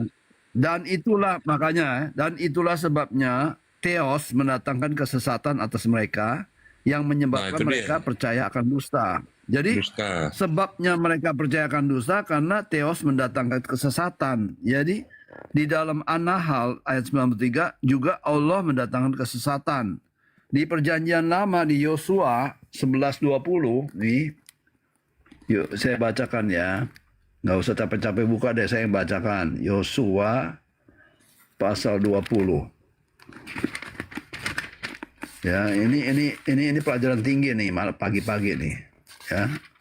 Siang-siang nggak dapet. Nah, 20 ya, Yosua 11. Ayatnya 20. 11 ayat 20. Nah, ini. Karena Yehova ya yang menyebabkan hati orang-orang itu menjadi keras. Sehingga mereka berperang melawan orang Israel supaya mereka ditumpas dan jangan dikasihani tapi dipunahkan seperti yang diperintahkan Yehova kepada Musa. Ya, ini. Jadi Yehova yang menjadi gara-garanya daripada hati yang menjadi keras. Seperti Firaun hatinya dikeraskan oleh siapa? Yehova juga kan. Nah, bacanya mesti begini. Ya, kita bikin kalimat yang mirip-mirip itu ya. Dan itulah sebabnya dokter mendatangkan obat tidur atas mereka, ya, memberikan obat tidur kepada mereka yang menyebabkan mereka meninggal dunia. Nah, salahnya siapa? Salahnya dokter apa salahnya mereka yang menelan obat tidur kebanyakan? Ya, kan? kalau sudah percaya Atau lupa. Yesus kan nggak bakalan tewas gitu. Jadi si Troy ini, Troy kan percaya Yesus. Jadi di sini coba minum obat yang overdosis Troy. Iya. Troy. Metong lah kalau perdosis gimana sih Bang Prito nih? Jadi sebetulnya enggak 10 biji gitu kan. Jadi, enggak, kau kan percaya Yesus, katanya nggak bakalan mati soal di Markus 16:18 itu. Ya, gara-gara istrinya maka dia melakukan pembunuhan, ya kan? Nah, itu apakah istrinya mendatangkan kesesatan? Bukan. Istrinya dari Yesus untuk mengenal satu-satu. Dia udah bilang, Bapakku lebih besar daripada aku. Aku tidak bisa berbuat apa-apa dari diriku sendiri. Ini bukan. Jadi pendekar tauhid lebih memahami Bible daripada kami orang Kristen ya, Pak. Yang Islam lebih paham Bible ya. Buktinya kau aja di sini nggak paham. Ini satu contoh loh. Kau nggak paham kan? Aku yang pahamkan kau. Bang Victor, dalam sejarahnya kita berdialog lintas, Bang. Selama ini selalu ditampilkan kami yang berislam memang lebih menguasai Bible-nya, Bang, daripada Kristen. Gimana ceritanya? Ya, izin guru, gua ajarin dulu si Victor nih. Ini Victor. Ya, jadi Kristen. Jadi itu dulu Islam lebih menguasai Bible Alkitab daripada Kristen. Tenang aja Victor. Iya. Sekarang gini, apa sih salahnya saudara Muslimi lebih menguasai Bible? Salahnya di mana? Apa salahnya? Gini Bang DJ, kalau aku klaim aku lebih menguasai. Sebentar dulu, aku belum selesai. Izin Bang DJ, izin. Jadi gini Bang Victor, Anda menjadi Kristen itu karena Paulus, bukan karena Yesus. Ya, itu satu hal. Kemudian Anda menuhankan Yesus itu bukan karena Yesus, tetapi diam dulu. Karena Paulus, gua ngasih ayatnya. Yesus datang, apa kata Yesus di dalam Matius 15 pasal 24? Aku diutus kepada Bani Israel, terutama domba-domba yang hilang dari Bani Israel. Matius 5 pasal 17-18 kata Yesus, aku datang bukan untuk meniadakan hukum Taurat atau kitab para nabi, aku datang untuk menggenapi. Di ayat 18-nya dikatakan, tidak setitik iota pun dari Taurat ditiadakan sebelum langit ini runtuh. Artinya apa? Yesus datang untuk Bani Israel, mengajarkan Taurat, dan Taurat berlaku sampai dunia ini kiamat. Lalu Kristen. Nah, kita masuk pada substansi Kristen. Kau buka kitabmu di dalam 1 Timotius 2 pasal 7. Apa bunyi ayatnya? Aku, kata Paulus nih, aku menjadi rasul untuk orang-orang bukan Yahudi. Paulus mengaku mengajarkan ajarannya bukan untuk orang Yahudi. Roma 11 pasal 13. Apa kata Paulus? Yang kukatakan ini benar, aku tidak berdusta dan sebagai rasul untuk orang-orang bukan Yahudi. Oleh karena itu, kitabmu datang berbahasa Yunani, bukan berbahasa asalnya Yesus. Ya, pahami itu. Lalu Anda menuhankan Yesus di mana ayatnya? Roma 14 pasal 9. Apa bunyi ayatnya? Kristus telah untuk itu ia hidup, untuk itu ia mati supaya ia hidup untuk menjadi Tuhan. Yang menjadikan Yesus Tuhan itu Paulus. Dia harus mati dulu untuk hidup supaya jadi Tuhan. Kalau Yesus tidak mati, Yesus tidak bakalan jadi Tuhan. Ini yang harus kupahami. Jadi kamu jadi Kristen itu karena Paulus, bukan karena Yesus. Karena pada prinsipnya, Udah setahun lebih ikuti Tito ini aja materinya. Karena pada prinsipnya ya, gini Victor, pada prinsipnya Yesus itu tidak mengenal Kristen. Di mana ayatnya? Buka Matius 7 pasal 22 23. Ini lagi apa bunyi ayatnya? Macam gak ada bahan Ya, lain. apa bunyi ayatnya? Tuhan, ayat 22 ya, Matius 7 22. Tuhan, Tuhan, bukankah kami bernubuat demi namamu, mengusir setan demi namamu, dan membuat banyak mujizat pula demi namamu. Ayat 23. Lalu Yesus akan datang kepada mereka dan berterus terang, Aku tidak mengenalmu, enyah kalian semua pembuat kejahatan. Siapa yang dimaksud enyah kalian ini? Kembali ke ayat 22. Orang-orang yang menyebut Yesus Tuhan, agamanya apa? Kristen. Orang-orang yang bernubuat, bermujizat, ya, agamanya apa? Kristen. Kita kembali ke ayat 23. Lalu Yesus akan datang kepada Kristen dan berkata, Aku tidak mengenalmu, enyah kalian semua pembuat kejahatan. Artinya Yesus tidak mengenal Kristen. Paham? Ya? Nggak, gue pahamkan kau untuk membuktikan bahwa saya lebih paham kitabmu dibanding kau. Kan gitu. Victor, kenapa ketawa menutupi kebodohannya atau malu? Dibacakan Bible-nya. Firman Tuhan dibacakan loh, Bang. Hormatilah Bang Bible. Bukan gini loh. Bang, orang tolong Islam. Hormati, Bang. Siapapun yang berbicara di saat kitab Anda dibacakan, hormati dengan cara diam. Beda sebentar sayang, nggak apa-apa. Ada orang beragama Islam pandai-pandaian menerangkan Alkitab. Bang, emangnya kenapa Bang? Kitabmu bahasa Dengan Indonesia. nggak tahu malu dia. Kitabmu bahasa Indonesia apa susahnya? Bang Victor, masalahnya di mana? Masalahnya di mana, Bang? Bang, masalahnya di mana? Masalahnya dia tidak bertanya ke aku apakah benar yang kuterangkan itu, Victor. Tidak. Tertanya dulu Victor. Itu Bibelmu yang ngomong. Ngapain gue menanya sama kau? Bang, itu letterlek tidak perlu ditafsirkan lagi, Bang. Itu letterlek itu tidak perlu ditafsirkan lagi. Itu adalah bahasa langsungnya Yesus. Jadi tidak perlu ditafsirkan kembali. Oh Tuhan, aku dulu. Kan gantian ngomongnya.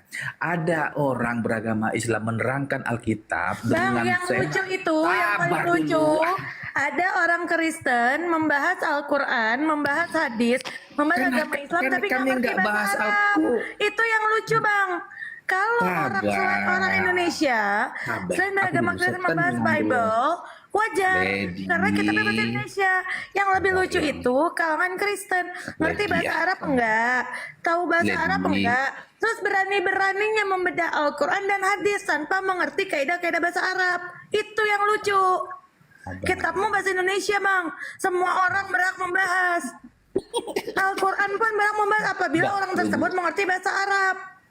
Kalau nggak ngerti bahasa Arab mau sok-sokan mengkonfrontir, itu yang aneh. Itu lucu.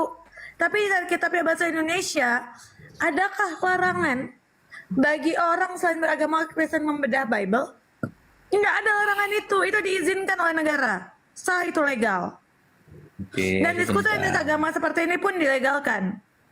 Sabar. Dengan aku syarat, dulu jadi ngomong. abang nggak usah menghina saudara saya, bang. Nggak Sabar dulu. usah. Aku kan yang ketawanya aku yang diterang. Kenapa bang? Itu yang paling lucu menurut saya. Orang yang nggak paham Sabar, Lady. bahasa, orang yang nggak paham bahasa Arab, setelah itu dia membedah Quran, itu lucu. Tapi dalam kita bahasa Indonesia, terus dibedah oleh orang Indonesia, begini, terus kau menyalahkan orang, kau begitu kita perlu kembalikan ke bahasa aslinya. Sabar dulu. Aku dulu ngomong Ntar dulu kok diboncengan. Begini. Boleh saja sih, dia kan deklarasi nih. Aku deklarasi di depan Komal ini termasuk publik ini kan. Aku lebih paham Alkitab daripada kau, Victor. Sekalipun kau orang Kristen, kata si pendekar tauhid. Lalu aku bingung, loh kau kan tauhid Islamnya kau. Kenapa kau pandai-pandai kau mendeklarasikan diri hebat kali kau? Lebih pintar dari aku, lebih tahu Alkitab daripada aku. Itu kitab kami, aku bilang. Iya katanya. Oh, terangkanlah kalau memang betul, aku bilang. Diterangkannya. Tetapi Ya udah dengan... silakan Anda bantah aja dengan data. Kalau Anda lebih pintar dari dia, silakan. Silakan. Ayo kita uji kepintaran aja lah di sini. Sabar dulu, Ini langsung bang, kau ini ke... ada room diskusi menguji kepintaran seseorang, bukan untuk dengar bang. Room diskusi ini adalah untuk menguji kemampuan dan kualitas seseorang dalam berdiskusi, bukan Inilah untuk Komal Islam mengkonter ke pribadi orangnya masing-masing. Di saat Anda merasa lebih pintar daripada dia yang mengkonfrontir itu di muka publik, silakan Anda buktikan dengan data dan dalil dan pengetahuan Anda. Silakan bang. Yang datang bulan ya, kau marah-marah nggak berhenti kau capek rahangmu ngomong. Victor, Aku baru masuk aku Komal ini. You like a dog. You like a dog. Kenapa? Kau berbicara hanya dia secara pribadi, tapi kau tidak bisa membantahnya dari keilmuan kekristenan. Silakan kau bantah dengan data dan dalil. Silakan bang. Di sini bukan tempatnya untuk mengkonfrontir pribadi orang. Gimana Anda nggak bisa bantah. Kalau Anda nggak bisa bantah, lebih baik Anda turun bang. Lebih baik Anda turun. Udah turun aku. Ya turun lah. Kau. Ya udah kalau mau turun bang. Jadi ini bukan tempatnya mau ngomongin si B, si C. Ini tempatnya berdiskusi masalah diskusi lintas agama. Yang pandai-pandaiannya si pendekar tauhid ini bilang dia lebih paham dari aku. Rupanya nggak satu. Ya memang urusannya apa? Kalau kau merasa kau lebih paham, kau buktikan dengan data dan dalil. Bukan kau mengonfrontir pribadinya dia. Buktikan kau lebih pintar. Kok kenapa kayak Ya udah berarti kalau kau nggak bisa bantah, lebih baik kau turun bang. Kau mempermalukan diri Anda dari tadi loh di sini bang. Saya juga mengakui kalau cara Anda berdebat seperti ini, saya mengakui teman saya lebih pintar Bible daripada Anda. Satu hal Bang Victor ya, di dalam Amsal 29 nomor 9 tentang bagaimana orang bijak berdiskusi dengan orang bodoh, ada tertulis Bang. Orang bijak. Nah, ini yang sedang Anda tampilkan. Anda tertawa-tawa. Ini kita sedang diskusi. Kita sedang berdiskusi. Kami menampilkan kami orang bijak. Anda menampilkan Anda orang bodoh. Karena apa? Ini room diskusi. Anda tertawa-tawa. Karena nggak nyambung. Kalau Anda nggak nyambung pun Bang, Anda paham Bible, Anda nggak ketawa-tawa Bang. Berarti Anda nggak paham Bible Anda. Sekarang dari mana kau paham? Karena kami paham, makanya kami sini diskusi serius. Orang Islam ini tentang maju mengatakan lebih paham Bible daripada kami Kristen yang tiap hari. Bang, kalau Anda merasa lebih pintar, bantah data yang dibawakan oleh Bang Akal dengan Bible lagi sendiri. Silakan Memang nggak benar. Untuk apa dibantah? Ya udah silakan. Kalau nggak benar, Anda berhak membantah. Silakan bantah dengan data dan dalil. Ngerti bahasanya? Bang, bawa kuping nggak ke Komal? Anda bawa kuping nggak naik Komal sini? Bawa kuping kan? Nggak ngerti bahasa Indonesia yang saya bilang. Berarti kalau begitu saya bisa memvalidasi bahwa saya teman saya lebih pintar dari Anda masalah Bible. Karena Anda tidak bisa menjawab dengan data dan dalil menurut kekristenan. Kalau Anda merasa Anda lebih pintar, silakan Anda bantah saja. Silakan Anda bantah. Kalau nggak bisa bantah, silakan Anda turun bang. Turun. Jadi tenang dulu, minum teh sedingin dulu jadi kok. Ada muskilah ya, aduh Melani turunin deh nih anjing satu ini. Mau kenapa dia? Sekalian Turunin aja. Oke, turunin. Jangan deklarasi pinter-pinter. Udah turunin aja, turunin. Turunin aja.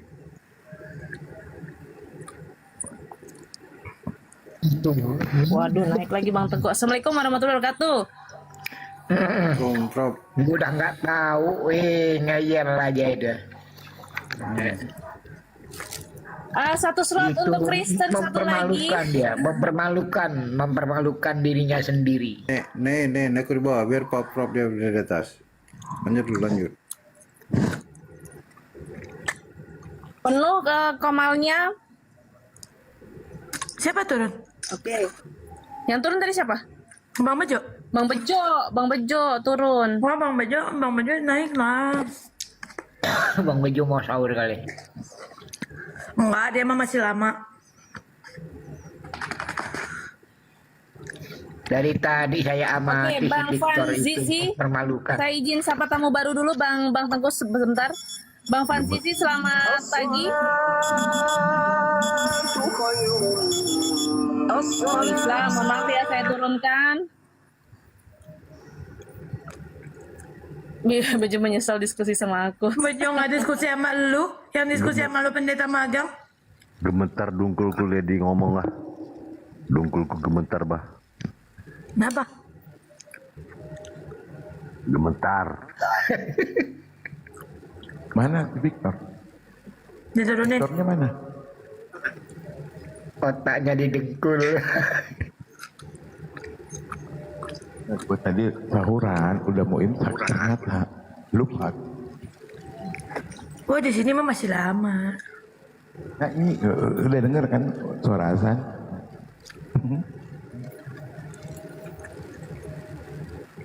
Dari komal ke satu ke komal yang lain, seperti itu modelnya itu, buat malu aja. Aki Turiman, assalamualaikum. Sebenarnya gini aja loh, kalau dia merasa lebih pintar, dia bisa membantah Bang Akal dengan data dan dalil kekristenan ini. Ada orang Islam begini, ketawa-tawa, berarti menunjukkan lu nggak bisa bantah data yang dia bawa gitu kan? Beres kan?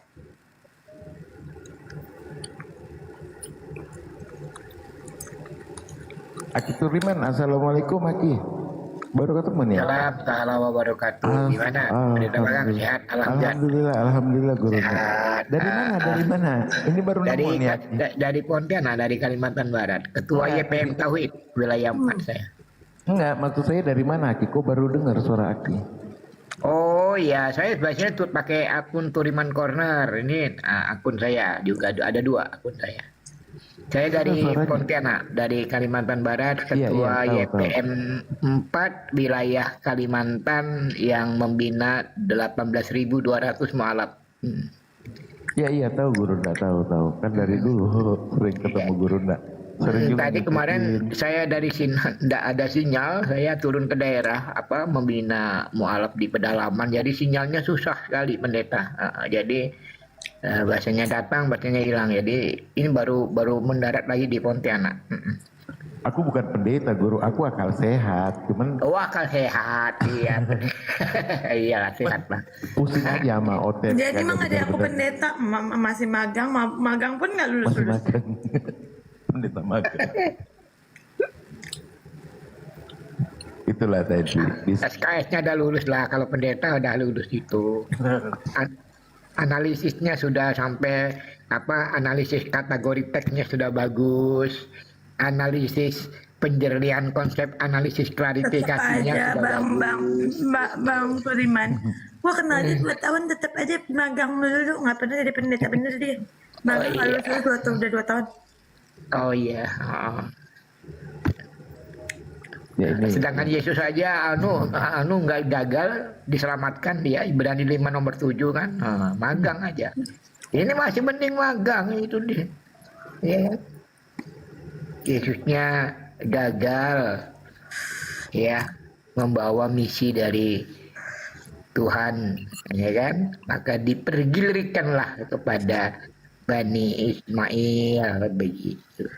Mereka nggak paham. Tanya deh Bang BJ. Bang BJ kan sudah tidak meyakini Yesus Tuhan, melainkan utusan. Apa yang membuat seorang BJ masih bertahan di kekristenan?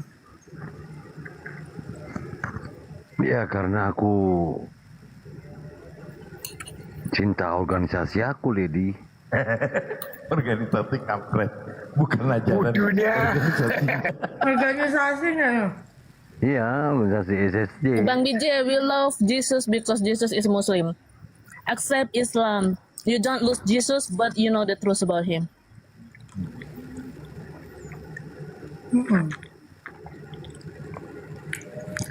Apa ya artinya? Aku little like can. Makanya lu mau paham bahasa Inggris. Coba deh, buruan lu makan roti pakai keju, minum susu dah. Kali habis itu bisa ngomong Inggris. Cerdas. Ginting nggak mau naik. Ada Ginting. Ginting naik lah, aku Ginting. Lewat aja si Ginting.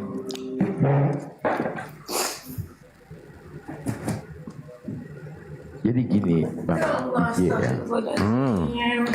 Sebenarnya Yesus sendiri, lu itu kayak gimana sih kalau lagi ngerjain sesuatu jauhin dari mic-nya. Kebiasaan lady seperti Kebiasaan kayak anak kecil. Jangan lupa orang AS gelas sebelah Nggak bagus dengernya. Ya udah gue lupa. Ya udah jangan lagi ulang. Jadi gini Bang Biji. Yesus sendiri di dalam Yohanes 16 pasal 12, 13, 14 itu kan berpesan dia. Saat ini kamu belum mampu menerimanya. Namun apabila ia datang itu roh kebenaran, ia akan memimpin kamu dalam seluruh kebenaran. Karena dia tidak akan berkata-kata dari mulutnya, apa yang diucapkan itu yang diperintahkan. Dan dia akan memuliakan nama, kata Yesus. Ini sebelum Yesus terangkan. Yesus ngomong kayak gini, itu berpesan kepada orang-orang di sekitarnya. Karena yang sudah dia patenkan untuk bisa menjadi pengikutnya, itu hanya 144.000. Terdiri dari 12 suku Bani Israel. Bisa dilihat di Wahyu 7 pasal 4-8. Di luar daripada itu, pesanlah Yesus di dalam Yohanes itu. Yohanes 16 tadi. Lalu ketika untuk mengetahui siapa sih sebenarnya, apa sih sosok roh kebenaran ini, Abang merujuk ke Yohanes 14 pasal 16-17. Di situ Yesus berkata, aku akan minta kepada Bapa dan Bapa akan mengutus seorang yang akan menyertai selama-lamanya, yaitu roh kebenaran. Jadi roh kebenaran ini adalah sosok manusia. Nah, Yesus berpesan bahwa ajarannya dia saat ini belum mampu pada waktu itu orang menanggungnya. Namun apabila ia datang itu roh kebenaran itu, ia yang akan mengajarkan, ia yang akan memimpin kamu dalam seluruh kebenaran. Lalu kita merujuk, siapa roh kebenaran itu? Buka Ulangan 18 pasal 18-19.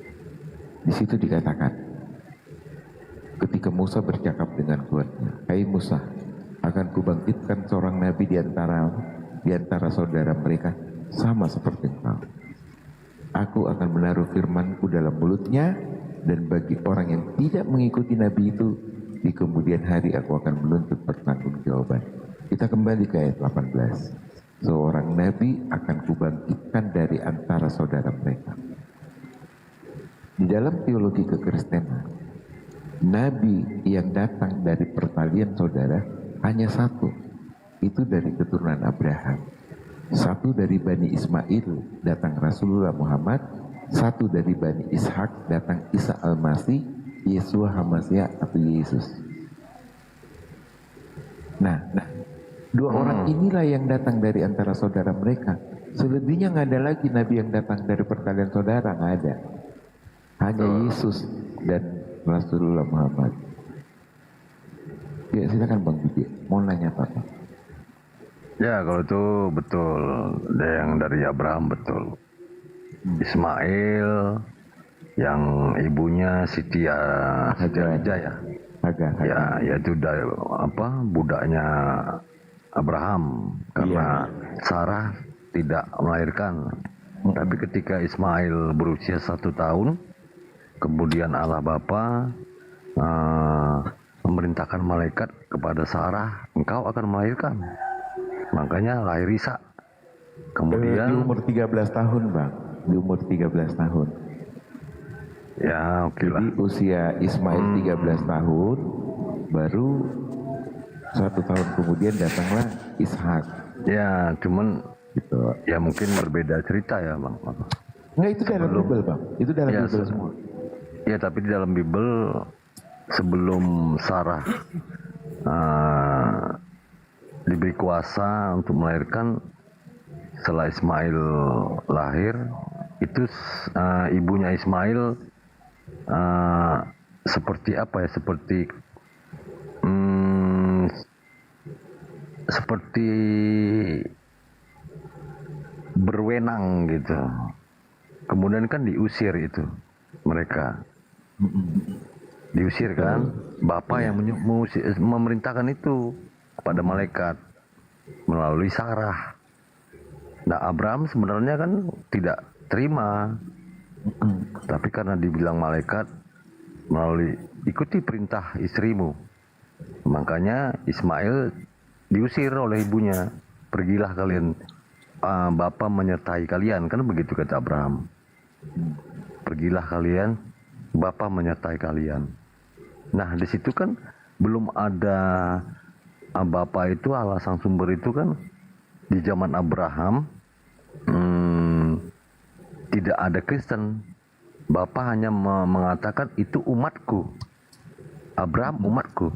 Bukan ada Bapa mengatakan Abraham Kristen atau apapun itu.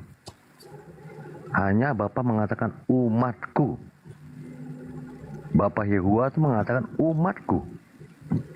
Tidak ada Kristen, tidak ada Islam, tidak ada apa-apa di situ. Umatku. Kemudian pergilah Ismail dan berserta ibunya, ya kan? Nah, memang sudah dibuatkan di situ bahwasanya dari keturunanmu nanti akan ada keturunan yang kuat, bangsa yang kuat.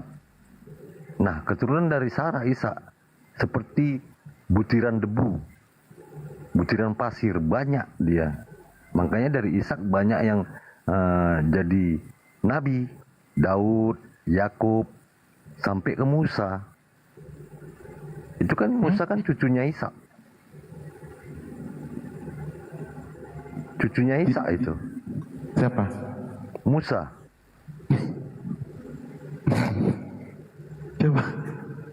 Coba buka sejarah deh. Silakan lagi. Silakan lagi, Tengku. Mungkin Tengku Ishak sama Musa siapa duluan? Nanti dijelaskan sama silakan lagi terima dijabarin.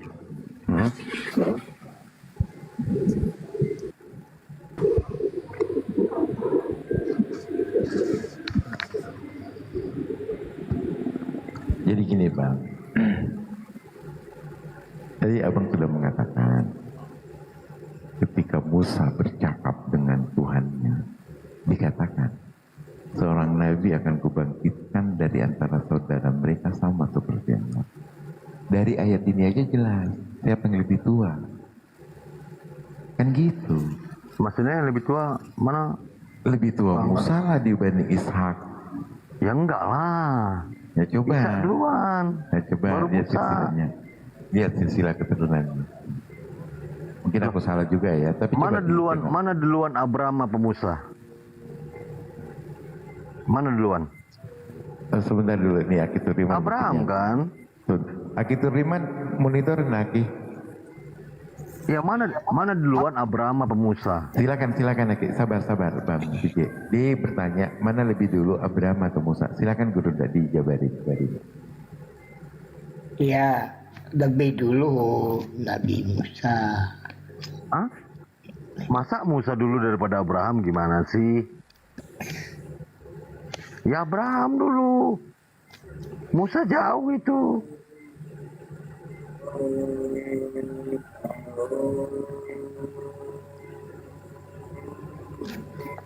Musa sama Salomo ya Salomo duluan. Ayub itu kan keturunan dari Ishak. Ishak duluan, itu Ishak itu anaknya Abraham dari ibunya Sarah.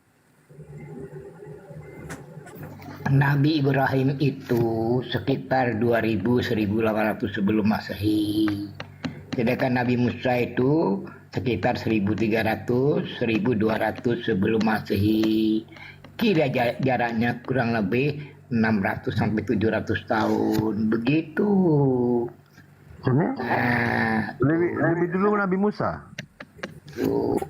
Jaraknya Enggak. Bukan masalah jarak. Iya, rentang waktu lah, rentang waktu. Berarti lebih dulu Nabi Musa. Dalilnya mana dalilnya itu di Bible. Coba lihat Anda di Bible. Kalau di saudara itu di Alkitab duluan Nabi Abraham loh, Bang Tengku. Musa tuh jauh. Lebih dulu lagi Salomo.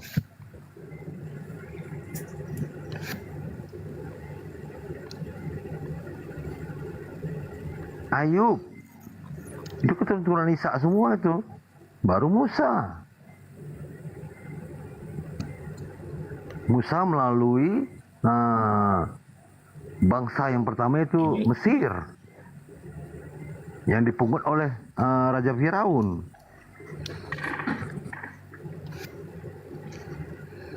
Itulah bangsa pertama Mesir. Disitulah Musa lewat sungai Nil itu. Dipungutlah, dibesarkan oleh Firaun. Yang adiknya Harun, beda ibu. Yakob Bani Israel, baru Moses. Ya, menurut saudara kan itu kan simbolnya dalam Bible kan. Gimana Bang Tengku? Ya, berarti menurut saudara itu Abraham dulu, baru Ishak, baru Yakob, baru Bani Israel, baru Moses. Baru jauh lagi Musa itu. Baru Moses. Ya kan? Tuh. Jadi intinya sebenarnya di dalam dialog lintas agama ini bahwa Nabi Isa atau Yeshua Amasya itu adalah nabi terakhir bagi Bani Israel. Dari Bani Ishak, kan begitu. Konteksnya kan begitu. Dipergiliran ke Bani Ismail. Nah, satu-satunya keturunan Bani Ismail yang tidak yang langsung nabi ya Nabi Muhammad SAW, karena dari Bani Ismail tidak diturunkan nabi langsung, ya keturunannya Nabi Ismail yaitu Nabi Muhammad SAW. Oleh karena itulah kenapa di dalam Al-Quran dikatakan sesungguhnya apa yang dibawa oleh Nabi Muhammad adalah dinur Ibrahim, surah 22 ayat 78, Al-Imran ayat 68. Begitu. Sedangkan Bani Ishak stop, tidak ada nabi lagi di Bani Israel. Itu Nabi Isa itulah sang Mesias terakhir, nabi terakhir, nabi dari Nazaret. Begitu konstruksinya. Assalamualaikum. Tadi membicarakan apa itu? Tahun hidupnya Waalaikumsalam. Musa dan Ibrahim. Iya. Iya. Lebih dulu mana Abraham dan Nabi Moses Musa. di Bible dan Ibrahim dan Musa di Quran. Ibrahim lah, Ibrahim bapak para nabi. Keduanya di Quran dan di Bible sama-sama Ibrahim kan? Ibrahim Semua, duluan kan ya? semua Ibrahim duluan. Ibrahim itu bapak para nabi. Ibrahim kan bapak tauhid lebih dahulu. Iya. Jauh itu Abraham sama Musa. Jauh. Iya, maksudnya lebih dulu mana? Ibrahim. Abraham lah, itu cicit itu. Musa itu Terus yang dibilang Musa duluan siapa tadi? Gak tahu tadi Bang Tengku tadi salah menjelaskan Bang mungkin tuh. Pendeta. Iya, salah menjelaskan aja tadi. Salah menjelaskan. Saya ingin mengatakan bahwa di dalam Bani Israel itu ya nabi yang dari Nazaret terakhir itu Nabi Isa alaihissalam dipergiliran ke Bani Ismail, betul. Iya kan? Tuh, kan itu dalilnya di Al-Quran surah 22 ayat 78, Al-Imran ayat 68, begitu. Jadi sebenarnya kalau secara hukum ya ini yang terakhir lah yang dipakai di dalam negara, dalam konteks negara pun hukum yang terakhir yang dipakai kan begitu. Oh iya, setiap nabi itu diutus karena ajaran nabi yang satu sudah rusak. Itu pasti. Di tempat yang sama, setiap nabi itu diutus ke tempat yang sama, maka ajaran yang sebelumnya pasti sudah rusak. Maka nabi yang berikut itu untuk meluruskan. Artinya dengan kata lain bahwa ajarannya itu kan satu sebenarnya. Ajaran tauhid. Ya, ya kan? Ajaran tauhid. Semuanya yang dibawa ajaran tauhid. Nah, ketika Kristen ini ajaran mana begitu? Nah, gitu kan? Nah, itu yang terjadi sinkretisme. Ya, nah, sinkretisme di Kristen ini. Menserikatkan. Menserikatkan karena pemikiran filsafat masuk ke dalam ajaran agama. Itu yang bahayanya kata Imam Al-Ghazali. Bahaya kalau sudah pemikiran filsafat masuk ke dalam ajaran agama itu terjadi sinkretisme. Sehingga terjadi syirik tersembunyi itu. Campuran Sampai menghilangkan kemurnian. Nah, kemurnian. Syirik tersembunyi itulah syirik tersembunyi. Kan kata Rasulullah, syirik tersembunyi itu di tempat yang gelap, di atas batu hitam, ya kan, berjalan tidak kelihatan, tapi secara dia langsung sudah syirik, ya kan gitu. Ya kan, karena Ibrahim ini kan bapak monoteisme. Iya, betul. Ya kan gitu. Sedangkan Moses hanya membebaskan Bani Israel dari Mesir dan menerima Taurat, kan begitu. Iya. Iya, kan begitu konstruksinya itu, ya. Saya menjelaskan seperti itu. Iya. Konstruksinya. Bang Pendeta magang ini apa? Muslim? Jadi pendeta. Muslim. Lagi jadi pendeta. Pendeta belum tamat, masih magang Pak Montir. Jadi masih bisa salah. Masih magang dia. Masih belum serah dia ke SKS. Belum. Akal sehat, bukan pendeta magang tapi akal sehat. Bang akal sehat ini. Pendeta tauhid itu pendeta. Oh, Bang akal sehat ya.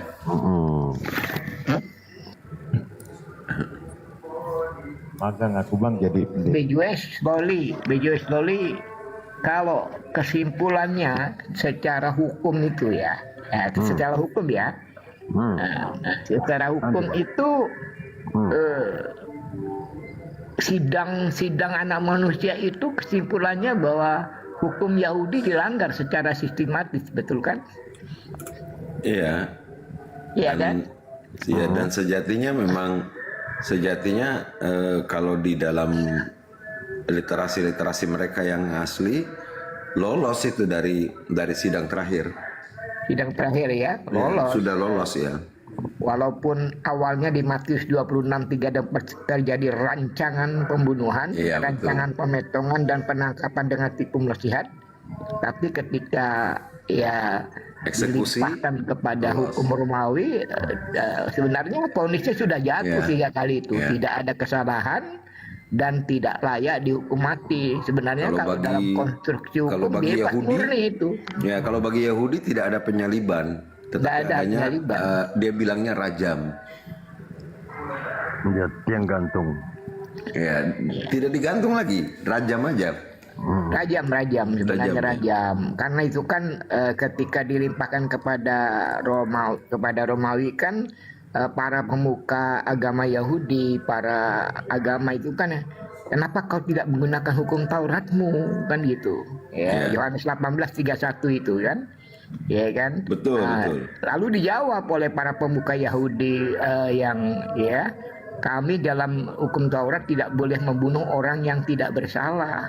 Jadi sebenarnya dia yang penting ini berharap kepada Pontius Pilatus bisa menjatuhkan. Ternyata betul. 3 kali vonis tidak ada kutemukan kesalahan dan tidak layak dihukum mati. Jadi dalam konstruksi hukum pidana Romawi kuno itu bebas. Nah, jadi di luar harapan dari para pemuka Yahudi ahli Taurat kan gitu. Alasan yang tersembunyi sebenarnya karena satu hal aja. Ketika Isa ditanya tentang siapa yang akan datang di akhir, lalu Isa menjawab bahwa dari keluargamu tetapi dari keturunan Ismail. Nah, disitulah masalahnya. Itu Bang Tengku, Ya. kalau baca semua di Korintus ya dari awal sampai habis, yang di Korintus 1 Korintus, itu Bapa Allah Sang Sumber akan memusnahkan bangsa Israel. Bacalah Korintus. Itu kan ketika di sidang aja sudah nampak. Apakah engkau seorang Mesias? Kan diklarifikasi sama para pemuka ketika di majelis agama Sanhedrin itu kan. Namun jawaban dari anak manusia itu eskatologis. Iya, ya kan? makanya kalau baca Korintus dari awal sampai habis, itu sebelumnya pas di fase Musa, di zaman Musa, kan Musa yang menuntun bangsa Israel kan, Yahudi itu udah mau dimusnahkan sama Allah Bapa Sang Sumber, Yahweh. Tapi Musa bermohon kepada Bapa, jangan dimusnahkan semua Bapa, masih ada yang taat. Harusnya Allah Bapa itu memusnahkan. Kenapa? Karena mereka tidak percaya ketika mereka diselamatkan dari Mesir, laut merah itu kan diselamatkan itu mereka. Itu sebenarnya bukti bahwasanya Allah itu ada, Allah Sang Sumber itu ada. Tapi bangsa Israel tidak percaya ketika selamat dari situ. Sebenarnya setelah selamat itu mereka tidak percaya, mereka nyembah berhala lagi. Ketika Musa menjemput di Gunung Sinai, kan setelah turun dari Gunung Sinai, Musa kan melihat bangsa Israel pesta-pesta menyembah berhala yang dibuat Harun. Itu Samiri. Nah, dia marah di situ. Itu Allah mau memusnahkan di situ. Kenapa mereka tidak taat? Kenapa mereka tidak percaya? Sudah diselamatkan. Iya. Itu Allah memusnahkan. Betul, BJ Slowly. Sudah di panjang lebar diceritakan dalam surah Al-Baqarah. Bermohon kepada Bapa. Abang pakai kata memohon. Kalau bermohon, kedengaran orang di ini jadinya kayak berbohong. Pakai memohon biar enak. Memohon. Iya. Memohon Musa itu. Ada. Dia mau dimusnahkan sama Allah Bapa itu, bangsa Israel itu. Sudah dibuktikan mereka diselamatkan dari laut, dari Mesir. Tapi tetap nggak percaya.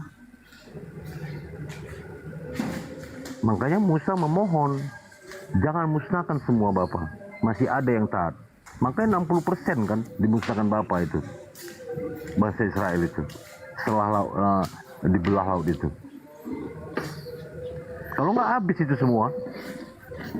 Karena Iya, Bani Israel. Tapi, jadi kan tapi di sini orang Marsion yang sekarang tumbuh, dibilangnya Allah Bapa itu iblis karena membunuh. Iya. Memang iya, betul. Dia membunuh. Kenapa dia membunuh? Sudah dikasih pemberitahuan. Ya kan? Tapi tidak taat. Ya Allah mengasih suatu tegar tengkuk. Ya Allah itu punya kuasa. Kamu sudah tidak taat.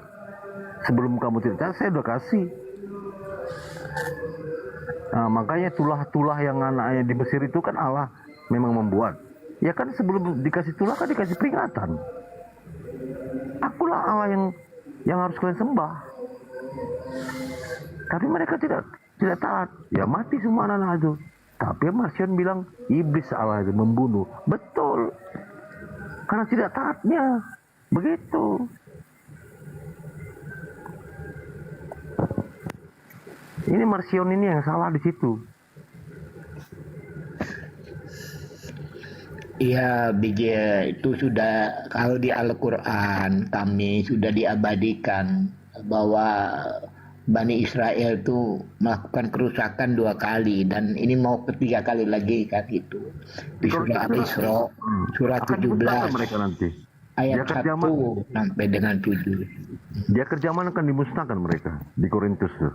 Karena sudah taat sampai detik ini tidak taat.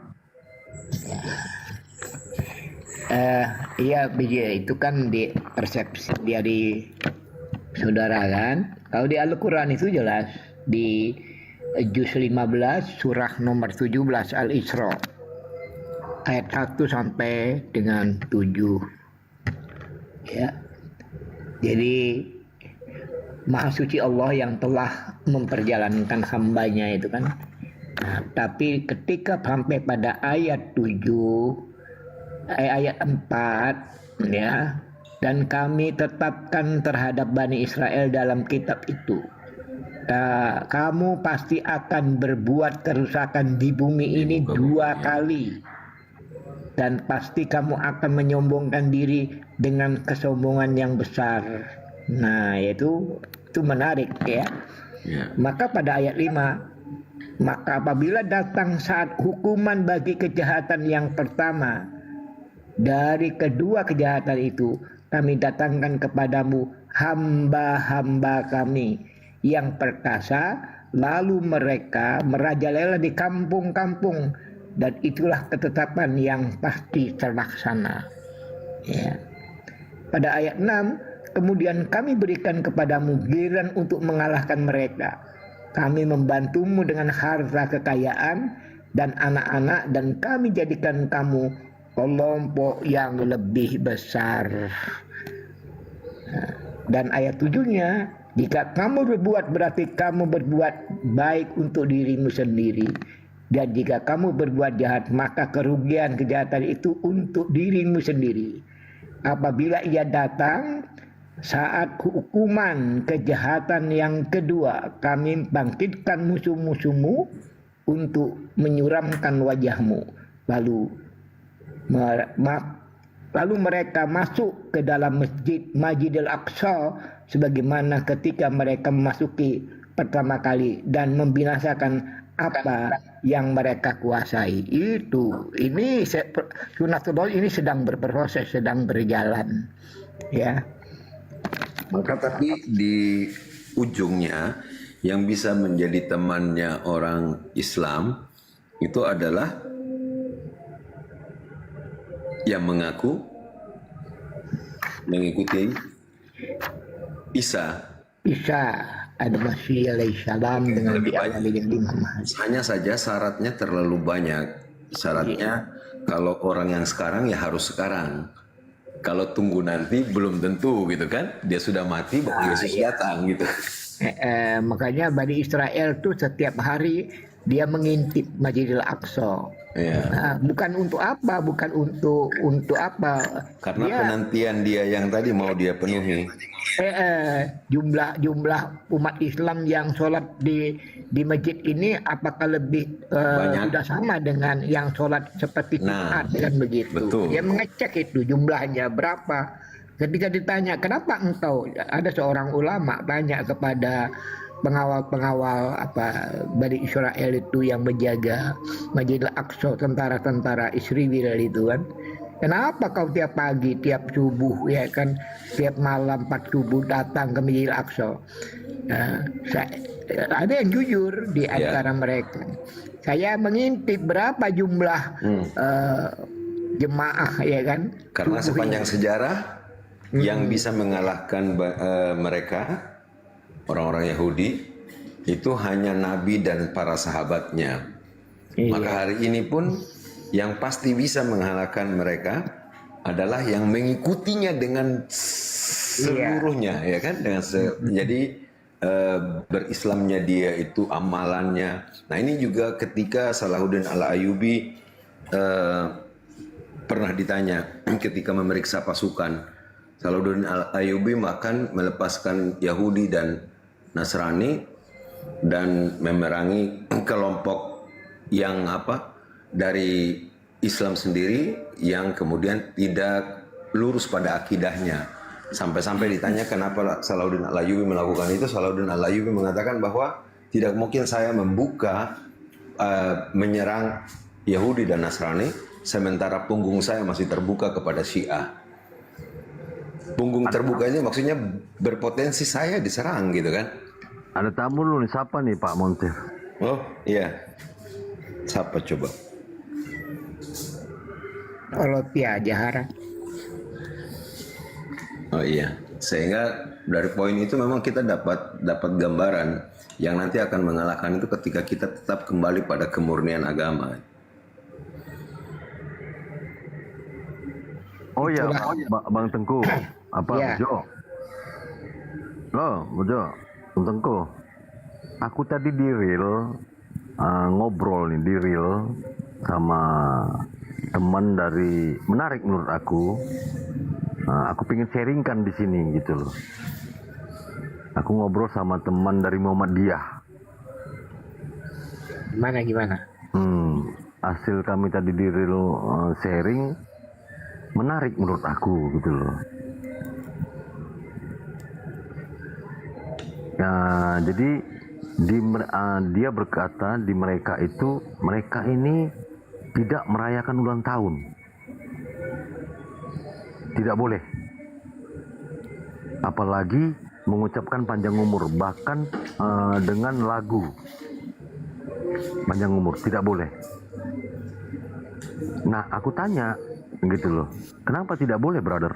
Gue bilang, ya, kami hanya bisa membuat kue dan tidak boleh mengucapkan panjang umur.